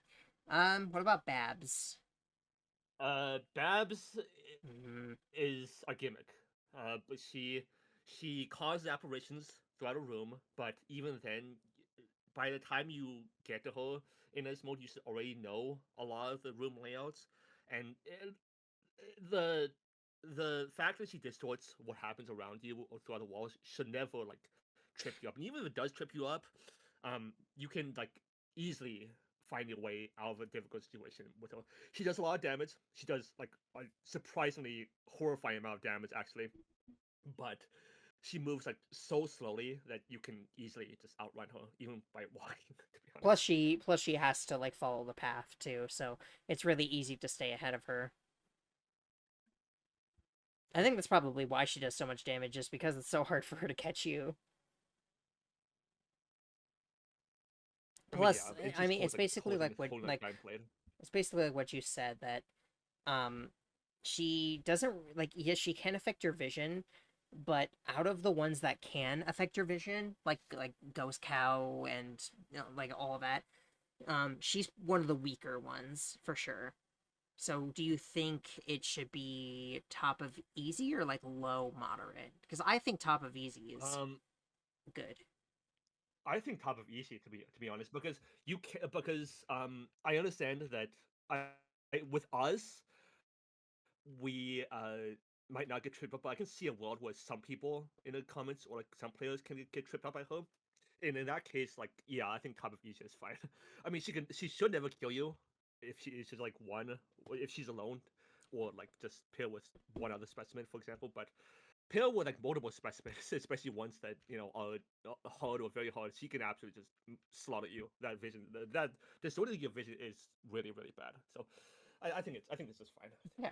I do like that we can kind of tell we're staying at a low difficulty for the starting ones. That's pretty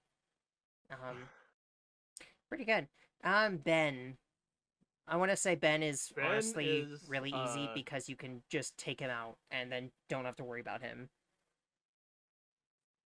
Honestly. I almost want to say Joke because of the fact that you can just get rid of him so easily. I mean, I guess with Ben it depends like when he shows up because if he shows up first in like in like when you're being chased by a bunch of specimens, yeah, he can surprise you once because you just hear him like his noise and it might not be able to turn around fast enough. But say you're being chased by like a whole bunch of specimens at once, and then you walk through a door, and then you hear the sound, and then he just drops from the ceiling. I feel like you're gonna get like really flustered and like maybe panic because the fact is that every time you step to it, even if you can even if you can like knock him down, um, the fact that every time you go to a room you have to, like immediately turn around and then like swing. Yes, it takes some time for the other specimens to like knock down the door, but I You think it's too you just think from it's the enough fact to that keep him you from know Joke? I hmm. I think it's enough to keep him out of Joke personally, absolutely. But I'm honestly leaning more towards moderate to be honest. But I mean, Because again, just the fact that he requires you to like do like a sharp turnaround and then do another sharp turnaround to keep running, even if you can't knock him down for like a single room. I mean, The thing is for me though is like even if that is the case, the fact that it takes a room away from him so you can make him he will only stick around for like a dozen rooms and then you're done with him. Because of just the fact that like, if you are able to knock him down, he just goes away so fast. yes, knocking him down does take a couple rooms from him. Yes, so I mean, unlike the Inkman and unlike Babs, he can actually land a hit on you, which I guess is what the criteria we somewhat laid out for the moderate tier, in my opinion. So I think it's in my opinion it's somewhere in the middle, but I mean, like here. Yeah, I think that's yeah. Okay, do we want to do low moderate or high easy, in my opinion? Do we want to do 7? I mean, yes, we shouldn't leave out any specimen. Even the specimen 7 is like a complete joke, because the thing is, specimen 7, it can, while its story relevance is the one of the best ones in the entire game, in endless mode, this guy just can just save you the run, because if you get chased by like, if you have like a sliver of HP and you're about to die and you just barely make it to the end of the room, and then you get specimen 7's like spawn room, everyone else just despawns, which can absolutely just save you the run, which is honestly really funny. But and of course, like, conversely, you can only get it. That's only going to be a save one time. Yes. So yeah, he's absolutely a joke. In the chase, you should never ever die to this thing. Because you actually have to like. I mean, even if you intensely go down every single wrong end or dead end rather, in his quote unquote maze, he can probably still never catch up to you because of how slow he moves. So yeah. Plus he's always alone in his chase. This is honestly why I want us to play the different mods, because I know there's a bunch of mods that like increase specimen speeds, and I would love to try to do the maze when he's like at like 300% speed. Okay. Okay, specimen 8. Specimen 8 is a D-Lord. I would say that he's very hard because I know we joke about the parasite being like leading a dog around, but this guy is very similar because if you just take a sharp turn, he can just like fly through. Like he can just fly through. You have to be extremely careful when you're managing him, or else he will catch you. And then he just like takes a shortcut, quote unquote, to his portal, and is just immediately on top of you. And then when he hits you, he just like flashes subliminal messages, which can really fluster you. And yeah, like he's really really dangerous because again, for the purposes of you can't really. I mean, you can outrun him, but you have to be very careful about it. Otherwise, he just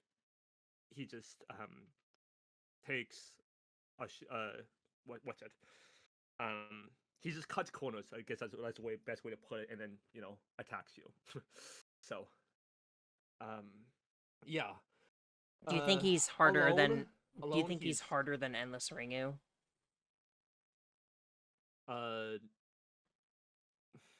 No, I wouldn't go that far, to be honest.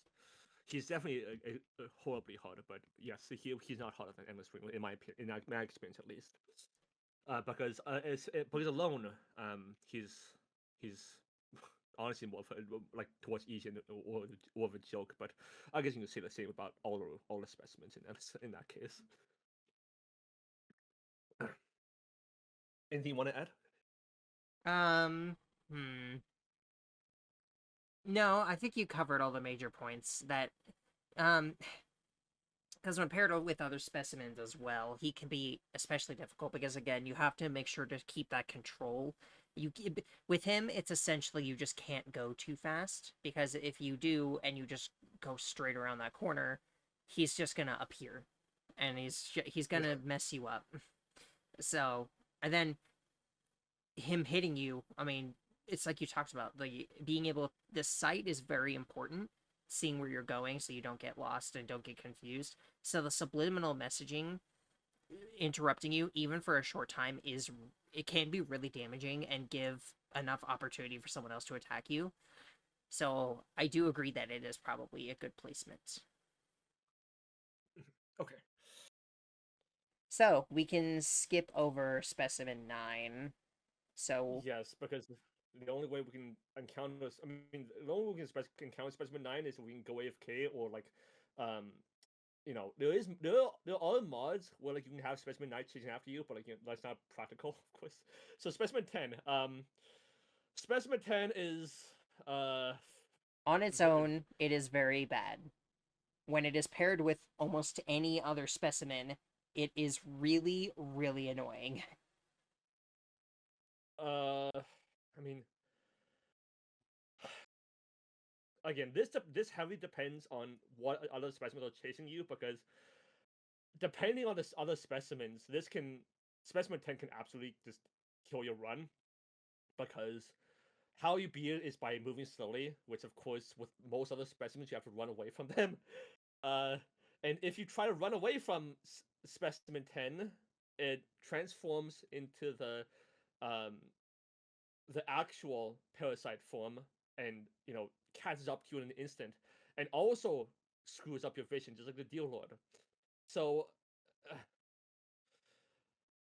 I've had many runs where it was only Specimen 10 and like one other monster, like say Toziak, and that just immediately just ruined my run. So I'm fine with playing this into Run Killer, to be honest. Yeah, honestly, I can absolutely see that. It's just the fact, considering that most specimens can be avoided by just running fast, and then especially when most of the rooms are small, it's when you have a specimen whose whole gimmick is that you can't do that, it's really bad and really painful and makes it really hard to not die. That's a funny story, because I've seen some like runs where like some people went to like room like 6,000, 7,000, and when they encountered like Specimen 10 with like another specimen, like two other specimens, their solution was just like run around in a circle a whole bunch and pray that this thing doesn't catch up to you, because and wait for your health to reach in, because this thing is terrible at taking turns, but that's the only thing it has going for it, because you cannot run away just running like straight. The funny thing is, I can't believe that I managed to outrun it the first time that we played the story mode. I still can't believe that. Yeah, we had to have gotten like abnormally lucky. Well, we just had to have like rooms where the exit was like super close, like when you entered the room. That's the only way I could see yeah, see how you outran it. Okay, Specimen 11. Specimen 11 is he's like Babs in that he can mess you up a little bit by you know, screwing, by like removing where the exit door is. But the thing is, just like Babs, you should be able to just know where the exit is. It's usually pretty obvious, and The he level does the level flash. design is really good because it does very often lead you directly to the door. So it's usually pretty easy to tell where it is. And even for the rooms that it isn't like immediately obvious by the level design, you should have a good enough grasp on how the game works and what rooms are like that you can just know where it is on your own. Yes, I'd and say the main difficulty that comes from him rather than Babs is that he can go through walls. But conversely, you can hit him. Yes, he can go through walls, and he does flash like the some visions of beef in your line of sight, but it's so brief that you should never get flustered. And he can go through walls, but conversely, you can just hit him away, just like Inkman. So, in my opinion, he goes in easy. I mean, because yeah, because it's not him hiding the rooms, the exit. I mean, is not enough for him to be in moderate, especially when you just hit him away, in my opinion. Top of easy, would you say? Or where within? Because I think he's harder than Babs. I think he's harder than Babs too. So I would see below Ben, but it's definitely but yeah, that's fine. Okay, I think I can agree with that. Specimen 12 for the old man. Specimen 12 is a joke in my opinion because, he shows up, he takes some time to knock down the door. His normal walking speed is slower than your walking speed, and even when he screams and runs at you, it lasts for such a short duration that you can easily just outrun him. And even paired with other specimens, like he should never be the one that kills you. A lot of the time, you're going to get through the room before he even sprints. Yes, which is really bad. I think the only time that he's a genuine threat is when you have him with the siren. That is the only time, because that's a situation where you kind of move slowly enough that his sprint is still going to build up at the same time, and then he can chase after you. And if you get attacked, you need to stop to like regain your health or anything. I think he can like catch up to you and kind of surprise you. But even then, he's still like, it's not a likely scenario. Yes, and that's more about a siren than him alone. So, speaking of, the siren. The siren is So, here's the thing: when you get a siren, only a couple other specimens can chase after you specifically. Those being the old man, Babs, and the Ink Man. And I think you can get Monster, the Beef Demon. I could be wrong, but I think it's just those three. Let me look it up to double check while you go. Okay. No, you can keep going. Okay. So the siren, she's alone. She's a complete joke alone because even if you get hit by her, there's so many crates where you can stand on, and you can see where she is. That you can just wait until she swims away, and then move to the next crate, and then wait for her to go away. If she catches up to you, wait, is anywhere close to you, and then go again. Okay, so we were right. It's Specimen 2, Specimen 5, the old man, and another 13. Another 30. Okay, I see. So, yeah. Look, alone. I mean, even when the siren is paired with another specimen, the thing is, all the other specimens that can be with her is all like linear, and even with the siren herself, you don't need to like stand on crates. Like, of course, it's ideal. Like, you should go on crates whenever possible, like recover your stamina. But most of the time, in my experience, you would just like go in a room and then just sprint, well, not rather sprint, just swim right through the room, and she can either only hit you once or not at all. And basically, it's like an entire if she's by herself, you can choose to go quickly, or you can take it slow if you need to. If you can just recover. If you need to stop, you can just get on a crate, and then there's nothing she can do, and then you can heal and keep going. And then even if she's paired with someone else, you can still just sprint through it pretty easily. Yeah, exactly. So, the only thing she does is just add like artificial difficulty by slowing you down and like removing rooms for like potentially other specimens, which is, in that case kind of a more kind of like a joke. But I mean, again, I don't think the siren is necessarily anything difficult. I think she's at most at most the bottom of moderate, but the fact that you just sprint right through her, the big thing to me is that any time that she does come up in endless mode, I'm never worried about her. I'm worried about the other specimens that are paired with her. That's it. Okay. So I think it's either easy or joke.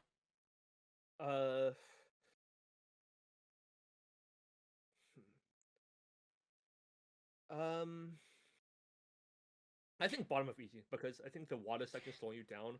I Can honestly I think she should go above Goo or above Inkman because I think because they basically do the same thing. The water slows you down. It's just that with the siren there's a little extra to it. So I'd say she's slightly more difficult. Okay. Okay, so that's all the main game ones. So now we're on to the dollhouse or the hospital. Sorry.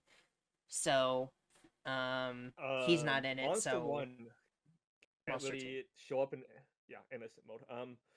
But I mean, Monster One usually could. It's just a joke. Monster Two is also a joke because the baby's entire gimmick is like body blocking. No, Monster you Two. Monster Two is the body bag. Oh, I'm sorry. Monster 2 is the body bag. The body bag is. I can see how he can be scary because he does move rather quickly. And when he hits you, he like the dealer can give you subliminal messaging too, and that can really fluster you if you do get hit by him. But I mean, are you really gonna get hit by him when are you just gonna run a straight path? I don't think so because he can't go through walls. He's pretty linear. He does move pretty quickly, but even if he does hit you, you should be able to just recover pretty quickly and just run away. He doesn't really take turns that well.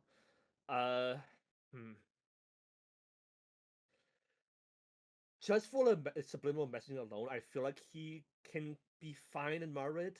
In the bottom of Margaret. The funny thing is, I don't even remember him because, like, I know I obviously got him because I got the achievement for getting every specimen in Endless. Excuse me, but I swear I didn't get him past that first encounter. I mean, how many times do we play Endless? We played it for like 10, 12 hours. Like half of our time playing Spookies was dedicated to Endless mode. Just trying to get all the specimens. And I swear he never showed up past the first time, and I don't even remember the first time. Well, I mean that just shows how like easy / forgettable he is, isn't it? Because in the story, in the purpose of the story, he's wonderful in like in the last tier list. But in terms of like difficulty, both in the hospital chase and in Endless, he's not really anything to be worried about. So, what do you think? At bottom moderate or like somewhat easy? I trust your opinion on it because I think you would have a better idea than me.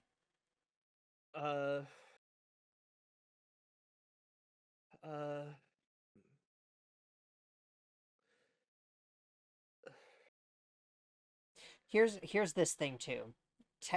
Something about him too is that the way that his spawn room works for Endless, you can just skip him if you get lucky. If you get lucky and the body bag that he's supposed to rise up from is close enough to the door, you could just get through the door before he actually activates, and he just won't chase you. That's really funny, actually. Honestly, that information alone almost makes you want to put him in a joke. But I mean, I'm pretty sure that's being like, pedantic. I think he goes in easy, but I'm just not sure where. Okay. Yeah, I think he goes in easy too. So I just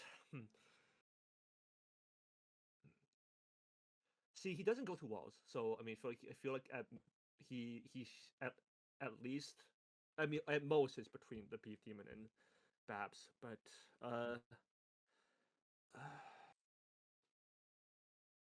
I think that's a fine placement. I think Bab's a little bit harder because he can actually like trip you up, but I mean, yeah, I think that's fine. The thing is, he's only difficult he's probably only going to be difficult if you have a long hallway. I mean, even if you have a long hallway, he's never going to chase after you. But he's just really he's not slow, but he's pretty slow. Yeah. Okay, now Monster 3, the baby head. Monster 3, the baby head is a complete joke. He's even The funny thing easier is, than despite the big thing that's supposed to make him difficult is that he's really big and he can go through walls. But he's so painfully slow that even though he's so big, you will almost never get hit by him. yes. Because I Which think is, his hitbox is just really weird. Because I don't think his hitbox is actually the box around him. I think it's just the head. Yes, I think so, because here's the thing: his entire gimmick, as you mentioned, is just try to body block you, but he does a horrible job at it. Sometimes he just spawns like in like this, like the side of a room, nowhere where you're supposed to run, like so, and even if he does end up blocking you, you just hit him, and he just goes away, and he just uh, you know, to another part of the room. So he's just a complete joke, absolutely, and he's just so slow too. The only um, benefit he gives is just annoying you with his the monster's constant wailing, and that's literally it. Monster 4, the Hanged Man. Monster 4. Um, I actually don't remember Monster how he works in Endless. Monster 4 is, I think, the best way to describe the Hanged Man is like a pseudo Ben, because he moves when how you're he not works he is, moves when you're not looking at him, right? I mean, I believe so. I mean, I think he just. I'm not sure the exact how exactly he works, but I just know that he can um he can be on top of you really really quickly, and he can definitely surprise you. How he works is like a pseudo Ben, in that when you go to a new room, um he doesn't like immediately appear. He takes like a few seconds to like appear, but when he does appear, you can use the axe or the sword and hit him, and he just goes away for the duration of the room, just like Ben.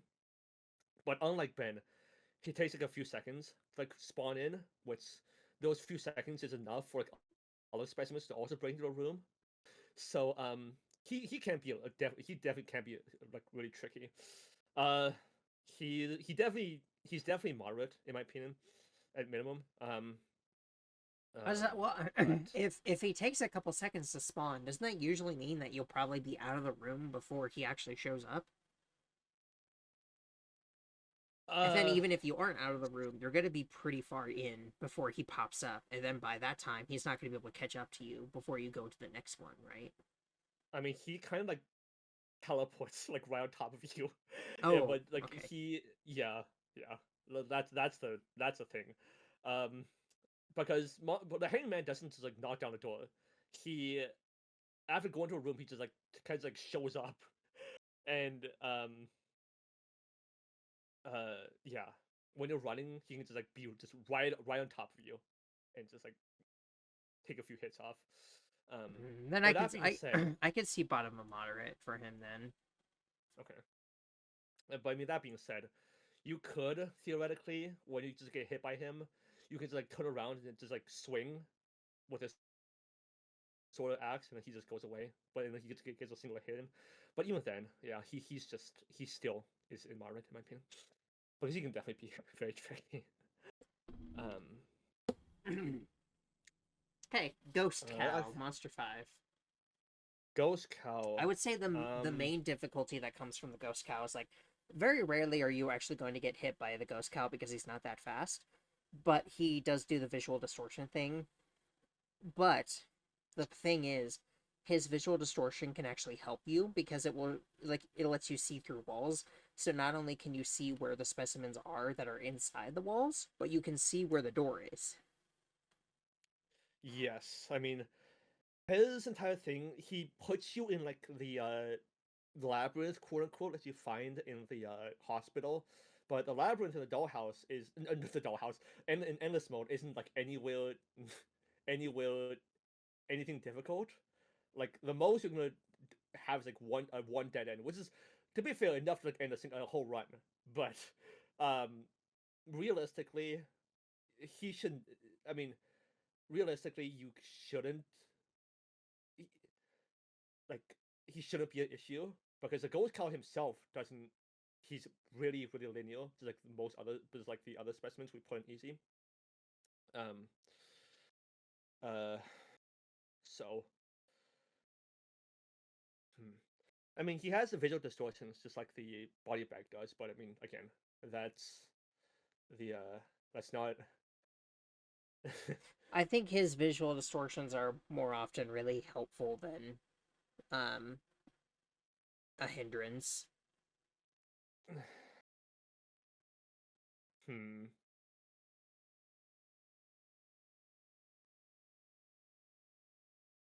See, this one's kind of tough because hmm. Because the thing is, the fact that he puts you in like the hospital's labyrinth again, it doesn't really do anything because it's basically just a change in scenery, and that's literally it. So, I mean, with that in mind, I feel like he can't really be above easy because in that case, he just goes in a straight line or like follows the path laid out that you run towards the exit, in which he should never catch up to you. Um. So yeah, he's. I mean, I feel like he goes even below the body bag because he just is kind of slow. I mean, he's slower than the body bag, to my recollection. Honestly, So I think I can agree with that, to be honest. yeah, okay, and yeah, Yeah. again, the visual distortions he puts on the screen, the red outline, is the same as the body bag's mist, which doesn't really affect you that much. So Becca, Monster 6. Becca is he's a huge troll. She is absolutely a run killer. I mean, uh, well, maybe not. Becca, the whole thing about her in endless mode is that she appears in at the exit room. You know, the spot where she's supposed to go to exit the room to get after to go to run away from other specimens, which is a huge was really bad. Turns out when you have a monster that just flies in your face when they're trying to go for the exit, that's you and just get hit for without being able to avoid without going backwards. That's actually really bad. Most of the But time, it's probably the going to thing be is, better to just take the hit from her than to like back up. If she's by yeah, that's what I herself, was gonna say. if she's by herself, it's not a problem. But if Yeah, she's that's what I paired was gonna with say. anybody else, then more often than not, you're probably just going to want to take the hit from her rather than risk something else hitting you behind you. Yeah, but here's the thing. Becca is heavily dependent on energy, which is as you mentioned, she's heavily dependent on like the specimens you get with her. Um, because the thing is, she only spawns in the the door to the exit, and sometimes she doesn't spawn at all. Like it's purely by chance. So she doesn't do like too much damage, even if she does spawn, and even if she hits you, you could wait at the exit door for a few seconds, and then walk through and walk or run. Depend if it's a long room, if it's a long hallway or a long room, and wait for your health to regen, and then get hit by it again, and then rinse and repeat. But if you get like monsters that can change you really quickly, that's obviously not a solution. Um, I think I think she can be she's very hard, or she's hard or very hard because I think hard uh, is probably okay, decent because again, okay, it's just like it's the difference of on her own, she has no problem. Like these two are a problem on their own. She isn't. But she just yeah. she's elevated by the fact that when she's paired with anybody, then she's very hard. So I think it kind of balances out to hard. Mm-hmm. Um, honestly, initially I was gonna put in a run killer because yeah, again, turns out when you get your exit door taken away by another specimen, you're getting forced to hit by it. That's terrible. But again, as I mentioned, you can't just like wait by the exit door, but only appears once, so in the room. So you can just wait at the exit door and then wait for the other specimens to catch up to you, and then walk through the door. And then by that point in the next room, when she appears, your house should be back to full again or near full. So I think this is fine. The husks. The husks is nothing more than an annoyance, because you can just whack them away, and even when they're paired with other specimens, I mean the only way you can see them being an issue is, well, there's actually two ways. The first is when the husks on the didn't spawn yet, and you have like these globs of meat on the floor that just body block you. That can be a huge issue because swiping them with your sword or axe takes away your stamina and can lead to other specimens catching up to you. The second problem is in Whiteface's second chase, because these things can spawn in that chase when you only have a single digit of HP, which is kind of funny and also kind of troll. Because obviously getting hit by them once is just game over. But I mean that's basically it, because I think their main issue becomes if you become swarmed. I think that's really the only time it's going to be that much of a problem. But even then, even get swarmed, if they're by themselves, then you can, like you said, you can hit them away. Yeah. If they're by themselves, you can just like kill all of them in a room, and they just don't spawn in for the next room. If you take out all of them in a single room, they just despawn, which is there's that. But even if they swarm you, being chased by other specimens, you would just run through all of them. So I honestly want to say bottom moderate, because I think it's harder than everything in easy. And I think that's enough to put it more at the bottom of moderate than the top of easy. Okay, I mean I can agree with that, because again, as I mentioned, the globs of meat sometimes when the husks don't spawn and you have to trigger them by like running past them, they can definitely body block you. Yeah, absolutely. So. They can body block you and surprise you with an attack, because I'm pretty sure they can attack you like immediately after spawning. So if you're too close, you'll spawn them and then they'll just immediately hit you. Like the thing is, it's very easy to like just go around a corner and then there's just one suddenly there that you didn't see because you're going around the corner. I think any enemy that can spawn in front of you is going to be a lot more dangerous, because you simply won't be able to see it coming. I think that's true. Yeah. They're definitely more of a like chip damage kind of thing. Yes. They're rarely going to actually kill you, but they are going to make your experience with everything else harder. Speaking of, Charles. Wormy Charles. Wormy Charles. I hate this thing because, I mean, he can be another huge troll in that it depends on where he spawns in the room layout. If you have a large room, Wormy Charles is a complete joke, because how he attacks, I mean, he moves really quickly, he can catch up to you and just be right on top of you, but the way he attacks is just by going to a full stop and then headbutting you. A full stop. So by that point, you should already be out of his range to hit you. But the problem is, if you get a thin hallway, and this guy spawns right in front of you, you're dead.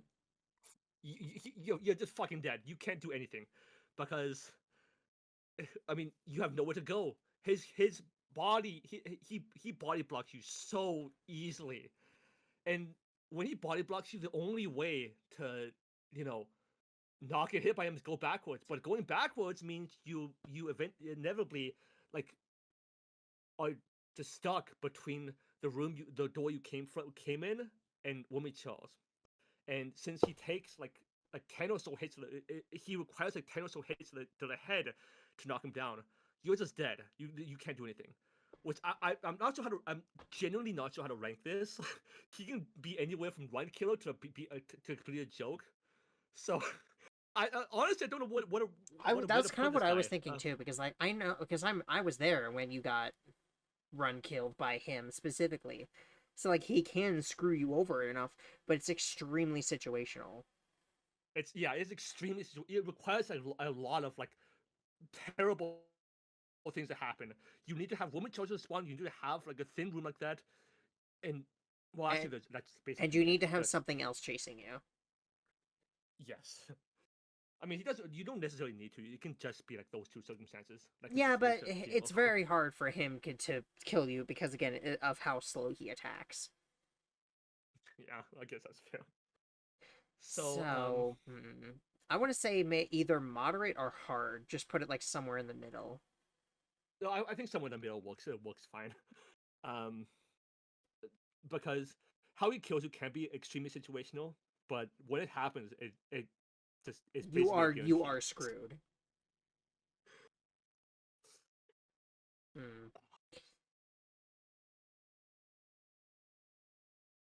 I think bottom of HUD is fine in that case because he can cause a game over. Yeah, I think that's probably fine. What would it be next? I think it's the hooked doll, right? I mean, didn't you just do a huge retrospective on this? I'm in the middle of doing the dollhouse though. Okay. I think based off the ones that can appeal to Endless, because of course Frenzy can't, and yeah, it's only the hooked doll of the ones remaining here. Hooked doll.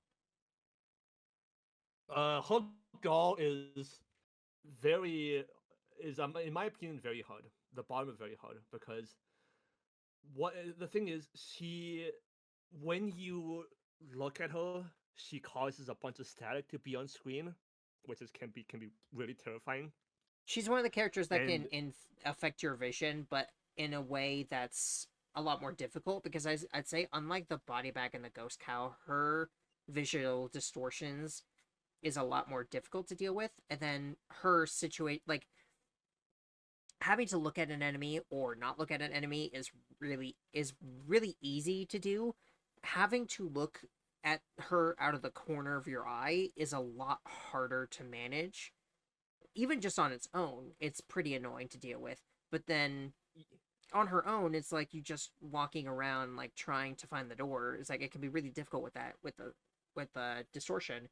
But then when she's paired with other characters, it can be extremely difficult because she's going to make it very hard to see anything, and then you also have to worry about her and keeping her in your vision unless you want to just try to avoid her, because she's fairly fast. Exactly.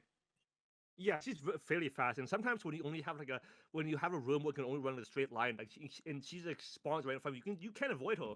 You basically just have to do do a sharp turn like away, like down toward the floor, which is of course like. The fact that you have to do that at all, I think is enough for it to be here. In addition to the fact that she causes static on screen and also like she makes the entire room dark.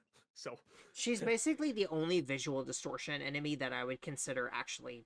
Well, I guess Endless Ringu does that too. I think they're the only two visual distortion enemies that actually make things hard.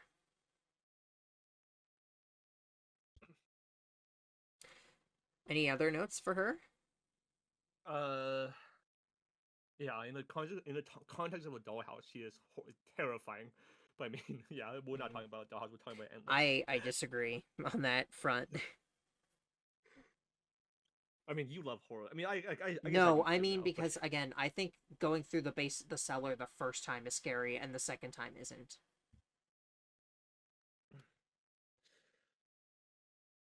Okay, the unknown specimens. Unknown specimen 1, Whiteface. Whiteface is, Whiteface is... Gut instinct, I want to say easy. Because his visual distortions don't change any... He just changes the environment. He doesn't really make it harder to see. He just changes your vision. He can go through walls, but most of the time you're going to get through a room without even seeing or even hearing him.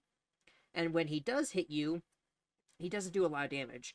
And I just think of that moment when I was in endless mode, and I literally stood still so he would kill me, so I could get his second chase, and it took him like 2 full minutes to actually kill me when I wasn't doing anything to defend myself.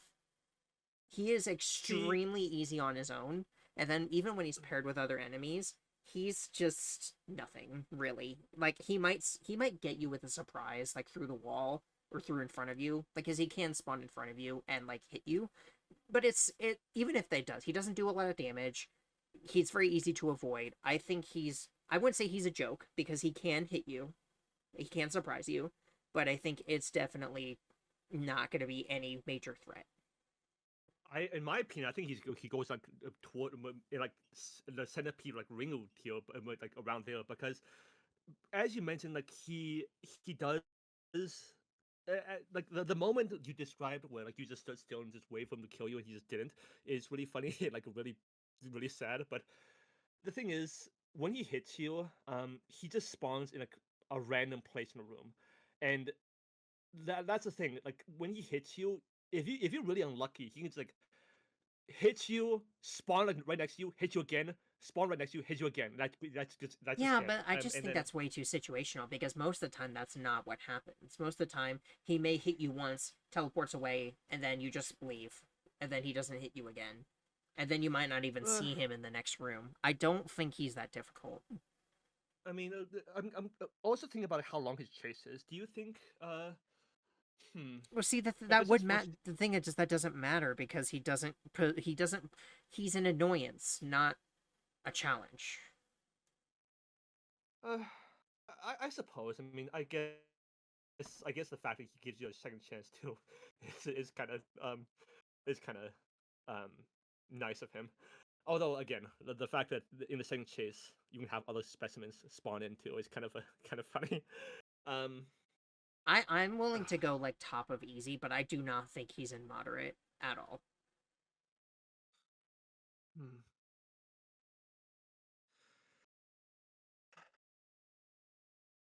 Because I do think he's more. I think he is more difficult than Ben, but I don't think he's more difficult than the Husks. Okay, well, I mean, I can live with that. We have a lot of easy, although I guess that's. It might be skewed because we've played this game a lot. Okay, Ark, I have a question for you. Yes? Do you think Auto is easier or harder than Specimen 7? I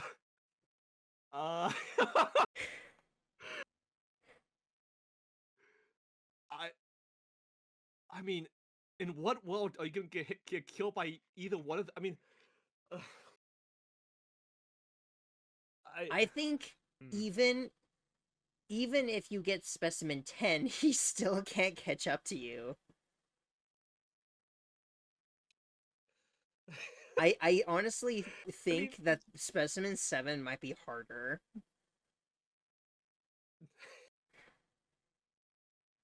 I mean, Specimen 7 at least has the, if you get hit by it once, you're just dead going for it.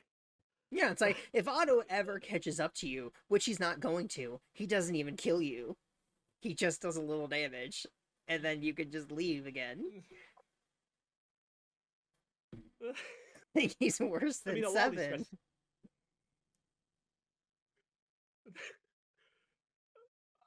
I mean, to be fair, a lot of these specimens you can just run past, or not like get hit once, like even if you run to a dead end, like have like turn around and run past him, again he just hits you once and you can just leave. So, with Specimen 10, Specimen 7, if you like run to if you for some ungodly reason, like run to so many dead ends and like lose your way and like take it so slow that this thing can catch up to you and block up your escape route, you're just dead. At least all the auto, like, it can never kill you. It can never kill you. So, the only time that he's possibly going to get damage on you is in his spawn room, because admittedly he does spawn pretty quickly, and like he spawns really close to you. But like, if he doesn't hit you in his spawn room, he's just never gonna hit you. I mean, even in his spawn room, he needs to like walk. You need to like eat the pizza, and then he has to, like walk off the stage. And then even that takes like more several seconds. I mean, and by that point, you're just like out of the room already. So even then, you're not gonna get hit by him. Yeah, so I think he's worse.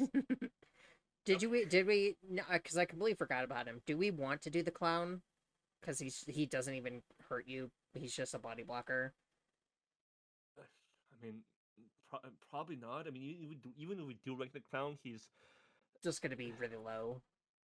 It's gonna be very okay. low. Then let's not bother. Okay. Probably choke. Unknown Specimen 3 Spooper. I mean, do I even need to say anything? Anyone who's played Endless Mode and knows what Spooper does, this thing is 100% a run killer and probably the worst run killer in the entire game because guess what?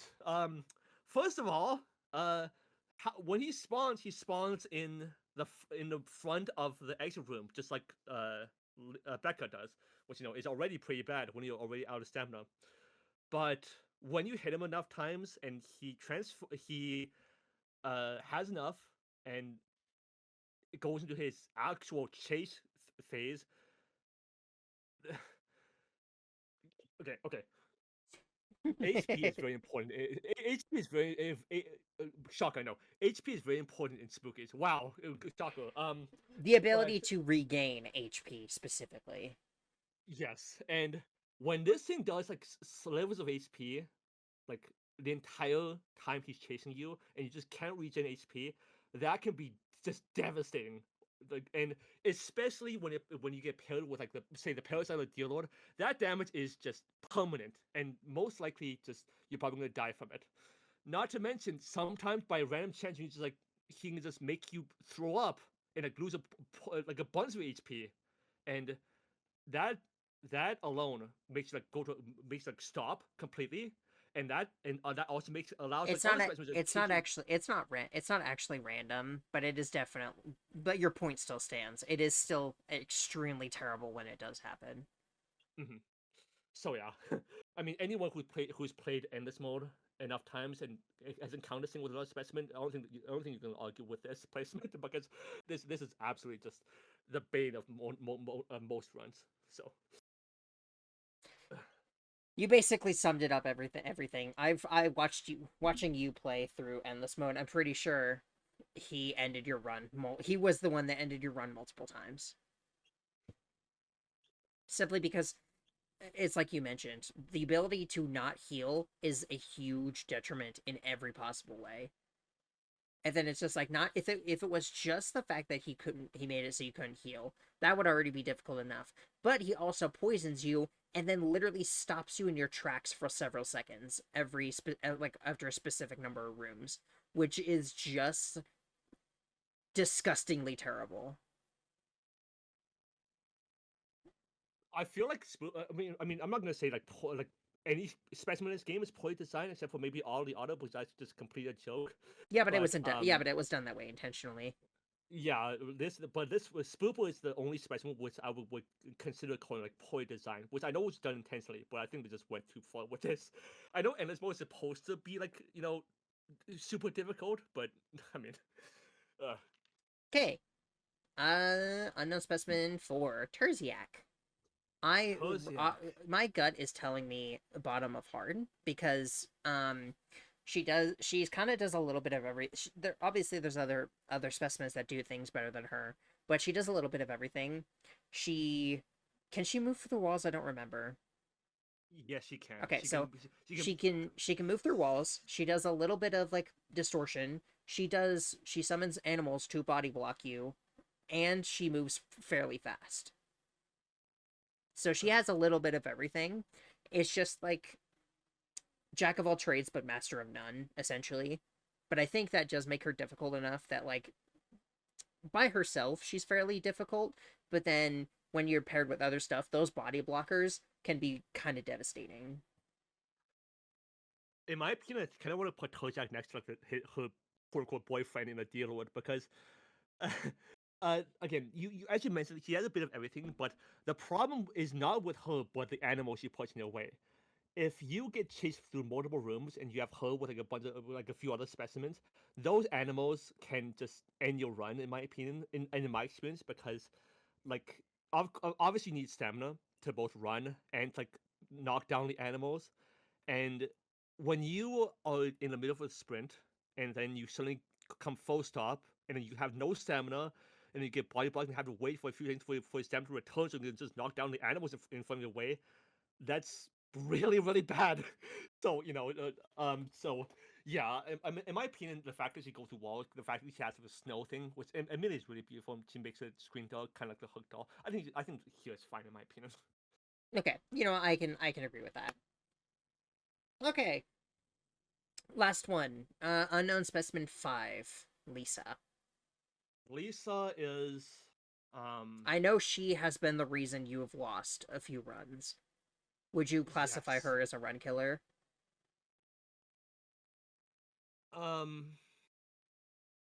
Hmm.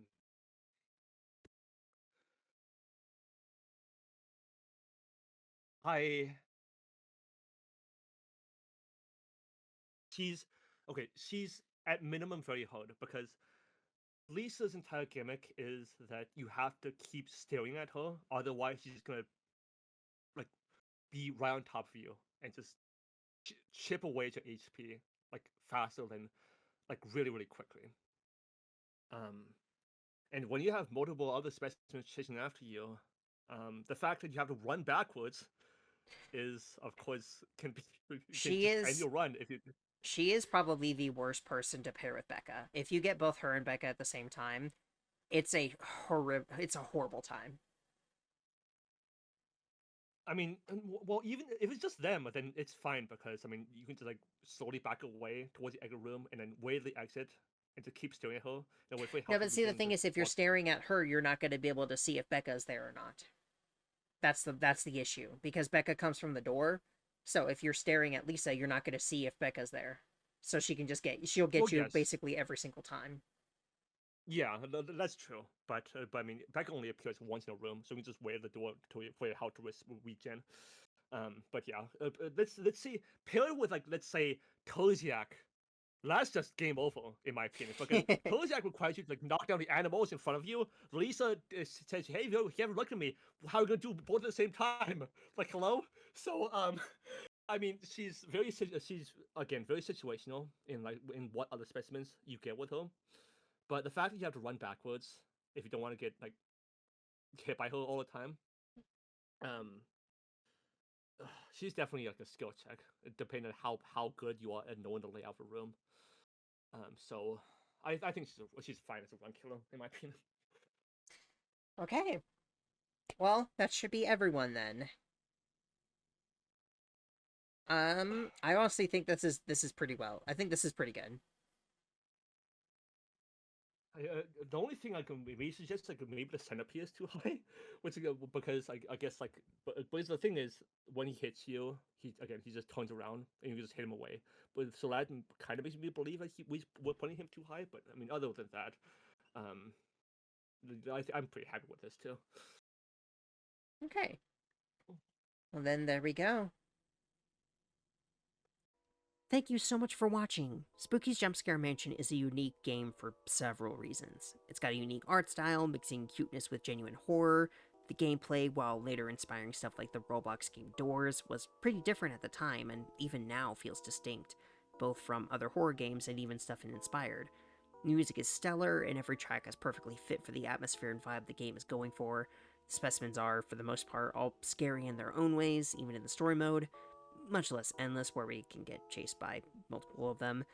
The game even has secrets and backstory that an average player might never see or pick up on. Because of the way chases work and the rooms are randomized, every player is going to have a slightly different experience, and every inch of this game was made with love, and you can tell, and that's what makes it so special to me. It's also just a special game to me in general. I've almost wanted to play this game for years, ever since first watching Markiplier's playthrough of it almost a decade ago now, and although I gave it several attempts, I never made it very far in the game on my own.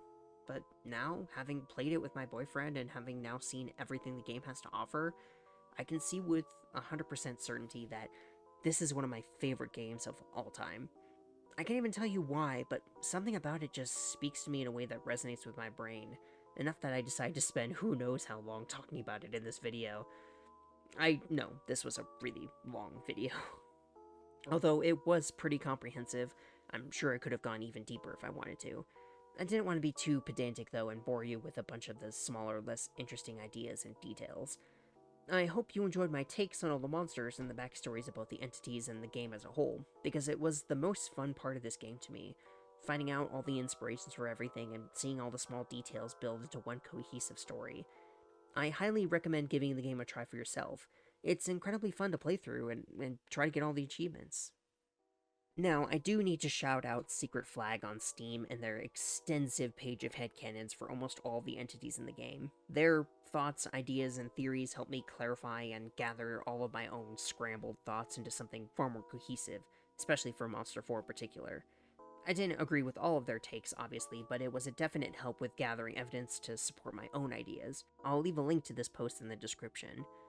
If you want to see me and my boyfriend's full 100% playthrough of this game, some of which is completely blind, I'll leave a link to that playlist in the description as well as a link to my second channel, which is mostly gameplay and far less edited than this one.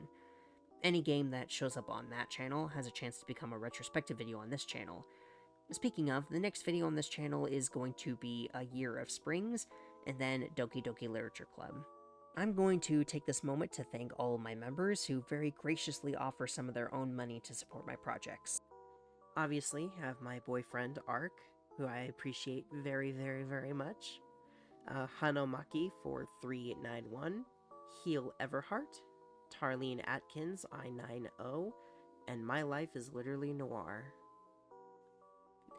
Thank you all so much. All of your support means the world to me, and that's why I do my best to try and provide all my members with extra content like videos, where me and my boyfriend's notes that we take to take the script for these retrospectives, sneak peeks of sections of videos such as this one, and more, such as votes for future retrospectives in the future once I've run through the games I've already decided on. This game is really underrated. I know it isn't underground or anything, but I think it really deserves more attention than it's already received, and again, I hope you decide to give it a try. I promise it's worth it. And lastly, I want to thank my wonderful editor and boyfriend Ark for all the work he does for me. It makes me happy that he's always so supportive of me, no matter what insanity I drag him into. I love him immensely for all he does, so thank you, Ark. This game is really, really important to both of us because we started dating during our playthrough of this game, so it feels a little strange to finally be finishing the retrospective for it because this was the first one I originally planned to do before realizing I should do Class of 09 first to get better at editing so I can prepare for this one, and I think that was a good idea, but it feels so strange to finally be done with this video after so long. So, thank you all for watching. And with that, I hope you all enjoyed. Please leave a like if you did, and subscribe to see more content like this in the future, as well as a comment telling me your thoughts or any constructive criticism you may have. Thank you so much for watching. Love, love.